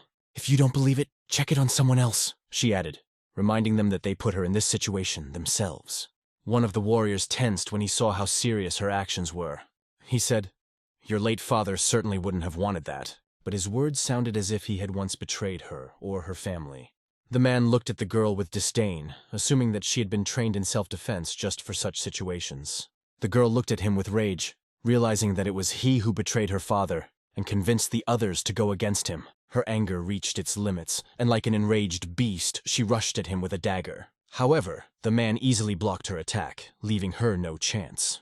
After that, the man forced the girl to fall on the ground and literally kiss her. Her helpless attempts to escape only convinced him that she was a worthy daughter of her father, just as stubborn and powerless.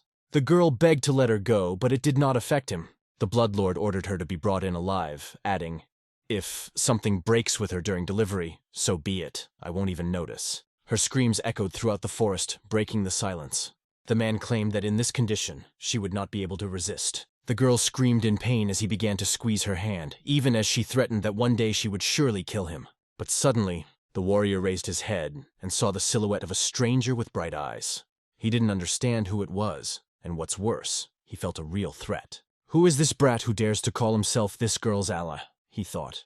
Our hero seemed to exhale cold air along with his anger and coldly asked, "You really didn't understand who I am?" He ordered the girl to be released, and at that moment, an incredible aura spread throughout the forest, forcing the enemy to retreat. As if under the influence of an invisible force, the man threw the girl aside and flew aside like a fragile doll. His body crashed into a tree from acceleration, breaking it in half. The girl, shocked by what she saw, could not believe that someone came to her aid, saving her from an inevitable fate. She watched with trepidation the strength of this young man, who seemed to her unearthly. The young master, cold-blooded and silent, only looked at her without saying a word. The girl stared at him with her mouth open, not believing her eyes. His eyes glowed with blue energy, and his figure radiated indescribable power. He looked like an incredible warrior from legends whose power knew no bounds. The young master realized that his intuition had not failed him. This feeling was familiar to him. He met her 1,000 years ago, in another life, when he himself began to live a human life. Looking at her, he felt something close and familiar that made him think. He asked the girl if she was hiding her true face, because he recognized her. "You are the one who has the blood cult chasing you," he said. The girl looked at him in confusion, not understanding what he was talking about. But in a moment, she realized that the familiar In-Ho was standing in front of her. He confirmed that he was In-Ho, a legendary warrior she may have heard of in the past. "If you remember me from that past life, tell me what is your name now?" he asked. The girl introduced herself and said her name, Manhua. "As in my previous life, and now I still have that name," she said. Her face, body, even her smell, everything was the same as in that ancient story. In-Ho, bowing before her, quietly admitted that she was the woman he once loved. The girl blushed and was embarrassed by these words. At this moment, the blood cult warrior exploded in rage, unable to bear the presence of this crazy bastard who had ruined their plan. He shouted to his soldiers, "Don't stand like fools, attack! Kill this brat and capture the girl!" The warriors drew their swords, filling the space around them with a menacing aura. They tried to overwhelm everyone with their presence, but In-Ho remained calm and confident. He asked the girl to stay behind and not interfere. With lightning speed, he drew his sword. The forest was filled with incredible energy that exploded with tremendous force. Like a star, this aura shot out in different directions, slicing through the air and forcing opponents to retreat. In a moment, thick dust rose up around, filling everything around. Manhwa looked in awe at this boy's incredible strength, which exceeded all her expectations. Only bloodstains remained in place of the warriors. Their existence was erased in a single moment. This time, the young hero decided to do everything to protect the girl he loves. With a look full of hope and a slight smile, he looked at her. The girl, not knowing how to react, stood in confusion. She had never met anyone who could protect her so strongly and be so powerful at the same time. After all, the driver had changed, and now he was even glad to be taken to the young master inn as his new assistant. As he rode along with the group, he hummed old army songs to entertain himself. And the former leader of the deaf detachment, on the contrary, looked confused, not knowing what to do now. Shuren sat there with a very annoyed expression on her face, clearly showing that something was very wrong with her. The little monk watched all these faces and couldn't understand why everyone looked so offended. He just wanted everyone to calm down, not to be offended, and even more so not to be upset. The monk understood why the lady felt this way. The young master dismissed her words and focused entirely on rescuing the damsel in distress. Shuren thought that in their world, you never know how things will turn out. There's no guarantee that this girl isn't blood cult bait that will lead the young master straight into a trap. In her opinion, In-ho was too light-hearted and carefree, and she couldn't understand why he didn't see a threat from this girl. Li Rian, watching Surin, smiled. He was convinced that she was just jealous. Li Rian wasn't sure, but it seemed to him that Surin was very visibly jealous. She, of course, denied everything, claiming that it was nonsense. During dinner by the fire, when the flames flared up, the girl told her story. She explained that she was not interested in the blood cult, but in her family's martial arts. Master Ying was interested, and asked what kind of art it was. The girl explained that this is a technique of working with the legs that allows you to walk on air. She believed that this technique was too simple to interest experienced craftsmen. However, the cult of blood, as she put it, is a stubborn herd of sheep that seeks to learn the secrets of this technique, although it seems ordinary to her. The young master suggested, perhaps there is a secret in the technique that allows you to amplify the internal energy. The girl was surprised by his words, and did not understand how he guessed. Ying-ho explained that he knew about the side effect of the blood cult's martial art making their energy unstable. He pointed out that the main problem of the cult is the excessive amount of yang energy and the complete absence of yin, due to which their power remains limited. Arts based on only one type of energy usually have limitations. Perhaps they are looking for a way to balance their internal energy, he suggested. In-ho suggested that her family's technique might be the solution they were looking for. This is just a guess, but he has no proof. The girl, hearing this, was angry. She remembered how her father had been sacrificed and her family destroyed so that the blood cult could expand its power. This just proves that the blood cult are real bastards, she said through her anger. She announced that she was going to turn to the Murim Alliance for help. However, the question remained. What does she plan to do if the Alliance accepts her request? Her goal is to restore the family. Master Ying wondered what would happen next. How did she plan to act after that? The girl, not hiding her pain, said that she wanted to avenge her father and destroy those who made her family go through this. But he warned her, do you think these people are going to just sit back and watch you try to interfere with their plans? These words knocked her off balance. However, it was clear that she remained as stubborn as when they had set out in search of her brother in the world of savages. And even after the help of the Murim Alliance, the threat from the blood cult will still remain. Because of this, he decided that the girl needed to put her revenge first among her priorities. But she doubted whether she would have the strength to do so, feeling that it was almost impossible now. Yun-ho, full of determination, said that she was lucky. His teacher had asked him to root out the blood cult in his lifetime if they ever reappeared in this world. Helping with this task is his duty to the teacher, and he is ready to fulfill his promise by helping her. Sensing the hesitation in her words, he didn't know if she was really against his proposal. In fact, the girl only felt hopeless, believing that nothing would help her in any case. She even said that she had nothing to thank for the help, other than a simple, thank you. This was enough for the young master. Her consent, even if uncertain, gave him the motivation to act. He said he would not be able to sleep peacefully, knowing she was being followed. But now, from this moment on, she can be calm. He will watch over her. The girl was touched by his words and expressed her gratitude. In the moonlight, Ying-ho looked up at the night sky. He understood that their encounter with Myung-hwa could not be a coincidence. The mythical creature, the Tathagata, must have been involved, but he thought that the Tathagata could have been more generous in this matter. It would have been better if Myung-hwa had suffered less pain in this life, for this being had great strength, but unfortunately little intelligence. He exhaled heavily, looking at the echo and his thoughts. Looking around, he noticed that the girl trusted him completely, so much so that she fell asleep carefree, not afraid of anything near him. Watching her face, Ying-ho felt something deep and long forgotten. He was reminded of memories from his past life that now seemed closer than ever. Without these memories, I would definitely consider myself crazy, he thought, looking at her.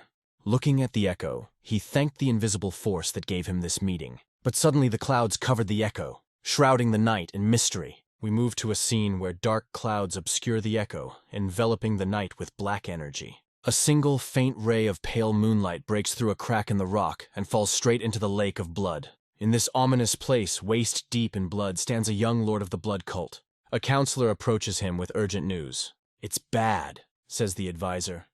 The heavenly network has failed the task. We've lost track of the girl, and the whereabouts of some cult members remain unknown. In a second, the Lord places his hand on the advisor's head. "We'll catch her eventually," he replies, and the counselor dares to ask him to stop these bloody methods. The Bloodlord just smiles, baring his decayed teeth. "You dare to doubt me? A blood demon does not forgive failure," he says. At this point, the advisor's veins begin to swelling throughout his body under the influence of the sinister force. He begged to spare him, but the Bloodlord would not stop. For bringing bad news, the advisor was brutally destroyed. His cold body fell to the ground, and the Lord made his head hit the stone floor until it split.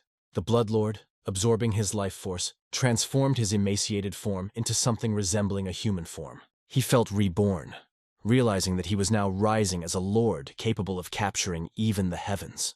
Looking up at the night sky, he saw the endless possibilities that now opened before him. The next day, under the sunlight, there was an amazing atmosphere in the mountains. One of the inhabitants of the mountain was sitting on the top, sensing something unusual in the air. The faint smell of blood seeped into the atmosphere, causing alarm. Turning to the other, he said, "I feel that something has changed, and I don't think it's for the better." He believed that the appearance of a blood demon could destroy the balance, and this feeling was inevitable. If the blood demon starts to move, it will cause panic and tension that could turn into big problems for the whole world.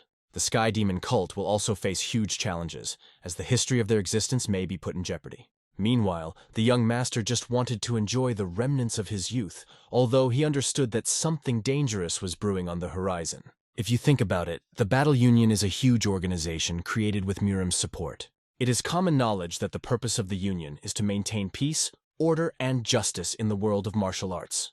Our hero was oppressed by only one thought: how much this whole place is permeated with various interests. He couldn't even believe that he had come here of his own free will. He was met by a man who immediately recognized his origin. This man had long dreamed of meeting him and talking at least once, even if it wasn't to happen in person. It was Taeho, the head of the shamans of the medicine branch. The young master did not understand why he was here, because he knew that Taeho was usually on Mount Mudan. Taeho didn't do anything special. He just appeared as an elder, one of many. But he showed considerable talent. The elder began to brag about his bloody blade, but the young master reacted to it with indifference. He didn't seem to care at all. However, the young master did not understand why he was given such a terrible name. The doctor explained that the nickname was given after the Steel King of Death's blood poured down like rain from the heavens. Rumor has it that even at a young age he was able to bypass 4 kings and enter the list of the 24 strongest. When he sent the Steel King of Death to another world with one swing of his sword, his title became the subject of debate among the highest officials. It was called the Heavenly Bloody Blade. The doctor added that the hero's father was very unhappy with such a nickname. But at the same time, the fighting union began to have fewer opponents thanks to this victory. However, the hero himself only dreamed of tearing up the one who came up with such a bastard name for him. The doctor asked who this girl was who was next to him. The girl enthusiastically introduced herself as Sol Huan. It was a great honor for her to meet the elder. Teko jokingly suggested that the girl must be in love with the young master. But he immediately interrupted him and began to tell about a bloody lord who killed several people. He remembered that this incident had happened a long way from the Forest King's domain, and that was why he had come here to share information about the blood cult. They all headed to the main Union building to continue talking about it. The Battle Union building said that they are keeping a close eye on the atrocities committed by the blood cult members. In the central regions, several reports have already arrived about the destruction of sects. One of the victims was a family of warriors who were attacked by a blood cult. The elder was amazed that the girl was able to survive and keep hope for the future of her clan. He promised to support them and witness her struggle. However, the question remained, what exactly the elder wanted to ask the young master. He reached into his pocket for something and pulled out a small gift. It was Marima's Battle Union token, which he asked the young master to accept. The hero initially refused, saying that he was not interested in joining the Union. But the elder insisted, explaining that these were the times when a token might be needed to gain access to the Imperial Palace. He said that the Imperial Palace had issued a decree concerning the blood cult. The Emperor's decree obliged the Battle Union to provide comprehensive assistance in the destruction of the blood cult. The hero was surprised why the Emperor decided to engage in nonsense because he himself is able to cope without their help. However, he realized that he could make money from this and receive a certain reward from the Emperor. The girl asked if he was really ready to agree to this just for the sake of money. The hero replied that if she wanted to restore her clan, they would need a lot of money. He added that it is better to take advantage of the opportunity to make money than to do everything for free, because they will act together. The girl agreed, admitting that the hero is right. The first step to restoring the clan is earning. The hero accepted the elder's proposal and went with the girl to the imperial palace. While talking with Huan, he didn't notice how they had already reached the palace. The palace looked exactly the same as it had on his last visit, but this time the hero came as a man, not as a ruler.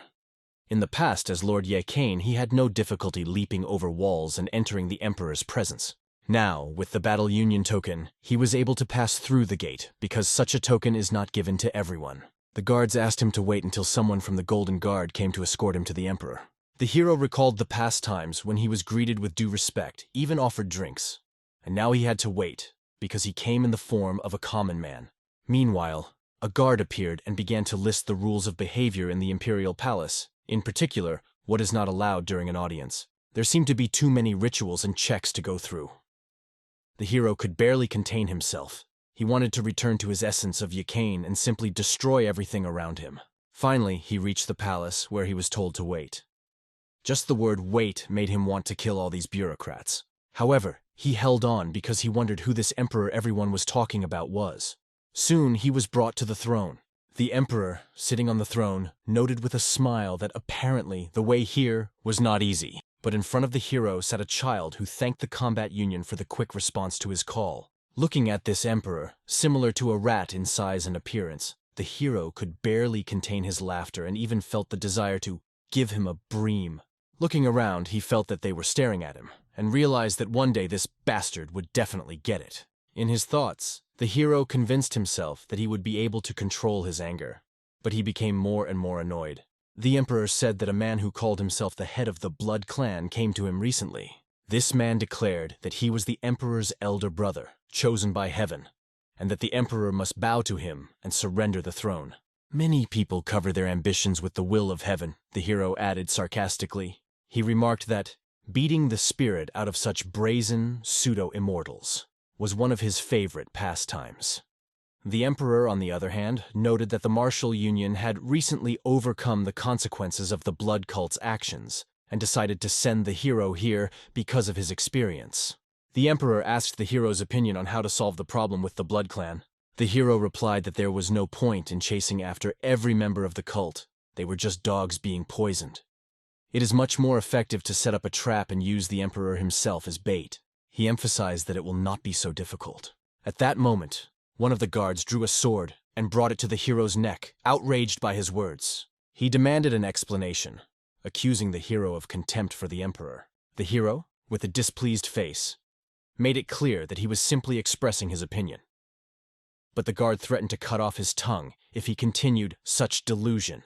The young owner, without changing his facial expression, looked directly into the eyes of the guard. At that moment, the guard felt his heart nearly stop in fear under the weight of that cold gaze. The fact is that Master Ying did not plan to kill the guard, but his gaze was supposed to make him tremble and not even move an eye. This invisible force scared the guard to the core. The hero stood silently, while the guard counted to 3 in his head, deciding whether to attack. But the emperor intervenes and orders the general to put away the sword. The sobs of the innocent people who are suffering because of the blood cult are getting louder and louder. The safety of this body is not so important if it can bring peace to the people, the emperor said. The young master was surprised by the words of this child emperor, which sounded like the words of a saint. The emperor added that the only way to get rid of the blood cult was to give Mistress Inu a chance to carry out her plan. But he asked, "Will Master Ying be able to kill the head of the blood cult, the blood demon?" Hearing this, the hero just smiled.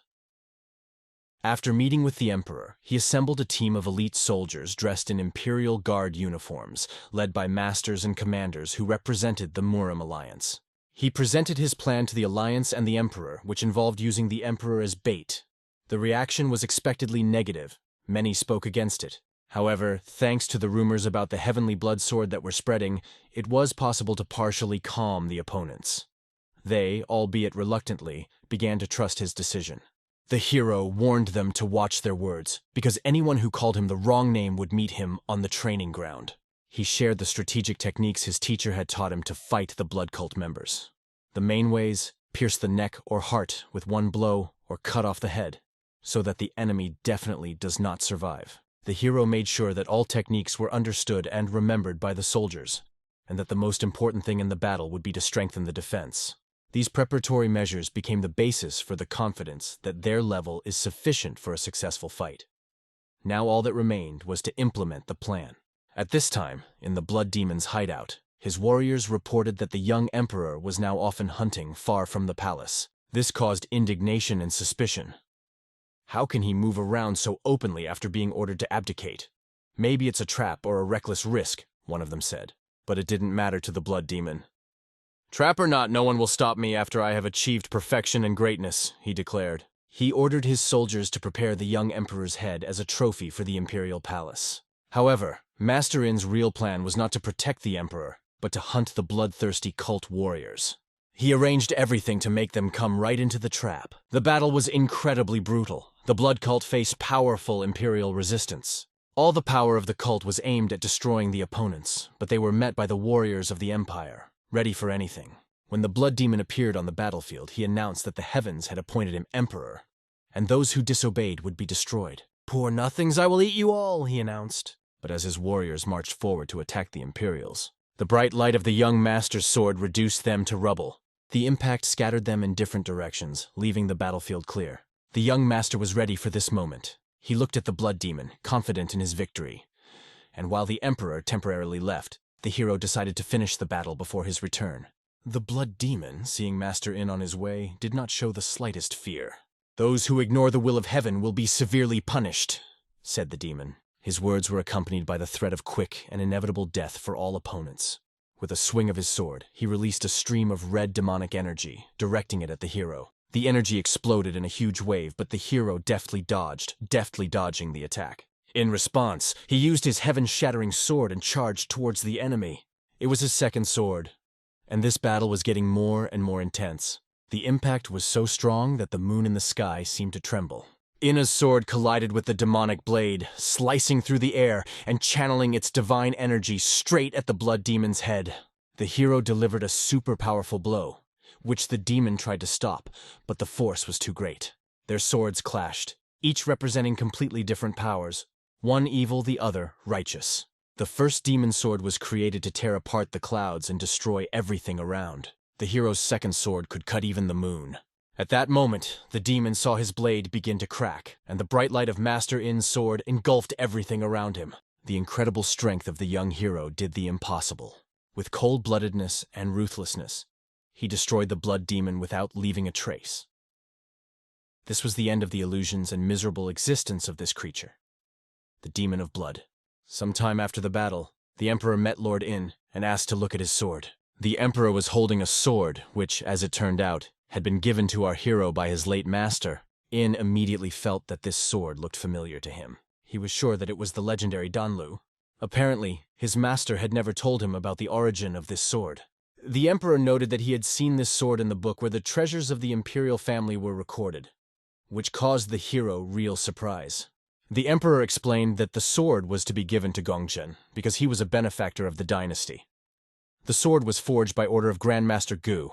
The hero could not believe that this sword had such a significant history. As it turned out, this sword had previously belonged to its master, and it was a legendary artifact that could choose its owner. The elder who wielded the sword was known as Guiji. The emperor emphasized that such swords are considered family heirlooms and are passed down from generation to generation. Perhaps the master gave it to his student out of strong affection. Thanks to this, the sword returned to the palace to carry out great deeds. The emperor was amazed at such a coincidence, and did not even believe that it had happened. The young master looked at the sword and was stunned by these revelations. The emperor expressed his hope that Master In would come to him from time to drink tea and talk about martial arts. The emperor also offered to teach the master one of the martial arts techniques if he had time. As a sign of gratitude for the destruction of the blood cult, the emperor built a large mansion for him in Wuhan, where the best martial arts masters lived. This palace was named after the Huang sect. What a beauty, thought the hero, looking at the building. Even the top of the coalition recognized his merits, and it was truly impressive. Looking back, he saw that Huan was crying. She still dreamed of opening a martial arts school for children to teach them the basics of technique, breathing, and inner strength. In looked at her and could tell that she was crying out of happiness, or maybe because of memories of her lost family. He tried to comfort her, but she could not calm down for a long time, letting the tears flow freely. In couldn't look at her tears, but he understood that they were tears of happiness, so he decided not to interfere. After a while, the Hao clan master, Surin, arrived. Judging by her beaming but slightly tense face, she wasn't happy with how In and Huayan were having a good time together. In, noticing her expression, jokingly assumed that she had stepped on something unpleasant, but after calming down, he still took it seriously. It was clear that Surin was not at all happy that the young master was spending time alone with Huayan. She demonstratively put a book called Masters of Wuhan on the table. Huayan didn't understand why Surin was offering her help, since she didn't pay her anything. However, she knew that Huayan wanted to open a martial arts school for children. Surin noted that even a new sect needs an experienced master who can help children and become a reliable support for them. Huayan was incredibly impressed because the list of masters was compiled neatly and clearly even at first glance. In, however, suggested sarcastically that most of these candidates might be lazy and just waste resources. But Surin excluded the weak and left only the worthy. She noted that she knew who to invite if additional people were needed, and the young master also had his candidates. The first to join the sect was the Shadow Lord Gungwei, who promised to protect it from dangerous individuals. However, in order to join, he needed to get permission from Huayan, who didn't mind. She also decided to stay here, although no one understood why. In fact, Gungwei was an important person to her, and she felt she had no choice but to stay by his side. The situation was a little strange, because even Surin unexpectedly decided to join the sect, which caused mixed reactions. However, she was not the only one who caused surprise with her decision. Soon, Meng Jin from the Shaman clan appeared on the horizon, whom In had not seen for a long time. In was surprised, because he had once taught Meng Jin the basics, and now he would have to continue his journey on his own. However, Meng Jin did not come empty-handed. He brought a gift from Seo Chengdan.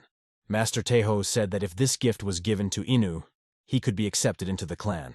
This gift immediately interested In, and he decided to take a closer look at it. However, In decided to chase Meng Jin away, believing that he had approached the wrong person if he wanted to improve his skills through such a petty approach. But Master Taiho, anticipating this, gave Meng Jin another gift to avoid trouble. Seeing this, the young master changed his expression and offered the boy a rice cake as a sign of acceptance. So Mayong Jin became part of the sect, and the next candidate turned out to be a familiar person. In at once wanted to drive the man away, but the man, though he did not mind going, said that his father had promised to tear him to pieces if he did not stay. The hero pointed out that Meng Jin brought him 2 gifts from Seo Chengdan and begged for acceptance. But he looked like a fool to show up empty-handed.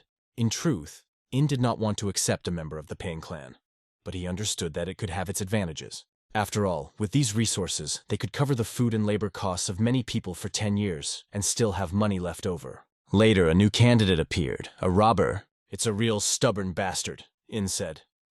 He emphasized that even after he shaved off his beard, nothing much had changed. The man declared that he was ready to live and die here if he was accepted. Huayan insisted on accepting the robber into the sect, seeing potential in him. In reluctantly agreed, but wanted to see how capable the man was of working. They entered a spacious room that was used as a hangar. In gave him 5 days to completely fill the hangar with firewood.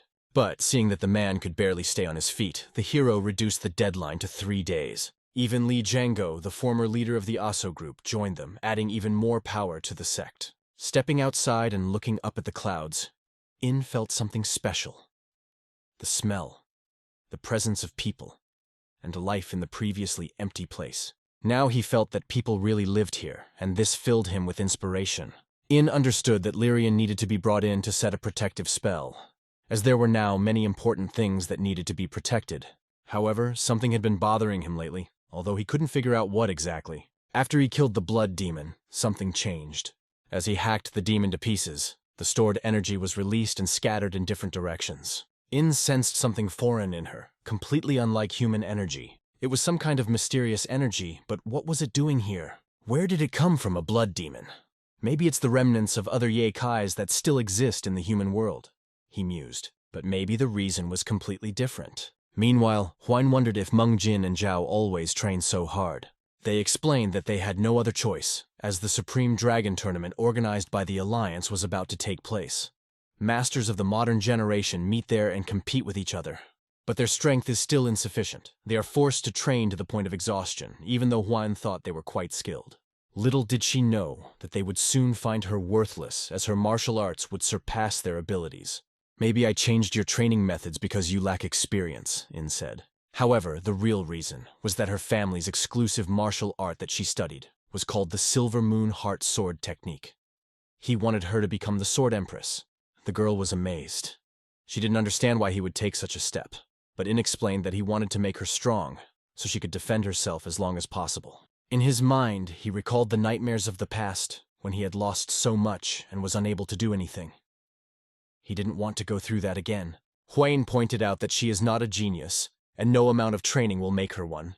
But In emphasized that she has already become stronger thanks to their training together, even if she doesn't notice it herself. He speculated that the shattering of the demon energy might have accidentally released the remnants of Yeikai's power still existing in the world. But in order not to burden himself with these thoughts, he switched to Huayan. If you don't believe me, prove it at the competition, he said. In his mind, Yin understood that the affairs of Yeikai's world no longer concern him, because now he lives as an ordinary person. However, he decided that they would participate in the Supreme Dragon competition, and the sect would definitely take a worthy place. He knew that it was not necessary to win or take first place, but among the participants there will be many geniuses, and the question was how to beat them all. Mr. In was determined. He didn't just want to defeat his opponents, he wanted to smash them to dust. If you don't take the prizes, you will be kicked out of the Hao sect, he said. It was more than an ultimatum. Their future hung in the balance. Intensive training began. At that moment, Master In activated his incredible chakra, and mysterious circles appeared around him. This was the void control art. Huayan looked at it with admiration.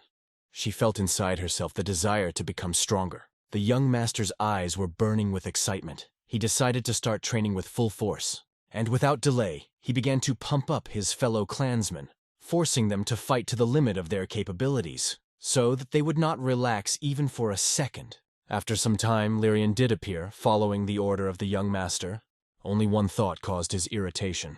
These guys were having fun in the Alliance and the Imperial Palace, and now that they need me, they decided to call me. With his sarcasm and offended look, Lyrian thought that he was not a servant here, and they paid him nothing. They didn't even buy him new clothes, a real disappointment. When he approached a room, he saw a crowd of people. One of the men explained to the people that although everyone wanted to participate, they should listen carefully and not make him repeat himself. The exam will consist of 5 stages, and only those who pass all will be accepted. The entrance fee is 1 yang. If someone wants to go for free, they have to sign a disclaimer if they die during the trials. This caused outrage among people. Pay money or sign documents that no one cares about their death. It looked like a trap for the poor. Lyrian remarked sarcastically that wherever the young master appeared, there would always be chaos. He watched it and was surprised that the tournament got so much attention. The Shadow Team commander knew that not all of them would even make it to the prize seats. The costs of the exam are already low, but at least 70% of participants are eliminated already at the first stages. In any case, even those who paid are unlikely to make it to the end, as this is a martial arts school, not a charity event. Although it may not be necessary, but just in case, it was decided that the 4 stages would be conducted by Supreme Master Deji. Django, for example, should take the first stage, the second, Halibni, and the third and fourth will be distributed among others. The hero explained that the competition between them divided the places like this. Myung-jin took first place, Huayan took second place, and he himself took third place. It seemed to Lyran that this was what caused the indignation. He should have worked harder than everyone else, but instead he seemed to be idle. However, he still accepted that the first stage would be behind him. Zhao took the second stage, and according to the plan, everyone would have a chance. However, it was to be not just training, but a real test.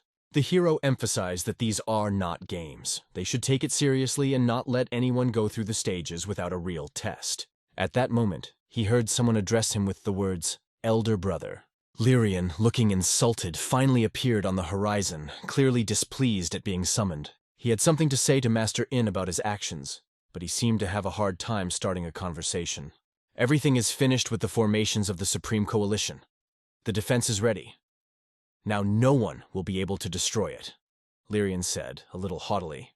In, however, asked him to do one more favor and assured him that he would pay as much as he asked. Lyrian, already expecting this, remarked sarcastically, "But you said I had no talent for formations. Why don't you find someone else?" At that moment, Huayan approached in with a proposal to spend the evening together and have some drinks. However, the master refused, saying that they could leave today if they wanted. Lyrian, surprised at this change of plans, asked where he had gone after summoning him. And he even jokingly suggested that perhaps this lousy Shaolin monk is also going with them. The direction turned out to be really unusual. The Temple of the Polar Star, known as the center of justice in the world of martial arts. It is a place where those who decided to leave the worldly life went to the Buddha to find peace, or left their past and became monks. The Shaolin Temple was not only a place of faith, but also a true collection of mysterious stories. The young master hated the Tathagata, who was worshipped by the monks of this temple. Lyrian noticed that In was visibly uncomfortable in this place, which only added to his sarcasm. Huang asked to inform the abbot in Myungge that they had arrived with a representative of the Huang sect. The monk, having waited for them for a long time, politely greeted the guests and offered to take them to the abbot. He reminded them to behave quietly and peacefully in the holy place. In clearly could not find a place for himself in the silence that reigned in the temple. Soon, a book titled Sword Technique appeared on the table in front of them. The monk noted that Father Huayan was more worried about the fate of this secret book and what might happen to his daughter. It would be better if Huayan could visit her father earlier with the young master. But unfortunately, she realized that this was no longer possible. In was convinced that Silver Moon's Heart Sword technique would help them in their future battles. The Huayan family was killed by the blood cult for trying to get hold of this secret book that contained the knowledge of the inner energy technique. The hero pondered how strange this chain of events seemed. It seemed to him that the blood demon had found a kind of solution to the problem in his martial art, although it was not necessarily a technique of internal energy balance. He wondered why that demon who already had the power to absorb energy was so eager to master this technique. Suddenly, a guest arrived to our hero. He was an old man with a look that radiated strength and wisdom. Lyrian felt an incredible aura in him, but he could not understand who it was. The man was clearly a high-ranking person. It was the Sword King, the head of the Namgunjin Alliance. But what brought him here? He had hardly come all this way just to meet Master In.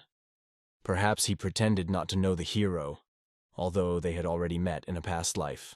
Just like in the blood cult story, it is unclear why Sun was unaware of the unpleasant incident in the Supreme Coalition, or only found out after James Knox's death.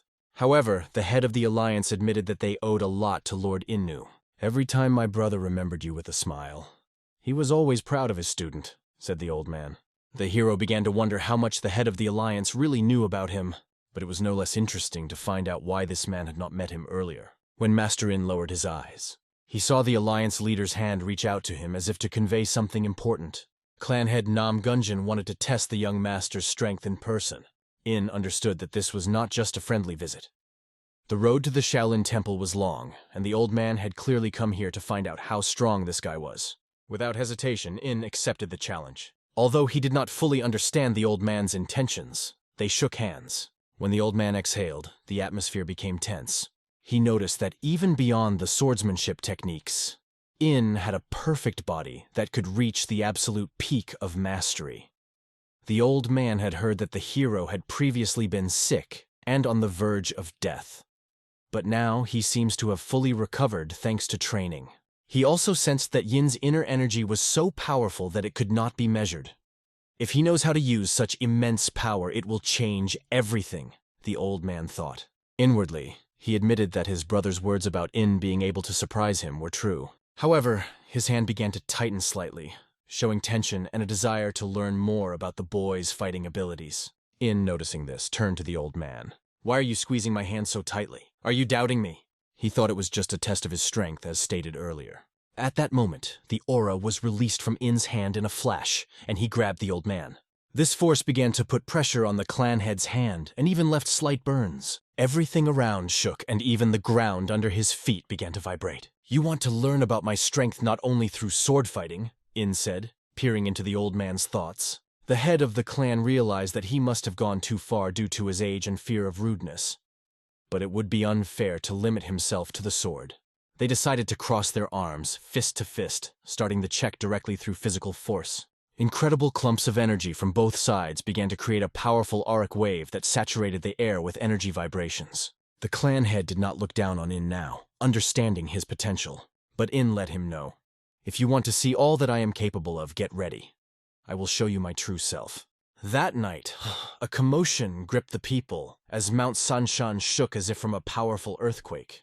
The young monarchs hid with fear in the clothes of adults and cried loudly. It was difficult to calm them down. Clan head Nam Gong apologized for the inconvenience caused, stressing that it was not intentional. However, he thanked the master who had caused it all, because it was thanks to him that this memorable meeting took place, even if it attracted unwanted attention.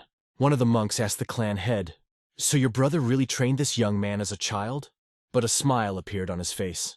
However, when he saw the old man's hand, he was stunned. The hand was completely disfigured, burned and crushed as if it had been attacked by a rabid animal. The head of the clan realized that the words of his late brother turned out to be true. This young master is not just stronger than me, he is even superior to Master Zhao Sanfeng, he thought with a mixture of admiration and sadness. Maybe this young man will reach bodhisattva level and then become the strongest martial artist in history. At this moment, their confrontation reached its peak. The old man was tense to the limit, feeling the incredible strength of his opponent. In didn't just surprise him, she dispelled all his doubts and destroyed them completely. Looking into the young man's eyes, the head of the clan decided to stop, because he understood that he had reached his limit and further risked serious injury. But the old man stubbornly insisted. "Don't worry, I will endure." As soon as he said this, blood began to flow from his hand. He put almost everything he had achieved in his life into this shot. There was no point in even crossing swords. Everything was already clear. He could only imagine what would have happened if the young man had not stopped his technique. The monk who observed this confirmed that all the words about Master In were true. Now there was only one question left. What did Master In plan to do next? Realizing that they needed his power, everyone present realized that the young master could become their only hope for a bright future for future generations. Only those who experienced true despair had the right to ask for help from such a powerful young man. However, it was important not to blame themselves for the choices they had made earlier, even if they seemed wrong. Sometimes circumstances leave no alternatives. Now they had to guide the young man on his way and reach his understanding, which is why his brother mentioned this person so often. It was the honest truth. Something had to change to right the wrongs of the past. In a certain space and time, Master In felt the presence of an unusual creature that he had not met for a long time. That voice was familiar. It was the Tathagata. The spirit appeared in front of In, as if flying up, and asked how he was doing. The master looked around in surprise, trying to understand where he was and how he ended up in this place. It turned out that it was a dream. "Who do you think you are if you interfere in other people's dreams without permission?" In was indignant and began to threaten Tathagata. However, the spirit remained calm, declaring that Master In had not changed at all since their last meeting. The Tathagata suggested a walk together.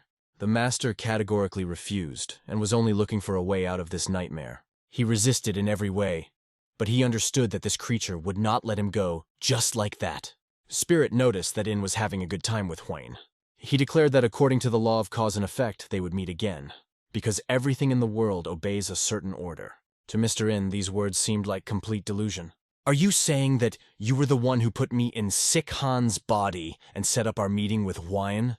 What is this, your game?" asked In. The Tathagata calmly replied, "No, it is all the laws of cause and effect that have bound your destinies." The Tathagata's expression remained unchanged, even as the young master clearly noticed something important. Even so, In decided to take the opportunity to ask the spirit what was troubling him. "What's going on in the Ekai world right now?" asked the master. But the Tathagata asked in reply, "Why do you care? Perhaps you still have an attachment to that world." In explained that he has no attachment. He just wants to watch as the blood demon has gained incredible power by absorbing a Yekai that by all laws should not exist in the human world.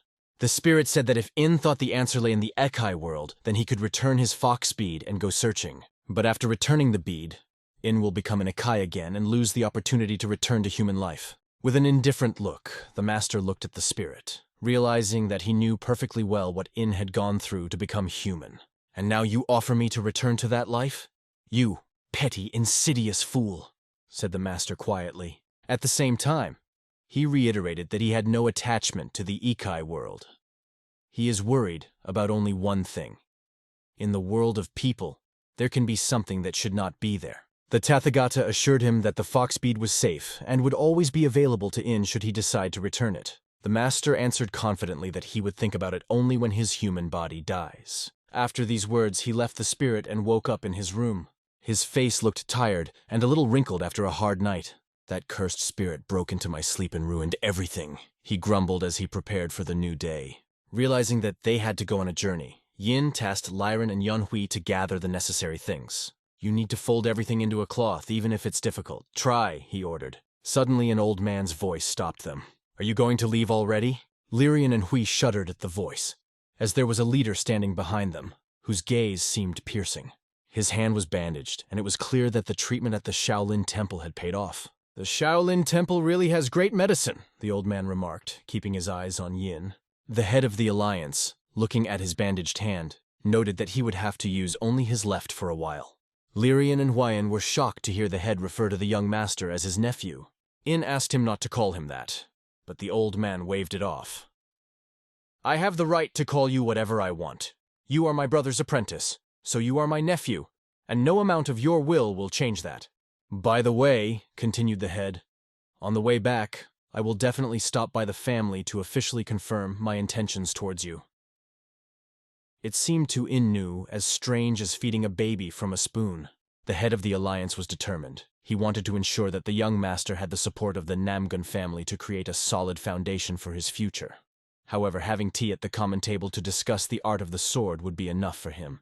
The old man also wanted to give Innu free access to the alliance, so that he could visit it without any extra procedures.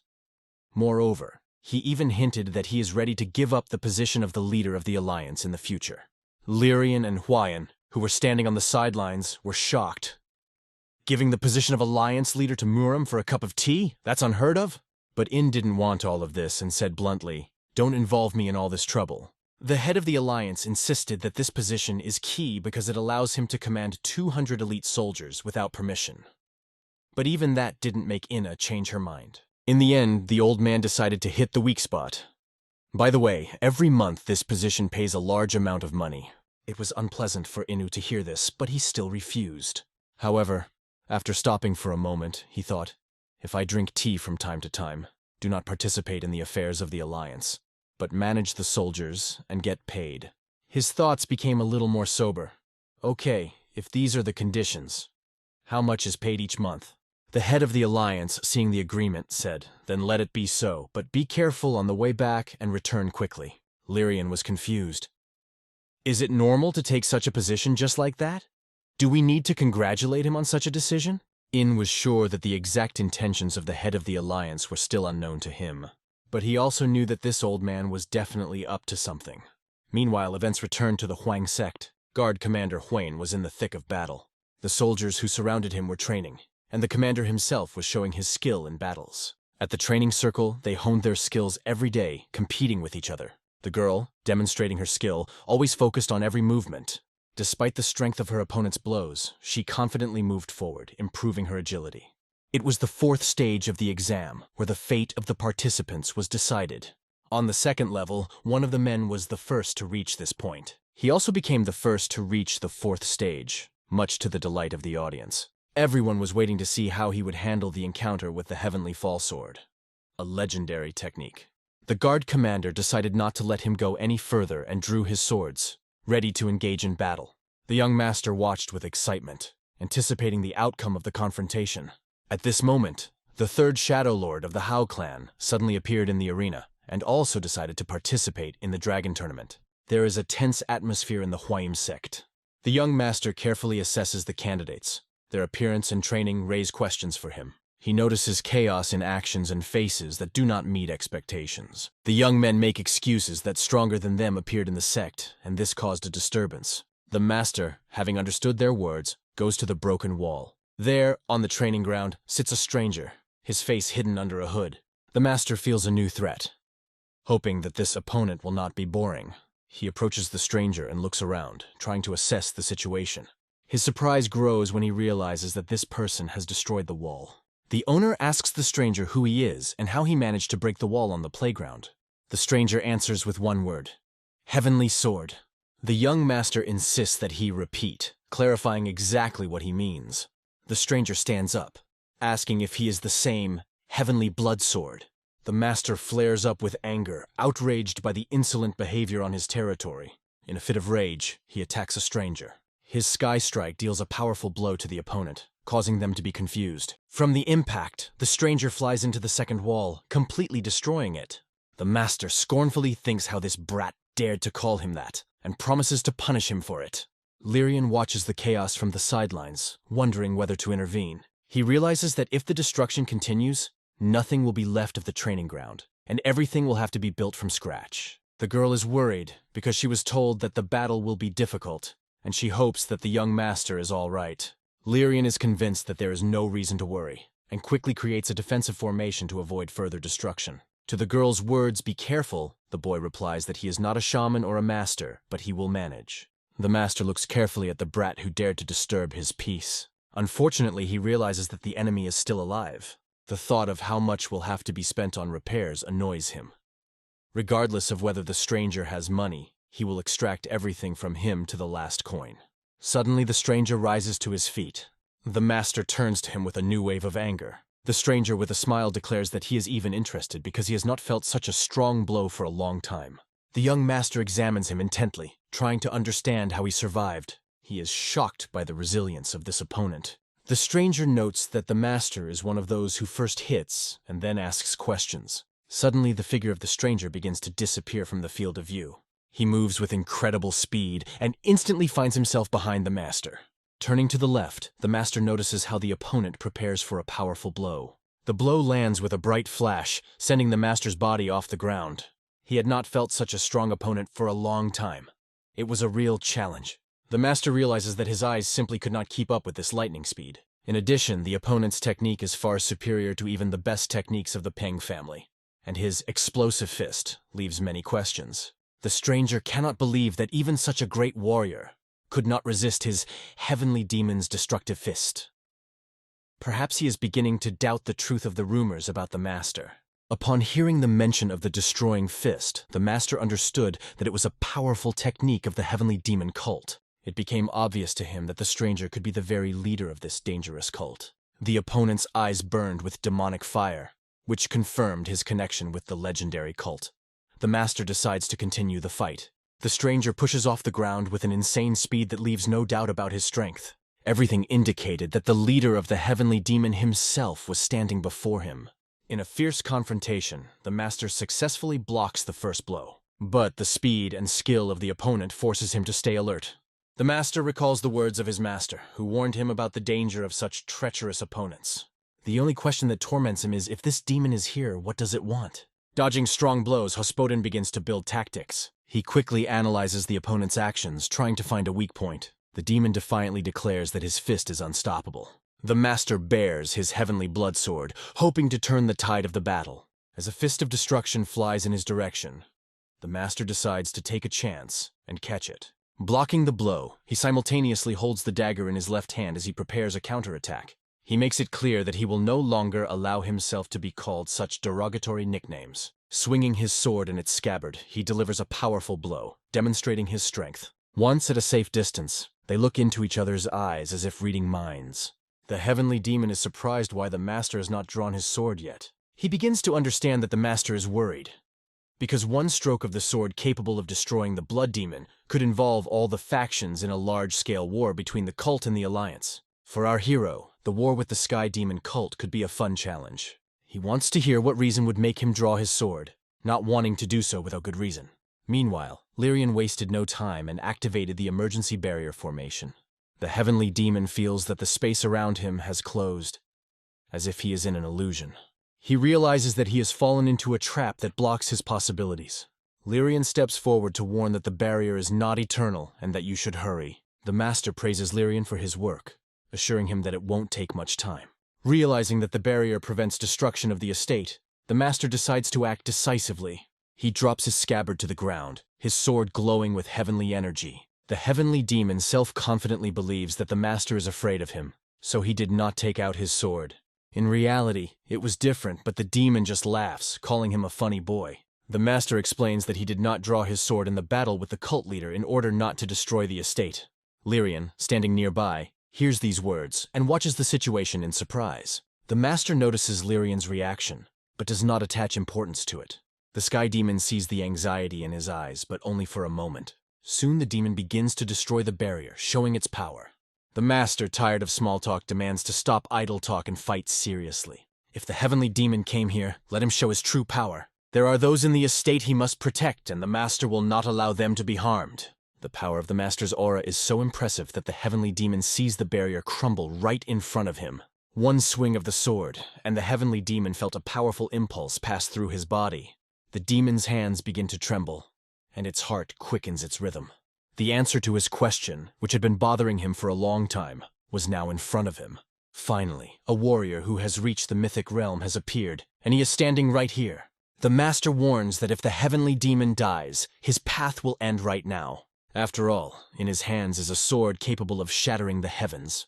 The heavenly demon feels the thrill of battle, wondering what this heaven-shattering sword means. Its name is so majestic that the demon is ready to accept death from it with honor, filling the body with energy. The two forces glow with different auras as they prepare for a decisive clash. The heavenly demon's hot breath rushes forward to attack. The master's cold breath blows over the arena, preparing to punish the enemy.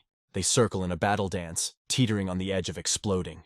The demon uses his fist of destruction, aiming it directly at the master. In response, the master uses a moon-killing strike with his second sword. A space-shattering explosion reverberates throughout the empire. A flash of light blinds everything around, leaving behind chaos and destruction. When the dust settles, the formation is destroyed, and Lyrian watches the aftermath of the battle. He tried to hide from the blow, but was still affected by its force.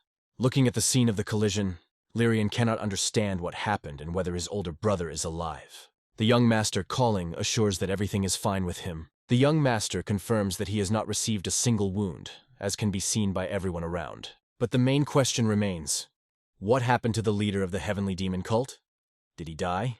Looking around, the master notices that the demon is still standing. He froze in a motionless position. He is said to be the only one of the strong 12 who can compete even with the Sword King Nam Jin. Not even a blood demon could stand against his sword. However, this opponent turned out to be extremely strong and durable. Although he has lost consciousness, his body continues to stand as if not admitting defeat. After a while, the heavenly demon found himself in the room, forced to rest after a hard fight. His body needed restoration because he was exhausted to the limit. Having lost consciousness in battle, he looked pitiful for a leader. When it became clear that this was the leader of the heavenly demon cult, everyone was shocked. The young master declared that he had something to say about this person. If this is indeed a cult leader, why did he appear in the Central Plains? This happened extremely rarely even in the past, which raised many questions. Shuren guessed that Master Ying must know him well if he was able to win. She asks if this man is really who he says he is, or if he is just pretending.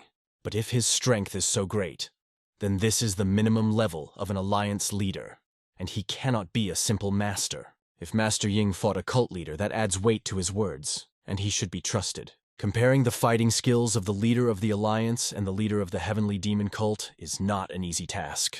How strong is Master Ying? His friends only guess about it. Soon, the heavenly demon woke up and realized that he had lost the battle. As soon as he regained consciousness, the master made him responsible for the destruction caused, even though the demon only had one nyang left.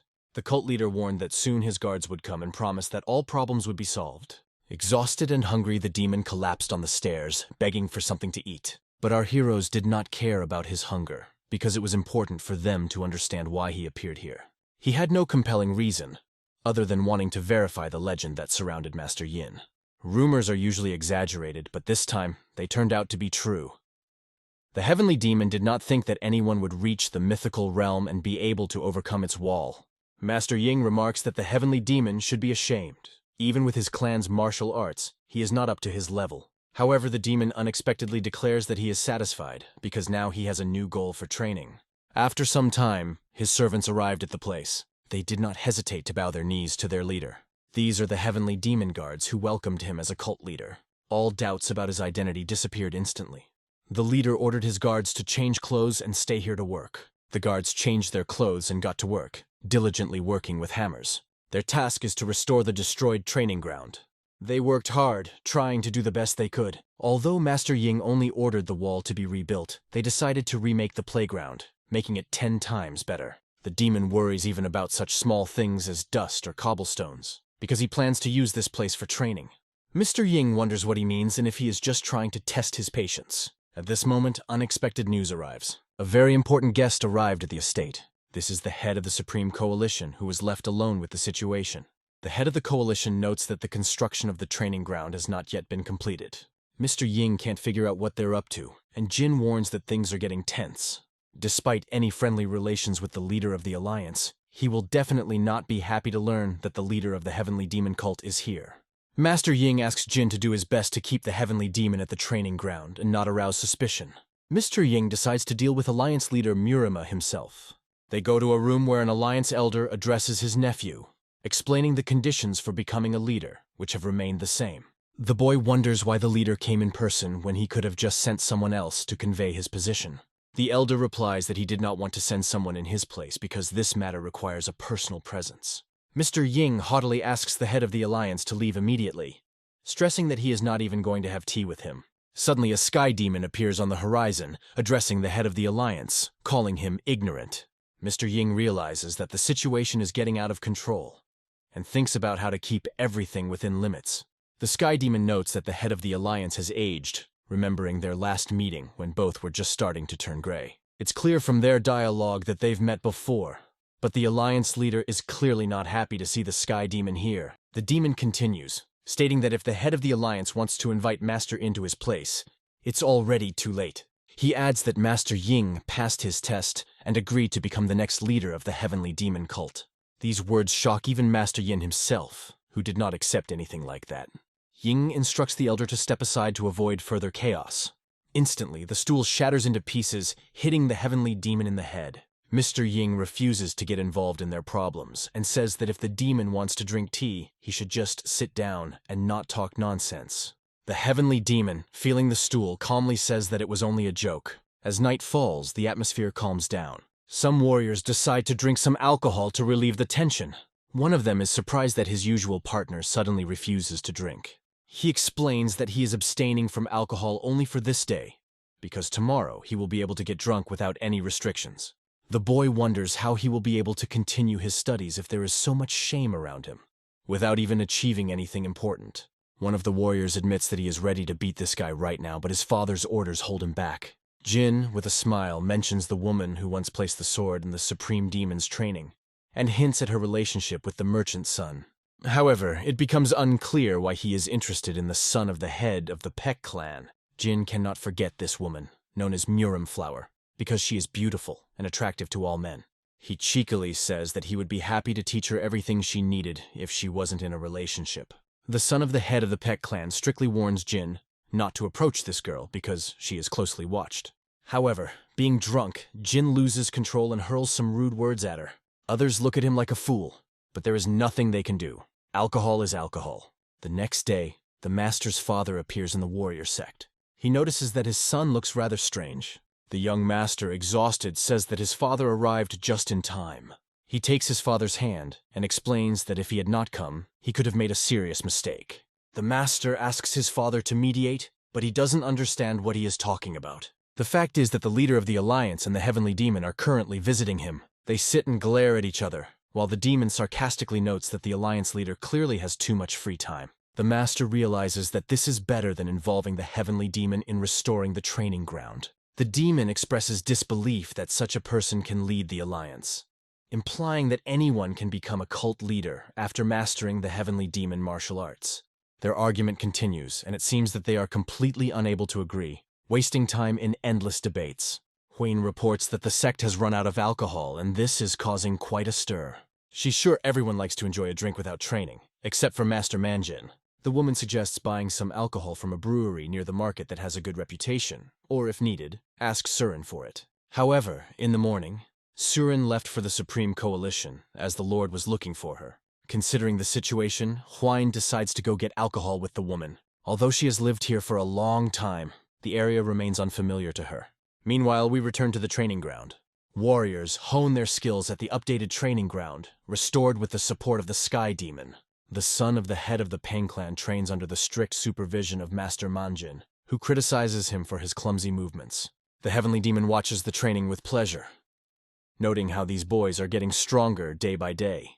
One of the warriors swung a mace, breaking trees on the training ground. Pen tried to hit harder and harder, and the heavenly demon recognized him as the future leader among the robbers.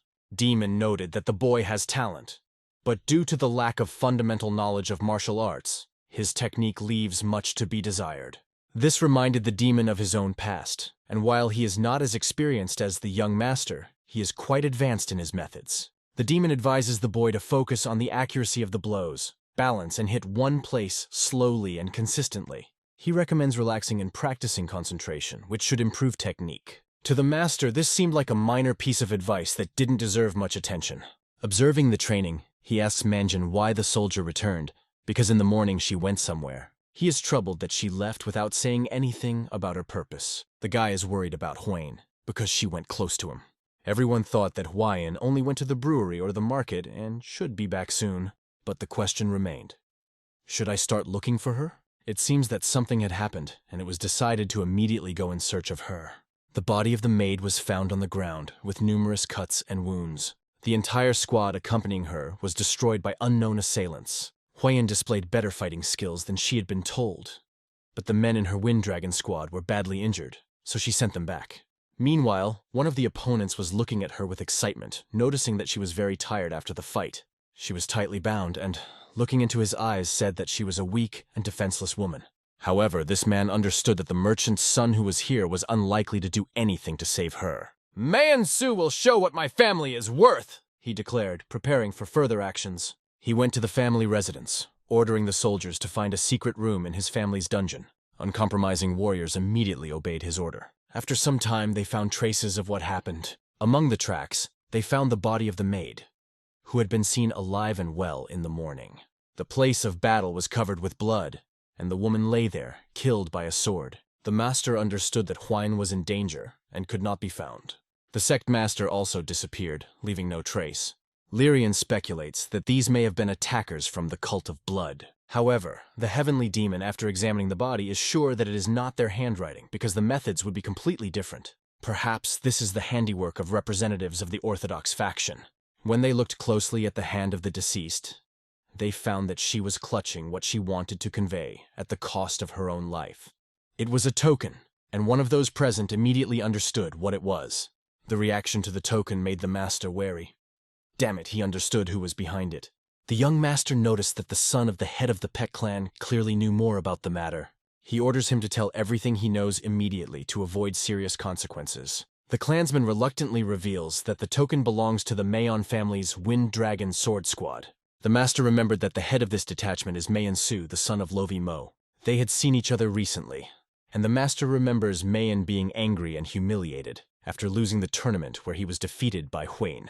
This leads the master to speculate that Su may be involved in the attack, although he cannot be completely sure. Su is known as a dangerous madman who has lost control of himself and acts without regard for the consequences. The master feels a growing rage and wants to find and destroy Mayan as soon as possible. His anger is fueled by the memory of how the woman he loved was killed in the past, as if this curse haunts him. It was an unbearable nightmare for him that still haunts his soul. The master is adamant that Su will take responsibility for his actions. Suddenly, he is stopped by the heavenly demon, who intervenes in the situation. Demon notes that the heir to the Peck family isn't sure if this is definitely Mayan's handiwork. He suggests that members of the Mayan family may have been involved in the attack, but at the same time acknowledges their importance in the world even greater than some Orthodox factions. However, the master does not care about any authorities, because his goal is to protect Huayan. The heavenly demon points out that if the master goes in search of enemies while swinging his sword, he may lose allies and turn them into enemies. He urges to act cautiously and carefully to avoid unnecessary conflicts. Mistress In is not interested in the words of the heavenly demon. He is not going to back down from his plan. He is ready to destroy anyone who tries to stand in his way, even if it is a heavenly demon. The sky demon looks at the master, realizing that he is unable to resist his powerful aura. The greatness of his power literally paralyzes any resistance. Demon realizes that the situation is out of control and has gone too far. It was obvious that Master Ying was willing to turn the whole world upside down to punish Su for his actions. Meanwhile, news of his son's outrageous actions reaches the leader of the Mayan clan. He is told that his son has done something completely stupid, getting the clan into trouble. The guard explains that he was following his son's orders because he threatened to attack Huiyan if they didn't help him. The clan leader is furious. How dare his son discredit the family like that? He understands that this can affect the reputation of the clan, especially under the influence of the emperor and the leader of the alliance. After the failed tournament, his son had already disgraced himself, and if the public found out about it, then his heir could no longer be relied upon. The leader decides to fix the situation in any way. He learns that his son is hiding in a secret room and considers a plan of action. The leader orders the guard to silence his son by any means necessary to cover up the incident. The guard takes responsibility for this and adds that Huiyan can be returned to the sect if she is found. But the leader gives a shocking order to kill Huan and dismember her body so no one can find it. His thoughts are interrupted by an unexpected blow. Master Su, holding a dagger, suddenly appears, and at that moment something extraordinary happens. The ground shakes as if from a strong earthquake, and the master looks at the lady, realizing that the situation is getting even more confusing. Mr. Su doesn't understand what's going on because he has just started to execute his plan. He can't believe that his long-awaited meeting with Huiyan was so defiantly interrupted, because she was the sweet morsel he had been dreaming of for so long. It was a dark night outside when it all began, creating an atmosphere of tension and uncertainty. The three men ran forward, having no idea what lay ahead of them.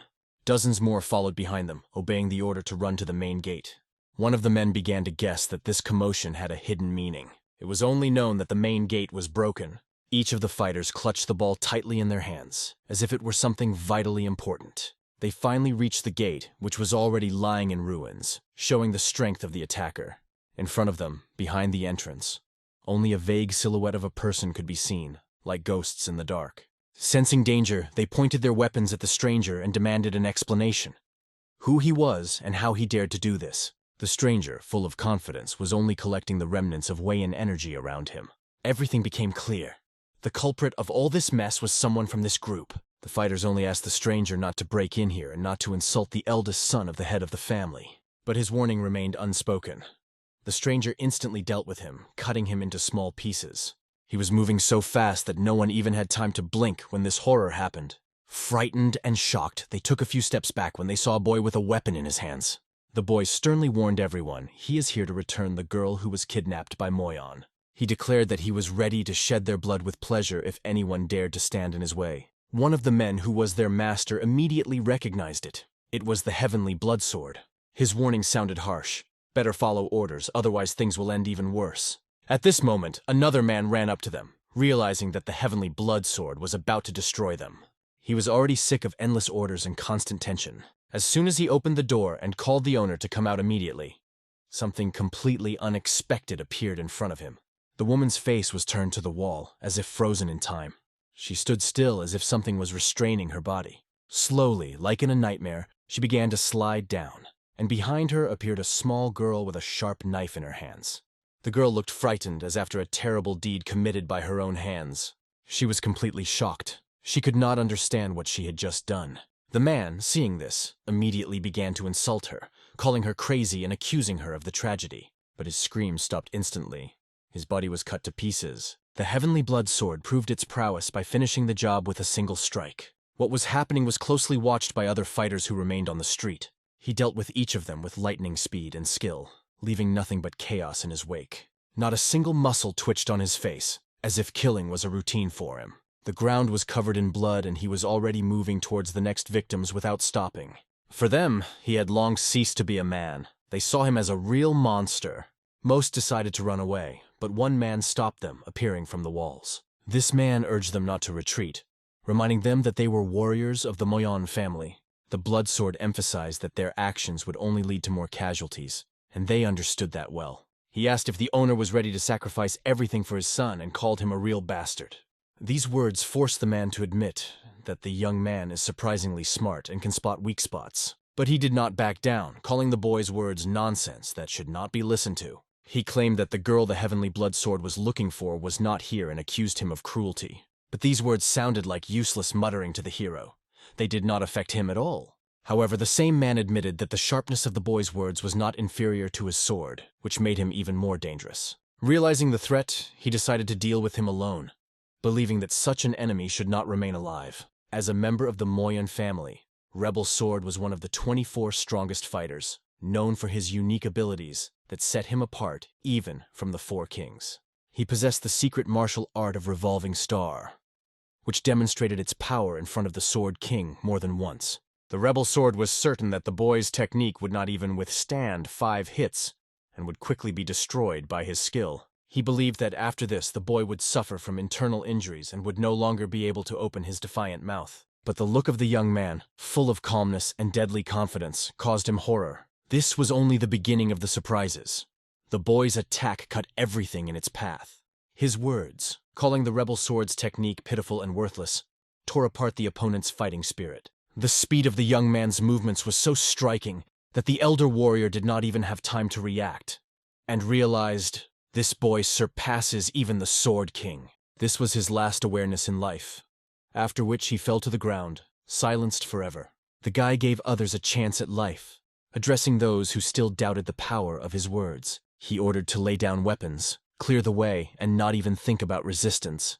The knife in the girl's hand, covered in blood, slowly touched the wall, leaving bloody marks. It was difficult for her to even stand, but she still walked out the door, taking a step towards freedom. After everything she had been through, someone appeared in front of her eyes whom she considered her salvation. It was a real salvation for her at that moment, because her older brother was standing in front of her. It was him.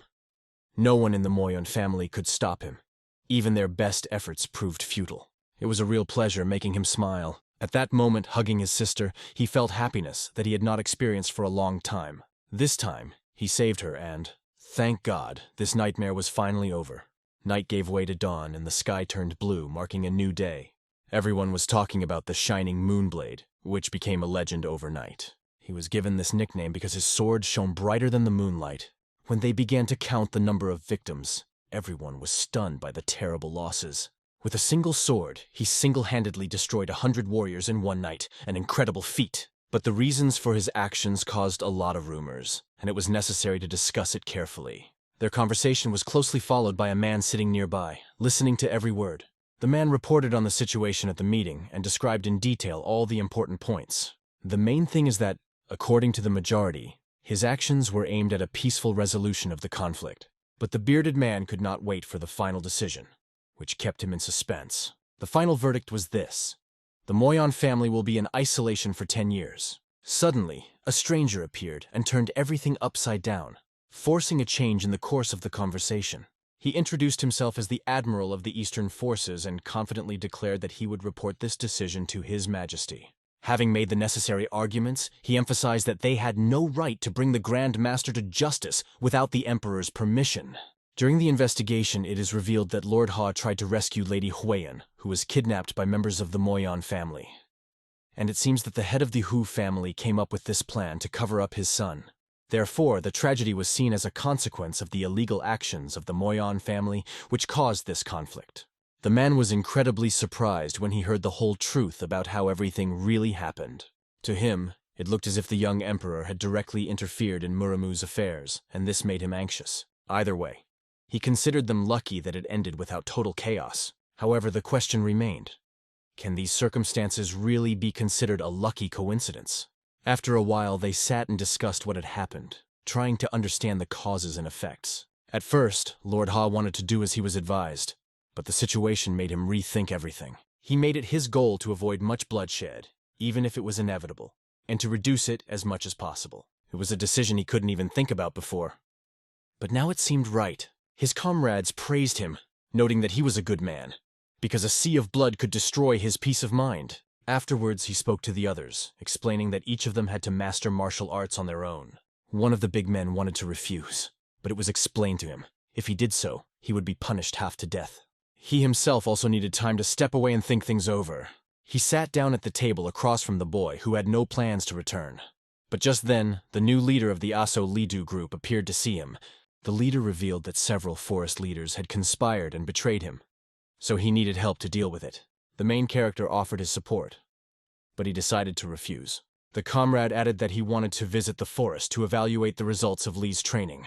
Zdrovan promised to make every effort to achieve success. They set off, wishing each other luck. The main character and the black-haired man wished them success, seeing them off with their eyes. The black-haired man seemed to want to go with them, but the main character asked him to stay, At this moment, he calmly raised a cup of tea to his lips, immersed in his thoughts. He said that Lord Haumuna always brewed tea, but it tasted like medicinal water, completely unlike the real aroma. Lord Amyon was also invited to sit down, but declined, as he could not afford to drink tea with his host. Time passed, and the training arena was filled with the sounds of fighting moves being honed. The girl skillfully trained on it, demonstrating grace and technique with the sword. But suddenly, she felt that her sword touched something invisible. It was her brother who appeared and called her fool with a kind smile. He came to point out a few mistakes to her, reminding her that a sword loses its edge if one's thoughts are preoccupied with worries. The girl could not get rid of painful thoughts about the fact that she could not protect her mother. Her brother asked her to calm down, assuring her that she had done everything possible to change it. "Take a deep breath and clear your mind," he advised, trying to support her. At this time, the little guy, full of energy, ran forward without stopping. The man stopped when he felt something strange and turned to see what was behind him. "What's going on here?" He turned to the heavenly demon, who also sensed a powerful wild aura. The fighting spirit was so strong that it seemed impossible to overcome it. The heavenly demon concluded that this attraction was too strong, even for the strongest. The main character was standing right in front of the entrance to the courtyard, calm and confident. He was approached by a boy who roared so loudly that the hero thought that a wild animal was in front of him. But as it turned out, he was an ordinary young lad, or so it seemed. In fact, it was a woman who hid her true essence behind a menacing appearance. She did not lose interest, observing what was behind the protagonist's back. Her gaze rested on a sign that read, Moonblade Sect. Without delay, she immediately asked, "What does this mysterious Moonblade mean?" The hero, not wanting long conversations, asked her to go back to where she came from, without explaining twice. But she brazenly replied that she was going where she wanted and would fight anyone if necessary. She defiantly declared that right now she wants to fight him, and if she loses, she is ready to give her life. If he wins, he will simply take this plaque as his prize. It was really intriguing.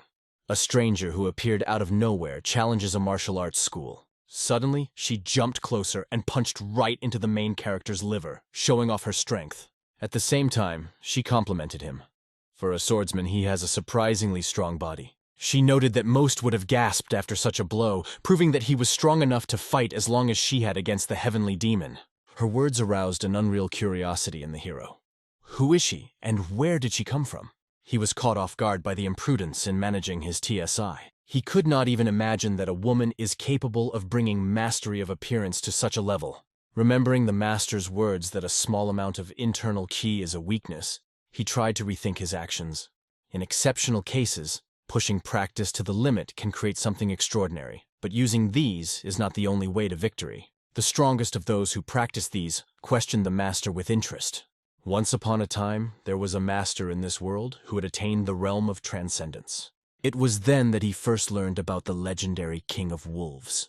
Obviously, the Wolf King was a woman, but they decided not to talk about it in order to intrigue the hero even more. The young rival declared that from now on she would act seriously, and immediately launched an attack. She tried to strike, but the boy expertly dodged. Moreover, he passed so gracefully right under her feet that she was lost in flight. She could not understand what was happening, because everything did not go according to her plan. What is happening? The enemy dodges every blow. Also, he jumps like he's just playing around, rendering her attacks useless. She was starting to get annoyed that the guy was constantly dodging without even striking back. She tried to strike with a straight arm, trying to punch through him, but he only needed one hand to stop her fist, grasping it in a firm grip. In order to remember the lesson better, he decided to hit her precisely in the liver, and then he hit the cheek with his fist so that even the brain felt the impact with the skull. He wanted to show that challenging someone to a fight is only worthwhile in a dignified atmosphere. Since he did not like the atmosphere, he gave her a strong blow in the stomach, from which the girl flew back. The force of the impact was so powerful that she rolled several more times before stopping. Finally, she managed to keep her balance. She stopped on one leg, breaking the ground with her hand. But when she raised her head with a smile, it was hard to believe that the blow had somehow affected her. But in a moment she staggered, lost her balance, fell on her back, showing that she could not stand it. He only looked at her, and his gaze read a cold goodbye. Suddenly, several boys appeared behind him, silently acknowledging his skill. Some time passed, and this girl was already lying on the bed in her room. A huge bruise was visible on her cheek, clearly repeating the size of his fist. I wonder where such a trace could have come from. Fascinated by the story about that girl, she immediately began to brag. That's right! Lady Surin is the Wolf King, Huyang explained. He called her Wild Dog, joking at the table because she never gives up, fights to the last and rushes into battle like a real wild dog. With a smile on his face, Huyang remembered the story of how they fought for 3 days and 3 nights, until he had to die to stop it. And so, he said he greeted the Wolf King for the first time under the moonlight. The one who was nearly insane asked Surin if she had any information that could help. Surin said that the Wolf King appears on the battlefield unexpectedly, fights and disappears just as suddenly. All that is known about her is that she is a mysterious person, but their conversation was interrupted by the words, "I found you, escape!" which made them look around sharply. She looked energized, as if she had just had a good night's sleep. As soon as she entered, she began to tell them everything. But suddenly, she was very surprised. Her surprise was caused by seeing an old sky demon. She was happy to meet him, but at the moment she had no time for him. She was more interested in the battle with the Moonblade. After some time, the girl made several rapid turns on the ground. She went outside to continue the fight with him, but the result was the same as last time. An observer who saw all this sincerely exclaimed, "Wow." For her, this battle seemed so magnificent that it could go down in the history of martial arts. However, the boy was annoyed by this, and he warned her, "If you try again, I will cut you open with an ice blade." Huyang added humorously, "Killing her now would be a waste." He didn't mind Huyang's words, but thought it best to grant her request a few times, and then stop. Fighting the weak is boring. They either fear or die, and it eventually bores you to death. But fighting with the strong is another matter. You can fight for a long time, and victory gives euphoria. Even losing sometimes brings pleasure. The black-haired girl at the table expressed her point of view. The protagonist asked her, "Have you made up your mind? Will you attack me again like a madwoman and die, losing the chance of the future battle? Or you can ask politely, and maybe I'll agree." It surprised her to think that if she asked politely, he might agree, and then she could enjoy the fight. She agreed, but put forward a condition. "There are 2 masters in the Huayan sect strong enough to kill me," she said, "and I'm not going to lose this opportunity no matter what. That's why I'm staying here." Hearing this, the main character decided to explain to her that this is not a hotel where you can just eat and sleep. Suddenly, the girl puts a sign on the table. She called it a board he could sell for a good price. Surin immediately realized that it was 10,000-year-old steel and was amazed. This metal was considered the strongest in the world, saturated with yin energy, and it was from it that the greatest swords were created. The protagonist was more interested in how much money he would get for this treasure. Huyang, standing behind him, explained, "This money is enough to buy 5 estates the size of the Huyang sect." The round-faced girl did not understand what they were talking about, and asked again, "Is this enough? Do you need anything else?" Some time passed, and the battle started again on the training ground. This time, she confronted the old man, telling him that he had weakened greatly. However, he looked at her like the sassy wild dog she always was. She was angered by this nickname, and she rushed into battle again. Their match was watched by Ho, judging their skills. However, Ho himself seemed completely indifferent to what was happening. At that moment, Lirian approached him. He announced that a visitor from the Imperial Palace had arrived and was ready to wait until the battle was over, but his demeanor indicated that the matter was urgent. What kind of message could this be from the Imperial Palace? In-ho approached the Admiral after a long separation. They had not seen each other for a very long time. After greetings, they went to a secluded place to discuss important matters. The Admiral admitted that he had traveled an incredibly long way to communicate the urgent situation. He noted that matters of the imperial family are usually decided in narrow circles, but this time, the case is too important. The missing princess is His Majesty's only sister. That day, she left the palace to visit her people, and was accompanied by twice as many soldiers as usual. However, the time when she was supposed to return had long passed, and only her horse and 1 soldier returned. The soldiers said they were driving near the town of Yichang in Hubei province when the princess spotted a child running into the forest.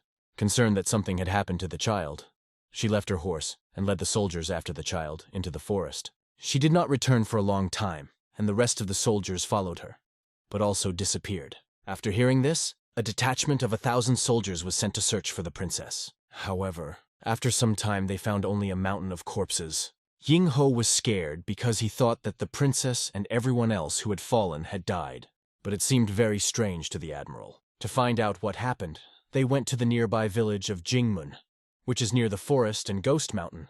Local residents said that every year those who go to this mountain go missing. All the soldiers are dead, the princess is missing, and Ghost Mountain has long been known for its terrifying legends of disappearing women. After hearing this story, Yingho couldn't think of the disappearance as an ordinary incident. That's why they turned to him for help. If the princess is alive, that's great. But if she died, in this case, it is necessary to find the cause and culprit of her death. After the conversation, Ho looked at the full moon. Today was the first full moon of the year. The sight of the moon awakened in him memories of the past. Back then, many yokai caused a lot of trouble. Little Lee was looking intently in front of him while writing something with a brush in his notes. His watchful gaze was explained by the fact that he heard the word yokai from Ho. They tried to figure out the reason for the princess's disappearance. If it wasn't a maniac, then maybe a yokai was to blame. Have you heard of cannibals? Ho asked. Lee was well aware that there were yokai who craved human flesh, others who craved souls, and some who craved both and were called cannibals. So far, this was only Ho's guess, but if it was true, there was a chance that the princess was still alive. Ho could not put up with someone eating people in his presence. All this seemed more like pages from the books of shamans. Since the yokai realized that eating people would be punished by heaven, they began imprisoning people and eating them during a solar eclipse. This conversation even made Lee interested. He got up and asked Ho to wait a little. Lee went after the precious book that his teacher had given him, the Chunjin Almanac. Thanks to this book, Ho could learn when solar eclipses occurred in the past and when they will occur in the future. Lee opened the book and began to read carefully, looking for the information he needed. It turned out to be not so easy, but he began to add dates on his fingers, doing calculations. After a few moments of thought, he announced that the next eclipse would be in 4 days between 1 and 3 o'clock in the afternoon. Even with the margin of error, Lee was confident that the eclipse would occur in exactly 4 days. After hearing this, Ho decided where they should go and asked Lee to prepare for tomorrow, as he was also to accompany him. While talking to Lee, Ho noticed his agitation and decided to ask again. "The best Marima exorcist is standing before you," Lee said confidently. After these words, it could be assumed that everything had already been agreed. Ho himself went to see how things looked on the spot. Time was running out, and he thought that using the girl as bait would be a good idea to expose the yokai. In front of him rose a huge mountain, to which he was steadily approaching. Ho approached a cave above which hung a sign that read, "Demon's Cave. Do not enter." A red cloth with yellow ribbons was stretched in front of the entrance. It was an unmistakable no-entry sign. Ho walked over to the chest where the spheres lay and, taking one, felt a concentrated energy within it. He needed to take some, but not too much, as his own energy was far more powerful than that of the blood demon. In addition, he did not convert the yokai's energy into his own internal chi, but rather mixed it with his own. He wasn't sure what would happen when the yokai energy entered his human body. To do this, he needs to find a way to turn her into a human inner ki. Taking the 3 spheres, Ho moved on. A view of the training arena opened before him. A man with a sword practiced his blows on it, demonstrating his skill. He had been training since the morning, and Ho had been watching him from the mountain. He was a man who was eager to prove himself as the best student in order to become a leading martial artist. Learning and practice are his main principles, even if they don't talk about it. He must have a good heart, Ho thought as he watched him. But suddenly the trainee, sensing someone's gaze, looked up, noticing that he was being watched. He glanced up at the mountain, but there was no one there. It seemed strange, because it seemed to him that someone was standing there. Seeing the empty mountain, he thought that it seemed to him, but in reality it was not so. The next day, Ho was standing in front of the entrance to the Moonblade sect. The girl standing in front of him questioned whether he should really go there. She couldn't help but worry, because it could be a yokai. The 3 boys had already gathered and ran out enthusiastically, ready to help Ho catch the yokai. The Sky Demon and the Wolf King also went with him, eager to see what the yokai looked like and engage him in battle. Well, we'll still need a decoy if we're going to make a quick escape, Ho thought. Meanwhile, Gui Ho asked to look after the sect while he was gone. Lady Surin was displeased with his departure but asked for guards to be posted around the estate. Finally, she added a request to protect herself. Ho's outstretched hand was Lee's signal that it was time to go. Taking his arm, they headed forward in search of the yokai. The admiral looked uneasy because he was worried that there would be little time left, and he would have to deliver bad news to the emperor. His assistants believed that the princess would soon be found, because the soldiers were looking for her day and night. At that moment, Ho runs up to them with his companions and informs them that the princess is still alive. "If my guess is correct," he began without finishing the thought. The appearance of the young master made the admiral incredibly happy, and he was happy to hear it. After a while, the admiral ordered to withdraw all the soldiers from the forest, as they would only interfere. Ho explained that they would climb the mountain when the moon was high in the sky. He explained the reason simply. Going to the mountain now is a waste of time. The admiral agreed with every word, understanding that under any circumstances, the girl must be alive. The soldiers were ordered to remain alert in the barracks. He also ordered to stop any climbs to the mountain. The Wolf King and Kavian saw the soldiers as ordinary human masses. However, even they recognized their bravery in the fight against the demon cult. Suddenly, Lee began to smell a strange smell. He stared intently into the distance, in the direction of the mountains, and felt that there was something there. But it was definitely not a person. Some time passed, and an almost full moon appeared in the sky. The group had to make their way through thick thickets of thickets.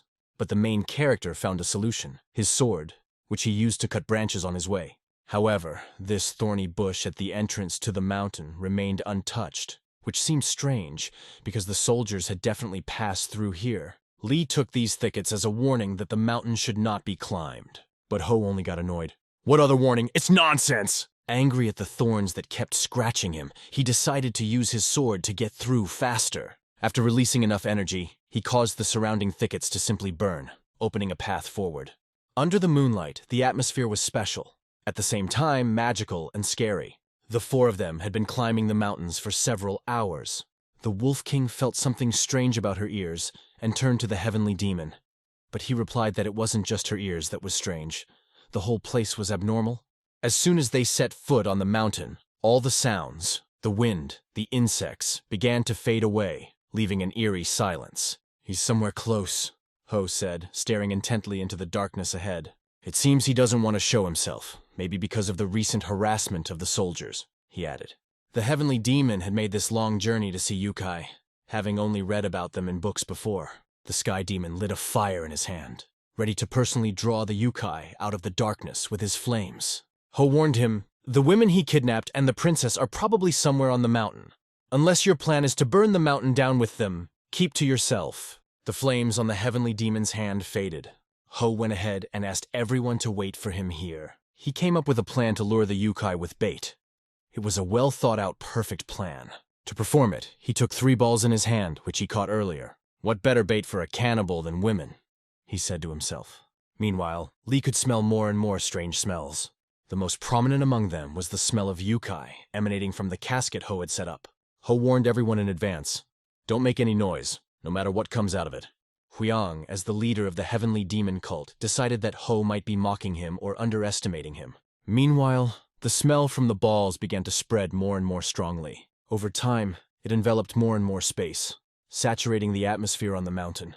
The smell penetrated every crevice, bypassing every twig. On one of the trees, high above them, sat a huge creature, similar to a spider, but incredibly large. It was a spider yokai with 4 red eyes that glowed ominously in the darkness. Immediately after his appearance, there was a sound so loud that it seemed as if it could demolish a mountain. A strange sound, neither human nor beast. "It's the sound of a yokai," the heavenly demon clearly identified. The Wolf King felt the sound like a blade piercing her ears, and Ho felt as if he was once again in the realm of yokai. He understood that this yokai was testing them, and he was sure, "This bastard is salivating over my energy." Ho was just waiting for the yokai to act sooner, and right above their heads appeared a giant spider, the size of a whole tree. The Sky Demon and Wolf King held their breaths when they saw this creature. Impossible. A spider with a human face. They could not believe their eyes. "Fucking spider," Ho said, realizing his hunch was right. Spider-Girl started shooting webs, trying to attack. The first shot hit directly into the body of the Wolf King, who fell, bound in sticky webs. Later, the heavenly demon also fell victim to the same attack, falling into a trap. The creature lowered its sharp paws right over the black-haired Lee's body.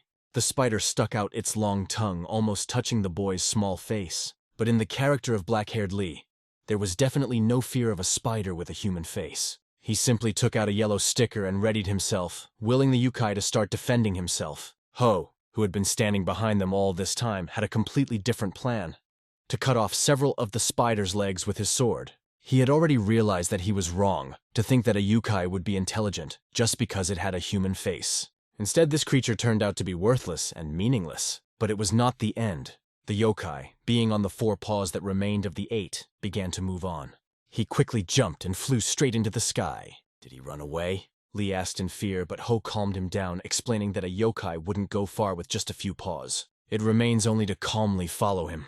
And it does not matter where he went, Ho concluded. The Sky Demon and the Wolf King lay in shock, bound by the sticky and disgusting web. The web was so strong that it could not be broken by ordinary physical force. They wondered, are all yokai really that strong? Lee stood nearby, listening to Ho sarcastically suggest that they should be left to die if these transcendent-level masters couldn't break free from even this. Meanwhile, the yokai running away was so frightened that it left behind a trail of thread. However, this thread might lose its usefulness on the mountain, so Ho decided to pursue it, targeting the energy left on it. Lee pulled out an interesting blue sticker and began to prepare a talisman to track the yokai's energy. Folding his hands under his chin, he activated the formation. A bright blue light shone and quickly began to burn the thread.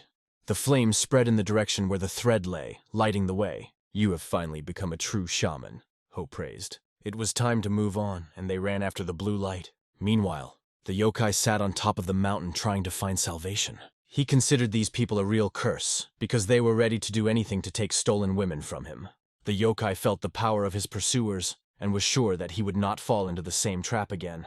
At that very moment, the yokai saw a blue light in front of him. The fire was getting closer and closer, and the yokai couldn't figure out what the blue flames were. As the flames got closer, a blue sword appeared that seemed to emerge from the fire. Immediately, the rest of his forelegs separated from his body, falling down. Ho threw his sword with such precision that he didn't miss even a millimeter. In response, the yokai released a poison into the air that dulled Lee's sense of being nearby. It became clear why the soldiers could not find it. This poison confused even experienced searchers. Ho decided to exchange a few words with the yokai, saying, "If you were in the yokai realm, a pack would have come running at your cry to tear you apart." He added, "You must have lost all your wits while you were hiding among the people." Ho also remarked, "Your head is only occupied with thoughts of eating people and counting the days until the next eclipse." He wondered if Yang Ho, a well-known hunter of such creatures, had heard of this spider. However, Ho saw no point in continuing the conversation. He decided to end the matter by sticking his sword into a point that was guaranteed to kill the yokai. But before that, he asked only one question. "What will you do if you survive?" And he threatened, "Try again. I will cut off a part of your body each time until there is only one head left to entertain people." Ho once again asked the yokai to answer honestly before repeating the question again.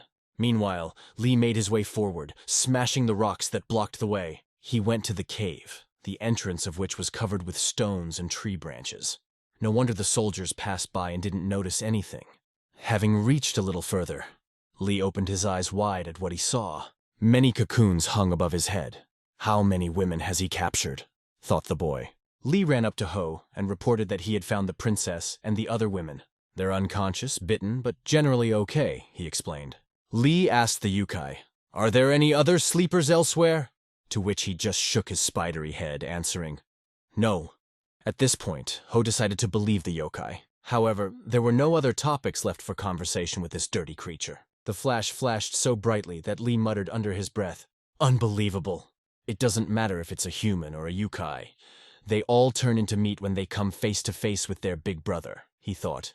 Tearing the monster's body to pieces, Ho crouched down and took out something interesting from its body. Lee's curiosity got the better of him and he asked what exactly Ho had found. From inside the spider, Ho pulled out a yokai core and his fangs, things he would probably need in the future. The night, full of adventures, gradually came to an end, giving way to the morning dawn. The admiral sat in the barracks, waiting for news.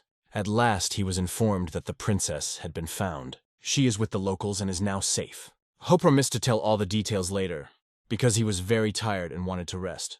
He recalled that he was able to locate the princess by the smoke, and it took soldiers to rescue her. Afterward, Ho discussed the situation with his companions. Everyone agreed that the princess had shown great bravery. When Ho rescued her, she got out of the cocoon completely naked. Ho sent Lee to help her, but all he heard from the princess was, "The same." Now it was clear why Ho didn't bring her right away. The Wolf King suggested that a few punches might make the princess a little more reserved. At that moment, Ho left for another place and asked his companions to go ahead. He unexpectedly promised to tell everything, but only after his return. The heavenly demon walked forward, taking with him the shaman, who was still following Ho with his gaze. It is unlikely that Ho went to kill the princess, although he was certainly capable of such a thing. Again, they recognized the incredible help that Ho had given to the imperial family. The princess's brother thanked him not only for saving his sister, but also for saving many other people, expressing his sincere gratitude. However, he still found it hard to believe that a cannibal yokai was behind all of this. Ho explained that yokai still exist, although they rarely appear in the human world. He also reassured His Majesty by promising that he would devote more time to this problem in the future. The prince calmed down and even began to express his affection and willingness to support Ho. In that case, Ho decided to ask him an important question. He asked for permission to meet with Guyaja. Ho asked not to ask the reason for the request. The prince understood that Guyaja might not agree to such a meeting, but Ho reassured him, assuring him that he would definitely want to meet him. Guyaja, when Ho heard the name, it seemed familiar to him, as if he had met someone from the distant past. A bamboo forest on top of a mountain, a forge at the very end of the road. That was where Ho was heading now. He was looking forward to meeting her, to find out if she really was the person he thought she was. Some time passed, and Ho finally approached the forge. His approach was confirmed by the smoke coming from the chimney. The loud banging of metal also gave away the place where the blacksmith was working. Ho watched carefully as the blacksmith tested the heat of the metal, seeing how red it became. The assistant in blue approached the master and reported, "His Imperial Majesty has sent someone to you again." The master sighed and repeated once again that he asked to reject such requests. But the assistant noted that this time the boy was too persistent. At that moment they heard a sound near the door, much closer than they expected. The master indignantly remarked that this was probably why the assistant was not showing progress. He went to the door himself to see who was behind it. Opening the door, he warned, "If you have come to waste my time, leave immediately." But in a second, the master froze, unable to utter a single word. All because of the sword hanging on Ho's belt. It was exactly the sword he had been looking for a new owner for a long time. Now the master understood. In front of him stood the moonblade. A broad smile appeared on the blacksmith's face.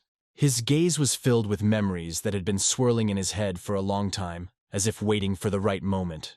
Ho remembered how this master once offered to break his sword and use the shards as a mirror. Was he not asking forgiveness for his sin when he offered it? The blacksmith fell to his knees, thanking Ho for visiting such a worthless person as himself. Now the master seemed to understand who was standing before him. He sincerely apologized for not immediately recognizing his master, Ho. After a while they sat talking, and the blacksmith told how the shamans often asked him to make swords, and once he even agreed, making a few for them. It was because of this that he settled here and engaged in his favorite business. He even heard that Ho ascended and became immortal. "Everyone thinks so," said the blacksmith.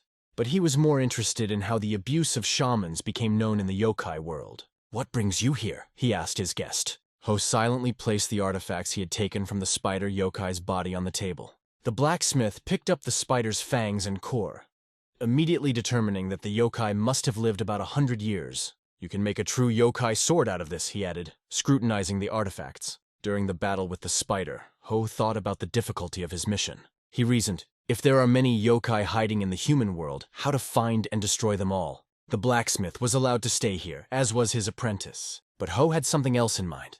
Not only could there be many yokai, but they could also be very strong. Danlu was a powerful sword, of course, but it wasn't designed to fight yokai. The blacksmith agreed to make a sword capable of cutting them deeper and stronger than Danlu.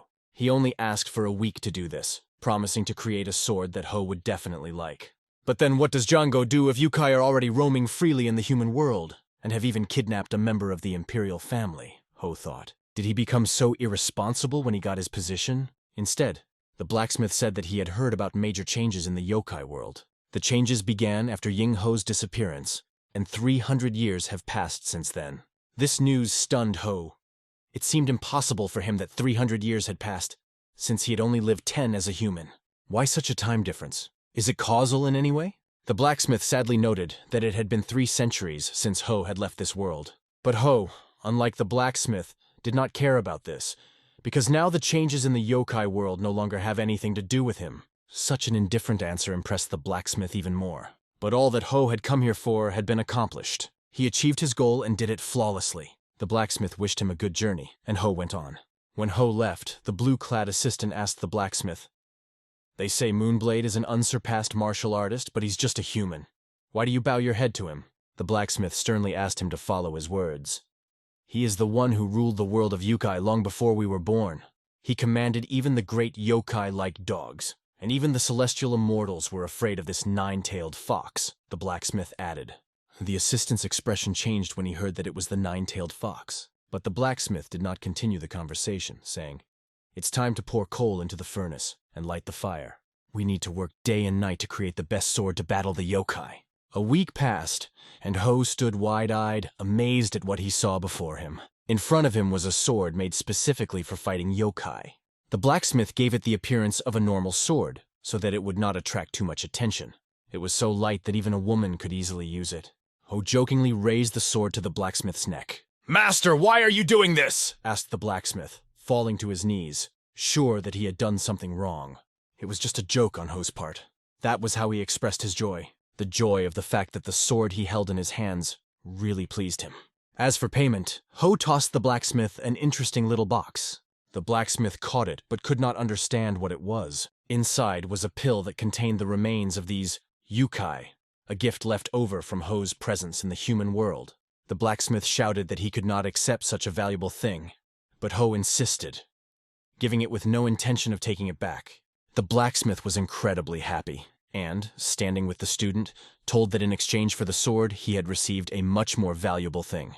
His condition could be described in only one word: "I am happy." He also warned his disciple not to tell others that Master Ho had returned in human form. The apprentice, although he had mastered the blacksmith's craft for a long time, was quite clever. He understood very well that the master was worried that Ho would not harm him if anyone found out about their meeting. The blacksmith himself avoided meeting certain people because he felt that it could bring trouble. However, the assistant in blue warned the master, "If you continue to postpone the meeting, you will eventually die in agony." He explained, "Those asking for a meeting look adamant. If you refuse them, they will kill me soon." Meanwhile, Ho was preoccupied with other thoughts, trying to figure out how to find all the yukai in the human world. The blacksmith chose not to inform him of this, as Ho had made it clear that the affairs of the yokai world no longer concerned him. The only thing left for the master was to offer the apprentice to temporarily close the forge and wait a little. At the same time, in the Moonblade sect, everyone who had gathered stared at one point on the floor, stunned by what they saw. It was an ordinary-looking sword, but it radiated strange energy. "It's made from the core and fangs of that spider. It's Guyaja's work," Ho explained to everyone. The heavenly demon recognized the blacksmith's name as a famous master. At that moment, Ho handed the sword to the girl and asked her to keep it safe and use it only in case of danger. The heavenly demon was already ready to go to the training ground with him. In general, everyone except Mistress Surin decided to go to the training ground to see what the sword was capable of. To be honest, at first she couldn't believe that Ho had managed to defeat the yukai, and now a famous blacksmith created a sword for him from yokai materials in a week. Her tone, which seemed rude, she explained by surprise and many questions, because it was difficult to imagine. "Everyone knows that cores don't make swords," she said. She didn't care if the emperor or the greatest martial artist was in front of her. She recalled how much time and effort it took to set up the formation in the Moonless Pavilion. 3 years of hard work. Ho understood that her behavior was due to the fact that the formation destroyed by Li Ryan had been created with a lot of money. "Tell me, how did you manage to convince a master to create such a valuable sword in just a week?" she asked. But Ho only asked in response, "Have you seen Li Ryan? He went to the Supreme Coalition. There it seems someone violated the boundaries and the formation was activated." Ho stayed put when she left, sure that she wouldn't believe him even if he revealed the real reason. At this time, at the entrance to the Supreme Coalition, the passage to one of the rooms, where a valuable thing was stored, looked dangerous. Sharp spikes stuck out from the walls. Li stared at the object in front of him, and thought how absurd the idea seemed that he had almost died because of it. The shaman, standing next to him, called Lord Manhwa a brute and looked completely indifferent. The Lord himself slightly opened the door to the storage room, because it did not look at all like before. He would not have taken a single step inside if he had known that such dangerous devices were installed there. Continuing his indignation, he called their creator even more terrible. But Jin was more interested in why the Lord entered the forbidden place. "Why did you even come here unannounced?" asked the man in yellow. "This is about the cooperation proposal I sent you earlier. Are you interested in this question?" answered the Lord. "Since there was no answer for a long time, I decided to come personally," he added. Jin explained that the proposal was still under consideration, and noted that the Lord acted in an old-fashioned manner, and often neglected caution. But the Lord assured him that there was no reason for fear, for he had sent the proposal personally. "You don't trust me?" asked the Lord, to which Jin only laughed and replied that it was impossible because they had known each other for many years. Jin explained that it was a huge project that involved Miriam, the Imperial Court, and trade alliances. He noted that extreme caution is needed before such a step. The Lord ignored all of Jin's explanations. It was easier for him to break through normal armor than to deal with Jin's stubbornness. In the end, he asked to consider his case as soon as possible, because he could not wait long. The little girl was completely confused. She did not expect to see the guest at all and looked very surprised. Standing at the door was Master Han Yunwoo from the 10,000 Gold Association, and next to him was young Master Han. The girl told about it while they were on their way to meet the guests. "Long time no see, Miss Ha," said the young man standing in front of them. It was young Master Han from the same association. But what is he doing here, and why doesn't he accompany the senior master? To this, the young man replied that he decided to take a walk in a quiet place to cool his head and breathe fresh air. Suddenly, the guy started talking about a topic that the girls clearly didn't like. But he got a decent answer for that. A loud slap right in the face. The reason for this was the moon blade, which appeared to put it in place. So the young man was made to understand that this is not the place for such jokes and words. He was advised to keep such jokes to himself at home. "How long do you plan to stay here?" asked the head of the house. The young man replied that he would not leave until he received an important answer and asked to make his stay comfortable. One of the workers led him to settle down, fulfilling the request. Jin reacted to this with obvious displeasure. It was clear from his face that something was annoying him. The man was taken to a room where he had to wait for further instructions. But suddenly he noticed that his son, Jinsen, had a bright red mark on his cheek. The son, sitting down at the table, reluctantly told his father what had happened. It turned out that he was chasing a girl, which was the cause of the conflict. But he was outraged by something else. They say that there are girls in brothels much more attractive than her. The father clearly explained to his son that it is better to go to a brothel than to create such problems here. He also reminded him, if he remembered why they wanted to bring in the Supreme Coalition. "You want to ruin everything when it's almost done?" he asked sternly. Meanwhile, at the chief's house, the man reported to him about his latest observations. He said that illegal ingredients such as salt and gunpowder are added to their products, and local authorities are bribed for this. It became clear that they are persistently trying to involve them in the scheme, in order to share the responsibility in case of failure. "How about information on a prosperous clan?" asked the head. At this, the man said that the leader of the Hao sect had sent some important information. After absorbing over 50,000 warriors of the unorthodox faction after the death of the Death King. This new faction is growing rapidly. It is said that some powerful figure is behind them, but this has not yet been confirmed. "Hidden puppeteer," Jin said thoughtfully. He suggested that even the head of the 10,000 Gold Association could act under his manipulation. Suddenly, a young man entered the room and addressed the audience. It was Ho who had come along with his younger sister. They came to tell what they had learned from Lee. A pig, a traitor, had appeared in the ranks of the association. The black-haired man was stunned when he heard that Ho had been given a sword specially made to fight yokai. Ho explained it simply. "I don't know when the next yokai will appear, so it's best to be prepared and have at least some weapon to fight them." Lee finally understood why Ho took the core and clans after the battle. After his encounter with the Spider-Man yokai, this question remained in his mind. Has Ho met yokai before? Lee thought. After all, even if he knew about them from shaman books, Lee could see that Ho already had experience in battles with these creatures. With a slight smile, Ho prepared to tell something important. He admitted that he had been meaning to tell the truth for a long time. He had once been a yokai himself. "I was the king of the yokai world, crossing the 3 worlds, shaking the heavens and the earth, and even the immortal gods trembled before me." The kid just stood in front of him, trying to find words, but he couldn't utter a single sound. Suddenly, the room was filled with loud laughter because the little one thought that Ho was just joking. King of the yokai world? It was so funny for him that he couldn't hold back. Ho knew the kid wouldn't believe it, but it still threw him a little off balance. Meanwhile, in the Moonblade sect, one of the men was relaying the latest data on a thriving clan, holding a document in his hands. "This information is worth discussing," he said, handing it to Miss Saren. She opened the document and began to carefully read its contents. The Heavenly Demon heard about the Prosperous clan for the first time and became interested. Saren explained that it was a new clan that had absorbed almost half of the members of the Death King's unorthodox faction. Their rapid growth caused concern. Back to Ho, she added that the clan was also involved in the smuggling business started by the 10,000 Gold Association master. Ho's father questioned why the association continued to ask for his cooperation with such a reputation. Saren replied that according to recent information, a prosperous clan is trying to absorb the Green Forest faction and has already recruited their leaders.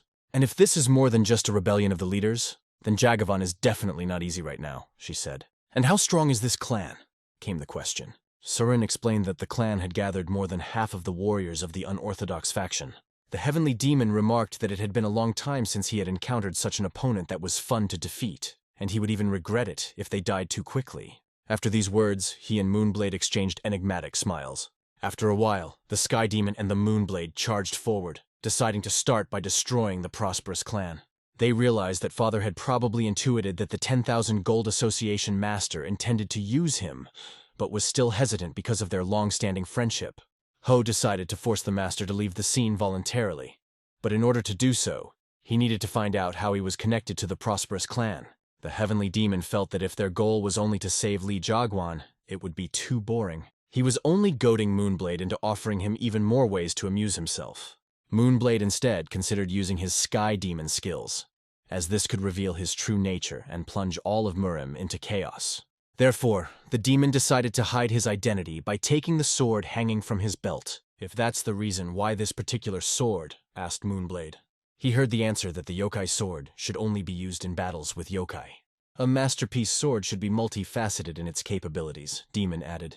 Moonblade doubted that the Sky Demon could handle him properly. They ran up to a small village that was located on top of a mountain. On their way appeared a giant gate that looked majestic. At the entrance stood 2 guards, whose faces were as stern as real guards. And in the distance, among the fog, 2 figures of people could be seen, who were discussing, "Shall we destroy them completely or only warn them?" The guards ordered them to stop and sternly asked who they were and what business they had with the prosperous clan. The boys quickly decided how to proceed, and without hesitation went on the offensive. They asked the guards if the leader of the prosperous clan was inside. "Looks like we're already being talked about," one of the guards chuckled, while another added, "No doubt about it. Even crazy people come here to disrupt order." But, unfortunately for the guards, these lunatics turned out to be extremely skilled. Without even using a sword, the heavenly demon knocked both guards to their knees in one move. After that, he thoughtfully asked himself, aren't they too weak for guardians? They probably drew their swords precisely because their leader was inside. It was time to open the gate, and the heavenly demon took it upon himself. When the gates opened with a roar, several dozen armed soldiers appeared before them. "What is going on here? And who are these people?" shouted the surprised guards. The heavenly demon was even a little saddened. For an organization that has absorbed half of the unorthodox faction, this is a very modest number of people. Meanwhile, the crowd got angry and ordered to capture the uninvited guests. "How dare they show up here without fear?" shouted one of the soldiers, and everyone rushed to the attack together. There was only one thought in Moonblade's head: to capture the strongest and interrogate them. The heavenly demon also sought to find the main opponents as soon as possible. Teeth and blood splatters were already flying in the air, flying in different directions. From the looks of it, these enemies won't hold them back for long. It's only a matter of time. A real spectacle began, where the heavenly demon could fully indulge his thirst to kill these fools. Those who stood behind and saw how their people were thrown realized that these were no ordinary enemies. Immediately, the command sounded. "Don't let them go any further. If it's difficult to capture them alive, strike on the spot." The heavenly demon stood among dozens of swords that were aimed straight at him. "Time to get the yokai sword," Moonblade said. But the demon just replied with a smile that it was not yet time to use such a sword to fight ordinary servants. He decided to continue to dodge and deal with them unarmed, hunting them down on his own. At the critical moment, the demon dodged the first sword attack, deftly flying above them and grabbing the enemies by the collar. Then he landed lightly on his feet and threw them straight into the crowd, scattering them like rags. He did not receive a single blow from the enemies, and in the eyes of the Moonblade, the heavenly demon looked almost out of the coils. The excitement of the battle completely captured him, forcing him to move faster and more aggressively. Watching this chaos, Moonblade suddenly noticed a man in the crowd. That man looked very strange and was holding a book in his right hand. It immediately became clear that he was their target. To get to him as quickly as possible, the best option was to make his way by jumping over the heads of the servants. Flying up to him, Ho turned to the man, ordering him to stop, although it would be more accurate to say that he simply grabbed him by the neck. And then he offered him an interesting deal: to talk a little. The man blushed so much that he could neither refuse nor agree. At that moment, a sword tip flashed near the Sky Demon's eye, but just as quickly as the sword came close, the demon dodged it with a lightning-fast reaction. And then, in response, he left the attacker without teeth with one blow. Just as quickly, everyone who tried to attack the demon was knocked down, and now they were sprawled around him. The Sky Demon didn't know how many more reinforcements might be coming, but he doubted he would have to expose the Yukai's sword. Now it was important to hear from this man at least some explanations that made sense. Moonblade turned to him and forced him to say that those they had just defeated were low-level masters guarding the area. It turned out that most of the elite masters had gone to Inwan Fortress to attack the Green Forest. When did they leave? Came a question. 2 days ago, the man answered. 2 days, so the battle must have already started, Moonblade suggested. But those who did not make it will simply die, he added, explaining the situation. At the same time, it became clear that it was necessary to act quickly, and they immediately set out. Finally, Moonblade told the man that those who went to attack the Green Forest were unlikely to survive the day, counting on his intelligence. He hoped that the man would understand the seriousness of what was said. Before leaving, he also warned, "You better think about how to save your own life." The fire engulfed the houses on top of the mountain, sending thick smoke into the sky. Numerous corpses were lying on the stairs. Chaos and death reigned all around. In one of the houses, they were trying to solve the riddle. How did Han Yunwoo, this vile trickster, manage to finance all this? If the situation does not improve, and the intervention of the imperial family becomes inevitable, the Supreme Coalition will have to be involved. Moonblade understood this perfectly, but he could not understand why his father was so persistent in offering to cooperate with them. Before, he had planned to just let the bastard go, but now he decided that none of them would get away with it. However, the man did not believe that Zhongwan, a clan leader who had reached the level of nobility, would be such an easy target. Besides, it was too risky to just show up and hack someone who worked for the imperial family. Perhaps it would be more correct to report directly to the emperor about this situation. After all, the Moonblade was not just someone, but the emperor's martial arts master and a third-rank grand mentor. When he spoke about his status, the man's jaw literally dropped. The blade then ordered him to show him where to go to deal with the Prosperous clan once and for all. The man, sitting on his knees, perfectly understood that he had contacted the wrong people. Now his main goal was to save his own life. Meanwhile, the leaders of the 5 squads made several attacks. It seemed that capturing Inwan Fortress within the time frame set by the deputy chief would be an extremely difficult task. The leaders of the 5 units did not take part in the defense of the palace. Only part of their forces joined the battle, because the leaders themselves were already dead. "Why is it taking so long?" one of the men asked in surprise. Meanwhile, the battle continued, painting everything around in a bloody red color. This color only appeared from the blood that poured here without stopping. This only fueled people's hatred for each other even more. The battle became more and more fierce, and the number of dead increased rapidly. Those who were defending their home could not understand how these enemies dared to appear here. However, skillfully wielding an axe, one of them cut off the hands of the attackers who were holding swords. However, the number of enemies only increased, and their fury was unstoppable.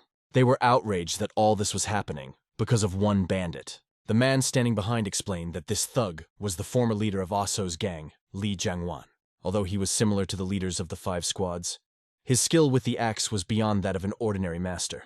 In addition, the actions of his men who followed orders were reminiscent of disciplined soldiers during an assault, which made fighting them even more difficult. Despite the difficulties, the attackers could not afford any delays.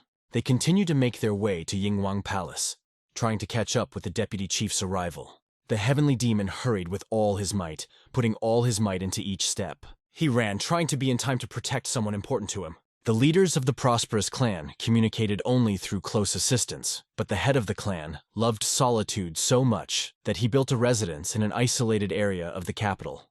Moonblade looked curiously at the man in front of him, waiting for him to start treating him with respect. For this man, meeting the head of a prosperous clan was like meeting a pathetic mean rat. Moonblade sarcastically asked to be called Rat instead of Head. "Rats like dark, hidden places where no one will notice them," he said with a smile. He got down on one knee and picked up some stones. With a flick of his thumb, he tossed them into the air. The rocks hit the walls loudly, creating a chain reaction. A hieroglyph written in blood was visible on one of the walls. At that moment, a carefully disguised body began to separate from the rock. The stones, bouncing back, carved a hieroglyph right on the man's head. Immediately after that, another body separated from the same rock. A total of 4 people fell to the ground with pierced heads. Moonblade thought there was only one rat hiding there, but there were more than he expected. After that, they went further to the cave, where a loud stream of water could be heard. Taking a few steps, Moonblade began to survey the place, assessing it with every glance. A few steps in front of them was the same place to which this man had led them. The sight struck a chord, and Moonblade sarcastically called the man a rat, as he behaved accordingly. But who would have thought that here they would come across a real hideout? Now the man was no longer needed, and Moonblade told him that if he didn't want to suffer, he'd better get out of here now. The man, thanking him with a joyful voice, rushed to run away without looking back. With each step forward, the situation became more and more interesting. Inside this rat hideout sat a healthy man lighting a fire, and next to him stood a giant sword. "I told you not to come without permission," he said, feeling someone's presence behind him. The atmosphere of the place was reminiscent of a Lviv town, as if he was trying to recreate the feeling of home, so as not to miss being away from him so much. Moonblade noticed this and turned his attention to the sword standing next to the man. He began to ask joking questions, such as whether a man really practices martial arts like this. This enraged the opponent, and he reached for his sword, if you could call it that. Grabbing him, the man rushed forward, trying to attack the young man as quickly as possible. Moonblade easily parried the first attack without even fully drawing his sword. He complimented his opponent. "That's really impressive. Impressive for a normal yokai," he added, keeping his cool. Hearing these words, the enemy jumped back several meters. Backing away slowly, he stopped and asked, "Who are you? You must have been trampled in the mud in your realm." Moonblade suggested with a sarcastic smile. He called him a scoundrel who was afraid to raise his head lest it be torn off. "And now you have come to the human world, taken the position of leader of a prosperous clan, and dare to behave so arrogantly without knowing your place?" he concluded abruptly. However, he did not calm down, and continued to ask Moonblade who he was. Ho, walking in front of him, began to explain how his life had turned out, and remarked that he was only imitating a form of martial arts, carelessly applying energy to it. It seemed to be his last question. "Who are you in front of me now?" "Let's just say I am a person who is very familiar with your species," Ho replied confidently. "Unlike the yokai world, the human world requires money to grow and gain strength," he added. And finally he noted, "If you hadn't touched the Supreme Coalition, I wouldn't have lifted a finger, and you wouldn't even have to come here, and no one would have revealed your essence," Ho concluded, piercing his opponent with a look. At that moment, like lightning, his sword shot out of its scabbard. The enemy only had time to see a bright light in front of him, which blinded him. The blade of the sword moved so fast that it passed right by his face. After that, Moonblade calmly held the sword in his hands, taking his time to attack. He continued to explain, "The worlds of humans and yokai are very different, but there is one principle in common. If you poke your nose into other people's affairs, be prepared to lose your head." However, the small cut left on his body only angered his opponent even more. A red energy began to appear around him, gradually increasing. His face began to turn into that of a rat, with long, hideous teeth and a few protruding hairs that stood out from the rest. In the next moment, he grew a long, gnarled rat tail. The rat creature decided that Moonblade would definitely not defeat him with ordinary tricks. However, Moonblade himself thought otherwise, considering him to be a normal mid-level yokai, slightly stronger than a rooster yokai. The only thing that was curious was how strong the martial arts he practiced were. "We'll soon find out," thought Moonblade, calmly considering the situation. Holding the sword in his hand, he suddenly let it go and the weapon flew straight towards the enemy. Krissa barely managed to bring her sword up to deflect the attack to the side. He understood that although he was able to block the blow, it was nowhere near the level used against the leader of the blood cult. "He seems to have almost reached master level from list 24. The blade weighed in as he continued to analyze his opponent. Although this yokai's energy was imperfect and used internally, it was impressive that he had achieved such strength. Meanwhile, the Moonblade sword flew towards him again, leaving no time to rest. The rat creature jumped up with its legs wide apart and passed the sword beneath it, while securing itself with its own sword. When the enemy knocked back the sword, it stuck right in the ground, forming a small crater.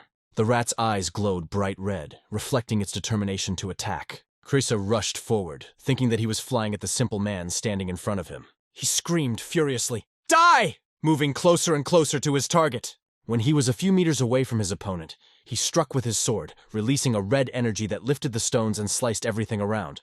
The impact was so powerful that his vault was blown in two. As the dust began to settle, Krissa stood staring at the cut place, amazed at its power. But suddenly behind him there was a sound like a sword rubbing against a stone. "Wow, how much effort did you put into this?" said a voice behind him. It was Moonblade, standing calmly behind and examining his sword, twirling it in his hands. Moonblade began to speak further, recalling that if he had understood more the day the monk came looking for him, he would not kill the monk and perhaps even ask him to become his master. What a shame, he added. For Chrysa, these words seemed like nonsense, and he went on the attack again. At the same time, Moonblade wondered how he could become strong enough to possibly even cut off Tathagata's finger. But something didn't go according to plan for Chrysa. The blue glow in the center of his chest started to flare up more and more. Moonblade realized that he had enough jokes and decided to finish off the enemy quickly. He could use a much stronger and more sophisticated technique, but even that would be enough to end the fight. It happened so quickly that Chrysa did not even have time to blink and did not understand what had just happened. Martial arts are about delicate handling of pure internal energy. At my level, controlling speed is not that difficult, Moonblade explained. Those of you who only imitate the movements of martial arts are unlikely to ever be able to understand it.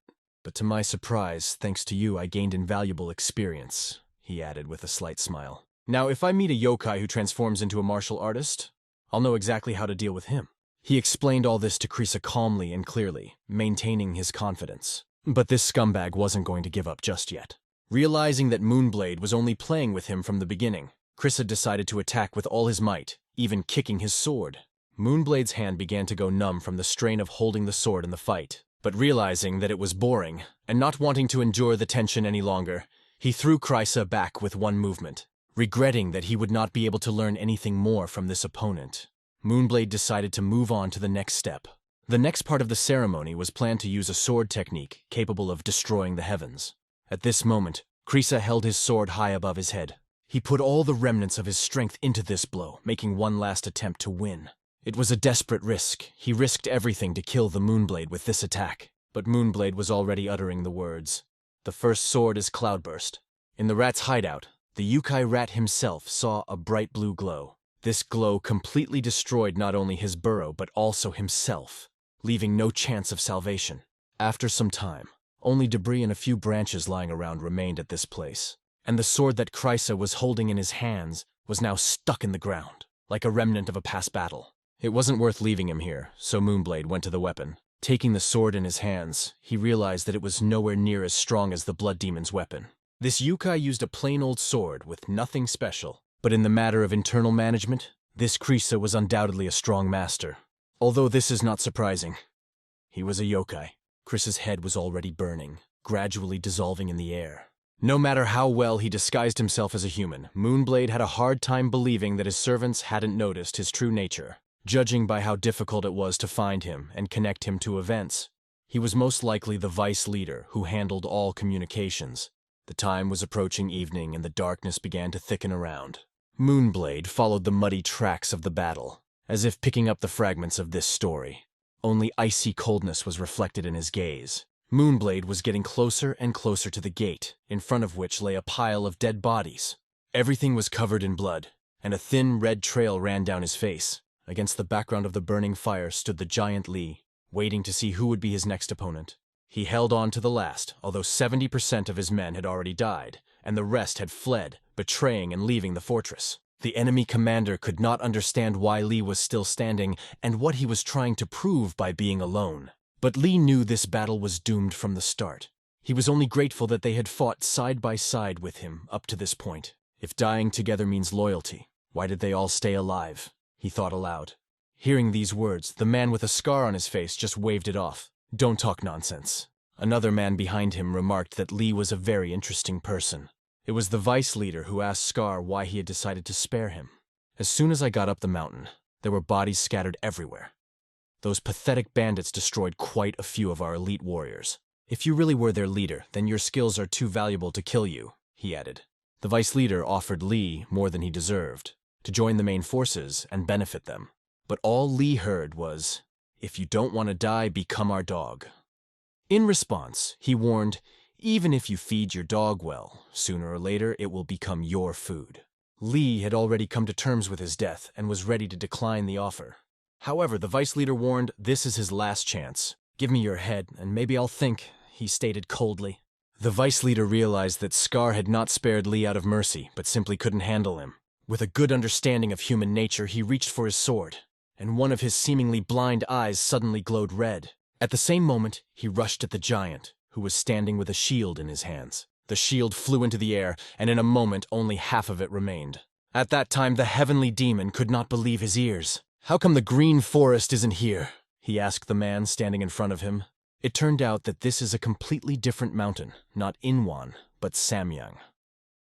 It is logical that there could not be a forest there, because it is located on another mountain. Curse, the sky demon thought.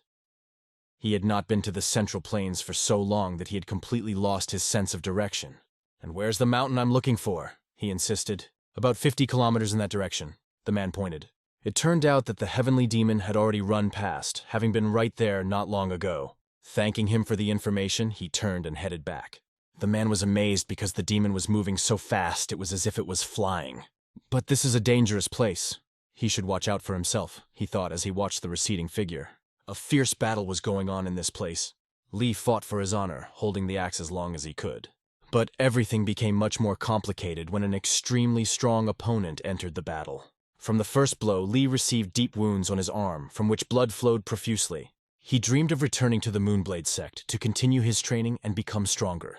At that moment, Lee was looking at his end and thought that life was already over. The vice leader was approaching, explaining that it was time to die, as befits a pathetic copy of a human. As he got closer, he only called Lee a human form. Swinging his sword, he tried to cut off his head with one blow. Lee didn't even try to dodge and sat with his head held high, ready to accept his fate. But suddenly, another sword appeared in the path of the vice leader's sword. This sword cut through the enemy's weapons with ease. And he was followed by the head of the one-eyed leader, which smoothly separated from the body. She did a few spins in the air before she began to fall down. Right in front of the soldier's eyes, the head fell to the ground and rolled on the bloody ground.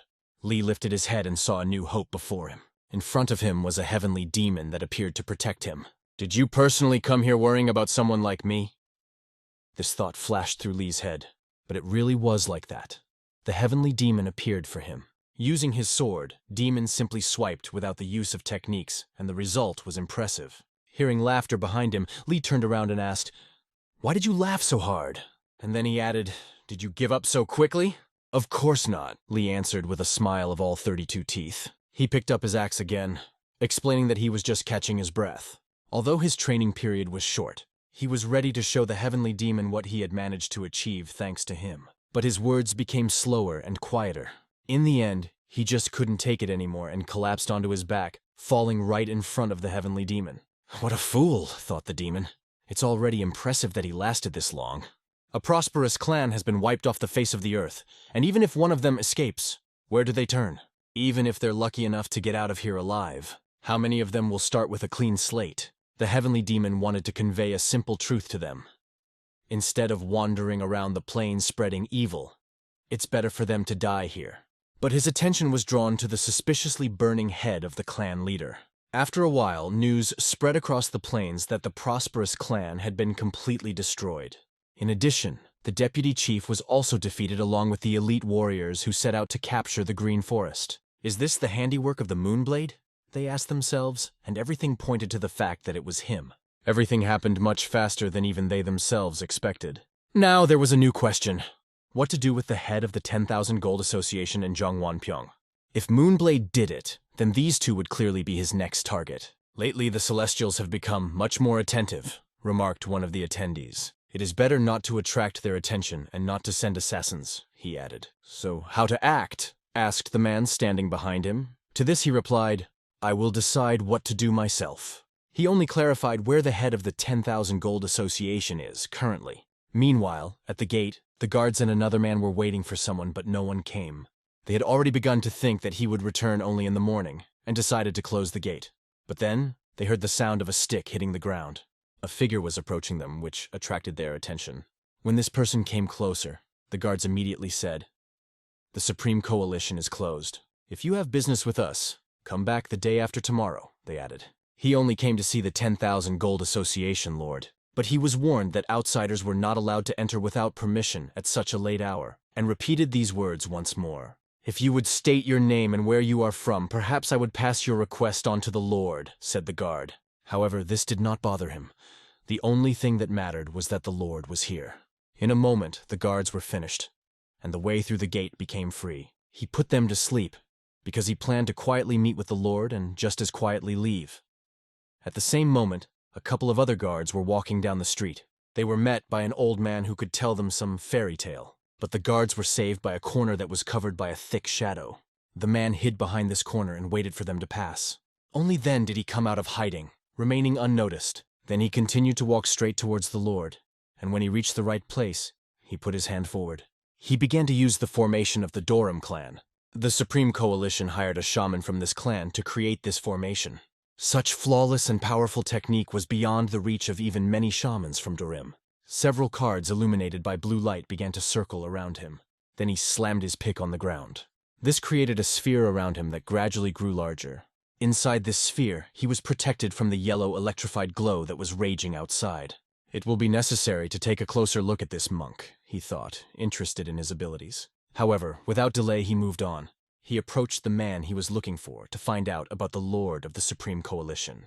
It's only a matter of time before he surrenders, the man explained. Though it might take a little longer than we expected. The destruction of a prosperous clan allowed the hooded man to agree to give more time. He handed over a fake ledger that made it look like a Lord of the High Coalition ran an illegal trade in salt and gunpowder. Give it to Jung. He will take care of the next steps, he said. The other man was frightened because he understood. This was no longer just the use of the Lord of the Supreme Coalition. It looked like an attempt to get rid of them completely. The hooded man continued to issue orders and explained that it was either necessary to establish a monopoly on a few minor goods, or allow the 10,000 Gold Association to absorb everything under the Supreme Coalition.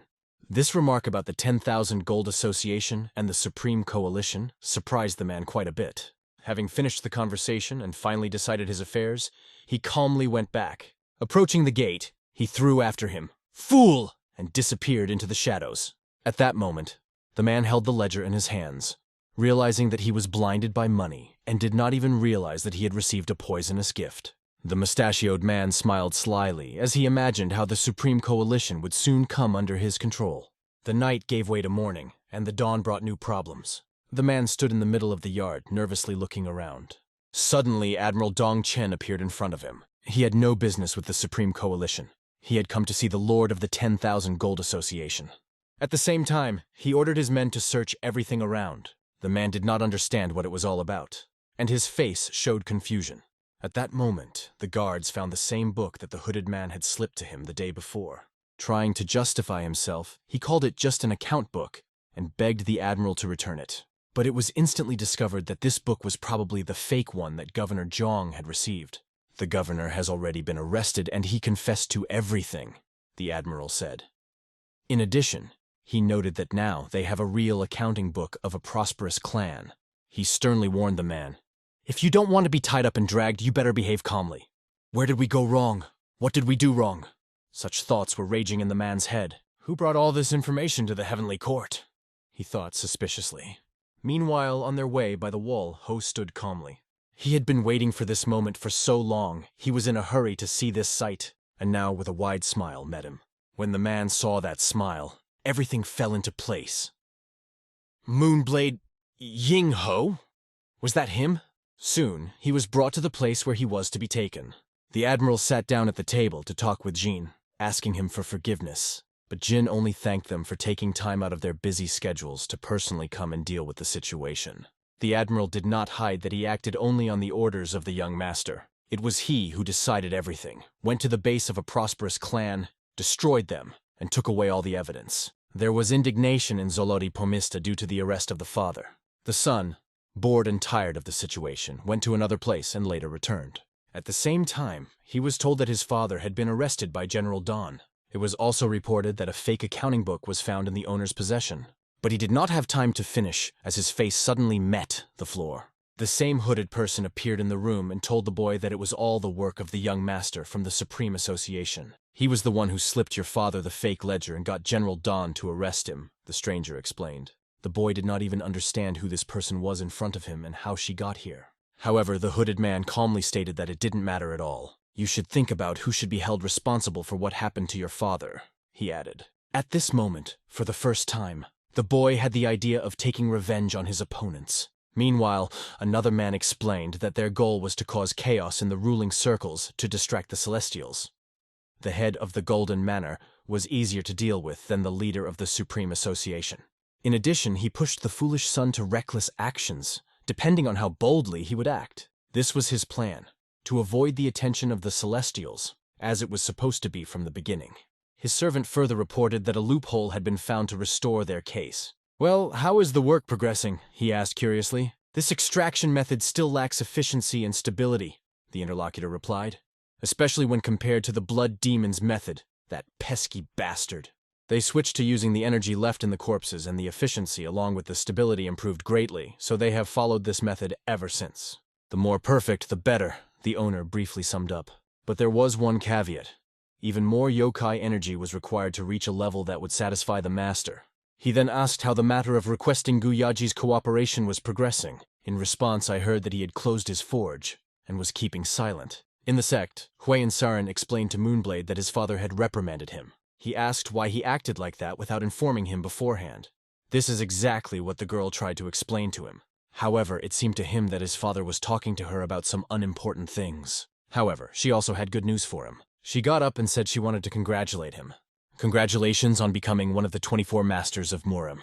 However, he was not happy at all, even though it was an honor that all martial artists dream of. At that time, training was taking place in the training arena. The Wolf King took part in training together with her friends. During training, they discussed that the Moonblade had finally made it to the list of 24 masters. While performing twists in the air with swords, they talked and even sang at the same time. But the Wolf King believed that this title should belong to her. Soul did not agree, because she also wanted to win this title for herself. It was this rivalry that made them train even harder. To the Wolf King, it all looked quite amusing. At the same time, she was interested in making everyone stronger, so that one day they could fight monsters and choose the strongest among them. Suddenly, without letting her friends even blink, the Wolf King rushed through them, showing off her speed. "They're both dead. Now we have to hurry. It's not fun if everyone keeps dying in one hit," she remarked. Feeling hungry, the Wolf King decided to run ahead in search of food and dragged the others along. "You have to die 9 times a day," one of them joked. The man was ready to continue training, but if Sul felt tired, he agreed to take a break. However, Sul refused to rest, assuring that she still had enough strength to hold the sword in her hands. At this time, the Wolf Queen continued her training without slowing down. The Wolf King shoved a huge piece of food into her mouth and miraculously managed to chew it. With full cheeks, she suddenly noticed a figure in the distance. This figure made her look more closely at the silhouette in front of her. Looking closely, she realized that it was not a man at all, but rather a boy. Since she had never seen him here before, she decided to inquire who he was and how he got here. "Who are you anyway?" she asked sharply. The boy introduced himself as Moonblade and said he was dropping by for a minute, but in her eyes, he looked nothing but a suspicious type. And with suspicious people, she always acted the same way. She punched their cheeks so that saliva flew in all directions. The blow was so powerful that the boy flew away and hit the fence with his back. The fence, by the way, was made of solid stone. Previously, the Moonblade allowed her to kill anyone suspicious who appeared here. Without hesitation, she followed his request without questioning his orders. Now this idiot was lying under the fence, bleeding from the nose and mouth, apparently regretting his visiting moment. After all, the Wolf King hurried to the Moonblade to tell about the boy she had mistakenly cut down and brought here. However, Moonblade asked her coldly, "Just finish him off and bury him somewhere away from prying eyes." But when she threw the guy on the floor, instead of the body, there was only a wooden stick. Yes, he looked suspicious, she thought. But now she didn't know how to justify herself to the blade. She stopped a man who was passing by and asked, "Didn't you see any suspicious guy here? When you came here, you dragged this log behind you." He replied with only a glance. Moonblade had its own reaction to this situation. "You're just teasing me, aren't you?" He turned sharply, but his words were full of irony. Although it sounded like he was talking to her, his anger was actually directed at something else. Using his energy, he lifted this log into the air. In fact, he was referring to this guy, who had turned into a wooden object. The stick flew straight at the person standing against the wall. The blow came straight to the chest, knocking all the spirit out of him. The log shattered into small chips, and in an instant everything seemed to freeze. Using some incredible technique, the boy suddenly reappeared in front of them. "Is it a ghost?" thought Moonblade. The girls were so frightened that they were speechless looking at this ghostly stranger. At this point, the man admitted that he was amazed at how Moonblade had managed to see through his illusion. Now the Wolf King realized that this boy was the same one she had cut down and brought here. Moonblade became interested in finding out who he really was. Moonblade, so that's you, was all the boy said in response to his question. The situation became more and more mysterious, and no one could understand anything. The boy began to explain. I didn't come here to fight at all. I just wanted to make sure the rumors about the Moonblade were true, he said. But now, being in such a situation, it seemed that it would be difficult for him to prove something. Not necessarily, Moonblade countered. Depending on your reason for coming, I might just kill you, but it's more interesting to find out who you are first. The man smiled and began to disappear. Take your time. We will see each other again soon. We will postpone the acquaintance until then. A piece of yellow paper appeared right in front of him, hanging in the air. Black-haired Lee raised his hand to his chin and uttered a quick appeal. Using a shamanic technique, he sealed away the scoundrel. Yellow lightning pierced his body to every cell, leaving no chance of escape. It was clear from their looks that they had met before. The kid threw a sword at Moonblade, and the hint became immediately obvious. Moonblade caught the sword in mid-air, gripping it by the scabbard. Accepting that they would not meet again, he began to slowly walk towards the stranger. However, he asked him to introduce himself. It would be nice if you would say your name before you die. The man took these words as arrogance and responded with contempt. This is the end of you, Moonblade, he said, and began to raise his hand up. Pointing 2 fingers at the seal, he simply tore it open. It destroyed the spell, something Lee had not expected at all when he created it. At that moment, both saw how the stranger began to gradually disappear. Realizing that he needed to act quickly, Moonblade attempted to cut his body in half, but he only uttered one word: rage. What could it mean? It remained unclear. His gaze did not at all resemble the eyes of a man standing in the face of death. The Wolf King appeared behind Moonblade and said in a mocking tone, "Ghostly bastard!" Moonblade was more interested in talking to the shaman, who also found the phenomenon strange. It seemed that in front of them was only a shell to which the soul-splitting technique had been applied. This is dirty magic, the young man explained, which allows you to steal someone else's body and move your soul into it. Moonblade listened to him and guessed. Perhaps the owner of the soul is a powerful shaman with evil intentions. Is it someone from the Dorm clan? The little one, swallowing saliva, was going to explain who it really was. But as he looked at his face, he suddenly noticed a small purple layer that appeared above them. The layer began to rise smoothly into the air. Moonblade quickly shifted his gaze to him, but he did not have time to do anything. The purple layer flew rapidly into the sky. This caused a bad foreboding, as the layer had already flown over a kilometer. Meanwhile, he was moving straight towards the man who was sitting on top of the mountain. Landing nearby, it fell right by his collar. A red candle stood nearby, which continued to burn, but at the same moment her flame went out. It was one of 3 candles standing in a row,